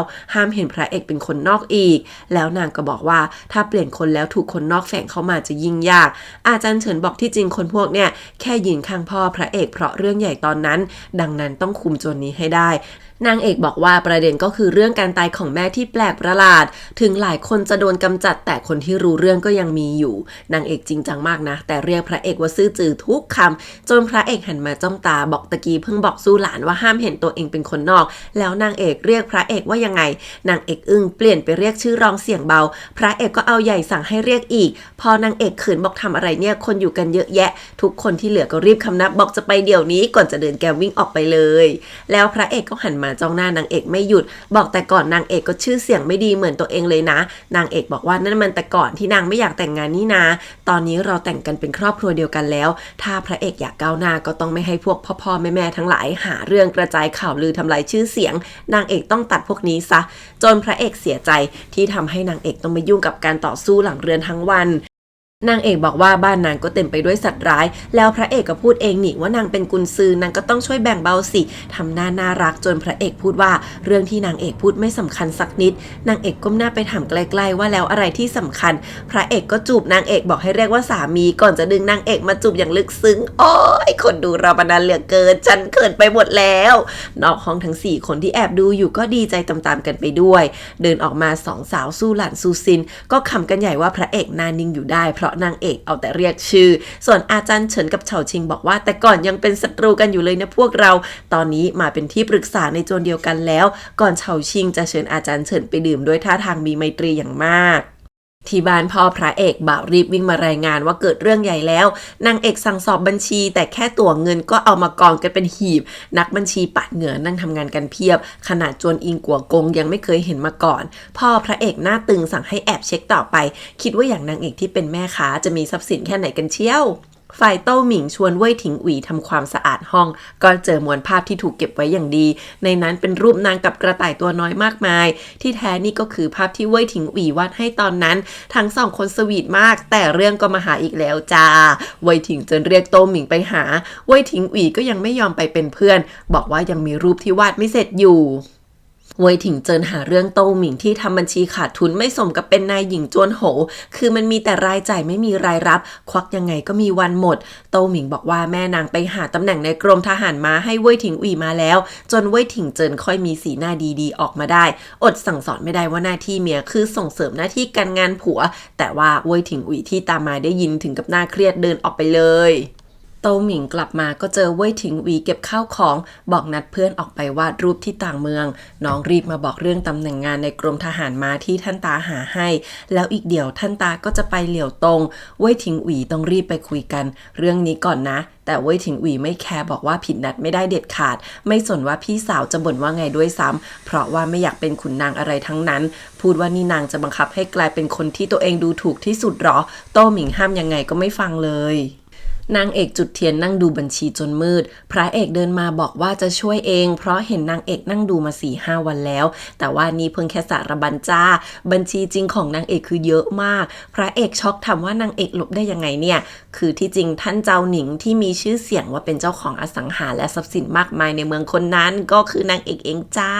นางเอกปกปิดทุกคนเอาการค้าไปใส่ชื่อเจ้าหนิงที่ไม่มีตัวตนจะได้สืบไม่มาถึงนางแล้วก็เล่าให้พระเอกฟังว่าตอนที่แม่ตายทัญญาช่วยให้นางได้สินเดิมแม่กับเงินจากหวังอิงเสวีย 3,000 ตำลึงพอไปอยู่บ้านสวนนางเอกก็เลยเอาเงินไปลงทุนที่ตลาดทะเลฝูถิงเพราะจะกินบุญเก่าอย่างเดียวก็ไม่ได้ตอนแรกนางก็ขาดทุนแต่พอติ้งกัวกงมาถึงแล้วปราบโจรสลัดนางก็กำไรดีวันดีคืนนางเอกเล่าไปท่าทางดีใจแต่พระเอกกลับหน้าเศร้ามากบอกยิ่งนางเอกดีใจตัวเองก็ยิ่งรู้สึกว่าทำไมไม่เจอนางเอกให้ไวกว่านี้จับมือนางเอกบอกว่าที่ผ่านมานางเอกลำบากมาตั้งแต่เล็กรอบไกลไม่มีใครให้พึ่งพาฝากฝังชีวิตเจอกันครั้งแรกพระเอกยังจะรังแกนางอีกบอกตัวเองสมควรโดนแล้วจนนางเอกขำบอกงั้นนางลงบัญชีนี้ไว้ก่อนพระเอกค่อยๆลุกมาโอบนางเอกจากข้างหลังหยิบผู้กันมาใส่มือซ้ายบอกว่าไม่ต้องใช้มือขวาเขียนแล้วนะอยู่ที่นี่ทำตัวอิสระตามใจได้เลยโอ้โหรู้ด้วยว่านางเอกถนัดซ้ายแต่ใช้มือขวาต่อหน้าคนอื่นฉันใจละลายแล้วนะ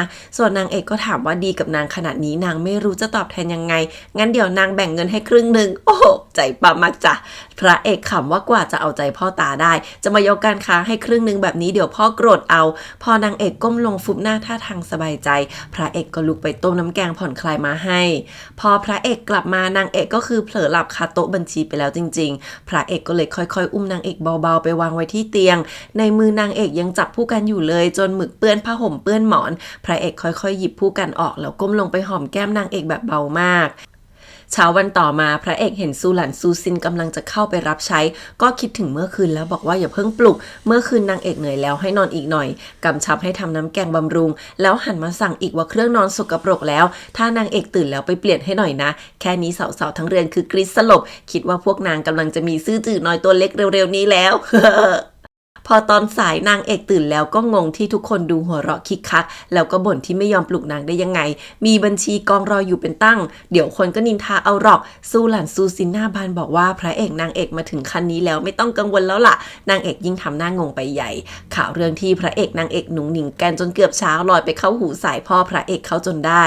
แป๊บสาวใช้ก็ยกน้ำแกงบำรุงกำลังเข้ามาเพียบนางเอกเพิ่งรู้จ้าว่าข้างนอกลืออะไรกันนางเอกโวยใหญ่ว่านางเปล่ากว่าจะรู้ว่านี่พระเอกทำไรชื่อเสียงหนังนี่นาซูหลันซูซินรีบบอกโอเคคราวหน้าถ้านางเอกพระเอกดูบัญชีจะไม่เข้ามารบกวนแน่นอนแซวกันสนุกใหญ่จนพระเอกเข้ามาถามว่าคุยอะไรกันสนุกเชียวนางเอกเลยสั่งให้ซูหลันตักน้ำแกงบำรุงให้พระเอก3 ถ้วยติดกันแบบยิ้มเต็มหน้าพระเอกกินจนเหนื่อยแล้วจ้าแต่ทำอะไรไม่ได้ต้องสดต่อไปนางเอกเลยบอกว่าพระเอกงานเยอะมากแถมยังใส่ใจนางขนาดนี้ก็ต้องกินน้ำแกงบำรุงเยอะๆหน่อยแล้วก็ตักมาอีกถ้วยเป็นเอ็นดูเว่ยถิงเจินปรี๊ดที่เว่ยถิงอุ๋ยไม่ยอมไปรายงานแต่ก็มาลงกับโต้หมิงอีกว่าหาเงินก็ไม่ได้คุมสามีก็ไม่ทำให้ดีเอานางเอกมาเทียบอีกแล้วด่าลำไปถึงหวังอิงเสวียจนโต้หมิงเถียงแต่เว่ยถิงเจินยิ่งขึ้นหาเรื่องสั่งให้โต้หมิงมาเรียนมารยาทกับนางที่จวนจิงกัวกงซะเลยโจหมัวทนไม่ไหวว่านางทำเกินไปก็ถูกเว่ยถิงเจินตบแล้วเอาสกุลมาขู่พวกนักบัญชีดิดลูกคิดกันมา10 กว่าวันแล้วจนพ่อพระเอกหัวจะปวดลืมตามาพวกลุงป้าก็รีบมาถามว่านางเอกมีข่าวดีแล้วหรอไปกันใหญ่จ้าข่าวไปถึงขั้นนางเอกท้องลูกแฝดแล้วจ้าพูดกันไปครึ่งเมืองว่าทั้ง2 คนรักกันมากทุกวันพระเอกต้องส่งน้ำแกงบำรุงกำลังมาให้พ่อพระเอกปรี๊ดหนักตอนได้ยินบ่าวเล่าว่าพระเอกกำลังจะมีสายเลือดสืบสกุลด่าว่าให้ไปสืบเรื่องเงินทองเอาเรื่องบ้าอะไรมาพูดแล้วถึงเพิ่งฉลาดคิดว่านางเอกไม่ธรรมดาแน่เลยไปสืบพื้นเพนางเอกมาบัดเดียวนี้หัวหน้าหลีกลับมาที่เจินติ้งบ้านสวนทีนี้ทุกคนกลับคำหมดจ้ากลับคำให้การบอกแกฟังผิดเองเป้าบอกนางเอกกตัญญูรู้คุณทำการค้าก็กำไรมากมายเป็นเศรษฐีอันดับ1แถมยังเมตตามีคุณธรรมช่วยเหลือชาวบ้าน โดนหลอกแล้วเพิ่งรู้ตัวสุดท้ายยังถูกคนรุมตีจับกลับมาให้ทัญญาลงโทษพอบอกว่าเป็นคนของพ่อพระเอกย่าก็ไม่เชื่อสั่งตบปากยับคำไม่ไหวสมน้ำหน้ามากโดนตบจนสุดท้ายต้องยอมบอกว่าไม่ใช่คนของพ่อพระเอกถึงจะถูกปล่อยตัวมาโอ๊ยแล้วมันก็พาสภาพเย็นกลับมาหาพ่อพระเอกพูดยังไม่ชัดแต่ก็บอกว่าไม่ได้เอ่ยชื่อพ่อออกไปเลยพ่อเพิ่งรู้ว่าพลาดถูกหลอกแล้วจ้านี่พ่อถึงกับยกของดีให้ลูกกับมือทำให้พระเอกได้ใจประชาชนแถมยังมีเงินเลี้ยงทหารลับอีกตะโกนด่าฟ้าถามว่าโลกนี้มีใครโง่เท่าตัวเองอีกไหมแล้วก็หน้ามึนสลบไปเลย ขำที่สุดเว่ยถิงเจินหาเรื่องทรมานโต้หมิงทุกวันทรมานกายไม่พอด่าทำร้ายจิตใจไม่หยุดอีกพ่อนางเอกมาเยี่ยมพ่อพระเอกเพราะมารยาทแต่เจอพ่อพระเอกทำหน้าทะมึนใส่พ่อพระเอกระแวงในใจว่าพ่อนางเอกก็มีส่วนทำให้นางเอกได้แต่งเข้ามาเปล่าวะมันรู้อะไรกับเขาด้วยไหมอยู่เบื้องหลังหรือเปล่าไปโน่นพ่อนางเอกปลอบใจไม่พอลุกมาช่วยป้อนยาเช็ดปากให้ด้วยแล้วก็ชมว่าพระเอกดีมากไม่ต้องห่วงอะไรหรอกมีอะไรก็สั่งพระเอกไปทำก็พอพ่อพระเอกก็มโนไปอีกว่านี่จะชิงตำแหน่งอิงกัวกงของตัวเองเหรอพ่อนางเอกพูดต่อว่านางเอกก็กตัญญูสุดต้มยาให้ทุกวันเลยคราวนี้พ่อพระเอกตาเหลือกรีบลุกมาอ้วก สมน้ำหน้าคิดไรกับเขาจนระแวงไปหมดเว่ยถิงเจินถึงกับให้บ่าวกลั่นแกล้งโต้หมิงน้องต้องถูกสั่งให้ยืนบังคับตะเกียบบนหัวไม่ให้ร่วงทั้งวันโต้หมิงปวดท้องแต่ก็อดทนจนสลบแถมยังเลือดออกที่แท้โต้หมิงตั้งท้องอยู่เว่ยถิงเจินร้อนรนเป็นไฟแต่ก็ยังไปโทษแม่นมโต้หมิงที่ไม่ดูแลแล้วยังมีโต้หมิงที่ไม่ยอมพูดอีกโหนี่เป็นคนผิดแท้ๆแต่ยังไม่ยอมรับแถมยังจะไปเอาเรื่องสกุลโต้ที่ทำให้ทายาทคนแรกของจวนต้องมีอันเป็นไปหวังอิงเสวียรู้เรื่องแล้วก็แค้นจัดแต่ก็รู้ว่าทั้งหมดนี้เพราะเรื่องเงินเว่ยถิงเจินเลยมาพันเอากับโต้หมิงแต่ตอนนี้เรื่องเงินกู้นางถูกสั่งห้ามไม่ใช่แค่เว่ยถิงเจินแม้แต่กลุ่มช้างเป่ยที่นางไปปล่อยกู้ก็ต้องไม่ละเว้นนางแน่พ่อกับนางเอกกำลังเดินดูดอกไม้ที่จวนอยู่ด้วยกันต้นไม้พวกนี้ทัญญาสั่งให้ส่งมาพระเอกเป็นคนช่วยนางเอกปลูกด้วยตัวเองกับมือพ่อดีใจที่พระเอกดูแลใส่ใจนางเอกขนาดนี้แต่แล้วก็ถอนหายใจจนนางเอกถามว่ามีเรื่องอะไรพ่อถึงได้เล่าว่าโต้หมิงแท้งแล้ว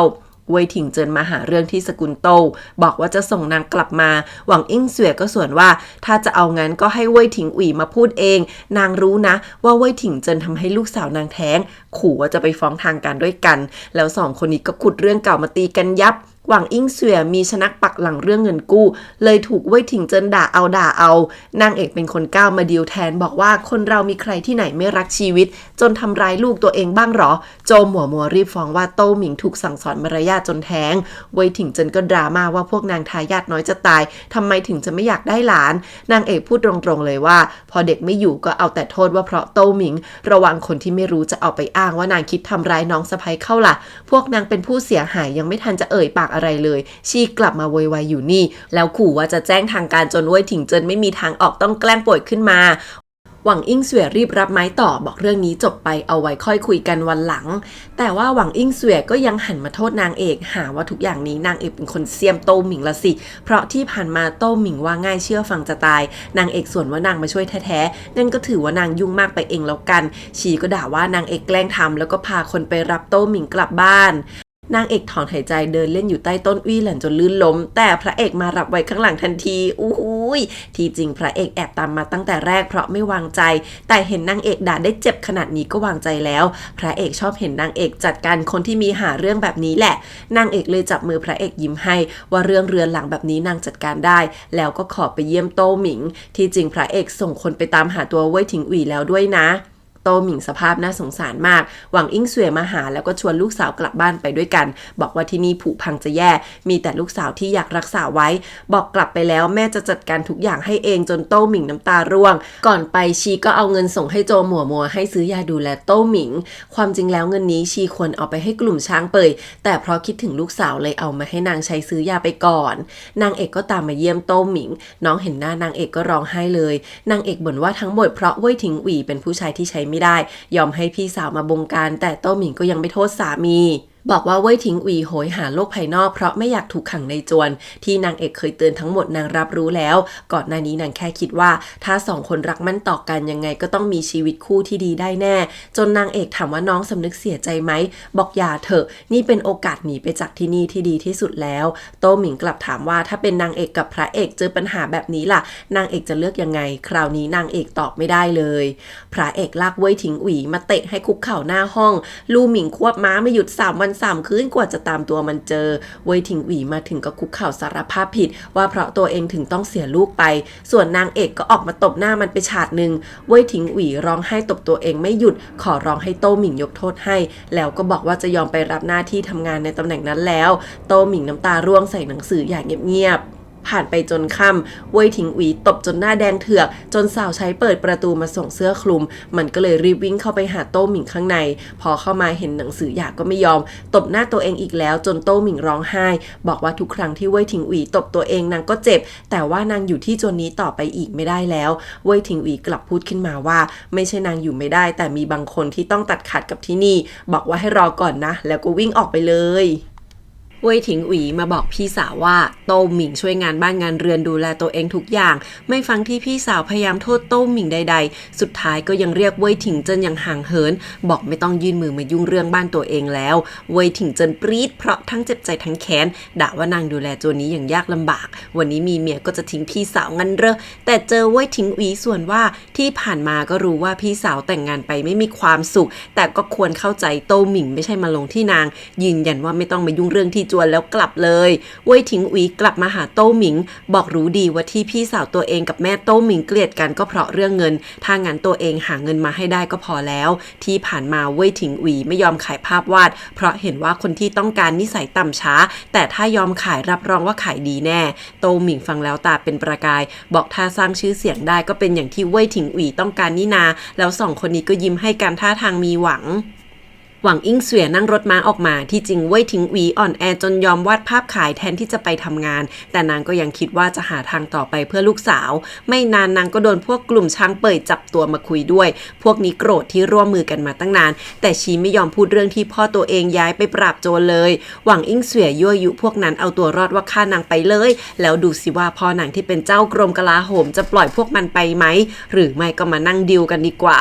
พอนั่งคุยกันพวกนั้นก็ทวงเงินขึ้นมาบอกว่า นี่ถ้าไม่ไหวจะไปปล้นบ้านนางแล้วนะหวังอิงเสวยยิ้มรายนิดเดียวบอกบ้านนางมีแต่นี่ไม่สู้ลองไปปล้นบ้านคนอื่นดีกว่าไหมโอ้โหวางแผนใส่นางเอกฉันอีกแล้วนะ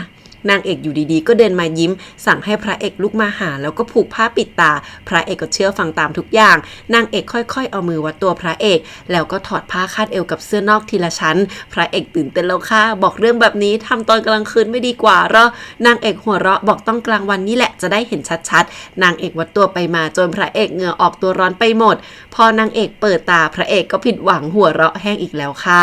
นางเอกเย็บเสื้อเกราะให้พระเอกด้วยตัวเองเมื่อกี้แค่ว่าตัวเจยแล้วพระเอกก็อมยิ้มบอกคิดมากไปเองส่วนนางเอกบอกว่าเห็นแผลบนตัวพระเอกมากมายเพราะว่าเกราะไม่ดีพอนางก็เลยตั้งใจเย็บเกราะอ่อนไหมทองมาให้สวมด้านในเพิ่มการป้องกันให้พระเอกปลอดภัยมากขึ้นพระเอกคือมองนางเอกด้วยสายตาสุดซึ้งแหมหวานไม่ไหวสายตานี้แล้วพระเอกก็มายืนจ้องเกราะนี้เป็นครึ่งชั่วยามจนเฉาชิงเดินมาถามว่าเป็นไรเปล่าพระเอกถอนหายใจถามว่าตัวเองกับนางเอกดูรักกันต่างจากท่านลุงติ้งกัวกงมั่งไหมเฉาชิงอวยว่าทั้งคู่เป็นคู่สวรรค์สรรสร้างเหมาะกันมากแต่พระเอกทำหน้างอนบอกรู้สึกเหมือนนางเอกไม่รักตัวเองเลยลูหมิงวิ่งมาบอกว่านี่นางเอกทำเพื่อพระเอกขนาดนี้เกราะอ่อนนี้ก็เย็บให้แล้วยังไม่รักตรงไหนอีกก็คือแบบนางเอกปฏิบัติต่อพระเอกไม่ต่างกับทั้งคู่เหมือนแม่ทัพกับกุนซือสองคนนี้รีบบอกว่าพวกเราก็รักพระเอกนะแต่คือพระเอกต้องการความรักชายหญิงสามีภรรยาจ้าโถ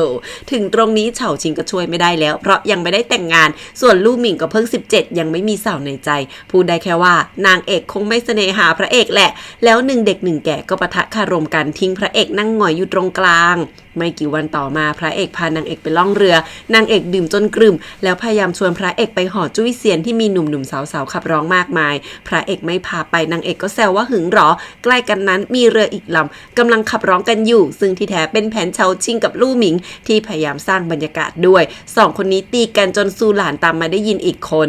นางเอกเมาลุกมายืนหัวเรือดูดาวมีพระเอกคอยโอบพยุงอยู่นางเอกเมาแล้วหันมาจ้องหน้าพระเอกบอกว่าเมื่อก่อนนางเกลียดสายตาพระเอกมากเลยแต่ตอนนี้ไม่ใช่แล้วในตาพระเอกเหมือนมีดวงดาวระยิบระยับสวยงามมากพระเอกก็คือมองด้วยสายตาเชื่อมเลยจ้า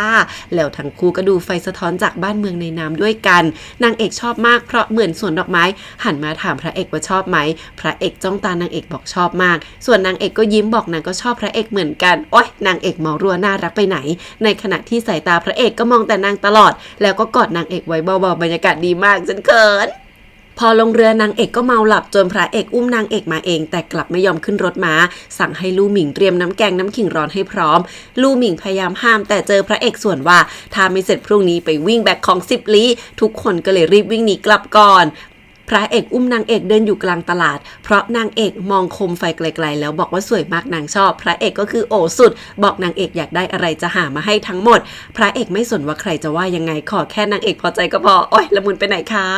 แล้วพระเอกก็อุ้มนางเอกมานอนเบาๆห่มผ้าให้แล้วนั่งลงข้างๆนางเอกละเมอเรียกชื่อพระเอกก็อมยิ้มแล้วก้มลงไปจนเกือบจูบแต่สุดท้ายก็ไม่กล้าเพราะเหมือนฉวยโอกาสตอนนางเอกเมาพอคิดว่าจะปล่อยไปก่อนนางเอกกลับลุกมาคว้าพระเอกมาจูบด้วยตัวเองแล้วกระซิบว่าที่จริงนางไม่ได้เมานะโอ๊ยแบบนี้พระเอกจะไปทนได้ไงคะในที่สุดเขาก็ได้อุ่นเตียงอุ่นใจกันสักทีฉันเขินจนจิกหมอนไม่ไหวแล้วโอ๊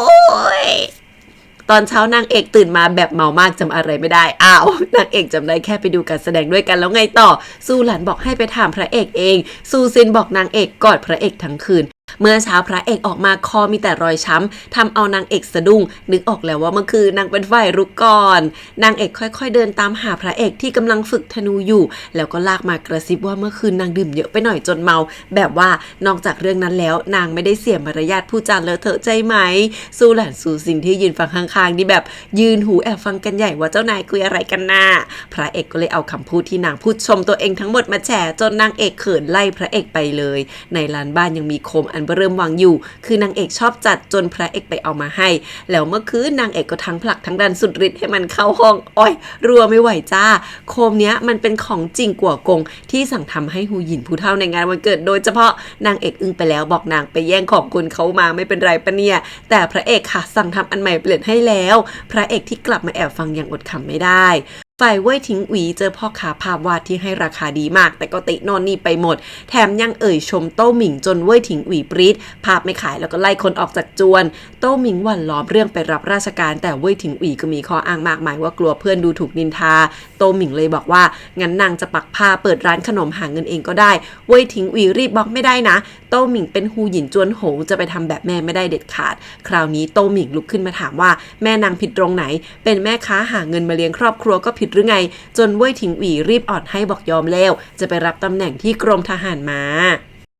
หมาเฉียงคนขี่ม้าของจวนอิงกัวกงพ่อพระเอกมาขอพบก่อนหน้านี้ตอนพระเอกตามหาบ่าวเก่าหมาเฉียงไม่กล้ามาแต่ที่มาเพราะเรื่องของเมียตัวเองที่ชื่อชีเสียนางเคยเป็นสาวใช้ข้างกายแม่พระเอกฟังแค่นี้พระเอกก็ให้ไปตามนางเอกไปดูด้วยกันเลยทั้งสองคนอยู่ที่บ้านร้างนอกเมืองชีเสียเป็นบ้าก็เลยรอดพ้นวิกฤตตอนนั้นมาได้แต่ที่แปลกคือชีเสียไม่ยอมกินยาแล้วก็มีปฏิกิริยารุนแรงทุกครั้งเวลาหมาเฉียงจะเอาชะอมเทศต้มยาให้ร้องตะโกนแต่ว่ามีพิษ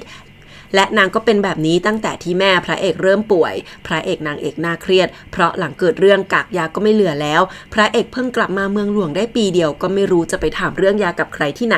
นางเอกก็เลยพามาหาหยวนทงหลังจากดูตำรับยาหยวนทงก็บอกว่าโรคของแม่พระเอกจัดยาได้ถูกต้องแล้วเพียงแต่ว่าต้าจีในตำรับยาถ้าเจอกับชะเอมเทศจะมีอันตรายถึงชีวิต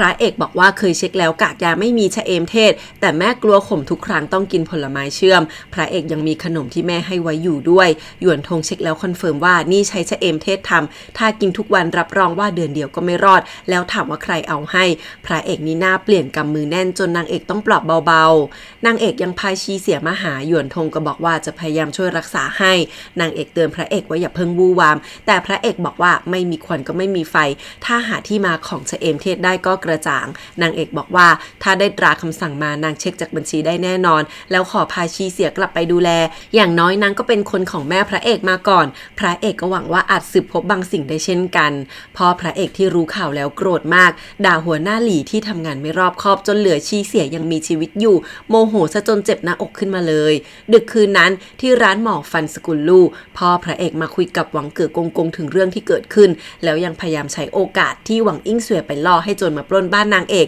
ให้ล่อพระเอกออกมาแต่แล้วกลับมีสตรีชุดเหลืองเดินออกมาพูดว่านางเอกเป็นหมาที่เบื้องบนใช้ล่อพระเอกมาติดกับแล้วยังมีโต้ซื่อซูที่ใส่เสื้อคลุมเดินออกมาพูดว่าหากการปล้นนี้เป็นโอกาสจัดระเบียบกองกำลังใหม่ในเมืองหลวงล่ะวังเก๋อกงกงบอกว่าช่วงนี้เต้สุขภาพไม่ค่อยดีกำลังจะไปพักที่เขาซีซานพระเอกต้องไปอารักขาแน่แต่ถ้าไปแล้วไม่มีวันกลับมาช่วยนางเอกทันรอกพอลุกมาตบเข่าฉัดว่าแผ่นนี้เลิศสุดทำลายทั้งพระเอกนางเอกได้ในคราวเดียว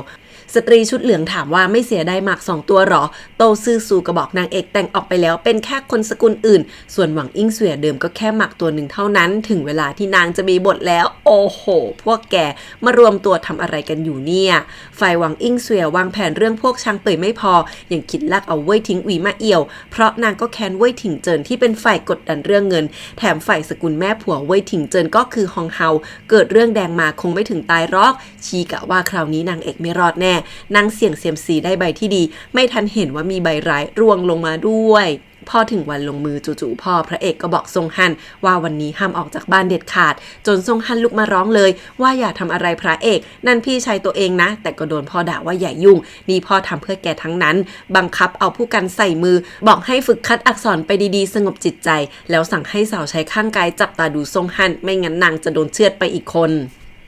จางหรูหอบเอาทัพทีมของเฉินเจียไปหาช่างซ่อมแต่นางทำแตกละเอียดจนไม่มีใครรับเฉินเจียเห็นนางเดินลับๆล่อๆก็แอบตามมาดูเลยเห็นจางหรูบีบบังคับลุงเฉินช่างซ่อมให้ช่วยนางทีเว่ยถิงอุ๋ยเพิ่งรู้ตัวว่าป้ายประจำตัวหายเลยสั่งลูกน้องให้กลับไปลองหาแต่เกิดเปลี่ยนใจจะกลับไปดูเองระหว่างทางเจอกับพวกคุณชายที่มาชวนไปกินเหล้าแล้วก็ดูถูกที่งานนี้ของเว่ยถิงอุ๋ยก็แค่แม่ยายหาให้เนี่ยเชิญเพื่อนในกรมทหารม้ามาตั้งมากมายจนสุดท้ายเว่ยถิงอุ๋ยก็ไปกินเหล้าด้วย นางเอกนั่งดูบัญชีอยู่แต่ด้านนอกเกิดเพลิงไหม้ขึ้นมาซูหลันเพิ่งออกไปดูเฉาชิงบอกว่าเมืองเป่ยเกิดไฟไหม้อยู่แต่ไฟแรงมากถ้ารอกรมทหารม้าคงไม่ทันนางเอกให้เฉาชิงออกไปช่วยคนเฉาชิงอึกอักเพราะพระเอกสั่งไว้ว่าให้อารักขานางเอกที่นี่นางเอกบอกไม่เป็นไรนางยังมีอาจารย์เฉินกับซูหลันซูซินถ้าพระเอกอยู่ก็คงทำแบบนี้เฉาชิงก็เลยแบ่งคนออกไปช่วยดับไฟตอนนั้นพวกช้างเป่ยก็ใช้ป้ายคำสั่งกรมทหารม้าเข้าเมืองมาแล้วค่ะ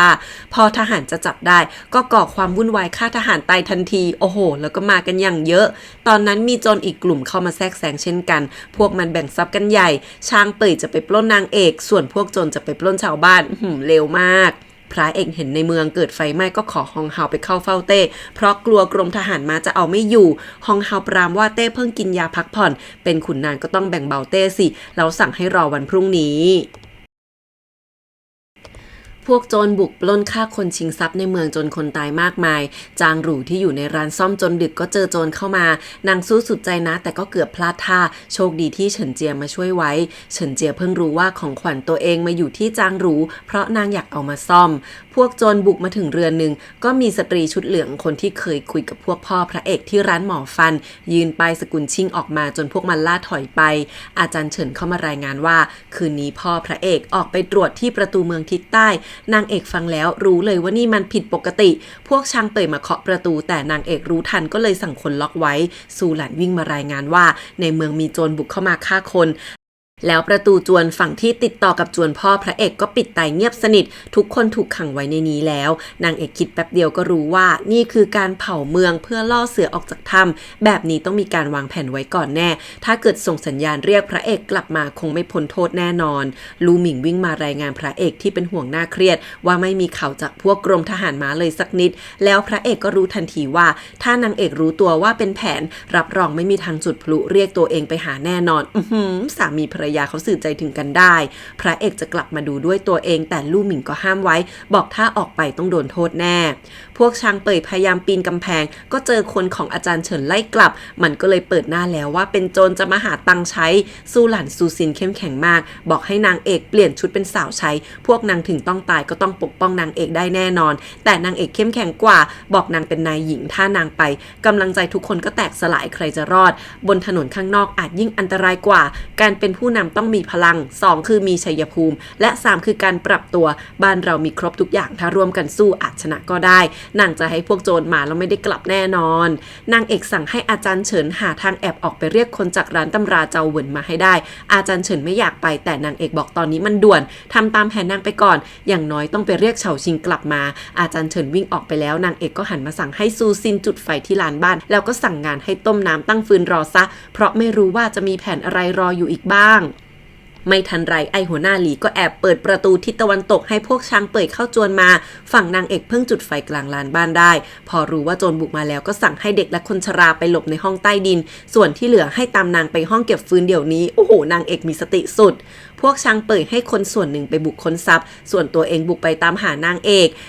หลบอยู่ในห้องแต่ที่นี่นางราดน้ำไว้จนชุ่มพวกมันจุดไฟไม่ได้แต่ก็ยังหัวเราะร่ากะว่านางเอกต้องตายแน่นอนส่วนนางเอกอยู่ข้างในเอาปืนมาเล็งตัวหัวหน้าคิดภาพพระเอกสอนนางและกำลังอยู่เคียงข้างเป็นเพื่อนข้างหลังพอนางเอกยิงออกไปก็โดนคนข้างๆจนพวกมันหลบไปเพราะกลัวตายเหมือนกันแหละพวกนี้มีธนูแต่ฝั่งนางเอกมีปืน 5-6 กระบอกพอมันให้คนบุกมาก็เจอคนของนางเอกราดน้ำร้อนใส่ที่จริงนางเอกเหลือกระสุนแค่นัดเดียวแต่ยังมั่นใจว่าเดี๋ยวต้องมีคนมาช่วยแน่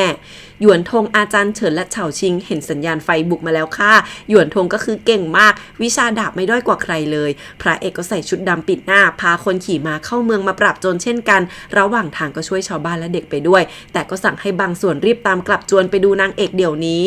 พวกโจรรู้แล้วว่านางเอกถ่วงเวลารอคนมาช่วยหัวหน้ามันรีบถอยพร้อมปรีแตกคิดว่าโดนหวังอิงเสวียหลอกเอาอีกแล้วนางเอกถอนหายใจสุดโล่งอกพอรู้ว่ามีคนมาพระเอกกลับมาก็รีบวิ่งมาเลยคนที่ตายไปเป็นพวกองครักษ์ไม่มากพอพระเอกเปิดประตูมาเจอนางเอกนั่งนิ่งอยู่ก็รีบเข้าไปหานางเอกเห็นพระเอกมาถึงกับหนังสือหลุดมือน้ำตาคลอกอดพระเอกแน่นพระเอกรีบปลอบว่าลูกน้องมีแต่คนบอกว่านางเอกทั้งเก่งทั้งกล้าหาญแล้วตอนนี้ทำไมร้องไห้ขนาดนี้นางเอกโฮไม่หยุดบอกนางก็ไม่รู้เหมือนกันก่อนหน้านี้เข้มแข็งแทบแย่แต่พอเจอหน้าพระเอกก็หยุดร้องไม่ได้จนพระเอกกอดปลอบว่าขอโทษด้วยที่ไม่กลับมาให้เร็วกว่านี้โถ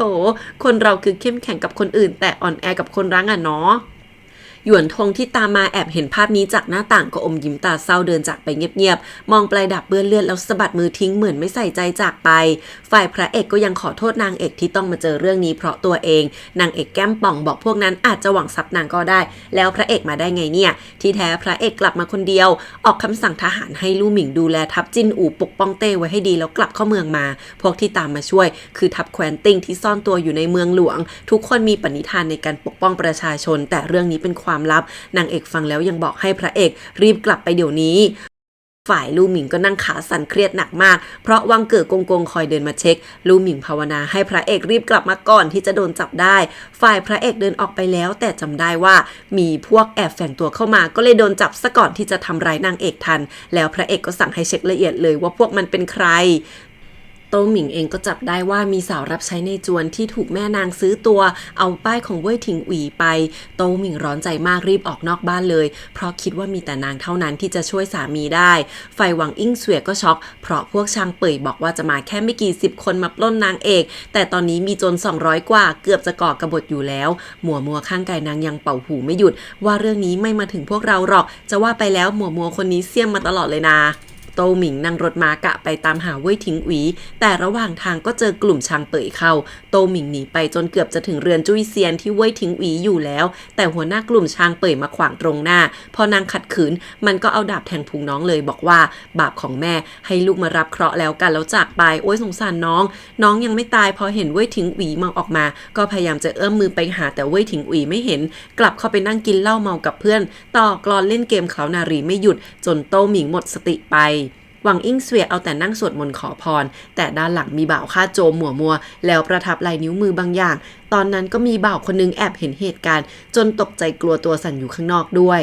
วังเก๋อกงชักรู้สึกว่าพระเอกนั่งนิ่งผิดปกติก็เลยมาหยั่งเชิงดูโชคดีที่พระเอกกลับมาแล้วโอ้ยชะละใจหายใจคว่ำเฉาชิงกลับมารายงานว่าไอ้3 คนที่จับได้ล่าสุดเป็นคนของจวนอิงกัวกงพ่อพระเอกแถมในตัวพวกช้างเป่ยยังมีป้ายประจำตัวเว่ยถิงอุ๋ยด้วย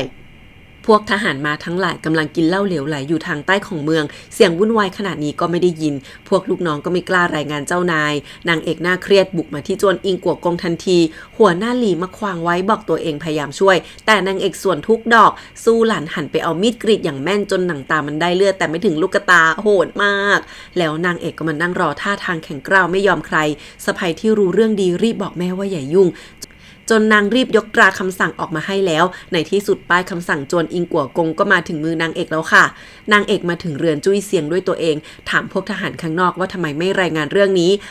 มันก็อึกอักว่าเจ้านายสั่งสรรค์กันอยู่สั่งห้ามรบกวนก็เลยไม่กล้านางเอกเลยบุกมาด้วยตัวเองพอเห็นเว่ยถิงอุ๋ยกำลังสุขสำราญก็คว้าธนูมายิงทะลุม่านกันโดนจอกเหล้าแตกกระจายแล้วนางเอกก็ประกาศว่าโจรบุกเป็นร้อยพวกแกยังมีหน้ามากินเหล้าสำราญใจด่าว่าที่ธนูนี้ไม่ทะลุหัวใจก็เพราะรอให้พวกแกไปช่วยประชาชนอยู่ทหารเพิ่งรายงานว่ากลุ่มโจรนับร้อยเข้าเมืองจากประตูเหนือที่เว่ยถิงอุ๋ยรับผิดชอบทำร้ายชาวบ้านประชาชนมานานแล้วไอ้พวกที่เหลืออึกอักหน้าเสียแต่ยังหาว่าเป็นเพราะไม่มารายงานนางเอกควักป้ายคำสั่งออกมาให้ดูว่าเจอบนตัวคนร้ายเว่ยถิงอุ๋ยบอกไม่รู้เรื่องนะถูกคนขโมยหรือเปล่าแต่ตอนนั้นสาวใช้ก็วิ่งมารายงานว่าโต้หมิงเกิดเรื่องแล้ว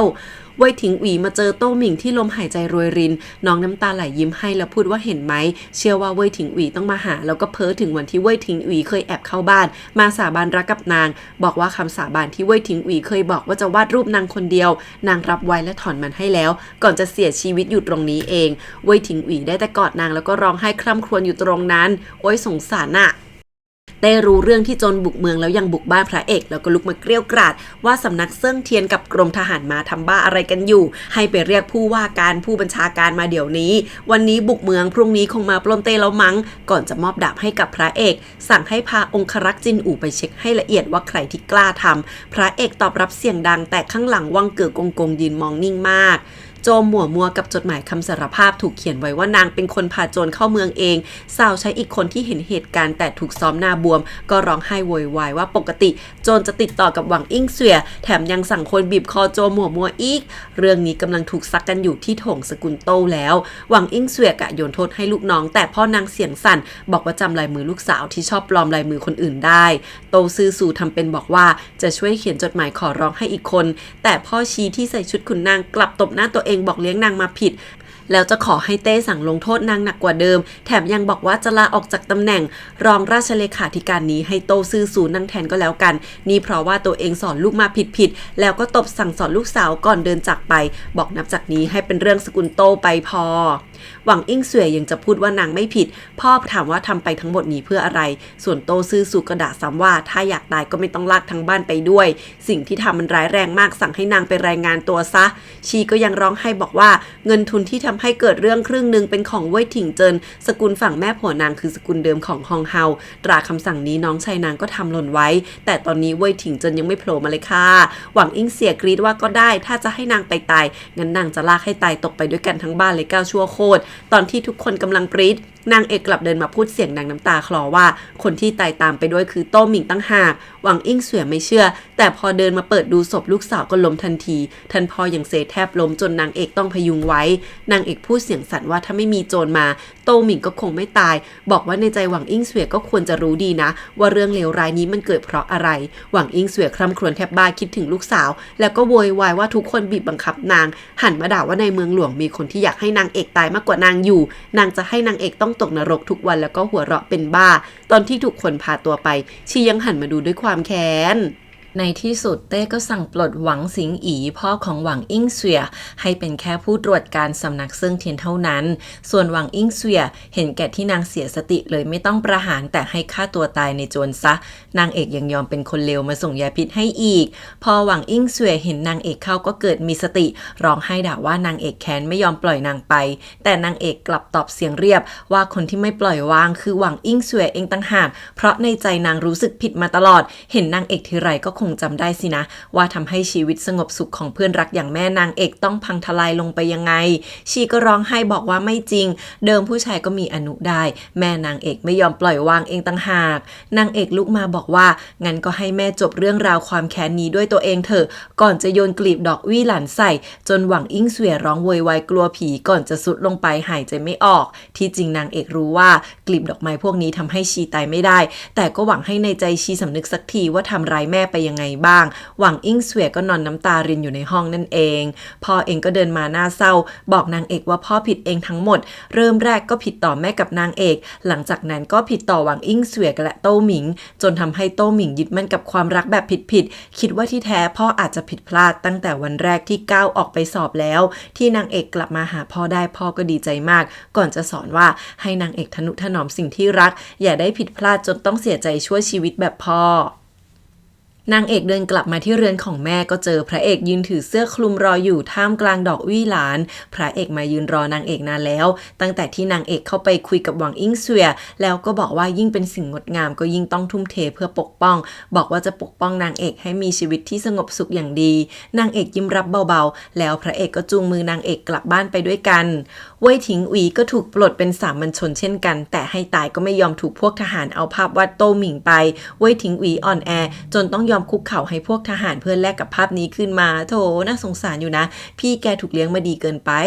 เต้สั่งชำระความพวกกรมที่ทำงานไม่ได้เรื่องแต่พ่อพระเอกได้หน้าเพราะปกป้องประตูเมืองไว้ได้พระเอกยังจิกว่าปกป้องมาถึงจวนบ้านตัวเองอย่างดีเชียวนะพ่อพระเอกก็รีบออกตัวขอตามไปปราบโจรให้สิ้นซากโตซื่อซูออกหน้ามาบอกว่าพ่อพระเอกแก่แล้วให้พระเอกไปจัดการดีกว่าเดี๋ยวตัวเองหนุนหลังให้เองเต้ก็เลยสั่งให้พ่อพระเอกดูแลในเมืองไปก่อนส่วนพระเอกอีก3 วันให้พาทหาร 3,000 ไปตามจับโจรถ้ากวาดล้างไม่ได้ก็ไม่ต้องกลับมาไอ้พวกนี้มันกะว่าถ้าพระเอกสืบไปก็ไม่มีทางส่งข่าวกลับมาได้หรอกเพราะโตซื่อซูจะคอยสกัดข่าวไว้เองแหมชั่วจริง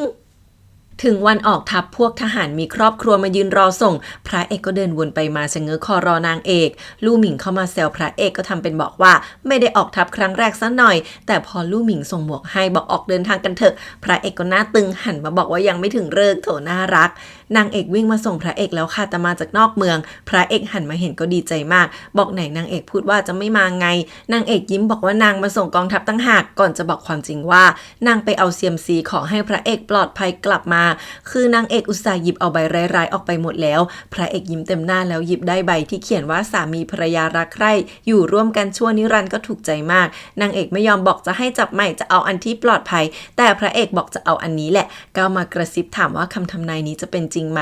นางเอกบอกว่าเอาไว้กลับมาแล้วค่อยว่ากันพระเอกก็บอกไม่เอาพูดแบบนี้พระเอกฟุ้งซ่านแล้วนะถ้าวันไหนแขนขาขาดหัวหลุดจากบ่าล่ะนางเอกรีบเอามืออุดปากพระเอกเลยจนพระเอกอมยิ้มจับมือพูดว่านางเอกสัญญาแล้วนะนางเอกน้ำตาคลอพูดว่าต้องกลับมาอย่างปลอดภัยไร้บาดแผลนางจะรอพระเอกดึงนางเอกมาใกล้จนเกือบจะจูบแต่เฉาชิงโผล่มาตะโกนเสียงดังว่าถึงเวลาเคลื่อนทัพแล้วขอรับพระเอกเท่มากหันไปตะโกนสั่งทหารจัดทัพแล้วก็ขึ้นหลังม้าปลุกใจว่าพวกเราปราบจนไม่หมดจะไม่ยอมกลับพอขบวนออกเดินพระเอกที่อยู่หลังม้าก็อดไม่ได้ดึงนางเอกที่ยืนส่งอยู่มาจูบท่าทางทั้งรักทั้งหวงแหนนางเอกก็เขย่งเท้าจูบพระเอกเช่นกันออกนอกเมืองไปแล้วพระเอกยังอดหันกลับมามองไม่ได้ส่วนนางเอกมองส่งไปก็แอบพึมพำกับตัวเองไปด้วยว่าสามีภรรยารักใคร่ชั่วนิรันดร์ก่อนจะยิ้มออกมาเบาๆเว่ยถิงหวีตกต่ำแทบจะเหมือนคนเร่ร่อนหน้าตามอมแมมแต่ก็ยังกอดรูปภาพแน่นไม่ปล่อยโชคร้ายมาเจอเข้ากับพ่อค้าโจที่เคยดูถูกไว้มันแย่งชิงภาพมาดูพอเห็นว่าเป็นภาพโต้หมิงที่อยู่ท่ามกลางกระต่ายน้อยก็ด่าว่าเว่ยถิงหวีทำจนเมียตายไปแล้วนี่ถ้ารู้แบบนี้ก่อนหน้าคงไม่ทำตัวแย่ๆใส่หรอกมั้งแล้วก็เอาไฟมาเผาจนเว่ยถิงหวีร้องเหมือนคนบ้าบุกไปแย่งภาพขึ้นมาไม่คิดชีวิตถูกรุมยำก็ยอมเว่ยถิงหวีชิงภาพกลับมาได้แต่ภาพนั้นก็ไม่ที่ขอบแถมยังมีเลือดสาดกระเด็นเว่ยถิงหวีร้องไห้น้ำตาไหลคิดถึงโต้หมิงสุดหัวใจได้แต่กอดภาพนั้นตากฝนหลับไปทั้งแบบนั้นเว่ยถิงหวีฟื้นมาอีกทีก็เห็นภาพตัวเองอยู่ในจวนทุกอย่างกลับไปเป็นเหมือนเดิมแม้แต่ภาพโต้หมิงก็ยังอยู่ดีโต้หมิงกำลังเดินเอาน้ำแกงมาส่งให้เหมือนวันๆในอดีตเว่ยถิงหวีรีบจับนางมากอดอย่างมีความสุขก่อนที่มือจะค่อยๆร่วงหล่นลงท่ามกลางฝนที่ตกหนักตอนนี้หวังอิงเสวียก็กราบไหว้ตั้งแต่ตีนเขาถึงยอดเขาทุกวันเพราะมีนักพรตเสียสติมาถึงจวนแล้วบอกว่ารักษาโรคนางได้นอกจากนี้ยัง3ก้าวกลับ1ครั้ง9ครั้งน้อมศีรษะสวดมนต์100จบแบบนี้โต้หมิงถึงจะรอดจากนรกพอเล่าไปก็ร้องไห้ไปบอกว่าฟังถึงตรงนี้หวังอิงเสวียก็หายบ้าทำตามทุกอย่างต้องขอบคุณนางเอกที่ไปขออภัยโทษจากเต้ให้ชีมาใช้ชีวิตที่นี่ให้นางชดใช้กรรมไปแล้วกันพ่อเองก็สะท้อนใจในโชคชะตาของนางส่วนนางเอกพึมพำว่าแม่คงให้อภัยนางแล้วล่ะหยวนทงฟังเรื่องราวแล้วก็พูดตรงว่าหวังอิงเสวียไม่มีทางทำสำเร็จก่อนฤดูหนาวแน่นี่ก็เหมือนที่ในตำราบอกไว้ว่านรกอเวจีมีไว้เพื่อคนที่ทำผิดมากที่สุดไม่มีวันปีนป่ายขึ้นมาได้แล้วพอตรวจชีพจรให้นางเอกก็บอกว่าที่ผ่านมานางเอกป่วยใจนอนไม่หลับใช่ไหมนางเอกเลยปากเล่าเรื่องเพื่อนสนิทนางฝันว่าสามีไปออกรบแล้วถูกลอบโจมตีในป่าพอดีว่าเพื่อนมาให้ช่วยตีความฝันให้นางเอกก็ไม่รู้เรื่องนี้หยวนทงรู้ทันว่านี่เป็นนางเอกเองชัดๆก็เลยแกล้งทำนายว่าสามีเพื่อนคนนั้นต้องนองเลือดตายอนาถแน่นางเอกรู้ตัวแล้วเลยอวยว่างั้นขอให้คนที่สาปแช่งสามีเพื่อนนางปากเวอะท้องหน้าหัวใจบวมนี่พอดีมีข่าวจากพระเอกมานางเอกดีใจมากแต่พออ่านจบก็น่าเปลี่ยนลุกวิ่งไปสั่งเตรียมม้าเลยจดหมายเขียนมาว่าโจรฝ่าวงล้อมและพระเอกถูกซุ่มโจมตีในป่านางเอกนั่งรถม้ามาดูด้วยตัวเองสายตาทั้งเครียดทั้งกลัวพอหาพระเอกไม่เจอก็ร้องไห้จนกระทั่งพระเอกก้มหน้ามาถามว่าเป็นอะไรนางเอกก็เลยรีบกอดพระเอกแน่นถามว่าเป็นอะไรหรือเปล่าซูหลันซูซินที่ตามมาด้วยก็ยังอดยิ้มไม่ได้พระเอกเล่าว่าตัวเองเป็นฝ่ายซุ่มโจมตีพวกโจรต่างหากล้อเล่นจนนางเอกตีอกไปทีนึงพระเอกก็บ่นซีดเลยว่าเจ็บจนนางเอกรีบชวนกลับไปทำแผลให้ที่พักนางเอกเป็นห่วงมากนวดให้ใหญ่เลยแต่พอจะดูแผลพระเอกก็ไม่ยอมนางเอกดื้อจนเห็นแล้วว่าพระเอกได้แผลที่ข้อมือไม่น้อยก็เป็นห่วงมากแต่พระเอกกลับดีใจที่มีคนหลังบ้านมาคอยห่วงตัวเองสักคนที่จริงวันนี้วันเกิดพระเอกที่ตัวเองก็จำไม่ได้แล้วแต่นางเอกต้มบะหมี่อายุยืนมาอวยพรให้ด้วยตัวเองพระเอกมองแล้วก็ขอบคุณนางเอกเสียงเบาชมว่าอร่อยมาก2คนนี้น่ารักสุดๆเป็นเซฟโซนให้กันและกันพระเอกจะขอของขวัญบอกนางเอกห้ามโกรธนะก่อนจะยื่นชามบะหมี่คืนแล้วยื่นหน้ามาใกล้ๆนางเอกอมยิ้มแล้วก็เข้าไปจูบพระเอกแบบละมุนโอ้ยคนดูไม่ทันได้ดีใจลู่หมิงวิ่งมาอีกแล้วพระเอกขู่ว่าถ้าไร้สาระละก็ลู่หมิงรีบรับคำว่ารู้ดีไม่งั้นวิ่งรอบสนามแล้วก็รายงานว่ามีคนที่ได้รับการช่วยเหลืออยากมาขอบคุณพระเอกนานิ่งรีบไล่ลู่หมิงออกไปแล้วดึงนางเอกมาใกล้เลยทันป้าพาลูกชายตัวน้อยร้องไห้มาขอบคุณนางเป็นชาวช้างเป่ยที่ไร้บ้านและอยากไปตามหาลูกสาวที่เมืองหลวงแต่ไม่รู้หนทางนางเอกก็เลยรับไปอยู่ด้วยกันที่ร้านหนังสือจนหนูน้อยวิ่งเอาปิ่นเงินของแม่มามอบให้ ลู่หมิงวิ่งมารายงานอีกคนว่าในเมืองหลวงมีข่าวลือว่าพระเอกปราบโจรได้แต่โลภในความดีความชอบไม่รับคำสั่งกลาโหมลามไปลือว่านางเอกโอ้อวดสินเดิมจนโจรใหม่ตาบุกมาปล้นฆ่าโตซือซูเอ่ยปากพูดจนเต้ให้ตำแหน่งรองราชเลขาธิการแต่เต้กลับไม่เอ่ยถึงพระเอกนางเอกบอกว่าชมต่อหน้าด่ารับหลังลุงนางถนัดสุดและข่าวลือที่ว่าก็ไม่พ้นลุงนางแหละที่เป็นคนปล่อยกะให้เต้ระแวงพระเอกแน่นอนพระเอกก็เลยจับตัวหัวหน้าโจรมาขึ้นลานประกาศประจานโทษให้ชาวบ้านทุกคนรู้กันทั่วแล้วยังให้งดงานรื่นเริงเพื่อสวดมนต์ปลอบขวัญชาวบ้านที่ตายไปส่วนนางเอกก็บอกว่าร้านสกุลเหมียวและร้านหนังสือของนางจะเตรียมเสบียงอาหารให้คนที่เดือดร้อนเป็นเวลา3 วันจนชาวบ้านปรบมือฮึกเหิมมากไทจือเอาข่าวนี้มาบอกเต้ว่าพระเอกโอ้อวดแสดงอำนาจซื้อใจชาวบ้านต้องริบอำนาจเพื่อลงโทษแต่วังยวนกงรีบบอกว่านางเอกเป็นคนพูดว่าหยุกยาอาหารเป็นเมตตาจากเต้นะเต้ฟังนิ่งๆแล้วบอกว่าเมตตาและข่มขวัญคู่กันลบล้างชื่อเสียงโหดร้ายระงับข่าวลือแถมยังสร้างเกียรติให้เต้ไทจือก็ยังบอกว่านี่มันสร้างภาพเอาใจชัดๆเต้หันกลับมาสายตาอ่อนลงบอกว่าถ้าไทจือรู้จักทำแบบนี้บ้างเต้คงเบาใจไม่น้อยจนไทจือเงียบแล้วเต้ก็ประกาศงดงานสังสรรค์รื่นเริง1 เดือนเช่นกันเพื่อไว้ทุกข์ถอนหายใจพูดว่าขุนนางทั้งเมืองหลวงไม่มีใครคิดเรื่องนี้มีพระเอกที่ใส่ใจรายละเอียดคิดอยู่คนเดียววันเกิดซงฮั่นพ่อพระเอกพาลูกชายมาที่บ้านหลังเล็กๆบอกว่าหาคนสอนศิลปะมาให้แล้วในนั้นมีสตรีชื่อซูเหย่ารออยู่พร้อมกับผู้ห้อยเข็มขัดของขวัญวันเกิดซงฮั่นน่าเครียดรู้แล้วว่านี่ก็คือแม่ที่แท้จริงพ่อนี่คือหน้าตาปลื้มเวอร์แต่ซงฮั่นไม่อยากรับรู้หนีกลับเลยตกดึกพระเอกอุ้มแมวดำของซงฮั่นเพราะมันวิ่งหนีไปถึงเรือนพระเอกซงฮั่นที่เพิ่งนั่งน้ำตาคลอถือผู้อยู่พอเห็นพระเอกมาก็โยนมันทิ้งลงกองไฟบอกปัดว่าพอดีผู้นี้ไม่สวยก็เลยทิ้งไปเท่านั้นเฉินเจียกับเฉาชิงมาหาพระเอกกลางดึกพระเอกเลยเล่าว่าเฉินเจียก็คือสายที่พระเอกให้แฝงตัวอยู่ในหน่วยปราบปรามฝ่ายเหนือนางเอกชะงักหน้าเสียเลยคิดถึงชาติก่อนที่เฉินเจียเป็นคนมาตามฆ่าถั่วเหนียงแล้วก็ออกปากขอตามไปฟังด้วยได้ไหม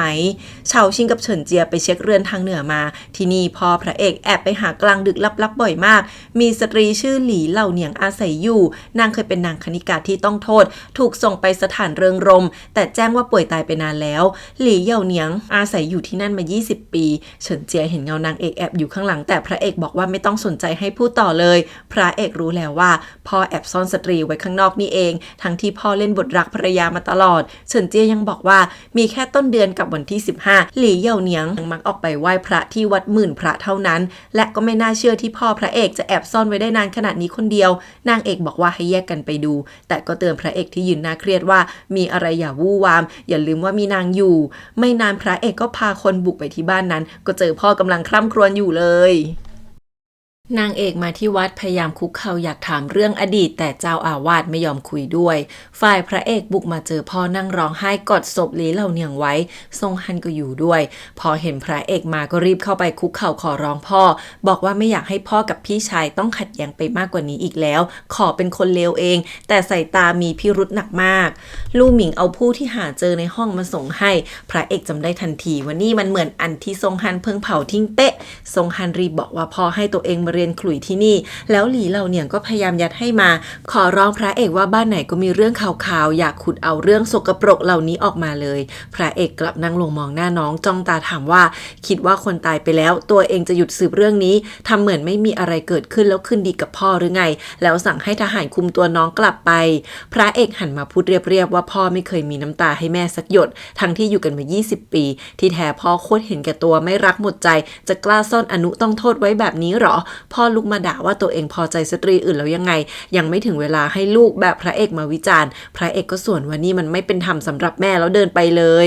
นางเอกนั่งคุกเข่ารอจนเกือบล้มหยวนทงพูดว่านางเอกไม่ยอมเชื่อกันบ้างแต่ก็ตะโกนขอพบเจ้าอาวาสเนนน้อยกลับออกมาพูดถึงต้นกำเนิดวัดนี้บอกหลีเหล่าเหนียงมานี่ก็ต้องการเก็บความลับให้ตายไปไม่ต้องสร้างบาปกรรมนางเอกอย่าถามเรื่องอดีตที่อาจทำร้ายผู้อื่นเลยนางเอกกลับย้อนว่าแล้วถ้ามีคนแกล้งสำนึกผิดปิดบังความจริงทำให้ผู้อื่นต้องทุกข์ยากแล้วโลกนี้จะมีความยุติธรรมอยู่ที่ไหนโอ้โห พระเอกพาทั้งพ่อกับน้องกลับมาแล้วก็คุมตัวทุกคนไว้ในจวนเฉาชิงเตือนว่าคดีหลีเหล่าเหนียงพวกเราไม่ส่งให้ทางการแต่กักตัวพ่อพระเอกกับซงฮั่นไว้แบบนี้ไม่ดีแน่ตอนนี้พวกบ้านหลักกับบ้าน3ก็วิ่งโร่เข้าวังไปแล้วด้วยแต่พระเอกใส่ตาเข้มพูดว่าไปกันไวแบบนี้แสดงว่าความจริงเรื่องนี้ยิ่งมีเงื่อนงำคุ้มค่าที่จะเสี่ยงบอกว่าถ้าคนในวังมาก็ดีจะได้มีพยานเพิ่มเติมซะเลยพระเอกเดินเข้าหาพ่อที่นั่งหลับตาเงียบอยู่เมื่อ18 ปีก่อนหลีเหล่าเหนียงก็ตั้งครรภ์อยู่ที่วัดบังเอิญเหลือเกินที่แม่พระเอกก็เกิดเจ็บท้องคลอดซงฮั่นที่นั่นพระเอกรู้แล้วว่าหลีเหล่าเหนียงคือแม่ซงฮั่นพ่อไม่รับด่าว่าพระเอกเหลวไหลแต่พระเอกสืบมาหมดแล้วว่าพ่อเคยแอบไปหาหลีเหล่าเหนียงตั้งแต่สมัยนางถูกโทษติดคุกก่อนหน้านั้นอีกพ่อลุกมาโวยวายว่าพระเอกใส่ร้ายซงฮั่นเพราะกลัวถูกแย่งตำแหน่งซื่อจื่อจนพระเอกถามว่ากล้าพูดแบบนี้ไม่ละอายใจกับแม่เลยใช่ไหม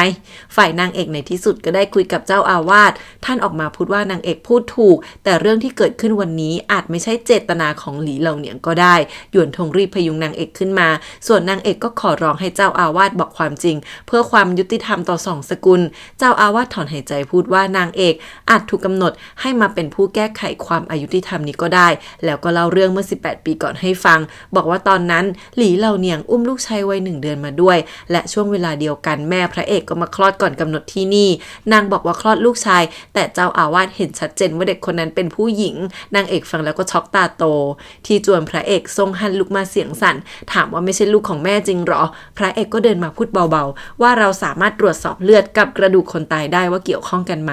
ตอนแรกพ่อหัวเราะว่าแม่ตายไปนานแล้วจะทำได้ไงแต่พระเอกให้ยกศพหลีเหล่าเหนียงมาขู่พ่อพระเอกสุดลงร้องไห้ตะโกนว่าชาตินี้ไม่เคยผิดต่อแม่พระเอกมีเพียงผิดต่อหลีเหล่าเหนียงเท่านั้นแล้วก็คลานมาหานางเล่าไปเรื่อยๆว่าที่จริงนางชื่อหลีซูเหย่าลูกสาวผู้ว่าการฝูถิงส่วนพ่อเป็นลูกนอกสมรสที่ถูกส่งไปต่างถิ่นทั้ง2 คนเกิดรักมั่นต่อกันแต่ถูกติ้งกวกกงทำลายหมดสิ้นเพราะยกทัพไปปราบที่ฝูถิงจนทำลายชีวิตนางใครจะไปรู้ว่าโชคชะตาเล่นตลกเตมอบสมรสพระราชทานให้กับลูกสาวศัตรูพอได้ทุกอย่างทั้งลาภยศและบรรดาศักดิ์ในที่สุดก็ไปเจอนางอยู่สถานเริงรมจนเกิดมีลูกด้วยกันพระเอกก้าวมาบอกว่าเรื่องคดีสกุลหลี่ตอนนั้นทุกอย่างเป็นไปตามกฎหมายด่าว่าพ่อรู้สึกผิดกับหลีเหล่าเหนียงแล้วแม่ล่ะแม่ต้องตายไปทั้งที่ไม่เคยได้อุ้มลูกแท้ๆของตัวเองเนี่ยนะก้มลงจ้องหน้าบีบคอพ่อสั่งให้บอกมาเดี๋ยวนี้ว่าเด็กคนนั้นอยู่ที่ไหน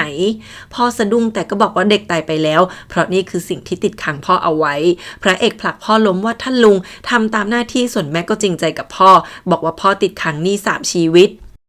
ซงฮันรีบเข้ามาเกาะขาพระเอกพยายามห้ามแต่พระเอกสะบัดหลุดหันไปถามพ่อเสียงเย็นว่าใครเป็นคนช่วยพาหลีเหล่าเหนียงออกมาจากสถานเริงรมเอามีดมาพาดคอขู่ว่าทำแบบนี้ได้ต้องมีคนระดับสูงช่วยแน่ๆบอกด้วยว่าฆ่าแม่เพราะนางจับได้ใช่ไหมพ่อบอกไม่จริงไม่ได้ทำพระเอกก็ส่วนว่าถ้าพ่อไม่ได้คิดก็ต้องมีคนเบื้องหลังสั่งการเพราะกลัวสกุลเจียงที่อยู่หลังท่านแม่ใช่ไหมล่ะพระเอกคือทั้งโกรธทั้งแค้นใส่ตามีแต่ความเดือดดาลพ่อโวยว่าพระเอกเสียสติไปแล้วพระเอกก็เลยเอาขนมหวานที่ใส่ชะเอมเทศมาปาใส่หน้าว่าใส่ลงไปในยาทำให้แม่ตายใช่ไหมแต่พ่อยืนกรานกระต่ายขาเดียวไม่ยอมรับอะไรเลยจนพระเอกหันไปบอกซงฮั่นว่าเห็นหรือยังนี่พ่อเป็นคนบังคับเองแล้วตะโกนสั่งทหารให้จับพ่อไปที่ลานเรือนทันทีซงฮั่นอึ้งพูดไม่ออกได้แต่นั่งลงร้องไห้ตัวสั่น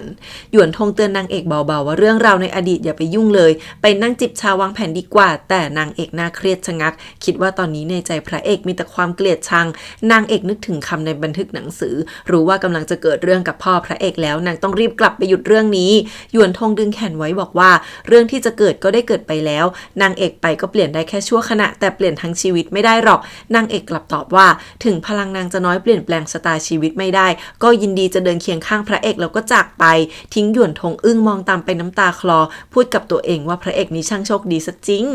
ซงฮันวิ่งตามมากอดแขนพี่บอกว่ารู้แค่ว่าพ่อกับแม่และพี่ชายเป็นใครบอกว่าจะยอมฆ่าตัวตายก็ได้แต่พระเอกหันกลับมาพูดเสียงเย็นว่าถ้ายังเห็นพระเอกเป็นพี่ชายงั้นก็บอกมาว่ารู้เรื่องนี้ตั้งแต่เมื่อไหร่ซงฮันร้องไห้บอกรู้วันนี้เองที่ผ่านมาเคยรู้สึกแปลกๆแต่เพราะแม่ไม่อยู่แล้วก็กลัวว่าพระเอกจะไม่อยากได้น้องชายคนนี้แล้วเลยทำเหมือนไม่มีอะไรเกิดขึ้นพระเอกสะบัดมือเดินหนีซงฮันเลยคว้าเอามีดสั้นมาเจาะคอพูดถึงแม่ขึ้นมาจนพระเอกหันมาตวาดให้หยุดพูดท่านลุงติ้งกัวกงถูกฆ่าไม่ได้ไปเจอหน้าเต้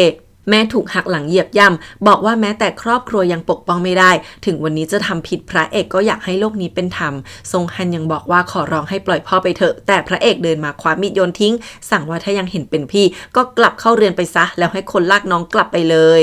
พระเอกจับพ่อมามัดกลางเรือนแล้วก็เอาไฟมาขู่บอกให้ใครชื่อคนเบื้องหลังออกมาให้หมดพ่ออมยิ้มบอกว่าลงมือเลยจังหวะนี้ฟ้าไม่เป็นใจฝนตกลงมาอย่างหนักพ่อก็พูดถึงแม่อีกแล้วดูถูกว่าไม่เคยรักแม่แค่ใช้ประโยชน์เท่านั้นที่เสียใจที่สุดคือทำให้พระเอกเกิดมาพระเอกทั้งโกรธทั้งเกลียดแต่จู่ๆก็สุดพระเอกรู้ทันเสียงเครียดถามว่าพ่อวางยาตั้งแต่เมื่อไหร่พ่อก็บอกว่าตั้งแต่ที่พระเอกมีผมขาวไงตอนนั้นพ่อแค่อยากลงโทษเบาๆแต่หัวหน้าหลีกลับวางยาลับหลังโอ้โหหมายที่พระเอกโดนตีมียาพิษพ่อด่าว่าถ้าพระเอกผมขาวหมดหัวเมื่อไหร่ก็คือหมดอายุไขแล้วก่อนหัวเราะเป็นบ้าพระเอกโกรธมากสะบัดทุกคนหลุดเกือบจะฟันคอพ่อนางเอกขี่ม้ากลับมาห้ามทันตอนนี้เองบอกว่าอย่าใจร้อนพระเอกกลับบอกว่าเคยพูดว่าจะปกป้องนางเอกแต่ตัวเองอยู่ในคำโกหกหลอกลวงแม้แต่ครอบครัวก็รักษาไว้ไม่ได้สวรรค์ไม่ยุติธรรมทางงานพระเอกจะเรียกร้องมันเองแล้วก็เงื้อดาบอีกแล้วนางเอกจับปลายดาบไว้ด้วยมือเปล่าปลอบพระเอกว่าหนทางข้างหน้าจะยากลำบากแค่ไหนก็จะร่วมเดินทางไปด้วยกัน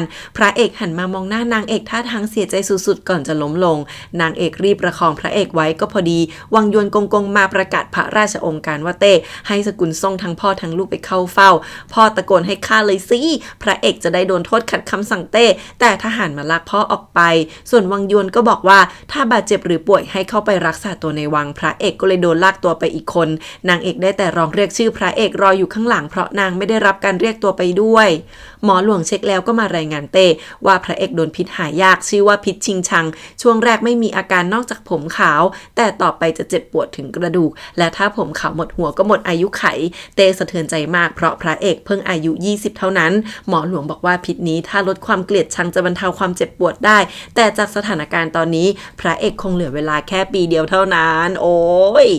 เต้ไม่สนใจไปเยี่ยมพระเอกทันทีหมอหลวงรีบห้ามว่าตอนนี้คนที่ถูกพิษจะไร้สติอาจทำร้ายคนได้เต้หันกลับมาด่าหมอหลวงว่าต้องการให้พระเอกอายุยืนเป็น100 ปีถ้าภายใน1 ปีนี้หมอหลวงรักษาพระเอกไม่ได้ก็ตายตามกันไปซะหมอหลวงคือกลัวหัวหดส่วนวังยวนกงก็รีบเข้ามาเตือนว่าเรื่องนี้ห้ามแพร่งพรายเด็ดขาดเต้เข้ามาเจอพระเอกละเมอพูดเรื่องทั้งหมดเลอะเลือนในใจพระเอกโทษตัวเองที่ปกป้องครอบครัวทั้งแม่กับน้าไม่ได้พอเต้มาพระเอกก็จับมือเต้ทั้งที่ไม่รู้ตัวเต้ไม่สนใจชนชั้นบอกพระเอกเบาๆว่าพระเอกต้องไม่เป็นไรติ้งกัวกงกับแม่พระเอกต้องไม่ตายเปล่าจนพระเอกสงบลงได้วังยวนกงเตือนว่าเรื่องพ่อพระเอกกำลังรอเต้ไปจัดการอยู่นะเต้ถึงรีบเดินออกไปทันที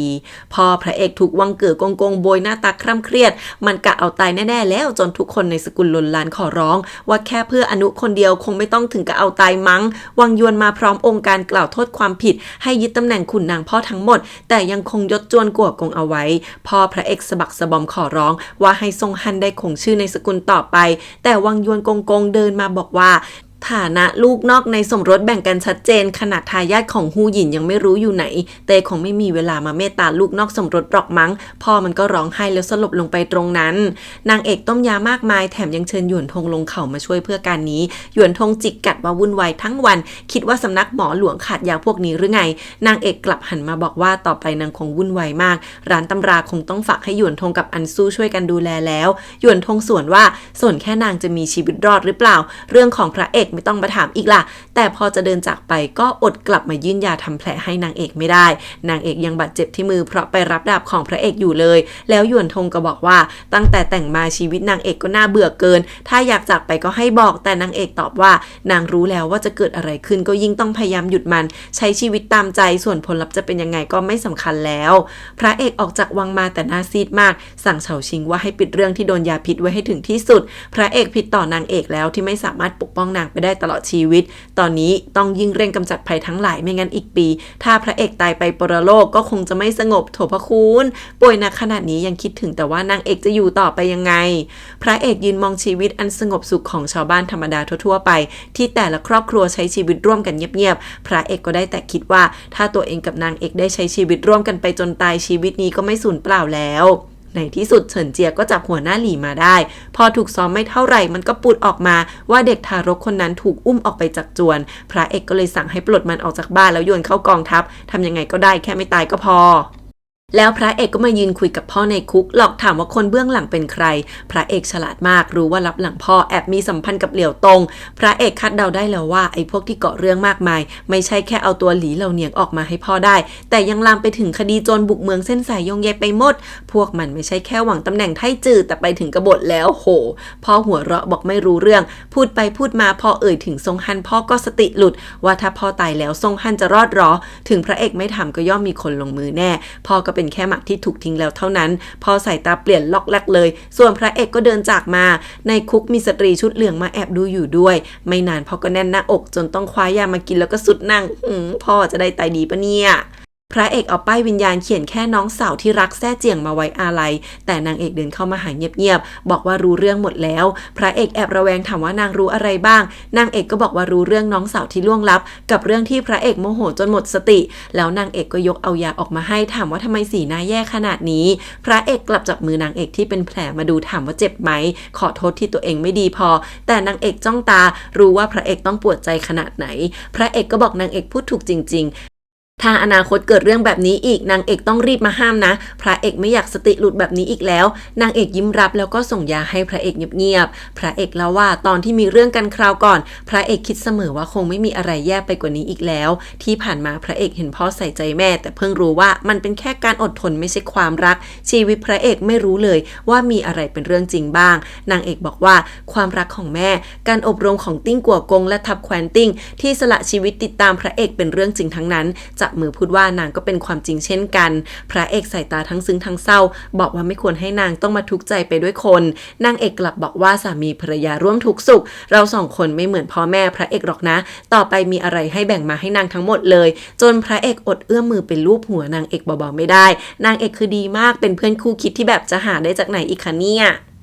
ทั้งสองคนออกมานอกเมืองก็เห็นพลุถูกจุดขึ้นพระเอกอมยิ้มคิดถึงวันแรกที่ได้ดูพลุด้วยกันตอนนั้นนางเอกเพิ่งช่วยพระเอกออกมาแล้วพระเอกก็เล่าว่าตอนนั้นพระเอกแอบคิดว่าถ้าได้คนแบบนี้มาเป็นกุญซือให้คงไม่ต้องกลัวอะไรอีกแล้วสองคนนี้ยืนดูพลุด้วยกันแต่พระเอกพูดขึ้นมาว่าเรื่องราวสวยงามล้วนคงอยู่แค่ชั่วคราวจะจับไว้ก็ยังไม่ได้หันมาอีกทีนางเอกหายไปแล้วแต่นางเอกกลับมาอย่างไวพร้อมกับไฟเย็นบอกว่าสิ่งสวยงามแม้จะชั่วคราวแต่จับต้องได้นะแล้วทั้งสองคนก็อมยิ้มยืนเล่นไฟเย็นอยู่ริมน้ำพระเอกอบนางเอกเข้ามาเบาๆบอกว่าถึงนางเอกจะเป็นกุญซือแต่ก็อยากให้นางเป็นฮู้หยินอย่างสบายใจเท่านั้นก็พอนางเอกยิ้มรับแล้วทั้งคู่ก็ยืนเล่นกันอยู่ริมน้ำจางหรูให้เฉินเจียช่วยสอนท่าป้องกันตัวให้แล้วนางก็เลือกหอกมาฝึกด้วยตั้งแต่กลุ่มช้างเป่ยเข้าเมืองมาจางหรูก็อยากปกป้องตัวเองได้บ้างพระเอกนางเอกมายืนดูสองคนนี้แล้วก็ยิ้มไปด้วยกันนางเอกหันมาบอกพระเอกว่าถ้าพระเอกเชื่อใจเฉินเจียขนาดนี้ก็มาพนันกันดีกว่าพระเอกยิ้มรับบอกว่ามารอดูกันว่าครึ่งปีหลังจากนี้นางเอกจะชนะไหมเฉินเจียจับหอกสอนจางหรูแล้วก็มีช็อตใกล้ชิดจนนางแอบเขินไม่นานเฉินเจียก็พูดตรงว่าไม่เคยสอนใครแล้วทึมขนาดนี้แต่จางหรูฟังเราขึ้นจับหอกท่าทางมุ่งมั่นหันมาฟาดใส่เฉินเจียไม่ยั้งถามว่าเคยไปสอนคุณหนูบ้านไหนมาหรือไงอ้าวทรงฮันเดินเรื่อยเปื่อยมาในเมืองจนค่ำแล้วก็มาถึงร้านของอันสู้โดยบังเอิญอันสู้เลยชวนเข้ามาดูแปลงผักที่บ้านนางปลูกเองทั้งหมดอันสู้น่ารักสดใสแล้วก็ขยันมากน้องดูออกว่าทรงฮันเศร้าก็มอบถั่วลิสงกระถางแรกที่นางปลูกให้ปลอบใจจนทรงฮันยิ้มออกมาได้บ้างกลางดึกนางเอกนั่งทำบัญชีง่วนเลยพระเอกให้คนยกกับข้าวมาเต็มโต๊ะแล้วนี่ยังลงมือทำเองหมดเลยด้วยพระเอกบอกว่าอยากตอบแทนที่ทำให้ต้องลำบาก 2-3 วันนี้แล้วก็หยิบตะเกียบมาป้อนให้นางเอกชิมปากหวานบอกว่าถ้านางเอกพอใจก็ไม่สิ้นเปลืองหรอกกินไม่หมดงั้นเดี๋ยวคราวหน้าทำอย่างละนิดอย่างละหน่อยก็ได้จะกินคำเดียวก็ได้นะพระเอกทำอาหารได้ตั้งหลายอย่างอยากให้นางเอกได้ชิมทั้งหมดเลยนางเอกขำบอกค่อยๆลองกินก็ได้มีเวลาอีกตั้งเยอะแยะจนพระเอกชะงักนางเอกถามว่าเป็นอะไรไปพระเอกก็รีบบอกปัดแล้วยกหีบที่ใส่สัญญาเต็มไปหมดออกมาให้นางเอกดูนี่เป็นสมบัติของพระเอกที่มีร้านค้าในเมืองหลวงแล้วก็มีไร่ชามีเหมืองขนาดนาเกลือเรือลำใหญ่ก็ยังมีจ้ะเรียกว่าการค้าครบทุกทิศมีครบนางเอกยิ่งดูยิ่งตาโตถามว่าพระเอกรวยขนาดนี้เลยเหรอพระเอกที่เอาแต่มองนางเอกตาหวานมากก็ขำบอกว่านี่คิดว่าแต่งกับสามีที่ดูดีแต่ยากจนเหรอทั้งหมดเป็นสมบัติที่ปู่กับแม่เตรียมไว้ให้เพราะกลัวพระเอกกลับเมืองหลวงมาแล้วจะลำบากที่ผ่านมาพระเอกทำตัวเรียบง่ายเพราะโตมาในกองทัพพระ เอกจะย้ายทั้งหมดนี้มาเป็นชื่อนางเอกจะได้จัดการง่ายๆแล้วก็จะขอให้ผู้ดูแลมาช่วยนางเอกด้วยพูดไปยิ้มไปแต่นางเอกน่าเครียดแล้วถามว่าจู่ๆทำแบบนี้ทำไมมีเรื่องอะไรใช่ไหมพระเอกจับมือบอกนางเอกเป็นหูหยินเรือนนี้นะตัวเองจะได้พักบ้างนางเอกก็ยิ้มบอกว่าถ้ามีลูกมาวิ่งเล่นก็คงดีนางคลอดลูกสาวให้สักคนดีไหมพระเอกยิ้มรับแต่ตาคือเศร้ามากกลางดึกคืนนั้นนางเอกยังไม่หลับแต่ค่อยๆแอบจับผมพระเอกดูพอเห็นว่ามีปลอยผมสีขาวเพิ่มขึ้นนางเอกก็สะดุ้งหน้าเครียดอยู่คนเดียววันต่อมานางเอกได้ยินลู่หมิงร้อนใจเป็นห่วงที่พระเอกออกไปสืบคดีข้างนอกคนเดียวอยากจะไปบอกนางเอกให้รู้เรื่องแต่เฉาชิงก็ปราว่าหยุดไม่งั้นก็คิดเผื่อไว้ด้วยว่าถูกพระเอกไล่ออกแล้วจะไปทำงานที่ไหนลู่หมิงเป็นห่วงหนักมากกลัวพระเอกจะล้มอยู่ข้างนอกนางเอกก็เดินมาถามเลยว่าใครล้มพูดต่อว่านางรู้นะว่าพระเอกร่างกายปกติแต่มีเรื่องสองคนนี้รีบบอกว่าไม่รู้แต่พิรุธหนักมากกลางดึกนางเอกจูงพระเอกปิดตาเดินมากลางจวนนางเอกให้ละครงิ้วเรื่องที่ทั้งคู่ได้เจอกันครั้งแรกมาเล่นอีกครั้งที่นี่แต่คราวนี้นางเอกเขียนตอนจบแบบใหม่ไว้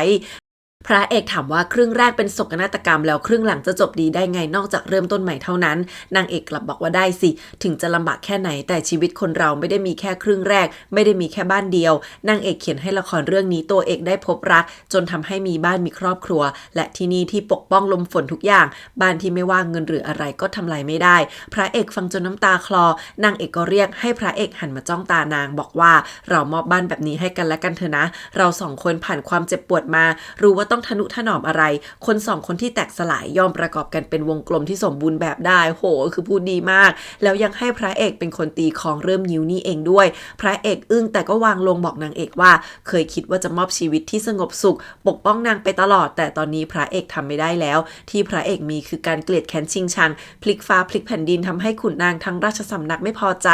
นางเอกรีบจับมือบอกว่านางรู้ดียินดีเคียงข้างพระเอกเป็นตายก็ไม่เสียใจทุกอย่างต้องมีจุดจบหลังจากนั้นเราก็หาที่สงบสุขเปิดโรงเรียนชมโลกที่งดงามด้วยกันมีลูกหลานเต็มบ้านพระเอกยิ่งฟังก็ยิ่งเศร้าบอกว่าจะขจัดอุปสรรคทุกอย่างเพื่อมอบชีวิตสงบสุขนี้ให้แต่ไม่ว่าวันนั้นจะมีพระเอกไหมนางเอกก็ต้องมีชีวิตที่ดีต่อไปแน่นอนนางเอกน้ำตาไหลบอกถ้าไม่มีพระเอกแล้วนางจะมีชีวิตต่อไปได้ยังไงพระเอกดึงมือออกแล้วก็รีบเดินจากไป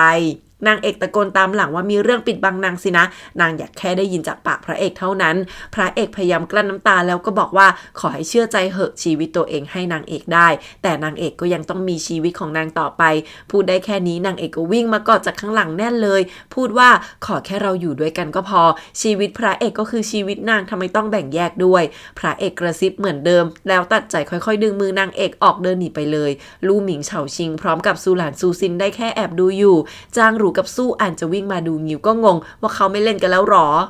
พระเอกเดินออกมาเห็นดาบไม้ก็นึกถึงที่ท่านลุงติ้งกัวกงเคยใช้สอนตัวเองตอนยังเล็กเดินเข้าจวนมาก็เห็นภาพสมัยเด็กที่แบ่งขนมกินกันกับซงฮั่นเห็นภาพพ่อกับแม่ดีใจตอนตัวเองเกิดมาแล้วพระเอกก็เดินมาหยิบบทงิ้วที่นางเอกเขียนขึ้นใหม่มาดูข้างๆมีหน้ากากไม้เหมือนที่พระเอกใส่วันนั้นอยู่ด้วยความทรงจำของวันนั้นค่อยๆย้อนขึ้นมาพระเอกใส่ตาเศร้ามากแบบเดียวนางเอกก็เดินเข้ามายังกับเป็นสตรีที่สวมหน้ากากจิ้งจอกวันนั้นนางเอกเดินเข้ามาหาพูดว่าขอลองทายหัวใจคุณชายท่านนี้พอนางเอกเดินมาตรงหน้าก็ถามว่า3ปีหรอพระเอกใส่หน้าเบาๆนางเอกเงียบไปแป๊บเดียวแล้วก็ถามต่อว่า1ปีคราวนี้พระเอกตาแดงพูดเสียงเบาว่าหลังจาก1ปีชะตาชีวิตตัวเองจะสูญสลายดับสิ้นไปไม่เหลืออะไรอีกแล้วนางเอกน้ำตาคลอเสียงสั่นถามเลยว่าแล้วปิดบังนางไว้มันจะไม่แตกสลายหรือไงถ้าชีวิตพระเอกเหลือปีเดียวเราก็ใช้ชีวิตสามีภรรยาต่อไปให้ดีที่สุดถ้าหลังจากนี้พระเอกต้องตายในอนาคตนางก็ต้องเสียใจไม่ต่างแต่นางจะหวงแหนทุกวินาทีต่อไปนี้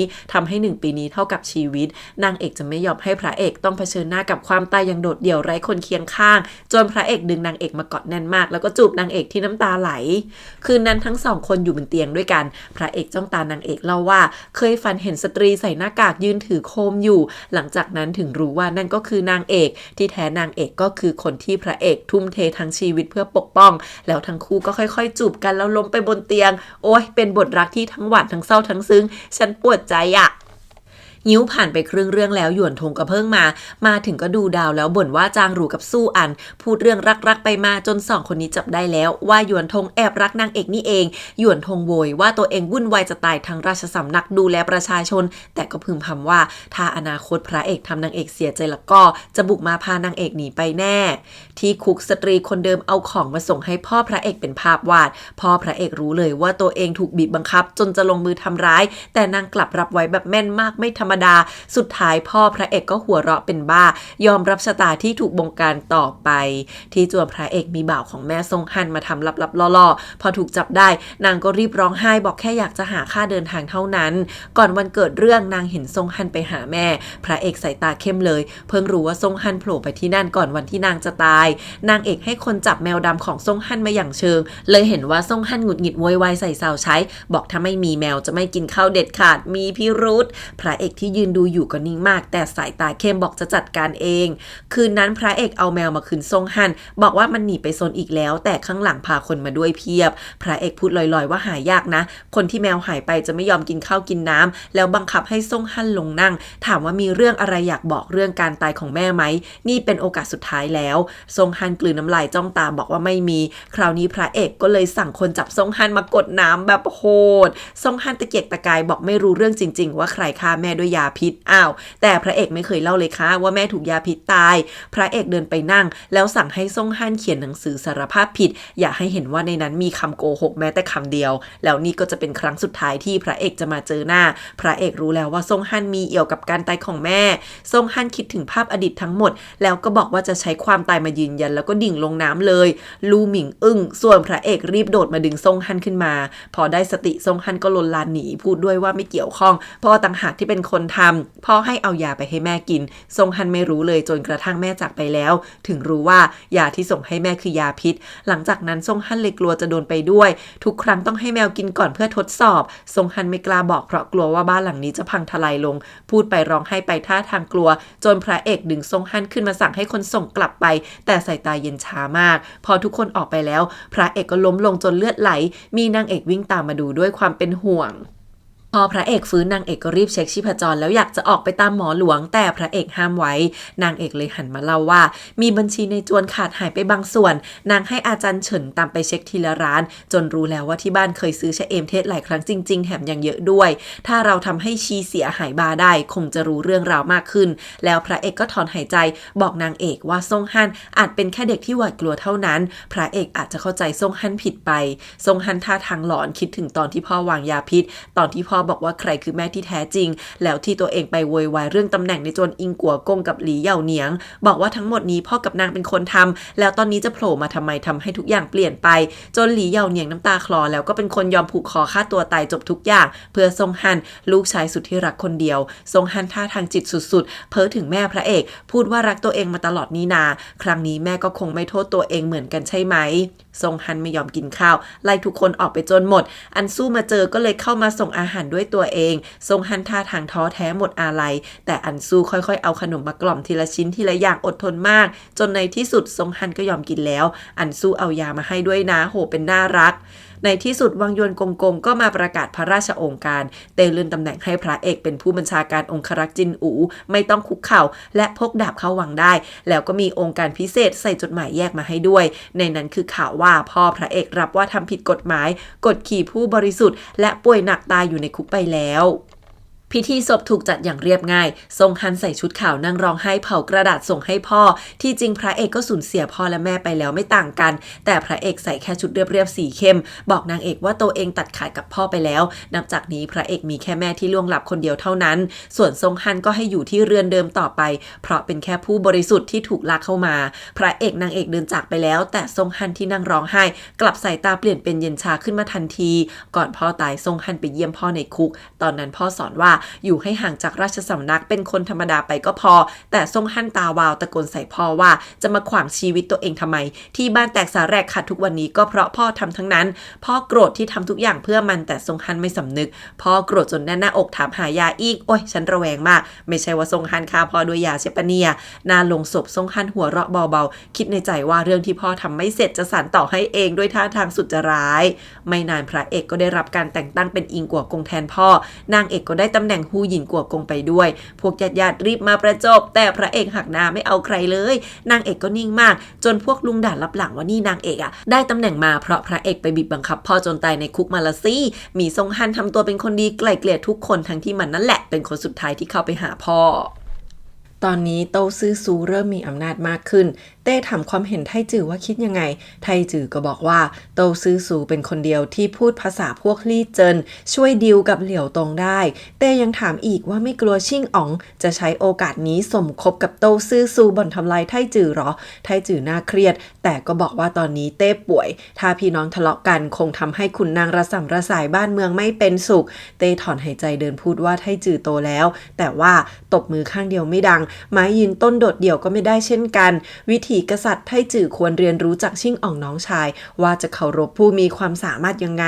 ไทจือคำนับเลยบอกตัวเองโง่เขลารู้จักแค่ขยันกับยึดมั่นทำหน้าที่ไทจือให้ดีที่สุดเพื่อไม่ให้บรรพชนและแผ่นดินต้องเสื่อมเสียจนเต้สั่งให้ไทจือไปพักแล้วเต้ก็หันมาหยิบยากินท่าทางป่วยถามวังยวนกงว่าไทจือเป็นยังไงที่จริงวังยวนก็เลี้ยงไทจือมาแต่เล็กเต้รู้ว่าไทจือดูเหมือนแข็งกร้าวแต่ข้างในมีแต่ความเมตตา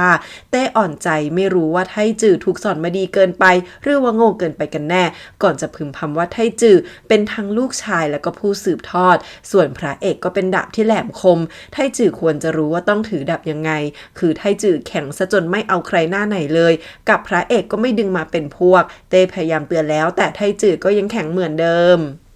ที่จวนพระเอกนางเอกนั่งสระผมให้พระเอกอย่างเบามือพูดไปด้วยว่าทั้งหมดที่ไทจือทำไปแค่จับตาแล้วก็ตักเตือนไม่ได้สร้างพรรคพวกพระเอกก็พูดว่าไทจือมองบัลลังก์และแผ่นดินนี้เหมือนสิ่งที่ต้องปกป้องต่อไปให้ยั่งยืนนางเอกถามว่าถ้าชิ่งอ่องคิดกบฏจริงๆล่ะพระเอกก็บอกก่อนอื่นชิ่งอ่องต้องมีอำนาจทหารตอนนี้ชิ่งอ่องเปิดตลาดม้าแล้วมีเงินเลี้ยงดูได้ทั้งกองทัพขุนนางทหารทั้งหลายก็หนับหนุนชิ่งอ่องอยู่แล้วโตซื่อสูที่ตอนนี้ควบคุมอำนาจกลาโหมทั้งหมดย่อมสามารถปิดแผ่นฟ้าข้ามทะเลย้ายกองทัพบุกเมืองหลวงโดยไม่ยากและก่อนจะก่อกบฏก็ต้องปิดปากขุนนางสายบุญเพื่อเสถียรภาพของขุนนางนางเอกหยิบยาย้อมผมมาลงมือไปด้วยพูดถึงมู่ชวนที่ได้เป็นรองเจ้ากรมโยธาเพราะฮองเฮาหนุนหลังในมือคือฝ่ายในและการป้องกันเมืองหลวงที่สำคัญองครักษ์จินอู่ที่เป็นทหารคุ้มครองพระองค์ยังไงพระเอกก็ต้องโดนลากมาเอี่ยวพระเอกฟังแล้วคิดว่าถ้ามีกบฏมาจริงพวกนั้นคงต้องเปลี่ยนคนคุมเมืองหลวงหาทางควบคุมเต้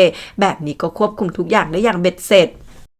นางเอกพูดต่อว่านอกจากวังยวนกงยังมีขันทีมีอำนาจอยู่อีก 6-7 คนถ้าตามสืบอาจจะเป็นการแหวกยาให้งูตื่นพระเอกก็บอกว่าถ้าไทจือรู้ว่าชิงอ่องคิดอะไรไม่รู้จะเผชิญหน้าอย่างลนลานหรือวางแผนเงียบๆงั้นเราลองไปอย่างเชิงกันดีปะถึงชิงอ่องจะมีแต้มต่อเล็กน้อยพระเอกก็คิดว่าระยะยาวไม่ได้ดีเดะอะไรเลยนางเอกก้มหน้ามาฟังแล้วคิดถึงเรื่องอดีตขึ้นมาอีกจนหน้ามุยพระเอกจับนางเอกไว้เบาๆบอกวางใจเหอะยังไงก็จะไม่ให้นางเอกต้องถูกความภักดีแบบโง่เขลาทำให้ลำบากแน่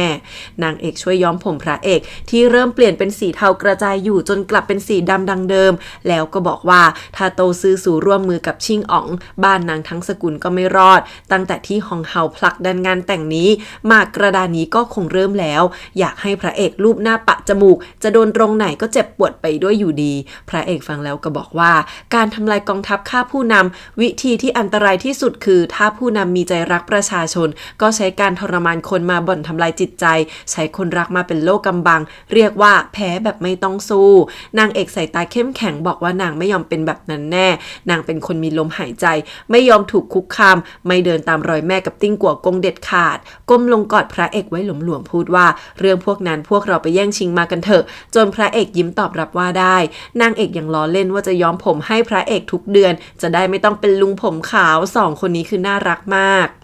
ไม่นานนางเอกกำลังทำขนมในครัวก็เจอจดหมายด่วนจากองค์หญิงใหญ่เรียกเข้าวังพอนางเอกมาก็เจอฮองเฮานั่งรออยู่อีกคนแถมยังมีไท่จือเฟยด้วยสาวๆบอกว่าชวนนางเอกมาร่วมเป็นขาไพ่นกกระจอกคนที่4พอลงมือเล่นกันฮองเฮาก็เอ่ยว่าเล่นไพ่ต้องดูทักษะต้องดูด้วยว่าไพ่ออกอะไรเล่นกับใครแหม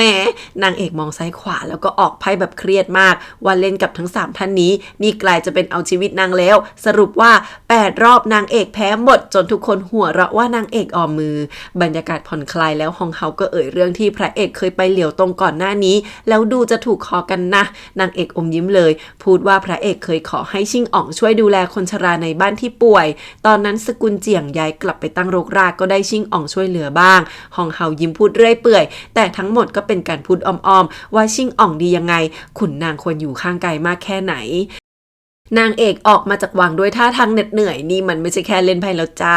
เดินยังไม่พ้นจากวังฮ่องเฮาก็ส่งคนมาเรียกนางไปพบส่วนตัวอีกนางเอกชะงักนิดเดียวแล้วก็อมยิ้มตามไปเจอฮ่องเฮามาถึงก็ให้นางเอกมาดูกระดาษที่ใช้ในวังบอกให้ช่วยนางดูหน่อยว่าจะประหยัดยังไงได้บ้างนางเอกเช็คแป๊บเดียวก็พูดว่าปีหนึ่งในวังใช้กระดาษเยอะใช้กระดาษที่ถูกลงมาจะช่วยประหยัดได้มากจริงๆพูดจนฮ่องเฮาถูกใจแล้วก็อวยนางเอกกับพระเอกไปอีกกลุ่มใหญ่พูดถึงเรื่องสุขภาพแล้วก็ให้เห็ดหลินจือหิมะจากเหลียวตงที่ว่ากันว่าช่วยฟื้นคืนชีวิตรักษากระดูกบอกให้นางเอกที่มีความรู้ทางการแพทย์ลองดูซิว่าใช้ได้ไหมแหมที่แท้ก่อนหน้านี้ใช้คนไปส่งให้พระเอกมาก่อนแล้วพระเอกไม่รับก็เลยมาเข้าทางนี้แทนจ้าองค์หญิงใหญ่มาเจอโต้ซื่อซูลับๆปรามว่าคิดอะไรอยู่ให้หยุดซะเพราะที่โต้ซื่อซูไปแอบสนับสนุนชิ่งอ๋องพวกขุนนางก็คาดเดากันไปหมดว่านางอยู่เบื้องหลังโต้ซื่อซูคุกเข่าคำนับเลยแต่ยืนกรานว่าถอยไม่ได้แล้วตอนนี้พร้อมทำทุกอย่างเพื่อทวนกระแสอ้างว่านางเป็นคนสอนไว้เมื่อก่อนนี้ก่อนหน้านี้โต้ซื่อซูใช้ชีวิตไร้เกียรติไร้ตำแหน่งทำดีแทบตายถูกคนเอาหน้าไปหมดตอนนั้นโต้ซื่อซูท้อแท้หมดกำลังจะสู้ต่อแต่แล้วก็ได้เจอกับองค์หญิงใหญ่ที่สามีแก่เพิ่งตายไปที่ไปถือศีลกินเจอยู่องค์หญิงใหญ่เผยว่าโตซื่อซูเขียนกลอนให้นางบทหนึ่งตอนนี้ก็เป็นถึงราชเลขาธิการแล้วยังไม่พออีกหรอที่จริงตอนนั้นน่ะองค์หญิงใหญ่ช่วยให้โตซื่อซูเดินทางลัดไปเป็นนายอำเภอก็เลยไม่ต้องสอบและนี่กลายเป็นเส้นทางลัดที่โตซื่อซูอยากเดินไปเรื่อยๆมันทะเยอทะยานอยากพาสกุลโตจากพ่อค้าไปสู่ตำแหน่งที่สูงที่สุดให้ได้ให้กลายเป็นสกุลที่มั่นคงมั่งคั่งที่สุดจนองค์หญิงใหญ่พูดว่านางสละการแต่งงานแลกมาเพื่อความอิสระและมั่งคั่งก็จริงแต่ไม่เคยทำร้ายใครแต่ทางที่โตซื่อซูเลือกทั้งเสี่ยงและทำร้ายตัวเองพร้อมนางด้วยโตซื่อซูลุกมาพูดว่าจะช่วยนางวันหนึ่งจะมอบทุกอย่างที่นางต้องการให้ได้แล้วก็จ้องนางด้วยสายตาแข็งกร้าวพระเอกกลับมาเห็นยาถอนพิษที่ฮองเฮาให้มาก็น่าเครียดบอกนางเอกว่าจะไม่ยอมให้ยาถอนพิษแลกชีวิตมาผูกมัดตัวเองกับการกบฏนางเอกบอกว่านางรู้ดีว่าพระเอกแค่อยากแก้แค้นแต่ยาหายากที่อาจารย์เฉินยังหาไม่ได้มาอยู่ตรงหน้าอย่างน้อยก็ลองดูหน่อยพระเอกยังไม่ยอมเพราะไม่อยากถูกชิ่งอ๋องกับฮองเฮาใช้ความหวังนี้มาผูกมัดนางเอกบอกว่าไม่ต้องห่วงเพราะยานี้นางขโมยมาคือนางเอกสืบรู้มาก่อนว่าชิ่งอ๋องแอบส่งของมาให้ฮองเฮาอย่างลับๆก็เลยส่งคนไปดักตีหัวขโมยมาก่อนนางเอกก็ไม่อยากโดนบีบแล้วก็อยากช่วยชีวิตพระเอกด้วยเป็นไงล่ะเขาวางแผนกันแทบตายแต่เมียแสบที่สุดพระเอกขอโทษเลยที่เข้าใจผิดแล้วก็สัญญาว่าในอนาคตถ้าเจอกับสถานการณ์ที่เลือกไม่ได้จะต้องปกป้องนางเอกกับบ้านหลังนี้ให้ดีแน่พระเอกกำลังจะหยิบยามากินนางเอกกลับนึกได้ว่าชาติก่อนพระเอกก็ได้ยานี้นี่นาแต่สุดท้ายก็เหมือนเดิมนางเอกรีบห้ามไว้แล้วเอาเลือดพระเอกมาลองเช็คกับยาก่อนว่าได้ผลแน่หรือเปล่าตอนแรกยาดูได้ผลดีจนทั้งสองคนดีใจพระเอกเกือบจะกินแล้วแต่จางหรูที่กลับไปเยี่ยมบ้านมากลับมาซะก่อนแล้วก็วิ่งหน้าเริดมาหานางเอกหน้าบานนางรีบกลับมาฉลองเทศกาลไหว้พระจันทร์จนนางเอกแซวว่าแต่ก่อนก็ไม่เห็นจะสนใจนี่รีบกลับมาเพราะใครหรือเปล่านะจางหรูเสียงสูงบอกไม่แล้วก็ออกไปเลยนางเอกชวนพระเอกเดินตามไปดูโคมไฟด้วยกันข้างหลังถ้วยที่เทสยานั้นมันเปลี่ยนสีไปแล้วค่ะยาถอนพิษนี้มันใช้ไม่ได้จริงๆด้วยฮองเฮาคาดโทษพวกที่ส่งของว่าทำไมเจอโจรแล้วก็มั่นใจว่าต้องเป็นฝีมือนางเอกแน่เพราะตอนแรกนางเอกปฏิเสธยาแต่ว่าเจ้าแผนการมาขโมยไปซะงั้นแล้วนางก็กะตั้งตนเป็นศัตรูกับนางเอกแล้วจางหรูมาเดินเล่นในงานกับเฉินเจียแล้วก็คุยกันหนุ่งหนิงนางเอกแอบสะกดรอยตามเขาแบบตาโตจนพระเอกรีบมาลากไปเพราะเฉินเจียก็จับได้ว่ามีคนตามมาพระเอกลากนางเอกมาบอกว่าห้ามโกงอย่าไปกวนสองคนนั้นเซ่นางเอกก็ยังลากพระเอกจะตามไปดูต่อจางหรูเกิดสะดุดจนข้อเท้าแพลงเลยต้องให้เฉินเจียแบกนางเดินแม่น่ารักไม่ไหว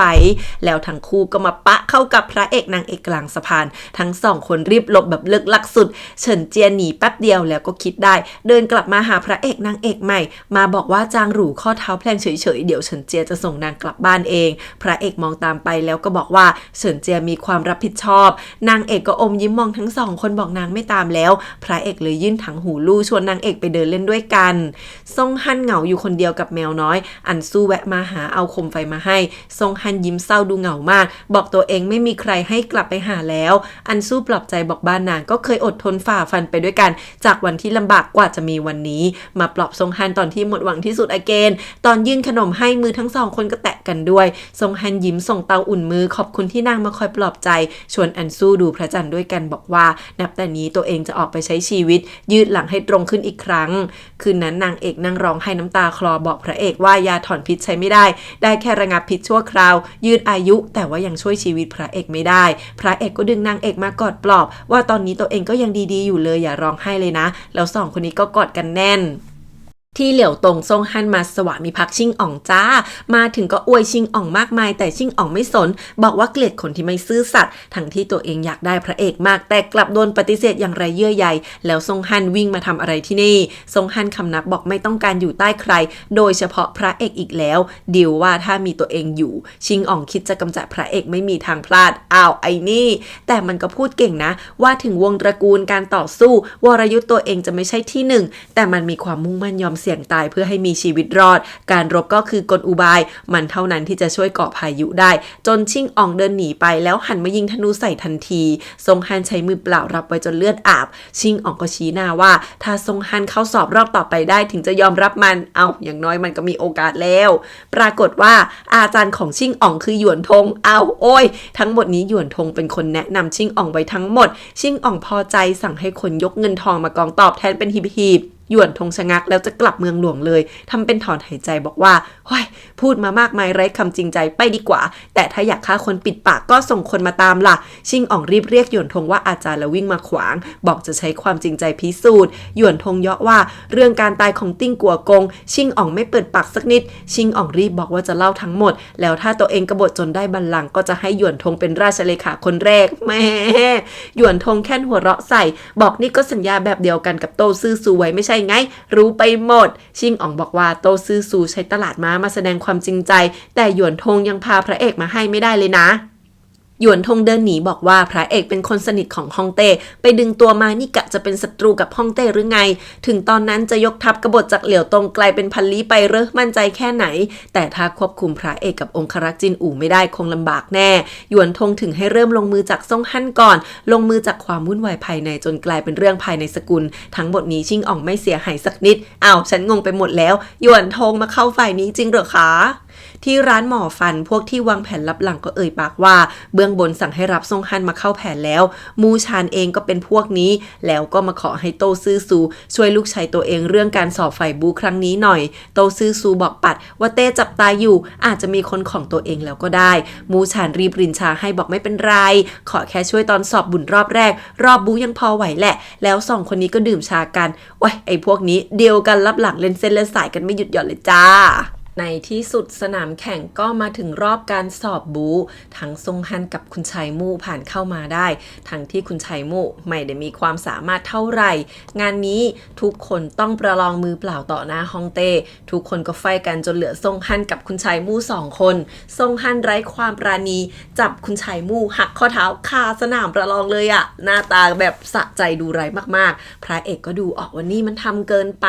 เดิมรอบนี้คือแค่ประลองเอาผลแต่ซงฮั่นทำแบบนี้นะยิ่งบ่งบอกเจตนาอย่างชัดเจนฮ่องเต้ดูผลรายชื่อแล้วก็ถอนหายใจว่าไม่คิดเลยว่านอกจากพระเอกที่ชนะการแข่งล่าสัตว์ติดกันหลายปีสกุลซ่งยังมีซ่งฮั่นที่เขียนบทความสอบบุญได้แยบยลบูก็ชนะแล้วถามว่าอยากได้อะไรเป็นรางวัลซ่งฮั่นเดินมาคุกเข่าพูดว่าฝีมือนี้พระเอกเป็นคนสอนแล้วก็ปลายตาขอประลองกับพระเอกต่อหน้าพระพักเฉาชิงกับลู่หมิงรีบกระซิบว่านางเอกเตือนไว้แล้วว่าร่างกายพระเอกไม่ควรจะทำอะไรแบบนี้แต่พระเอกสายตาแข็งกร้าวเช่นกันบอกรู้ข้อจำกัดตัวเองดีแล้วก้าวออกไปเลยโอ๊ยไอ้บ้าแกจะหาเรื่องพี่ชายเพื่ออะไรพอเต้อนุญาตซงฮั่นก็อมยิ้มมุมปากนิดเดียวแล้วสองพี่น้องก็หันมาคำนับขึ้นเวทีประลองกันพระเอกถอยเกราะแล้วแต่ซงฮั่นดันชวนใช้ดาบ ผู้ชนะต้องคว้าธงมาให้ได้ภายใน1ก้านทูบซงฮันลงมือหนักมากพระเอกก็คือโคตรเก่งรับได้หมดแล้วกดดันจนซงฮันเสียท่าพระเอกพูดเสียงเย็นว่าถ้าวันนี้ซงฮันแพ้โตซื่อสูคงจะเหนื่อยเปล่าแล้วสิซงฮันพยายามบุกกลับใหม่แต่ก็แพ้ทางพระเอกตลอดก่อนที่จะอาศัยจังหวะพูดว่าตัวเองแค่อยากพยายามยืนด้วยลำแข้งไม่พึ่งใครถ้าพระเอกไม่พอใจก็ฆ่าตัวเองต่อหน้าเต้ไปซะเลยสิทำให้พระเอกเสียสมาธิจนโดนดาบเฉี่ยวที่หน้าไปนิดนึงที่จริงพระเอกเกือบจะชนะคว้าธงได้แล้วแต่ซงฮันใช้ดาบกรีดธงแล้วแย่งมาครองไว้ครึ่งนึงก็เลยเสมอกันไปเต้ยังชมว่าพลิกสถานการณ์กลับมาได้ฉลาดมากแล้วก็แต่งตั้งให้ซงฮันได้อันดับ1ให้ทำงานในกองกำลังเถิงเซียงฮ่องเต้ยังมอบกระบี่ให้เป็นรางวัลด้วยซงฮันออกปากขอสมรสพระราชทานเป็นองค์หญิงสักคนเพราะพ่อแม่ก็ล่วงลับไปหมดแล้วโอ้โหช่างกล้าฮ่องเต้ตอบแค่ว่าจะลองกลับไปคิดดูนางเอกกลับมาทำแผลให้พระเอกไปก็บ่นไปด้วยว่าถ้าไม่ระวังอีกนิดก็จะได้แผลเป็นแล้วนะวิเคราะห์ต่อด้วยว่าซงฮันพยายามทำเพื่อตำแหน่งจองหวนจนทำร้ายคนอื่นขนาดนี้ให้พระเอกระวังไว้แถมยังสร้างผลงานโดดเด่นชิ่งอ๋องเองก็ค่อยๆเผยความทะเยอทะยานออกมานางเอกเดาได้ว่านี่ต้องเป็นสิ่งที่ซงฮันใช้ยืนยันการยอมรับของชิ่งอ๋อง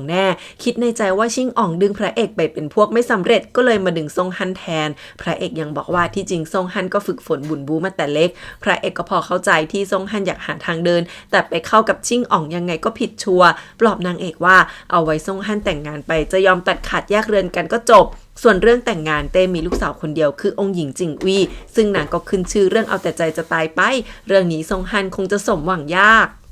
มู่ชานมาหาเรื่องโตซื่อสูเรื่องที่ลูกชายถูกซงฮันทำขาหักโตซื่อสูหน้านิ่งบอกปัดไปให้พระเอกมู่ชานโกรธผ่านพูดเรื่ององค์หญิงใหญ่ขึ้นมาจนสองคนนี้แตกคอกันแล้วจ้า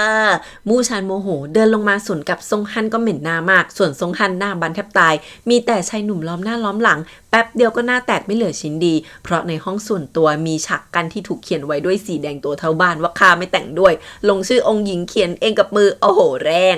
ในวังฮ่องเต้กำลังกุมขมับปวดหัวหนักมากวินหยางก็คุกเข่าขอร้องแทนองค์หญิงบอกเห็นแก่น้องสาวที่โตมาด้วยกันจนเต้ปรี๊ดคว้าของมาปาใส่บอกว่าเราคิดว่าเต้ไม่รักลูกสาวหรือไงอย่างน้อยซงฮันก็เป็นจองหงวนด่าวินหยางว่าแกละทำอะไรเป็นบ้างจนฮองเฮาเดินเข้ามาช่วยปรามว่าทั้งคู่โตมาด้วยกันเล่นกันแต่เล็กถามว่าแล้วเต้จะจัดการยังไงแล้วก็บอกไหนๆจิงอี้ก็ไม่ยอมแต่งแถมซงฮันก็ดื้อรั้นทั้งที่ชาติกำเนิดไม่ดีพร้อมเสนอเนียนๆว่าแต่งตั้งองค์หญิงมาสักคนให้แต่งไปด้วยเลยดีกว่าก่อนจะเสนออันซูขึ้นมาเพราะในอดีตสกุลเหมียวก็มีสายเลือดเกี่ยวข้องกับไทเฟยเพียงแต่ตกต่ำเป็นพ่อค้าแถมนางยังเป็นพี่น้องร่วมสาบานกับนางเอกด้วยนะอมยิ้มเบาๆใส่ตามีแผนสุดๆไม่นานองค์การก็เขียนเสร็จวังเก๋อกงคนของฮองเฮาบ่นว่าซงฮันก็กล้าเกินไม่ดูตัวเองกลับหน้าด้านร้องขอองค์หญิงฮองเฮาพูดว่าที่นางเอกมาถึงทุกวันนี้ได้เพราะมีอันซูเป็นลมใต้ปีกหนุนหลังเรื่องการค้าช่วยหาเงินก่อนสั่งข้าหลวงซูนางกำนันรับใช้ใกล้ชิดให้ตามไปดูแลคู่บ่าวสาวใหม่ด้วยล่ะนี่มีการส่งคนไปจับตาดูอีกไม่นานบ้านของอันซูก็ได้รับพระราชโองการแต่งตั้งอันซูเป็นองค์หญิงอันวีท่ามกลางวันหิมะตกแถมยังได้สมรสพระราชทานกับซงฮันด้วยทุกคนในบ้านดีใจแต่อันซูแอบหน้าเปลี่ยน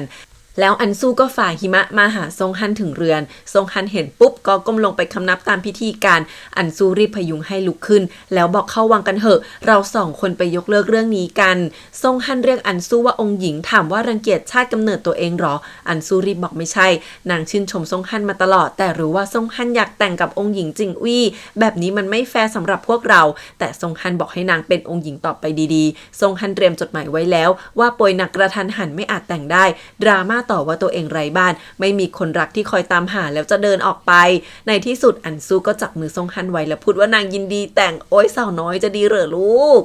กลางดึกนางเอกกับจางหรูแอบมาหาอันซูจางหรูพูดเป็นต่อยหอยว่าจะหาทางหนีให้อันซูก็ขัดเลยว่านางตกลงไปแล้วจนจางหรูเหวอนางเอกน่าเครียดถามว่าไปเจอกันมาแล้วหรอซงฮันถนัดหวานล้อมแกล้งอ่อนแอมานานแล้วน้องก็ตัดบทอีกว่าน้องเต็มใจตอนนี้ตำแหน่งจะช่วยให้น้องทำการค้าได้ง่ายบ้านซงฮันก็ไม่มีทั้งพ่อกับแม่สามีคอยรังแกในโจรก็มีนางเอกคุมอยู่นางไม่ลำบากแน่เรียกว่าเหตุผลดูดีแต่จางหรูถามตรงประเด็นว่าอันซูจริงใจด้วย แล้วซงฮันจริงใจไหมนี่มันเจตนาไม่ดีนะอันซูก็เถียงว่าซงฮันเคยผ่านสถานการณ์ยากลำบากมาเลยกลายเป็นคนแบบนี้นางเชื่อว่านางเปลี่ยนซงฮันได้เหมือนที่เราปลูกต้นไม้ก็จะต้องเจอต้นที่รากไม่ดีไงนางเอกฟังจนเงียบไปเลยเนี่ยผู้หญิงชอบคิดว่าแต่งงานแล้วจะเปลี่ยนผู้ชายได้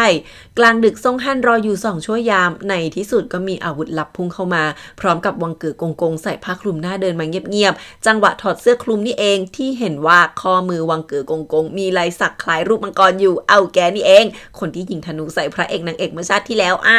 ซงฮันได้จดหมายลับแล้วก็ยิ้มเย็นในขณะที่สาวข้างกายเปรยว่าที่ตรงนี้เดิมเป็นที่ของพ่อซงฮันจะบอกว่าแกรับสืบทอดตำแหน่งสมคบกับคนเลวทำชั่วต่อจากพ่อแล้วสินะถึงวันแต่งงานน้องชายอันซูดีใจออกนอกหน้าแล้วก็นินทาซงฮันลับหลังว่าไม่คู่ควรยังทำท่าจะยึดสินสอดไปหมดด้วยก็เลยเจอข้าหลวงซูตบหน้าหันนางมาพร้อมป้ายหยกประจำตัวของเฮาแล้วสั่งทหารลากมันไปโบย20 ทีโทษฐานเป็นแค่สามัญชนแต่บังอาจโชคดีที่จางหรูออกมาช่วยก็เลยรอดการถูกโบยไปได้พอถึงเวลาทำพิธีบ่าวสาวกำลังไหว้คำนับกันอมยิ้มเบาๆพวกที่มาร่วมงานก็นินทายับว่าแค่งานแต่งองค์หญิงปลอมที่มาจากแม่ค้ากับลูกชูที่ไม่ได้รับการยอมรับมิน่าถึงมีแต่ข้าหลวงมาทำพิธีให้ไม่มีใครให้เกียรติสักนิดอันซูในผ้าแดงคือหน้าเสียแล้วแต่นางเอกกับพระเอกมาอย่างสมเกียรติพร้อมสินสอดเงินทองของมีค่ามากมายหลายหีบอันซูดีใจมากจนนางเอกต้องรีบให้น้องปิดผ้าคลุมหน้าเจ้าสาวไว้ส่วนพระเอกก็เอ่ยปากอวยพรให้บอกว่าตัวเองไร้บ้านแต่กลับมีคนคนหนึ่งเดินเข้ามาหันไปมองหน้านางเอกจนโดนค้อนใส่เบาๆพระเอกบอกว่าตัวเองตอนนี้เห็นคุณค่าการมีชีวิตคู่ที่ดีแล้วก็หันมาจ้องตาอวยพรให้ซงฮันมีความสุขบ้างหวังว่าจะได้เจอคนที่ดีเพราะนี่คงเป็นสิ่งที่พ่ออยากเห็นเช่นกันซงฮันยิ้มรับแต่สายตาเย็นชาสุดๆส่วนจางหรูมองภาพนี้น้ำตาคลอซึ้งกับคำพูดพระเอกไปด้วยหยวนทงก็มาแสดงความยินดีนะแต่ไม่ยอมไปร่วมงานบ่นว่าวุ่นวายไม่สนใจจิกว่าพวกนางเล่นละครพี่น้องรักกันดูดีแต่แล้วกลับเอ่ยปากให้นางเอกไปจากพระเอกซะนางเอกฟังแล้วจะลุกหนีเลยแต่หยวนทงจับมือไว้บอกว่าพระเอกเป็นเป้าจากทุกทิศทางนางเอกจะไปเสี่ยงโดยไม่ได้นางเอกจ้องตาหยวนทงบอกว่านางอยากมีอิสระหลุดพ้นจากหมากกระดานนี้หยวนทงสวนเลยว่าแล้วนางรู้เปล่าว่ากระดานนี้ใครคุมเต้เองก็อาจจะเป็นแค่หมากนางเอกบอกว่าตอนนี้ยังไม่รู้เลยว่าใครจะแพ้จะชนะแต่ไม่ว่าผลจะเป็นยังไงก็พร้อมยอมรับหยวนทงน่าเครียดพูดว่ากะแล้วว่าคนมีความรักมักโง่เขลาอย่าโทษว่าไม่เตือนก็แล้วกันถ้าพระเอกเป็นอะไรไปขึ้นมาอิสรภาพน้อยนิดที่นางเอกพยายามแทบตายมันจะกลายเป็นภัยซงฮันดื่มจนเมาเห็นแขกทุกคนก็ระแวงว่าพวกนั้นนินทาว่าตัวเองขาดพ่อแล้วก็พึ่งเจ้าสาวอีกเสร็จแล้วก็ระแวงจนหน้าเปลี่ยนแหมแกตอนแรกที่ขอสมรสพระราชทานกับองค์หญิงไม่ใช่แบบนี้หรือไงแหม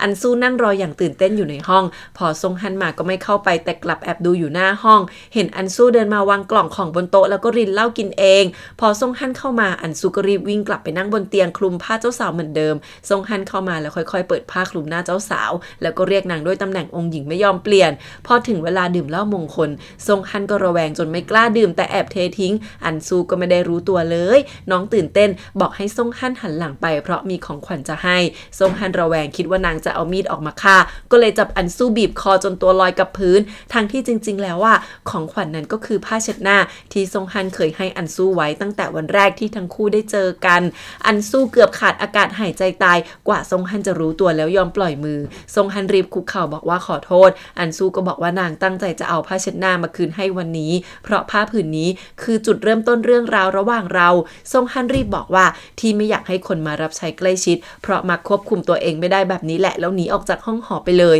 ทิ้งอันซูให้น้ำตาไหลอยู่คนเดียววันรุ่งขึ้นอันซูกับซงฮันเดินเข้ามาจะคารวะน้ำชาทุกคนในจวนข้าหลวงซูก็ประกาศว่านางมีศักดิ์เป็นองค์หญิงทุกคนในห้องนี้ต้องคำนับนางตั้งหากอันซูจะคารวะชาให้นางเอกแต่ชีก็ไม่ยอมจนพระเอกกำหมัดแน่นนางเอกกลับลุกขึ้นยืนอมยิ้มพูดว่าสั่งสอนได้ถูกต้องแล้วเดินมายื่นชาให้ข้าหลวงซูยังจะเรียกร้องให้นางเอกคุกเข่าตามธรรมเนียมผู้อาวุโสจนทุกคนในบ้านเลิกหลักอันซูไม่สนใจดึงจอกชาในมือนางเอกไปเลยพูดว่ารับไว้แล้วข้าหลวงซูอาปากจะพูดอีกจนพระเอกยังยืนขึ้นมาบ้างแต่อันซูก็พูดว่าถ้าไม่ถูกต้องก็รบกวนข้าหลวงซูกลับไปบอกฮองเฮาทีว่าตำแหน่งองค์หญิงนี่นางไม่เอาแล้วให้เปลี่ยนคนได้เลยแล้วก้มลงจะคุกเข่าให้นางเอกแต่นางเอกก็ดึงไว้ยิ้มให้อย่างจริงใจพูดว่าระหว่างเราไม่มีอะไรเปลี่ยนต่อไปนี้ก็ช่วยเหลือพึ่งพากันนะก่อนที่ทั้งสองคนจะยิ้มให้เบาๆโดยมีซงฮันยืนหน้าตึงอยู่ข้างๆ อันซูยังทำความสะอาดเรือนเหมือนเดิมไม่สนใจที่ข้าหลวงซูพูดซงฮันก้าวเข้ามาเอาขนมมาฝากแล้วก็ป้อนให้น้องกินก่อนจะกัดต่อชิ้นเดิมจนอันซูเขินพูดว่าจะเอาขนมไปแบ่งให้นางเอกซงฮันก็บอกว่าจะไปด้วยแล้วทั้งคู่ก็ออกมาเห็นซูหลันซูซินกำลังวุ่นวายตากรูปภาพกับหนังสือกันอยู่ซูหลันเองก็หาบทละครนิ้วไปให้นางเอกแต่หาไม่เจอซูซินบ่นไม่หยุดว่าอยากให้อันซูช่วยหาทีเพราะปีที่แล้วอันซูก็เป็นคนช่วยดูแลหนังสือทั้งหมดนี้แต่กลับเจอทั้งข้าหลวงซูทั้งซงฮันขวางแล้วก็ข่มตลอดซูหลันซูซินเผลอบ่นว่าถ้าไม่ใช่เพราะนางเอกอันซูจะมีวันนี้หรอแต่ก็โดนนางเอกเข้ามาดุว่าต่อไปห้ามพูดแบบนี้ซงฮันหันไปเห็นว่าลมพัดมาแรงจนพวกนางเอกรีบเก็บหนังสือก็เอ่ยปากชวนอันซูว่าไว้วันหลังค่อยไปหานางเอกดีกว่าวันนี้มีของขวัญจะให้แล้วก็พาอันซูไปดูเรือนน้อยบอกที่นี่เตรียมไว้ให้นางอันซูชอบมากเพราะที่นี่เงียบสงบและที่นี่ก็เป็นที่ที่ซงฮันมักจะหลบมาอยู่คนเดียวซงฮันพูดว่าเมื่อกี้พาอันซูออกมาเพราะไม่อยากให้ใส่ใจคำคนอันซูหน้าม้อยพูดว่าที่ทุกคนพูดน่ะไม่ผิดตอนที่บ้านนางตกต่ำก็เป็นเพราะนางเอกที่เห็นนางเป็นพี่น้องคอยช่วยดูแลสั่งสอนอันซูก็ไม่ต่างไปจากเบาทุกคนหรอกซงฮันบอกว่าไม่จริงหรอกนางเอกไม่มีทางคิดแบบนั้นคงเป็นเพราะเคยชินกับการออกคำสั่งกับอันซูเหมือนแต่ก่อนก็เลยยังปรับตัวไม่ได้ฮะเดี๋ยวก่อนอะไรนะแล้วซงฮันก็จับมืออันซูพูดว่าโลกนี้เราแค่มีสักคนเห็นคุณค่าให้ความสำคัญก็พอแล้วกอดอันซูไว้แต่สายตาเยียบเย็นสุดๆคิดจะปั่นหัวเขาละสิแกเฉินเจียมาส่งข่าวจากสายลับที่เหลียวตงที่จริงแล้วข้าวสาร10 ถังในตลาดมาควรเก็บ7 ตำลึงแต่ชิ่งอ่องเนียนขึ้นราคาเป็น20 ตำลึงแล้วก็ส่งคืนราชสำนักแค่3 ส่วนทำให้เหลียวตงวุ่นวายมากโอ้โหไม่ผิดไปจากที่นางเอกคาดไว้ที่ใดมีเงินที่นั่นมีคอร์รัปชันชิ่งอ่องมันเม้มเงินไว้เองพระเอกก็น่าเครียดพูดว่าเรื่องนี้ต้องวางแผนให้ดีเพราะถ้าไม่มีหลักฐานเพียงพอชิ่งอ่องจะแหวงกัดใส่ร้ายพวกเราแทนงานหนักมากท้าทายอีกแล้วทุกคนซงฮันทำดีกับอันซูสุดๆทำบะหมี่รับเข้าบ้านมาให้ด้วยตัวเองแล้วก็เอาป้ายวิญญาณพ่อกับแม่ออกมาคำนับให้สาวสงสารแบบเงียบๆเนียนๆแหมการละครมากแน่นอนว่าไม้นี้ก็ตกอันซูไปจนได้พระเอกกำลังเล่าให้นางเอกฟังว่าตั้งแต่เปิดตลาดม้าราชสำนักกับเผ่าลี่เจินก็ทำสัญญาว่าจะไม่รุกรานแต่ช่วงนี้เผ่าลี่เจินหาเรื่องบ่อยมากจนชิ่งอ๋องสะสมกำลังฝึกทหารอย่างกระเริกนางเอกพูดว่าที่ชิ่งอ๋องซื้อใจคนก็ใช้ชื่อเสียงผลประโยชน์แล้วก็ข่มขู่ในใจทุกคนไม่แน่ว่าจะยกย่องจริงหรอกเฉินเจียเอารายงานเรื่องตลาดม้าจากสายลับเหลียวตรงมาให้เรื่องที่ชิ่งอ่องขึ้นราคาภาษีข้าวเม้มเงินแล้วยังบอกว่าเป็นพระราชองค์การจากส่วนกลางทำให้พวกลี่จนไม่พอใจจนปิดตลาดปล้นเสบียงตอนนี้เหลียวตรงวุ่นวายมากพระเอกก็บอกว่าเรื่องนี้ต้องวางแผนให้รัดกุมก่อนฝ่ายซ่งฮั่นกับอันซูจะเอาป้ายวิญญาณพ่อแม่มาวางในสุสานบรรพบุรุษแต่อาจารย์เฉินกับซูหลานซูซินห้ามไว้เพราะพ่อทำผิดกฎหมายโดนโทษตัดสินหนักจากเต้ที่ยังรักษาจนอิงกัวกงไว้ได้ก็ยากมากแล้วถ้ามาวางป้ายกราบไหว้ที่นี่ยิ่งเป็นการต่อต้านพระราชโองการถามว่าหลักการแค่นี้ข้าหลวงซูไม่เข้าใจหรือไงพวกเบ่าจะลงไม้ลงมือซูซินลงขวางพร้อมกับยกเรื่องชาติกำเนิดที่คลุมเครือของซงฮันมาพูดว่าซงฮันกับพ่อทำร้ายนางเอกมีอันตรายหลายครั้งแล้วยังจะให้นางเคารพเป็นเจ้านายอีกงั้นเหรอจนอันซูโมโหสั่งให้หยุดซูหลานก็อัดอั้นพูดว่าตอนนี้เป็นองค์หญิงแล้วสินะพูดอะไรนางต้องฟังหรือไงอันซูสั่งให้ลงโทษนางตามกฎตระกูลแต่ซูหลานไม่ยอมข้าหลวงซูยิ้มเย็นอ้างว่าซูหลานทำผิดแล้วสั่งทหารตบปาก20 ครั้งโอ้โหกล้ามากจนอาจารย์เฉินทวงว่าฝ่ายซงฮั่นทำผิดกฎจะกราบไหว้ผู้กระทำผิดก่อนอันซูแยกแยะด้วยเถอะอันซูดันเกิดสงสารซงฮั่นขึ้นมาก็เลยไม่พูดอะไรจนซูหลานถูกตบปากเลือดออกยับส่วนซงฮั่นยืนดูด้วยสายตาเยียบเย็นแกมันซุกอยู่ใต้ชายกระโปรงผู้หญิง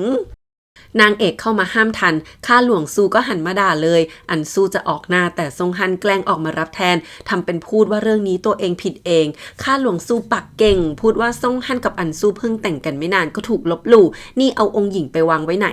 นางเอกสายตาแข็งกร้าวเดินมาตบหน้าข้าหลวงซู1 ชาติใหญ่จนทุกคนอึ้งแต่ซงฮันตบตัวเองดังกว่าบอกอย่าทำให้อันซูต้องลำบากใจเลยแล้วก็ตบไม่ยั้งจนอันซูเป็นฝ่ายห้ามแล้วเดินมาก้มหน้าพูดกับนางเอกว่าเรื่องเคารพ บป้ายวิญญาณเป็นความคิดของนางถ้าเต้จะเอาเรื่องก็จะขอรับผิดเองทั้งหมดแต่ซูหลานก็ผิดที่ดูหมิ่นซ่งฮั่นหลายครั้งแล้วขอคำอธิบายด้วยจนซูหลานซูซินทนไม่ไหวตะโกนถามว่าความสัมพันธ์ที่ดีของพวกเราหลายปีมานี้แค่แต่งงานก็ลืมไปหมดแล้วหรอขนาดหมายังเลี้ยงให้เชื่องเลยจนนางเอกรีบสั่งให้หยุดส่วนอันซูหัวเราะบอกพูดได้ดีนี่ถ้างั้นที่ผ่านมานางเอกเห็นนางเป็นอะไรกันแน่ที่ผ่านมาก็บอกนางเป็นพี่น้องจนนางเอกสายตาเศร้ามากถามว่าพูดแบบนี้หมายความว่าไงอันซูก็บอกแยกไม่ถูกแล้วว่าทั้งหมดที่ผ่านมานางเอกแค่สงสารนางหรือไงกันนี่พวกนางผัวเมียถูกคนดูถูกแล้วนางไม่สมควรได้รับคำอธิบายสักข้อเลยหรอโอ้โหเศร้าเอ้ยนางเอกน้ำตาคลอเป็นลมไปเลยโชคดีที่พระเอกมารับไว้ทันหันมาตะโกนถามว่าถ้าตัวเองไม่มา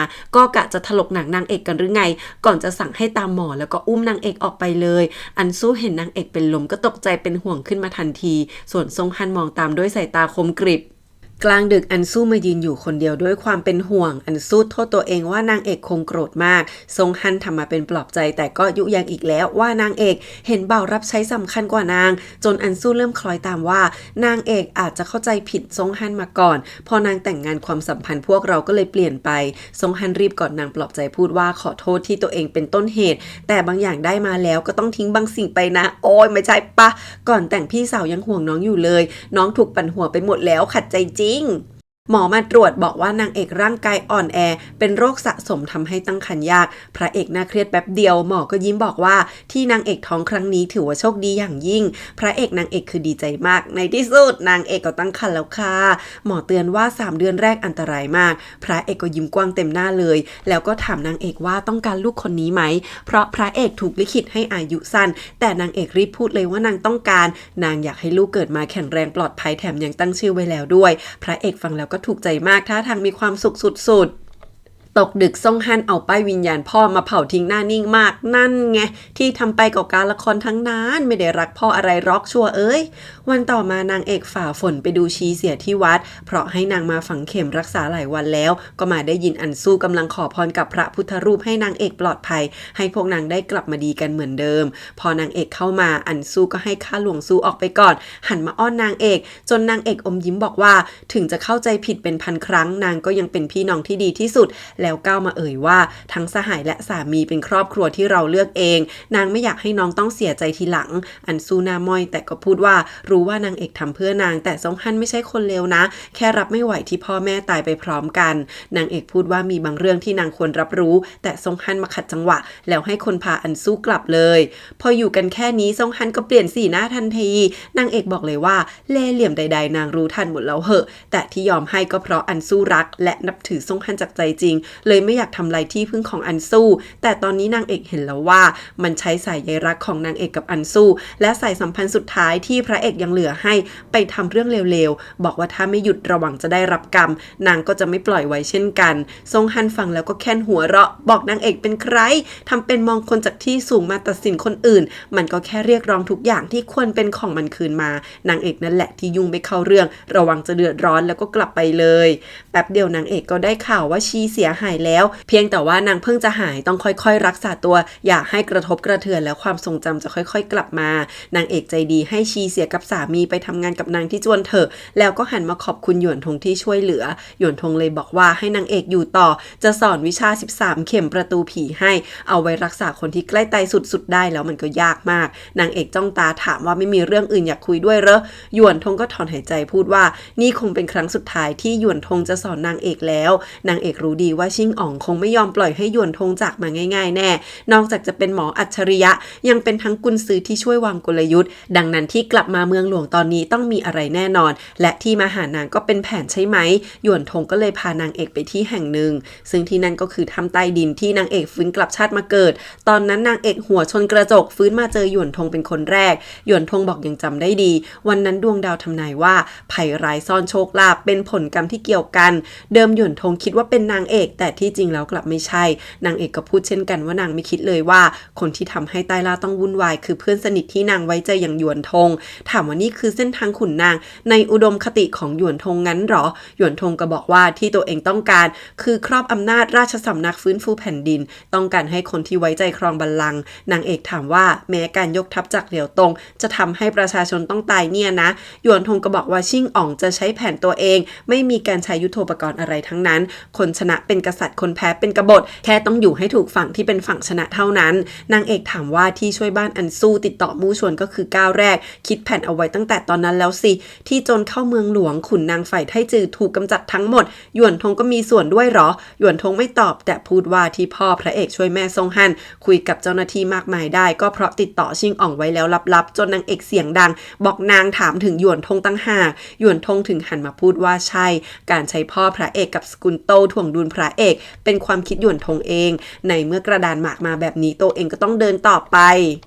นางเอกสายตาเสียใจมากถามว่าถ้าวันนั้นนางถูกพวกโจรฆ่าหยวนทงก็จะนิ่งดูได้ใช่ไหมชีวิตทุกคนมีค่าแค่หมากขาวกับดำหรือไงหยวนทงก็บอกไม่มีทางปล่อยให้นางเอกตายหรือให้หมากพวกนั้นมาทำอันตรายนางได้หรอกกระดานนี้ตัวเองเตรียมไว้นานมากแต่ขอให้นางเอกเดินออกจากกระดานแล้วหลายครั้งแค่นางเอกยอมตกลงเลิกแค่ครั้งเดียวหยวนทงก็พร้อมจะล้มกระดานเริ่มใหม่หมดแต่นางเอกทำไมโง่ไปหลงรักพระเอกได้แล้วก็ทั้งหงุดหงิดทั้งโมโหน้ำตาคลอบอกว่าหยวนทงยังมีหมากอีกหลายตาที่ยังไม่ได้เดินถ้าคิดจะอยู่ข้างกายพระเอกต่อไปก็ให้พระเอกลาออกไปซะแล้วจะคุ้มครองทั้งคู่ไปจนตายแม้แต่เห็ดหลินจือหิมะหยวนทงก็มีจริงๆแล้วก็ไม่ได้หลอกนางด้วยแต่นางเอกบอกว่าไม่มีความเศร้าไหนจะมากไปกว่าจิตใจที่ตายด้านหยวนทงเป็นสหายที่สนิทที่สุดก็เลยรู้ดีว่าหยวนทงไม่มีทางหวนกลับก่อนจะน้ำตาร่วงหยวนทงหันมาส่วนทั้งน้ำตาเช่นกันว่าเส้นทางนี้ไวที่สุดแล้วแค่2 ปีตายลาจะพ้นจากโรคร้ายเปลี่ยนโฉมใหม่นางเอกถามเลยว่าถ้างั้นรอบกายนางยังมีใครอีกที่เป็นคนของชิ่งอ๋องหยวนทงก็ไม่บอกนางเอกยืนจ้องตาแป๊บเดียวก็หยิบปิ่นมาตัดชายแขนเสื้อขาดสะบั้นโยนทิ้งเป็นการตัดขาดกันจนหยวนทงช็อกตาโตพูดว่าครั้งหน้าที่พบกันเราคงเป็นศัตรูหยวนทงเสียงสั่นถามว่าต้องเลือกไทจือให้ได้จริงหรอนางเอกก็สวนว่าเรื่องนี้ไม่เกี่ยวกับหยวนทงแล้วหันหลังเดินจากไปแค่ไม่กี่ก้าวนางเอกก็หน้ามืดเป็นลมล้มลงจนหยวนทงรีบวิ่งไปหาพระเอกเป็นคนมารับนางเอกไว้แล้วก็ชี้ดาบบอกว่าอยากฆ่าพวกเราปิดปากไม่ใช่หรอคือหยวนทงให้มือสังหารมาบุกล้อมไว้อย่างเพียบสุดท้ายหยวนทงตัดใจปล่อยพระเอกนางเอกไปแต่ก็พูดว่าวันหนึ่งพระเอกจะเข้าใจในสิ่งที่ตัวเองทำก่อนถึงวันตายอย่าลืมเขียนหนังสืออย่าทิ้งไว้อย่าให้นางเอกต้องเดือดร้อนพระเอกฟังแล้วก็เดินกลับไปไม่พูดอะไรทั้งนั้นอันซูนั่งทำงานทั้งที่หิมะตกคิดว่าซงฮันอยู่คนเดียวก็เป็นห่วงเข้าไปหาเอาผ้าห่มหนาๆมาห่มให้ซงฮันระแวงเอาดับจี้คอจนอันซูเลือดไหลพอรู้ตัวก็รีบกอดนางขอโทษบอกเตือนแล้วไงว่าอยากเข้ามาตอนตัวเองหลับอยู่พูดเสร็จก็จะรีบหนีอันสู้ออกไปเลยแต่ว่าน้องจับมือไว้แล้วลากซงฮันกลับเรือนไปด้วยกันพามานั่งข้างๆให้นอนตักนางดีๆซงฮันไม่กล้านอนกลัวระแวงจนทำร้ายนางอีกแต่อันสู้ค่อยๆปลอบให้ซงฮันนอนลงแล้วก็กล่อมเบาๆจนซงฮันสงบลงทีละน้อยอันสู้เห็นซงฮันกอดตัวเองก็คลุมผ้าให้ซงฮันค่อยๆขยับไปกอดอันสู้ไว้แน่นแล้วน้ำตาก็ไหลออกมาคืนนั้นทั้งคู่นอนท่านี้จนเช้าซงฮันตื่นมาแล้วก็ลุกขึ้นมาเปลี่ยนท่าให้อันสู้พิงตัวเองหลับไปสายตาซงฮันเริ่มอ่อนโยนขึ้นมาแล้วก็จูบอันสู้จนนางตื่นขึ้นมาอันสู้ตกใจแต่ซงฮันก็ค่อยๆจูบอีกครั้งแล้วทั้งสองคนนี้ก็เป็นของกันและกันไปจนได้โอ๊ยเสียดายน้องสาวมากค่ะอันผิงน้องชายอันสู้กับพ่อมาไถ่เงินพี่สาวเพราะบ้านนี้ไร้ความสามารถทำกิจการอะไรก็ขาดทุนแล้วยังกล้ามาขอเงินหน้าด้านๆพออันสู้ไม่ให้ก็ด่าว่าอักตันยูบอกได้เป็นองค์หญิงแล้วลืมกำพืชพ่อยังผลักจนอันสู้ล้มอีกซงฮันแอบได้ยินทั้งหมดก็ตาวาวขึ้นมาเลยไม่นานซงฮันก็เชิญอันผิงมาดื่มเหล้าแกล้งอวยพูดเรื่องกิจการที่บ้านที่ควรตกเป็นของมันแล้วแนะนำให้รู้จักสาวงามของหอจุ้ยเซียนซึ่งอันผิงก็ตกหลุมทันทีแต่แค่แป๊บเดียวก็ทะเลาะกับคุณชายบ้านอื่นแย่งสาวงามจนทะเลาะกันถูกผลักตกบันไดมีซงฮันยืนมองเงียบๆพอศพอันผิงถูกหามกลับมาอันสู้ตกใจมากร้องไห้ว่ามันเกิดอะไรขึ้นซงฮันเป็นคนกางร่มให้อันสู้เงยหน้ามาเห็นแล้วก็สลบไปเลยแล้วซงฮันก็คอยดูแลป้อนยาให้น้องด้วยตัวเองพอฟื้นมาก็บอกว่าตัวเองจับฆาตกรมาให้แล้วซงฮันเล่าว่าอันผิงทะเลาะแย่งสาวกับตงฉีตอนนั้นอันผิงถูกคนซ้อมแต่ยังไม่เป็นไร ไม่นานกลับมีคนพบว่าอันผิงตายอยู่หลังตรอกอันซูยิ่งร้องไห้เสียใจเพราะนางมีน้องชายอยู่แค่คนเดียวแล้วก็ถามถึงพ่อแม่ซงฮันบอกว่าส่งคนไปดูแล้วพ่ออันซูสมองขาดเลือดแต่มีหมอช่วยดูอยู่ส่วนแม่ก็เสียใจมากจนสลบไปหลายครั้งแต่โชคดีที่ร่างกายไม่เป็นไรอันซูฟังแล้วยิ่งร้องไห้กอดซงฮันแน่นแต่ซงฮันสายตาแข็งกร้าวพูดว่าไม่ต้องกลัวต่อไปนี้ต่อให้เหลือแค่ตัวเองคนเดียวก็จะปกป้องดูแลอันซูอย่างดีแน่นอนแหมแกนั่นแหละที่ทำน่ากลัวมากค่ะนางเอกกำลังเดินเล่นอยู่ในเมืองจู่ๆข้าหลวงซูก็บุกมาขโมยปิ่นเงินบนหัวนางเอกลงมาสายตาเศร้าถามว่านางเอกได้ปิ่นนี้มาได้ยังไงนางเอกก็เลยเล่าว่านี่เป็นปิ่นที่นางเคยได้รับจากคู่แม่ลูกที่ต้องกำพร้าบ้านเอาไว้เด็กน้อยคนนั้นเกือบต้องเสียแขนไปแล้วจนข้าหลวงซูร้องไห้หยิบปิ่นที่เหมือนกันออกมาให้ดูบอก2 คนนั้นคือแม่กับน้องชายนางขอร้องให้นางเอกพาไปหาได้ไหม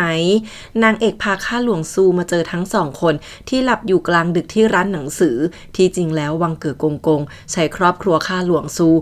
บังคับให้นางทำงานรับใช้ข้าหลวงซูปัดน้ำตาแล้วขอร้องไม่ให้นางเอกบอกใครแต่ก่อนที่จะจากไปแม่นางก็ตื่นลงมาทั้งคู่นะร้องไห้กอดกันแน่นก่อนจะหันมาคุกเข่าขอบคุณนางเอกข้าหลวงซูสายตาเปลี่ยนเป็นซาบซึ้งบอกว่าบุญคุณที่ช่วยแม่กับน้องครั้งนี้ถ้ามีโอกาสนางต้องชดใช้ให้อย่างแน่นอนไม่นานนางเอกกำลังทำขนมในครัวพระเอกเดินมาคุยด้วยเรื่องที่ชิ่งอ่องจะเข้าวังครั้งนี้ต้องมีคนไหนคอยให้ความช่วยเหลือแน่เราต้องสืบให้ได้ว่าชิ่งอ่องถือไพ่อะไรอยู่บ้างพระเอกยังหน้ามุ้ยว่าไทจือแข่งมากไม่คุยด้วยเลยแต่นางเอกยิ้มบอกไม่เป็นไรเราหากำลังจากวังหลังแทนก็ได้ไทจือเฟยเพิ่งเชิญนางไปคุยด้วยเรื่องงานเลี้ยงฝ่ายพระเอกก็เพิ่งได้ชิ่งอ่องกับไทจือชวนไปล่าสัตว์เช่นกันไทจือเฟยดูผลงานนางเอกที่ทำขนมมาอย่างแปลกใหม่สะดุดตาแล้วก็ออกปากชมว่านางเอกเก่งมากจากนั้นก็ออกความเห็นการจัดเลี้ยงกันใหญ่ทั้งอาหารการแสดงต่างๆมีนางเอกแสดงความเห็นเป็นหลักฝ่ายไทจือไม่รับไมตรีชิงอ่องแม้แต่น้อยชิงอ่องเปลี่ยนไปออกปากพูดถึงความสามารถพระเอกถามเป็นในว่าจะเลือกทางไหนพระเอกก็ตอบดีมากว่าสนใจแค่ความสงบสุขในบ้านพาภรรยาไปชื่นชมความงามของโลกนี้เท่านั้นพูดไปอมยิ้มไปแต่ชิงอ่องไม่ยอมจบบอกเรื่องบ้านเรื่องงานจะมี2 อย่างไปพร้อมกันก็ได้นะไทจือไม่สนจะลุกหนีแต่ชิ่งอ่องมาประกาศกล่าวเริ่มลากเข้าเรื่องราชสำนักพระเอกจะรีบขอตัวหลบไปก่อนชิ่งอ่องก็บอกพระเอกจะไปได้ยังไงถ้าเรา2 คนมีใครเป็นอะไรขึ้นมาล่ะไทจือหันมาใส่ตาแข็งมากด่าชิ่งอ่องว่าจะกบฏเร่อแต่ชิ่งอ่องก็ยังนิ่งอยู่ถามว่าไหนละหลักฐาน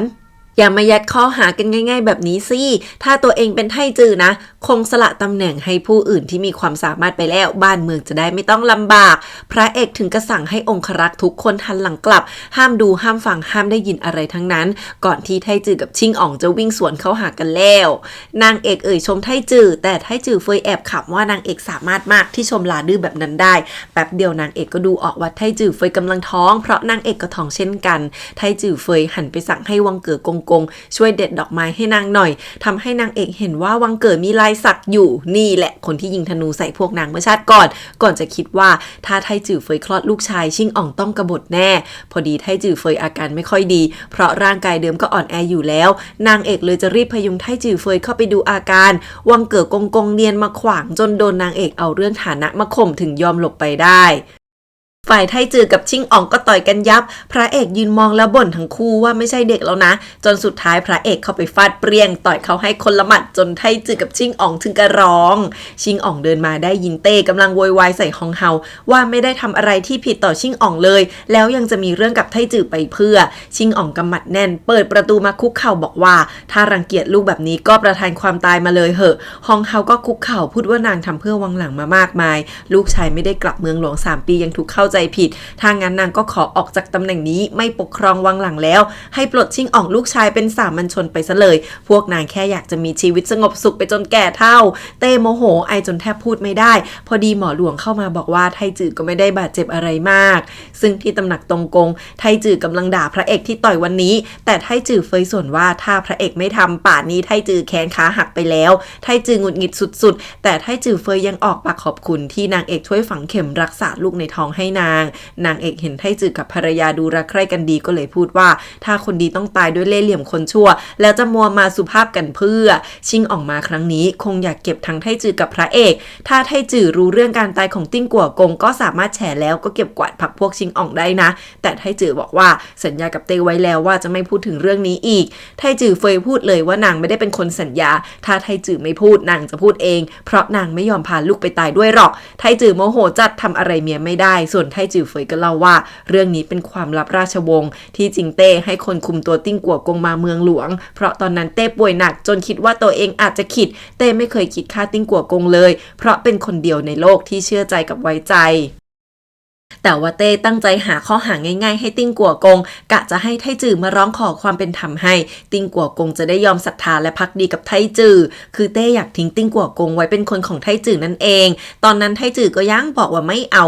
บอกว่าจะไปพูดกับติ้งกัวกงตรงๆใช้ความจริงใจเข้าหาที่จริงไทจือเป็นคนดีมีเมตตาเปลี่ยนไปด้วยคุณธรรมตอนติ้งกัวกงโดนจับก็มาขอร้องแทนให้ลับๆแต่เต้เข้าใจดีว่าจะเป็นกษัตริย์แค่นี้มันยังไม่พอไทจือเป็นคนดีแต่ไม่เล่นการเมืองสักนิดแล้วเต้ก็เรียกไทจือมาจับมือบอกว่าถ้าเกิดเป็นอะไรไปพวกอ่องโจรสลัดและทุกคนต้องหาเรื่องแผ่นดินนี้แน่ดาบอย่างติ้งกัวกงไทจือต้องจับไว้ให้แม่นถึงกระสังเสียว่าถ้าเต้ตายไปให้ปล่อยติ้งกัวกงสั่งอภัยโทษมอบอำนาจคืนให้แค่นี้แผ่นดินก็จะไม่วุ่นวายแล้วเรียกไทจือเป็นลูกชายด้วยที่จริงเรื่องนี้นะแค่ติ้งกัวกงเข้าเมืองหลวงมาได้ก็จบแต่ติ้งกัวกงกลับตายไปอย่างไม่มีใครคาดคิดพระเอกนางเอกฟังเรื่องนี้ก็นิ่งเลยวังยวนกงกงเข้ามาอีกคนเล่าต่อว่าที่เต้ยังลงโทษสกุลเจียงต่อก็เพราะฮองเฮาเป็นคนหว่านล้อมว่าถ้าเต้อภัยโทษก็เท่ากับบอกประชาชนว่าฆ่าคนจงรักภักดียามเกียรติราชวงศ์แบบนั้นไม่ได้พระเอกสะท้อนใจว่าลุงทุ่มเทมาทั้งชีวิตกลับแลกไม่ได้แม้แต่คำว่าเกียรติแค่เพียงคำเดียวแล้วพระเอกก็พูดเลยว่าผู้นำการกบฏคือฮองเฮาใช่ไหมไม่งั้นในวังจะตอบสนองทุกสถานการณ์ว่องไวอะไรเบอร์นี้โอ้โหฉลาดที่ผ่านมาฮองเฮานี่แหละที่เป็นคนเป่าหูยุยงข้างหูเต้มากมายจนทุกคนทำสีหน้าหนักใจกันหมด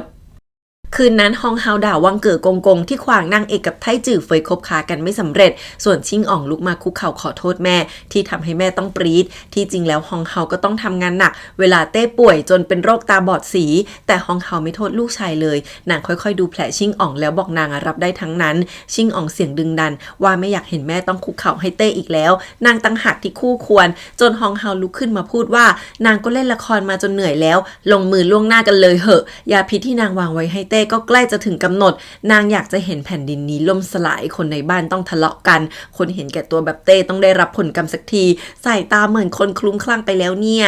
ฝ่ายไทจือก็โวยใส่วังยวนกงกงว่าทำไมไม่พูดเรื่องที่เต้โดนวางยาฮะวังยวนบอกว่าเดิมเต้อ่อนแอมากต้องใช้ยายืดอายุมาตลอดก็เลยเป็นช่องให้ฮองเฮาแอบวางยาช้าๆได้ขนาดหมอหลวงยังตรวจไม่เจอนางเอกอดพูดไม่ได้ว่ามีหน้าเต้รู้ความจริงทุกอย่างก็ยังต้องปกป้องพวกนั้นไว้เพราะถ้าหยุดยากระทันหันอาจเกิดเรื่องไม่คาดคิดพระเอกหันมาคาดคั้นกับไทจือว่าทั้งแผ่นดินทั้งราชวงศ์กับบัลลังก์ไทจือจะเอาไงช่วยไม่ช่วยไทจือน่าเครียดพูดว่าถ้าพระเอกจะยึดอำนาจเหยียบย่ำเกียรติราชวงศ์ก็ยอมตายดีกว่ายอมร่วมมือนางเอกถามว่าสำหรับไทจือแล้วเกียรติยศเหล่านั้นยังมีค่ากว่าความยุติธรรมที่คนหนึ่งคนสกุลหนึ่งสกุลหรือทหารหนึ่งกองควรได้รับหรอไม่ว่าจะความยุติธรรมกฎหมายเกียรติยศความชอบธรรมพวกนี้มันเป็นภาพลักษณ์จอมปลอมที่ใช้ควบคุมประชาชนหรือไงถ้างั้นนางกับพระเอกก็ไม่เห็นค่าที่จะปกป้องกษัตริย์ที่โง่แบบนี้จนไทจือปรี๊ดด่าว่านางเอกบังอาจไทจือเฟยกลับบอก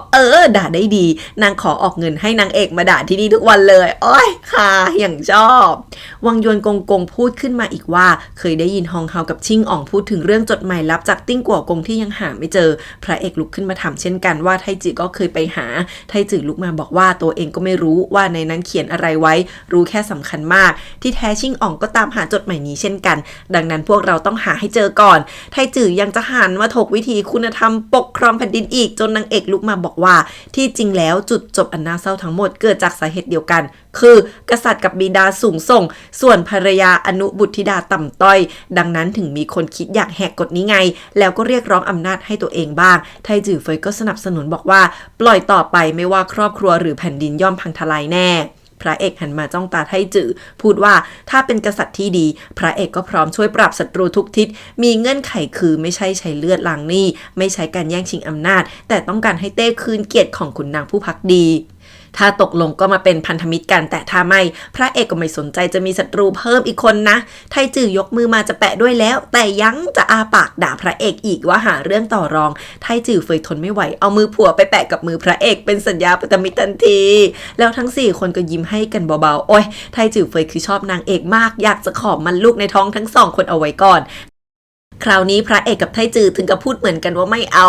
ต่างคนต่างเหม็นหน้าอีกฝ่ายจนนางเอกต้องลากพระเอกกลับบ้านส่วนไทจือเฟยก็ลากหูไทจือเช่นกันตอนนั่งรถมากลับพระเอกหน้าตาบูดบึ้งไม่ยอมพูดนางเอกงอตั้งนานกว่าพระเอกจะพูดว่าเนี่ยไทจือท่าทางชื่นชมนางเอกผิดปกติเอาหึงหงุดหงิดสุดสั่งนางเอกปากเปียกปากแฉะห้ามทำโน่นนี่แล้วก็สั่งหยุดรถม้าหาเรื่องอุ้มนางเอกกลางถนนพูดว่าคิดได้แล้วว่าต้องรักษาตัวเองให้ดีมีชีวิตอยู่กับนางเอกไปนานๆนางเอกเขินมากแต่พระเอกไม่แคร์อยากอุ้มเดินกลางถนนให้ทุกคนรู้กันหมดว่านางเอกคือผู้หญิงของตัวเองโอ้ยน่ารักเต้เครียดมาก1ก็คือไม่ได้ไปดูไทจือไม่รู้จะคิดมากไหม2ถ้าเกิดเรื่องที่2พี่น้องตีกันแพร่ออกไปแล้วพระเอกถูกทำโทษขึ้นมาสมดุลก็จะเปลี่ยนอีกแต่แล้วเต้กลับรับยาจากวังยวนมาดื่มรวดเดียวหมดพึมพำว่าไม่เสี่ยงทายแล้วในใจเต้มีคำตอบแล้ว7วันผ่านไปซ่งฮันก็พาอันซูมาเคารพศพอันผิงแล้วยังเล่าว่าต้องมีอำนาจถึงจะปกป้องครอบครัวและคนที่ตัวเองรักได้กองกำลังเถิงเซียงที่กำลังจะไปทำงานถึงจะไร้ชื่อเสียงแต่เป็นจุดสำคัญเพราะควบคุมเสบียงและม้าศึกอารมณ์คนเลี้ยงม้าแหละเนาะอันสู้จับมือซ่งฮันพูดว่าวันนี้สงบสุขแต่ต่อไปใครจะรู้ถ้าอยากได้เงินเพื่อเลื่อนตำแหน่งใดๆให้บอกนางเลยจนซ่งฮันอบนางไว้พูดว่าต่อไปจะตอบแทนนางเป็น100,000 เท่านางเอกพระเอกพาชีเสียกลับมาที่เรือนเดิมชีเสียน้ำตารื้นรินชาให้ทั้งคู่แล้วบอกว่านางจำได้เรื่องยาเรื่องพัดไฟสมุนไพรอีก9ชนิดพระเอกรีบถามถึงจดหมายชีเสียที่ยังสติไม่ดีเต็มร้อยก็เหมือนย้อนอดีตวันนั้นทำเหมือนรับจดหมายแล้ววิ่งกลับมาหาแม่พระเอกในเรือนจนพระเอกนางเอกวิ่งตามไปดูชีเสียยังพูดคนเดียวเรื่องที่แม่พระเอกเห็นจดหมายแล้วก็รู้ว่าติ้งกัวกงส่งมาแบบต้องใช้น้ำชารสถึงอ่านได้แต่จู่ๆแม่ก็กระอักเลือดแล้วสั่งให้ชีเสียเอาจดหมายไปตากแห้งในที่มืดแล้วเอาไปซ่อนห้ามบอกใครยกเว้นพระเอกเท่านั้นชีเสียวิ่งไปมาทั้งเรือนก่อนที่สุดท้ายแม่พระเอกสั่งให้ซ่อนยังไงก็ไม่มิดหรอกดังนั้นให้เอาไปติดไว้ในที่ที่ชัดที่สุดซะทั้งหมดนี้พระเอกนางเอกก็เดินตามดูน่าเครียดในที่สุดชีเสียก็เอาจดหมายนั้นมาคืนให้พระเอกจนได้มันแปะอยู่กับภาพที่แขวนกลางลานบ้านเลยติ้งกัวกงเขียนมาว่าไม่ต้องห่วงเรื่องคอร์รัปชันเกี่ยวข้องกับขุนนางชั้นสูงมากมายรอเข้าเมืองแล้วติ้งกัวกงจะทูลเต้เองชีเสียได้สติคืนมาเล่าว่าจดหมายนี้เดิมเป็นแค่ภาพวาดแต่พอใช้น้ำหยดลงไปก็จะมีข้อความโผล่มาด้านหลังยังมีชื่อระบุไว้คือมู่ชวนโตซื่อซูพ่อพระเอกพ่อนางเอกจนทำให้แม่กระอักเลือดพอชีเสียรีบเอาภาพนี้ไปติดก็กลับมาได้ยินเรื่องความลับชาติกำเนิดของซ่งฮั่นอีกแม่พระเอกเองก็ได้ยินเช่นกันจนทำให้นางอาการกำเริบหนักเข้าไปใหญ่พระเอกนั่งมองภาพนี้น้ำตาหยดคิดถึงแม่มากมีนางเอกปลอบใจอยู่ในที่สุดสถานการณ์นี้ก็ชัดเจนสักทีนี่แหละหลักฐานสำคัญเอาผิดพวกชิงกัวกงแต่ตอนนี้เต้ป่วยหนักไม่แน่ว่าอาจซ้ำรอยเดิมติ้งกัวกงแถมกฎหมายก็ไม่รู้จะเอาผิดพวกนั้นได้ไหมนางเอกสงสัยว่าที่ชื่อพ่อไม่อยู่ในนี้ด้วยก็เพราะลุงห้าโตซื่อสู่เข้าพวกชิงอ่องไปนานแล้วแต่อยากดึงพ่อมาร่วมด้วยงั้นหรอพระเอกนางเอกกลับมาหาพ่อที่สกุลโตพ่อท่าทางดีใจเอาโฉนดบ้านแพงๆมากมายมาให้บอกว่าเพิ่งลงทุนในโรงเงินหวินเฟยที่เปิดในเมืองหลวงได้กำไรมาก็เลยซื้ออสังหาไว้ให้ลูกสาวโอ้ยพ่อนางเอกใส่ตาคมกริบบอกพ่อว่าอย่าไปลงทุนมั่วๆได้ไหมพ่อก็บอกเอานะพ่อดูบัญชีแล้วกำไรดีมากเลยมู่ชวนกับโตซื่อซูยังลงด้วยลูหมิงกลับมารายงานว่าเบื้องหลังโรงเงินนี้คือจิงกัวกงสกุลจางและคนอื่นที่ลงทุนก็เป็นพวกขุนนางใหญ่ทั้งนั้นพ่อบอกเห็นไหมปลอดภัยแหละพระเอกก็เลยสวนว่าพ่ออยู่กรมคลังก็ควรรู้ดีว่ารายได้เข้าคลัง3 ล้านต่อปีแต่รายจ่าย6 ล้านนี่มันขาดดุลมาตั้งนานแล้วนะแล้วจิงกัวกงไปเอาเงินที่ไหนมาลงทุนเอาทรัพย์สินอะไรมารับรองจนพ่อเริ่มอึ้งบอกพวกนั้นใช้เงินต่อเงินปะวะนางเอกก็เลยแฉว่าพวกนั้นคือพวกหองเฮาเงินที่ได้มาจากตลาดมาทั้งนั้นพ่อเถียงว่าอย่าเอามาเหมารวมกันสิพระเอกน่าเครียดถามเลยว่าเซ็นสัญญาลงทุนไป แล้วใช่ไหมบอกว่าถ้าชิงอ๋องกำลังจะชิงบัลลังก์สัญญานี้เท่ากับผูกพ่อเอาไว้ด้วยอนาคตถ้ามีอะไรขึ้นมาก็มีแต่ต้องสนับสนุนไม่ก็ทำเป็นไม่รู้เรื่องไปเลยพ่อรีบบอกว่าพ่อไม่มีเอี่ยวนางเอกก็บอกว่าลุงห้าโตซื้อสูเข้าร่วมฝ่ายนั้นไปนานแล้วก็อยากลักพ่อเข้าไปจะได้ดึงนางแล้วก็พระเอกในฐานะลูกเขยเข้าไปด้วยโอ้โหวางแผนกันยาวๆเนาะถึงตอนนี้พอรีบลุกบอกไม่เอางานนี้ลงทุนไม่ได้แล้วนางเอกก็เลยบอกว่านางจะไปยกเลิกสัญญาให้เองพอลุนลานจัดถามว่าทำยังไงดีลาออกหรือพักงานดีไหมเนี่ยพระเอกก็บอกเดี๋ยวจัดการเองไม่ว่ายังไงพ่อก็เป็นพ่อตาตัวเองแล้วเดินมากระซิบสั่งลู่หมิงให้รวมพลองครักษ์ลับลู่หมิงรีบรายงานว่าชิงอ๋องกำลังเช็คสหายพวกเราอยู่ถ้าถูกปิดประตูตีแมวขึ้นมาล่ะพระเอกก็ใส่ตาแข็งกร้าวบอกใครจะตีใครก็ยังไม่แน่หรอกพ่อฟังได้แค่แวบๆว่าองครักษ์ลับก็ตาโตเช่นกันนางเอกมาถึงโรงเงินมาถึงก็ขอคุยกับเว่ยถิงเจินทันทีเพราะชีนี่แหละที่แบ็คที่นี่อยู่อย่าลืมนะว่าชีคือฮูหยินจริงกว่ากงอะนางเอกเห็นที่นี่ผลิตงานเงินมากมายแล้วก็มีห้องแปลกๆอยู่ด้วยพอได้เจอหน้านางเอกก็ยื่นข้อตกลงที่งดงามมากเพื่อแลกกับสัญญาของพ่อเว่ยถิงเจินยิ้มแดกดันบอกว่าที่นี่ห้ามยกเลิกสัญญาจ้าแล้วก็บอกนางให้ทั้งพ่อทั้งลุงนางเอกลงทุนถือว่าให้เกียรติสุดๆแล้วนางเอกเห็นชีไม่รับน้ำใจก็น่ายิ่งเดินกลับเลยชีก็หัวเราะบอกวันหน้าถ้าบัลลังก์เกิดเปลี่ยนมือนางเอกพระเอกจะเหลืออะไรฉันกล้าพูดเฉินเจียบุกเข้ามาดูในเรือนว่างเจอเงินเต็มหีบและเอกสารแต่งตั้งของกองบัญชาการองครักษ์เงาวางอยู่หยวนทงเดินตามเข้ามาพูดเรื่องผีพนันว่าคนเราเลิกไม่ได้หรอกความตื่นเต้นแบบนั้นน่ะโต๊ะพนันของชิงอ๋องก็เช่นกันโอ้โหจะเอาเงินซื้อคนแต่เฉินเจียไม่รับน้ำใจจ้ะหยวนทงเปลี่ยนเป็นข่มขู่แทนจะยัดข้อหาลักทรัพย์ให้ถามว่าแบบนี้พระเอกจะยอมช่วยหรอถึงเฉินเจียไม่รับน้ำใจนี้ก็ยังมีคนอื่นแล้วเอ่ยถึงจางหรูขึ้นมาอีกจนเฉินเจียสะดุดพระเอกดูแผนที่แล้วก็ฟังเฉินเจียกับลู่หมิงรายงานว่าโตซื้อสูนัดพระเอกไปหาคิดว่าทำไมเขาร่วมด้วยคงไม่คืนสัญญาลงเงินให้แน่ๆพระเอกบอกว่างานนี้ยังไงก็ต้องไปเพราะชิงอ๋องประกาศชัดเจนตั้งแต่วันล่าสัตว์แล้วว่าให้พระเอกเลือกซะช่วงนี้หมอหลวงหลูก็มาที่จวนน้อยลงทุกวันนอกจากพระเอกแล้วก็ดูแลเต้ดังนั้นแปลว่าเต้อาการแย่ลงเรื่อยๆแล้วพระเอกรู้ดีว่าตัวเองเป็นหนามในมือชิงอ๋องนางเอกเดินเข้ามาพร้อมแผนที่พูดว่าจุดอ่อนของพวกเราก็อาจจะเป็นจุดพลาดพวกนั้นก็ได้ก่อนที่ทุกคนจะสุมหัวปรึกษากันกลางดึกพระเอกมาที่โรงเงินเพื่อมาเจอโตซื่อซูตามนัดพวกนั้นอ้างว่าให้พระเอกวางอาวุธแล้วเชิญไปคุยกันที่ชั้น2พระเอกเดินขึ้นมาเจอชิงอ๋องนั่งรออยู่ก็ไม่แปลกใจสักนิดชิงอ๋องเอาเห็ดหลินจือหิมะล้างพิษมาล่อพระเอกก็ยังบอกว่าล้างพิษได้แต่ล้างแค้นไม่ได้ชิงอ๋องบอกว่างั้นพรุ่งนี้เช้าส่งหัวส่งหั่นไปให้เอาไหมแต่พระเอกก็แค่หัวเราะไม่สนชิงอ๋องก็เลยเล่าว่าปีนั้นตัวเองกับแม่คิดกำจัดติ้งกัวกงจริงๆแต่ก็เป็นเพราะว่าติ้งกัวกงถูกเตระแวงก่อนต่างหากถึงลงเอยแบบนี้เปิดเผยชื่อคนลงมืออีกด้วยพระเอกไม่รับไมตรีใดๆจนทหารลับบุกเข้ามาชักดาบเจรจาไม่ได้ก็จะขู่แล้วค่ะพระเอกเสียงเย็นพูดว่าช่างเข้าใจวิธีควบคุมจิตใจคนจริงนะแต่คนฉลาดมักตายเพราะแผนการตัวเองนี่แหละแล้วลงมือทีเดียวชิงดาบทหารมาพัดขอชิงอ๋องเอาเป็นตัวประกันเลยพูดว่าถ้าแก้แค้นคือการเอาชีวิตคืนนี้ตัวเองก็สมปรารถนาแล้วโตซื้อสูโมโหจนหนวดกระดิกชี้หน้าด่าพระเอกว่าวันนี้แค่มาเอาสัญญาไม่ใช่หรือไงอย่าลืมนะพระเอกสวนว่าพวกแกนั่นแหละที่ลืมที่ชั้นหนึ่งเกิดระเบิดขึ้นมาจนทองกระเด็นพระเอกก็พูดว่ารับรองว่าสัญญาในห้องลับชั้นใต้ดินจะไม่ถูกเผาแน่ที่แท้นางเอกวัดพื้นด้วยการเดินแล้วมองออกว่าจากพื้นและเพดานโครงสร้างเสาต้องมีห้องลับซ่อนอยู่แน่ๆก็เลยให้พระเอกไปจัดการชิงอ๋องส่วนนางจะระเบิดชั้นใต้ดินเอาสัญญาออกมาเองพระเอกฟาดชิงอ๋องแล้วโดดลงไปพวกลู่หมิงเอาสัญญาขึ้นมาได้แล้วจริงๆชิงอ๋องเลยกลบปากเดินตามลงมาสั่งประหารพระเอกโทษฐานจุดระเบิดดินปืนกลางถนนพระเอกก็เอาหลักฐานพร้อมจดหมายลับมาขู่บอกว่าจะเอาไปให้เต้พิจารณามาดูกันซิว่าโทษใครจะมากกว่ากันแต่แล้วพระเอกก็กระอักเลือดจนเกือบล้มชิงอ๋องเยาะเย้ยจะสั่งจับแต่มีทหารกรูกันมาห้ามนางเอกวิ่งเข้ามาพยุงพระเอกเลยส่วนวังยวนกงกงก็เข้ามาประกาศเชิญทั้งโตซื่อสู่ชิงอ๋องและพระเอกกลับวังไปคุยกับเต้ชิงอ๋องเห็นพระเอกดูเป็นห่วงนางเอกมากก็ยังยิ้มเยาะว่ารู้จุดอ่อนพระเอกแล้วแต่วังยวนยืนยันเชิญชิงอ๋องกลับวังพระเอกกระอักเลือดเลอะสัญญาแล้วยังห่วงนางเอกว่ามาทำไมคนท้องมาเห็นเลือดมันเป็นลางไม่ดีนะส่วนนางเอกรูปหน้าพระเอก เบาๆน้ำตาคลอบอกจะเข้าวังไปเป็นเพื่อนเต้เห็นสัญญามากมายแล้วก็น่าเครียดชิงอ๋องยังจะร้องเรียกพระเอกอีกจนเต้ด่าส่วนพระเอกก็คุกเข่ารายงานว่าชิงอ๋องสะสมพรรคพวกหาผลประโยชน์ทุจริตยักยอกดึงขุนนางใหญ่ชิงอ๋องยังจะหาว่าพระเอกแค่แก้แค้นให้ติ้งกัวกงแต่พระเอกส่วนว่าเงินที่ลงทุนเป็นล้านๆตรวจสอบได้ขอให้เต้สั่งเช็คขุนนางทุกจนที่เกี่ยวข้องจนเต้ไอหนักมากอีกแล้ววังเก๋อก็เข้ามาบอกว่ามีท่านอ่องทั้งหลายมาขอเข้าเฝ้า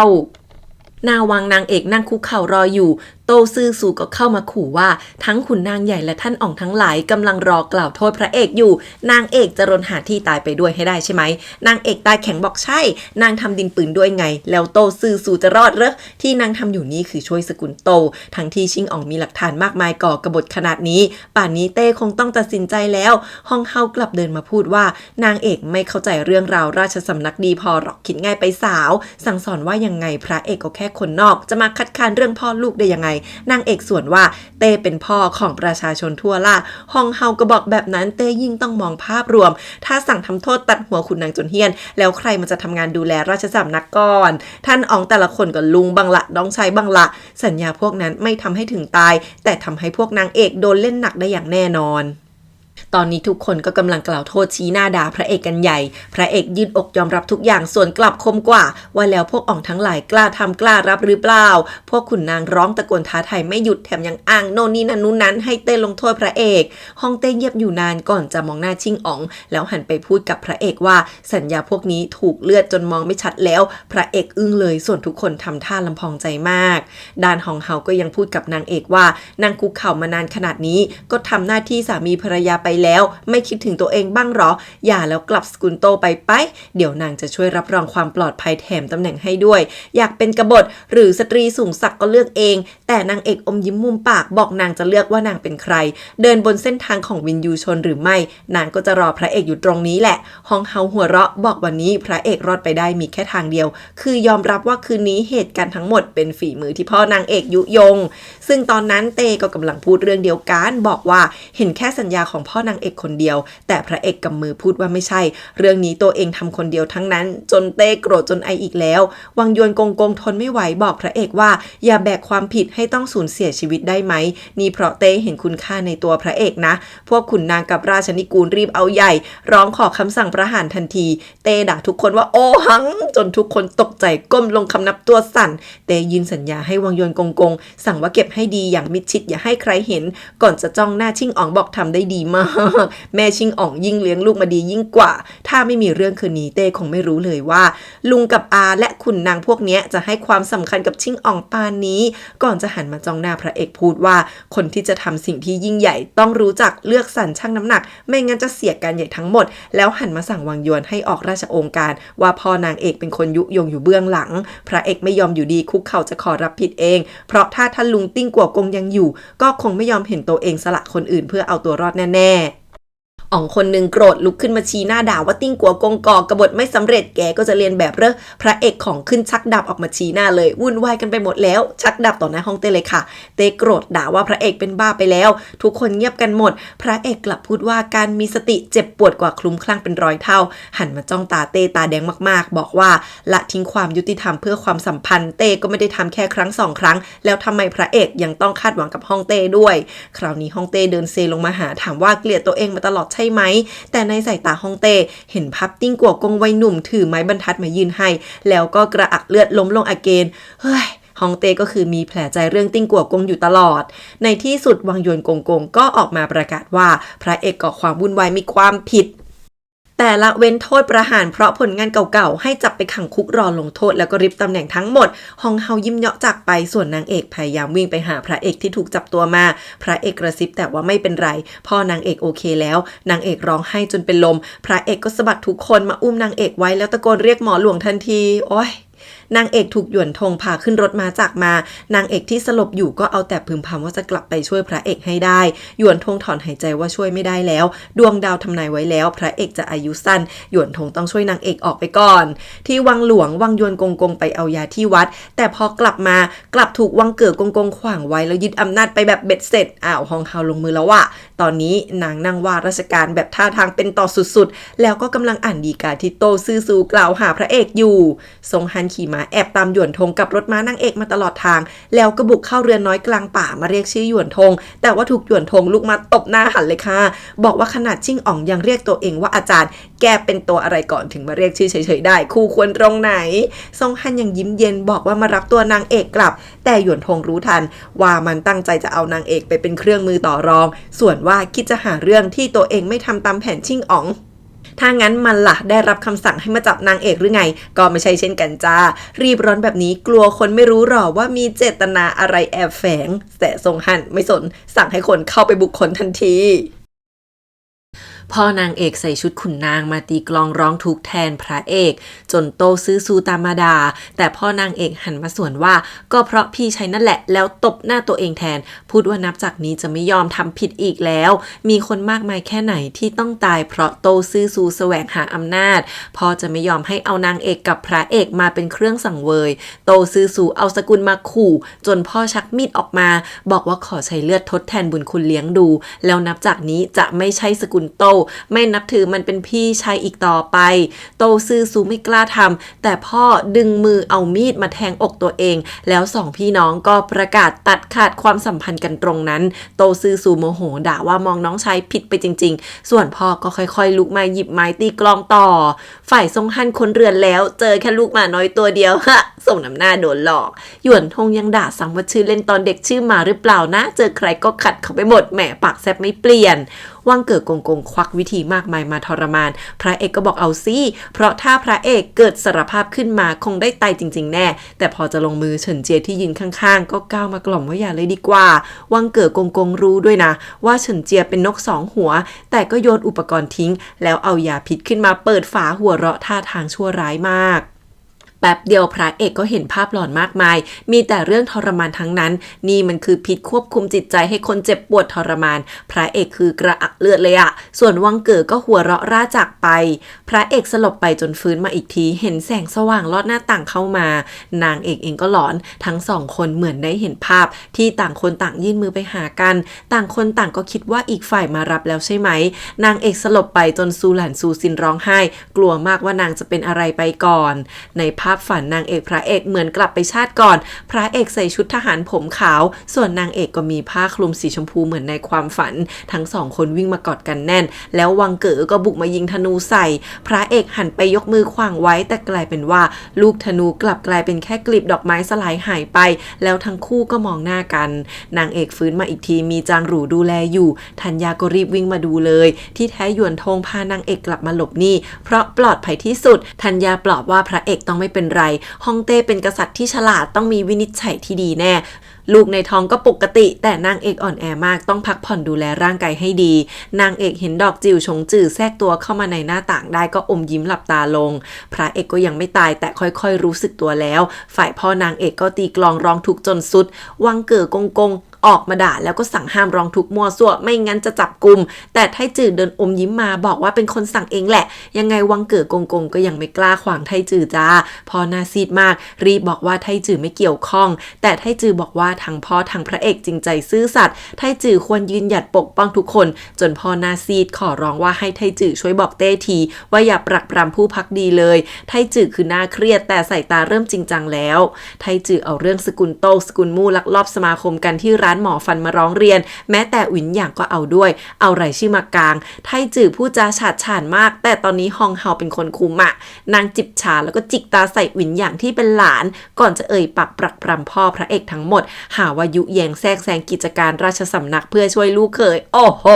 คนที่เดินมาส่วนคือองค์หญิงใหญ่จ้ะมาถึงก็ถามว่าที่พูดนั่นน่ะหมายถึงตัวเองหรือเปล่าในเมื่อเรื่องของราชวงศ์ต้องให้คนในจัดการไหนขอดูดีกามั่งสิพูดว่านี่เป็นห่วงชิ่งอ่องที่ถูกใส่ร้ายต้องสืบให้กระจ่างถึงจะเคลียร์ชื่อเสียงราชวงศ์ได้ขุนนางรีบรับมุกว่าระงับการลงโทษตัดสินพระเอกไปก่อนได้แต่ที่แน่ๆคือรายชื่อติดสินบนที่พระเอกส่งมาควรตรวจเพราะหลักฐานพร้อม เรียกว่าถ้าเช็คตามนั้นโดนกวาดล้างเละเทะแน่เป็นไงโดนลับหลังฮองเฮาโมโหปรีแตกเพราะกลัวว่าถ้าปล่อยให้สืบต่อไปเรื่อยๆเรื่องต้องแดงมาถึงตัวพวกนางมู่ชวนรีบนำเหนือให้ยัดทุกอย่างให้โตซื่อซูเป็นแพะเพราะมันก็ออกหน้ามาตลอดเพื่อตัดขาดเส้นทางกับจิ้งอ๋องฮองเฮารู้ด้วยนะว่ามู่ชวนมีแค้นกันมาก่อนแต่ก็ยังบอกวังเก๋อให้ส่งองค์หญิงใหญ่ไปอยู่กับโตซื่อซูช่วงบรรปลายซะสิอย่างน้อยก็เป็นคนที่องค์หญิงใหญ่อุ้มชูมาแม่ร้ายโตซื่อซูรู้ตัวแล้วแต่ก็แต่งชุดขุนนางเต็มยศมาเจอกับองค์หญิงใหญ่เล่าว่าตัวเองกำลังจะรับโทษตายแทนจนองค์หญิงใหญ่ไม่อยากจะเชื่อว่าโตซื่อซูจะยอมถูกฆ่าเป็นหมากที่ถูกทิ้งโตซื่อซูบอกว่าตัวเองก็ไม่ยอมหรอกที่ทำไปก็เพื่อให้น้องชายตัดขาดกับตัวเองซะช่องโหว่และการทำผิดกฎหมายที่จริงมันก็รายงานฟ้องร้องตัวเองแต่ใช้ชื่อน้องชายในรัชกาลถัดไปไทจื่อต้องให้น้องชายมันเป็นขุนนางใหญ่แน่สกุลโตในที่สุดก็ต้องได้นั่งตำแหน่งสูงสักนี้ก่อนจะนั่งลงหลับตาจนองค์หญิงใหญ่ยังอึ้ง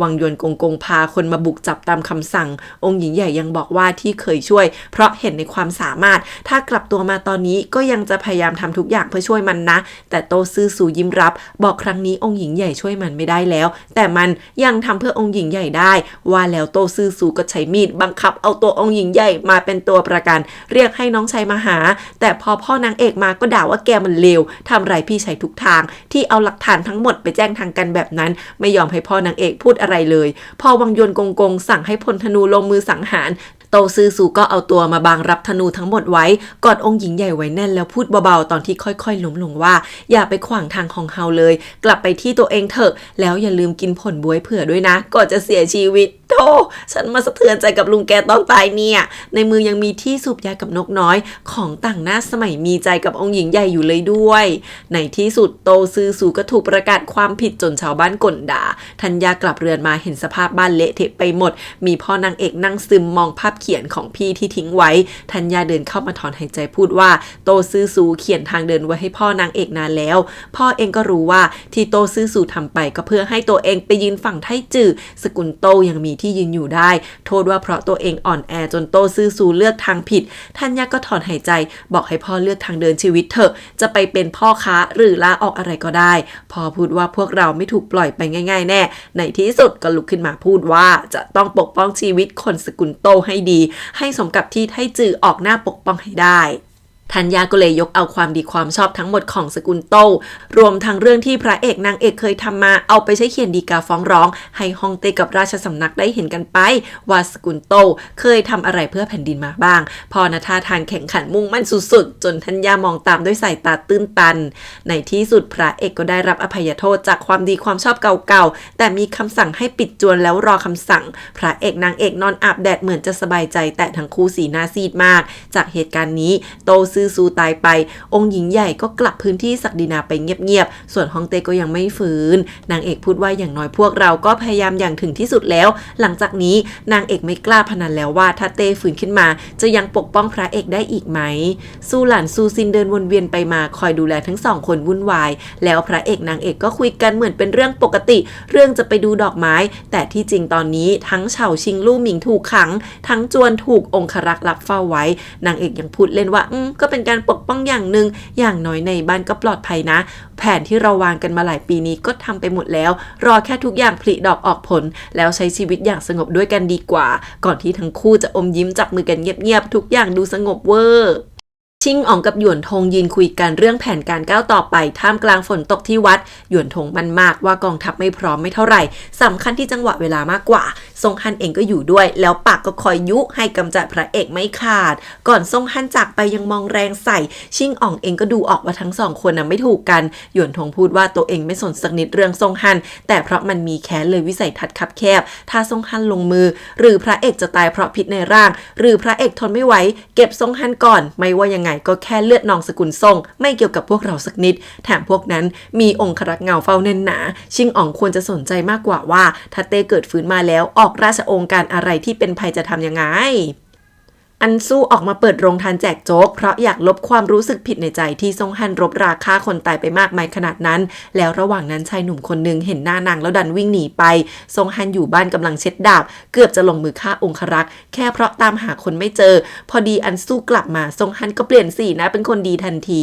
ซงฮันหงุดหงิดมากเพราะจวนพระเอกถูกคุ้มกันอย่างแน่นหนาขนาดจะส่งจดหมายยังเข้าไปไม่ได้เลยตอนค่ำอันสู้เอาขนมมาให้ก็ได้ยินซงฮันคุยกับสาวใช้เลยนั่งลงถามว่าฮองเฮาไม่ได้สั่งตัดสินพระเอกไปแล้วหรอซงฮั่นทำเฉยๆบอกว่าที่ฮองเฮากังวลก็คือกำลังทหารของพระเอกต่างหากอีกไม่นานถ้าซงฮั่นสร้างสัมพันธ์ที่ดีกับพวกขุนนางต่อให้เป็นชิงอ่องก็ไม่ต้องกลัวอันซูพูดว่าเงินจากร้านสกุลโตเป็นกำไร7 ส่วนเลยนะซงฮั่นรู้ว่าอันซูอยากพูดแทนนางเอกไม่อยากให้ทำร้ายนางเอกก็ใส่ไฟนางเอกทันทีเลยว่านางเอกเหลี่ยมจัดอันซูเถียงว่าไม่จริงดูเป็นห่วงจนซงฮั่นพยักหน้ายอมรับ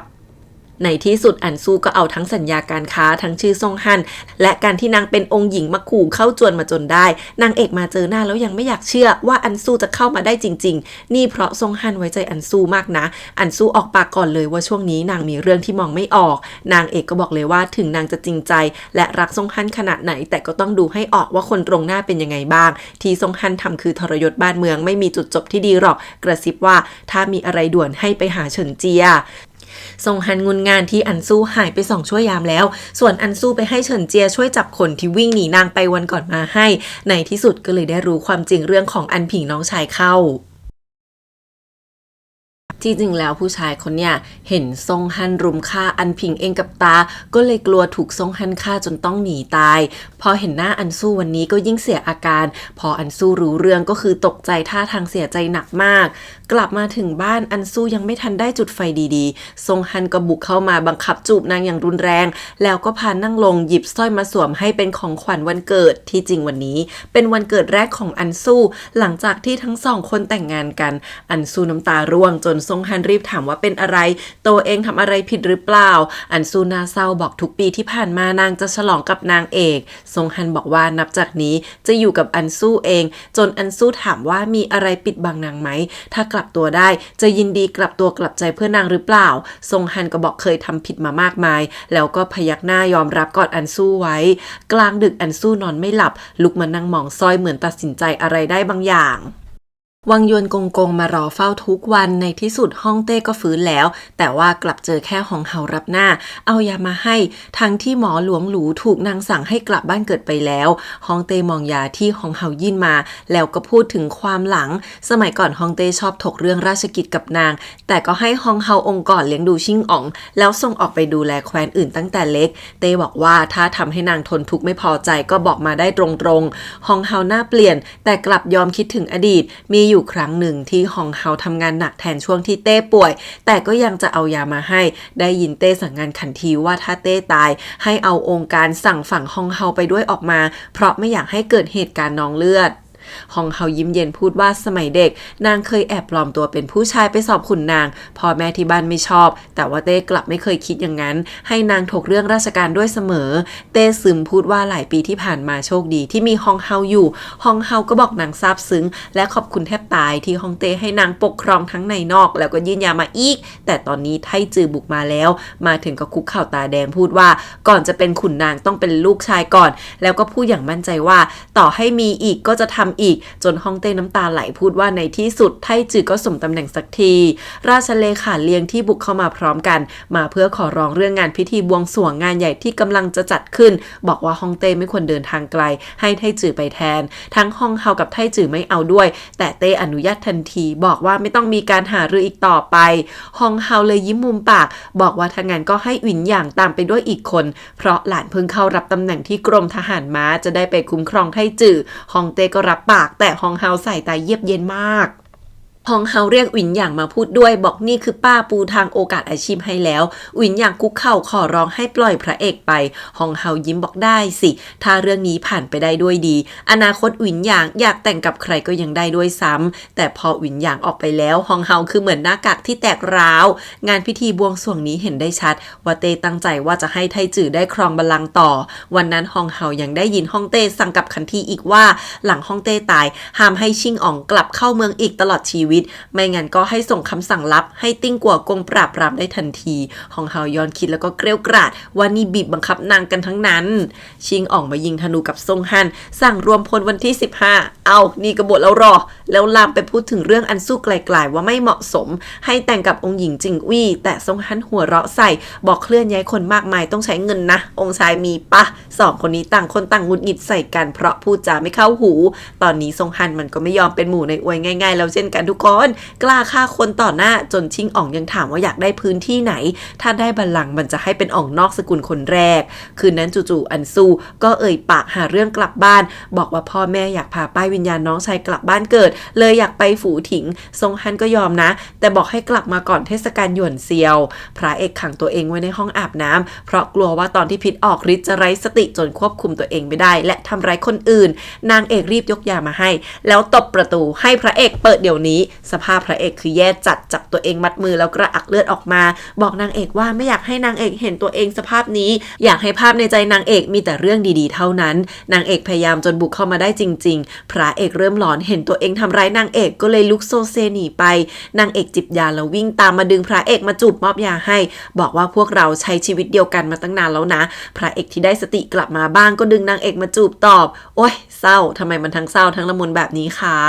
ซงฮันมาส่งอันสู้ออกเดินทางแต่ก็ยื่นภาพแผนที่ส่งให้บอกให้ค่อยๆเลือกดูไม่เล่าด้วยว่าให้เลือกทำไมพูดว่าเซอร์ไพรส์ซงฮันอยู่กับอันสู้จะยิ้มให้เบาๆแต่พออันสู้ขึ้นรถมาจากไปก็หรี่ตา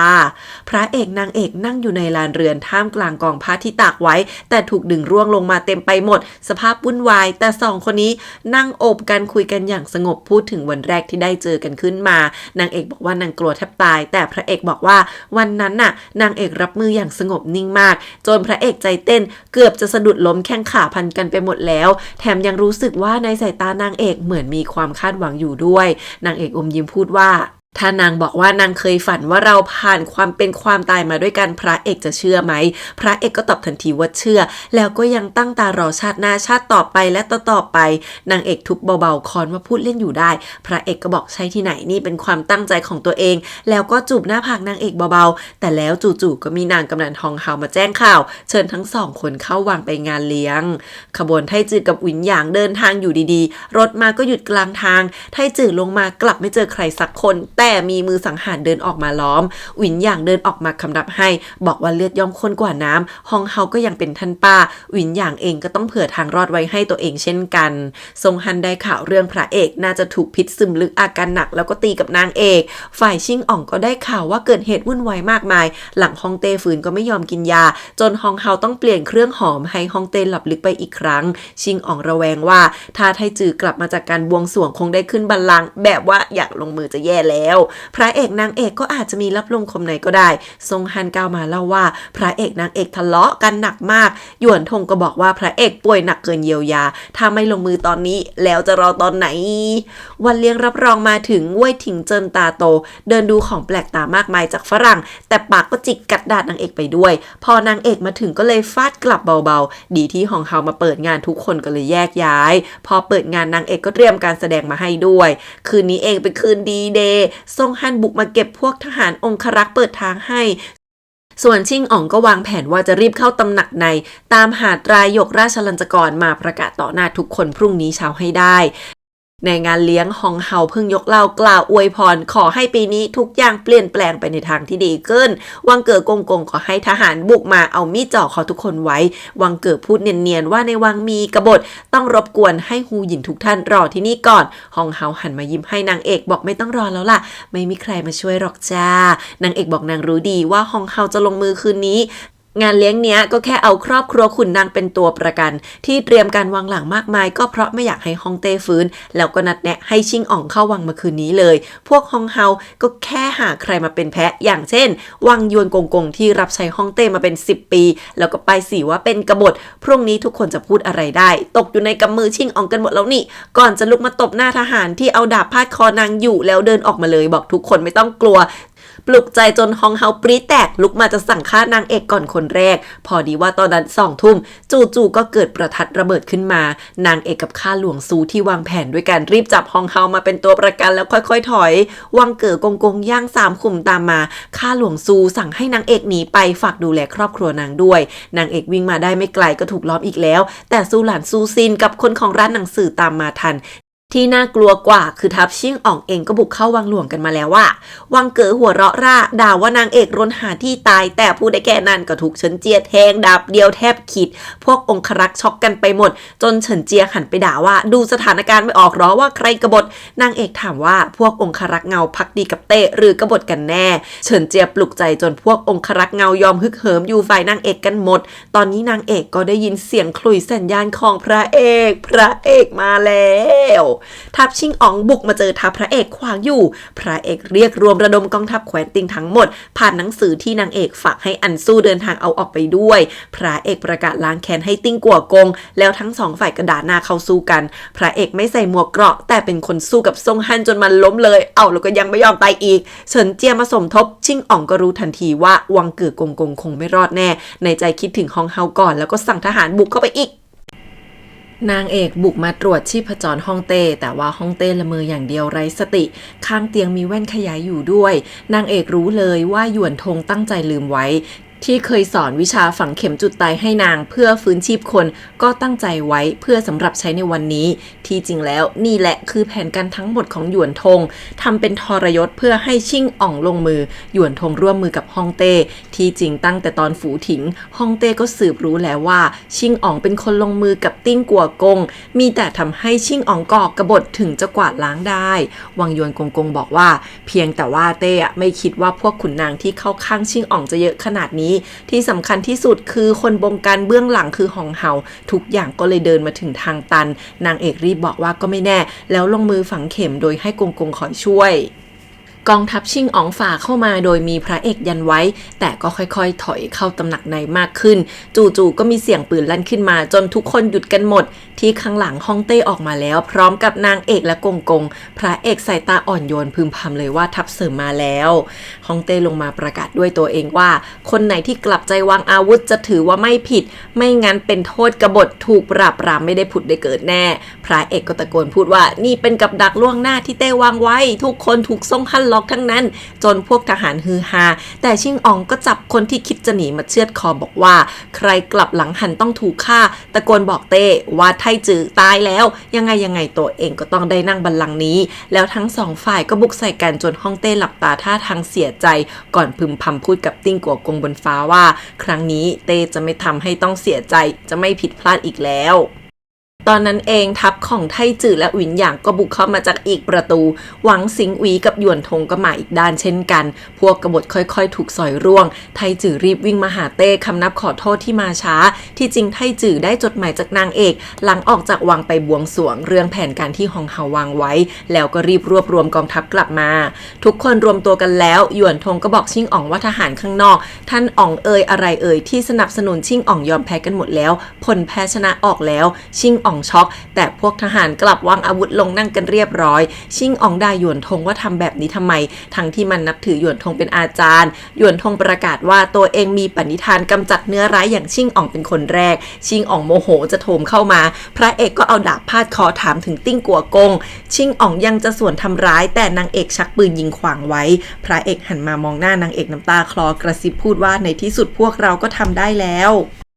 ไม่นานชิ่งอ๋องก็ถูกคุมตัวเข้ามาในท้องพระโรงหวินหยางพยายามขอร้องแทนฮองเฮาแต่ว่าเต้บอกปัดแล้วเต้ก็หยิบตราหยกมายื่นให้ชิ่งอ๋องตรงหน้าถามว่าอยากได้หรอถ้างั้นก็เอาไปเลยสิจนชิ่งอ๋องสะดุ้งฮองเต้ด่าว่าแกก็รู้ว่าแกไม่มีความสามารถที่จะดูแลแผ่นดินนี้ชิ่งอ๋องก็ยังแถว่าถึงตัวเองทำไม่ได้แต่ว่าแม่ทำได้แม่สามารถนั่งหลังม่านออกว่าราชการไม่แพ้ฮองเต้เลยด่ามาว่าแม่ทำไปมากมายแค่ไหนเพื่อเต้เพื่อบัลลังก์เพื่อประชาชนฮ่องเต้เคยเห็นบ้างไหมฮ่องเต้ก็แค่ระแวงแม่เหมือนติ้งกัวกงนั่นแหละจนไทจือด่าว่าแกกับติ้งกัวกงต่างกันเราฟ้ากับเหว ชิงอ่องช็อกเพราะเพิ่งรู้ความจริงว่าอะไรเป็นอะไรที่แท้ฮ่องเต้ไม่เคยระแวงไม่เคยไม่ไว้ใจติ้งกัวกงเลยจ้าส่วนฮ่องเต้ก็หันมาชี้หน้าด่าว่าติ้งกัวกงดูแลชาวบ้านสละทรัพย์ปราบโจรแล้วฮ่องเฮาล่ะทำให้ฮ่องเต้ป่วยมานานจนถึงวันนี้ใช่ไหมแล้วก็ไอหนักมากชิงอ่องซุดถามว่าฮ่องเต้วางแผนนี้ตั้งแต่เมื่อไหร่ที่จริงตั้งแต่ที่ติ้งกัวกงตายแล้วเต้ได้ไม้เรียวกลับคืนมาเต้ก็ค่อยๆสืบจนรู้ว่าพวกชิงอ่องอยู่เบื้องหลังแต่ว่าต้องการจะสาวเอาคนที่เกี่ยวข้องออกมาให้หมดเรื่องราวความยุติธรรมสำหรับประชาชนทั้งหลายที่เต้กับติ้งกัวกงสัญญากันไว้ในวัยหนุ่มเต้ยังทำไม่ได้สักอย่างแล้วเต้ก็มองไม้เรียวอย่างสะท้อนใจคิดว่าก่อนตายอย่างน้อยต้องทำให้ได้สักครั้งพระเอกสั่งสอนชิงอ่องว่าพวกขุนนางที่ประจบก็แค่รักในอำนาจอยากเสวยสุขหลอกใช้ทั้งนั้นแหละชิงอ่องกัดฟันว่าฮ่องเต้ไร้ความปราณีใช้ขุนนางทางราชสำนักมากดหัวพวกตัวเองแม่ลูกแหมพระเอกก้าวออกมาพูดว่าวันนี้ตัวเองทำความดีความชอบขอพระราชโองการ2 ฉบับแรกให้ตัดสินโทษชิงอ่องเปลี่ยนจากโทษตายเป็นขังในห้องแคบไม่ให้เห็นเดือนเห็นตะวันทุกวันให้คนไปเล่าความสำเร็จของฮ่องเต้กับไทจือชิงอ่องฟังแล้วก็คลั่งขึ้นมาบอกว่าไม่เอาขอตายดีกว่าแต่กลับถูกลากออกไปค่ะเต้ถึงก็ออกปากว่าถ้าติ้งกัวกงยังอยู่คงไม่กล้าลงโทษองค์ชายแทนตัวเองแน่พระเอกกล้ามากนะแล้วถามว่ามีอะไรจะพูดอีกคราวนี้พระเอกเดินมาดึงดาบคู่แล้วคุกเข่าถวายคืนให้เต้บอกว่าขอลาออกจากราชการทุกตำแหน่งแลกความยุติธรรมคืนให้ติ้งกัวกงแล้วก็สกุลเจียงทั้งหมดฮองเต้รีบบอกว่ายังไงก็ต้องคืนให้อยู่แล้วทำไมต้องทำแบบนี้ด้วยพระเอกตาเศร้าบอกเคยใช้ชีวิตอยู่เพื่อแผ่นดินเพื่อความแค้นจนกระทั่งได้มาเจอนางเอกตอนนี้เวลาชีวิตเหลือน้อยเต็มทีพระเอกแค่อยากอยู่กับนางเอกออกไปดูโลกกว้างกับนางเท่านั้นจนเต้ยังเห็นภาพพระเอกตอนเล็กๆที่เต้มอบดาบให้กับมือฮ่องเต้ค่อยๆเดินลงมาถามว่าพระเอกจะจากเต้ไปจริงๆหรอพระเอกก็เงยหน้ามายิ้มให้น้ำตาคลอสายตาส้มมากๆมันช่างแตกต่างกับสายตาเด็กน้อยคนนั้นเมื่อหลายปีก่อนมากเลยโหเป็นเศร้านาหวังซงฮันโซเซมาเจออันซูรออยู่ก็พุ่งไปกอดเพราะคิดว่ายังไงอันซูก็เลือกตัวเองแต่น้องหยิบมีดมาแทงพุงซงฮันทันทีระหว่างที่พวกทหารวิ่งมาล้อมซงฮันไม่เข้าใจว่าทำไมนางถึงหักหลังอันซูตาเศร้าบอกว่านางเคยรู้จักชื่นชมแล้วก็รักซงฮันจริงๆดังนั้นนางจะให้ซงฮันตายในมือนางนี่แหละอย่างน้อยจะได้สงบลงหน่อยอันซูกำลังจะเดินจากไปซงฮันก็ใช้พลังเฮือกสุดท้ายถามว่าถ้ากลับตัวได้อันซูจะให้อภัยมันไหมแต่อันซูก็น้ำตาคลอไม่ตอบอะไรนอกจากดึงสร้อยคอทิ้งไว้จนซงฮันตายลงตรงนั้นเฮ้ยบางอย่างมันก็เกินจุดจะยูเทิร์นเนาะฮองเฮาค่อยๆถอดเครื่องประดับดูนิ่งมากบอกว่านางเห็นนางเอกก็เหมือนเห็นตัวเองเมื่อก่อนนางเอกสวนเลยว่าไม่สำหรับคนที่นางรักนางเอกเชื่อใจเสมอที่จริงฮ่องเต้ส่งวังยวนกงมาแจ้งว่าฮ่องเต้แค่เชิญให้นางไปกักบริเวณโดยไม่ปลดตำแหน่งแต่ฮองเฮาหัวเราะบอกนางไม่เอานางไม่อยากเล่นละครอีกแล้วบอกว่าให้กลับไปคุยกับฮ่องเต้ว่านางขอลาออกจากตำแหน่งนี้และให้ปลดนางเป็นสามัญชนก่อนนางเอกจะจากมาก็เห็นฮองเฮายิ้มให้พูดแค่ว่าลาก่อนนางเอกวิ่งมากอดพระเอกที่ยืนรออยู่ที่โถงทางเดินในระหว่างที่หิมะก็ยังตกไม่หยุดแล้วก็บอกว่าไม่อยากเห็นพระเอกยืนรออยู่นอกกำแพงวังอย่างโดดเดี่ยวอีกแล้วพระเอกก็เลยเล่าว่าไม่ตายแล้วนะเพราะว่าฮ่องเต้มอบยาถอนพิษให้จ้า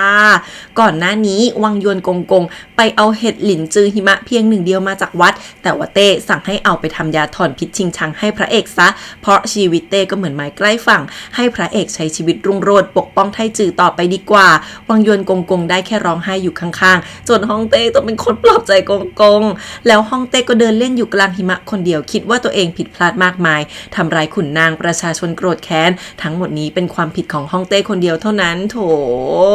ในที่สุดฮ่องเต้ก็ออกประกาศตำหนิตัวเองคืนความยุติธรรมให้ติ้งกัวกงและสกุลเจียงพรรคพวกกบฏชิงอ่องถูกฆ่าปีต่อมาไทจือขึ้นครองราชประกาศนิรโทษกรรมให้ทุกคนหยวนทงก็ได้ตำแหน่งรองเจ้ากรมขุนนางอูซานกลับเมืองหลวงเป็นรองเจ้ากรมโยธาการเมืองและขุนนางได้รับการปฏิรูปเปลี่ยนแปลงใหม่มากมายจางหรูกับเฉินเจียท่าทางอยู่ด้วยกันมีความสุขหยวนทงเองก็ถอนตัวกลับมาอยู่กับเจ้าอาวาสอย่างเรียบง่ายที่สุดบอกว่าอยู่ในตำแหน่งนั้นแล้วกลับพบว่าน่าเบื่อไม่เหมือนการฝึกจิตที่สงบกว่าเจ้าอาวาสสั่งสอนทางธรรมว่าทุกสิ่งเป็นอนิจจังแต่เหตุและผลในโลกล้วนมีเหตุผลในตัวเองหยวนทงฟังแล้วก็ยิ้มออกมาด้วยสายตาสงบนิ่งลูกสาวตัวน้อยของพระเอกนางเอกอายุ 5-6 ขวบชื่อว่าเหลียนจุนวิ่งมาปลุกพ่อแม่ให้ออกไปเล่นเป็นเพื่อนแต่เช้านางเอกสะกิดให้พระเอกออกไปเลย พระเอกก็เสียงงัวเงียมากบอกว่าเมื่อวานทั้งปีนต้นไม้จับปลาหลับไปแป๊บเดียวมาอีกแล้วโถน่ารักน้องกระโดดมางองแงถึงเตียงกว่าพระเอกจะส่งออกไปเล่นในสวนรอก่อนพระเอกนางเอกเพลียมากบอกเลี้ยงลูกเหนื่อยกว่าค้าขายออกรบซะอีกนางเอกบ่นพึมพำว่าทุกวันมีแต่เรื่องโน้นเรื่องนี้เต็มไปหมดขนาดท่านย่ายังได้ออกเดินทางท่องเที่ยวมากกว่าพวกเราเลยพระเอกก็อมยิ้มบอกว่าเอานะอีกไม่นานลูกสาวเราก็เข้าเรียนแล้วพระเอกนางเอกตาเป็นประกายกะวางแผนกันใหญ่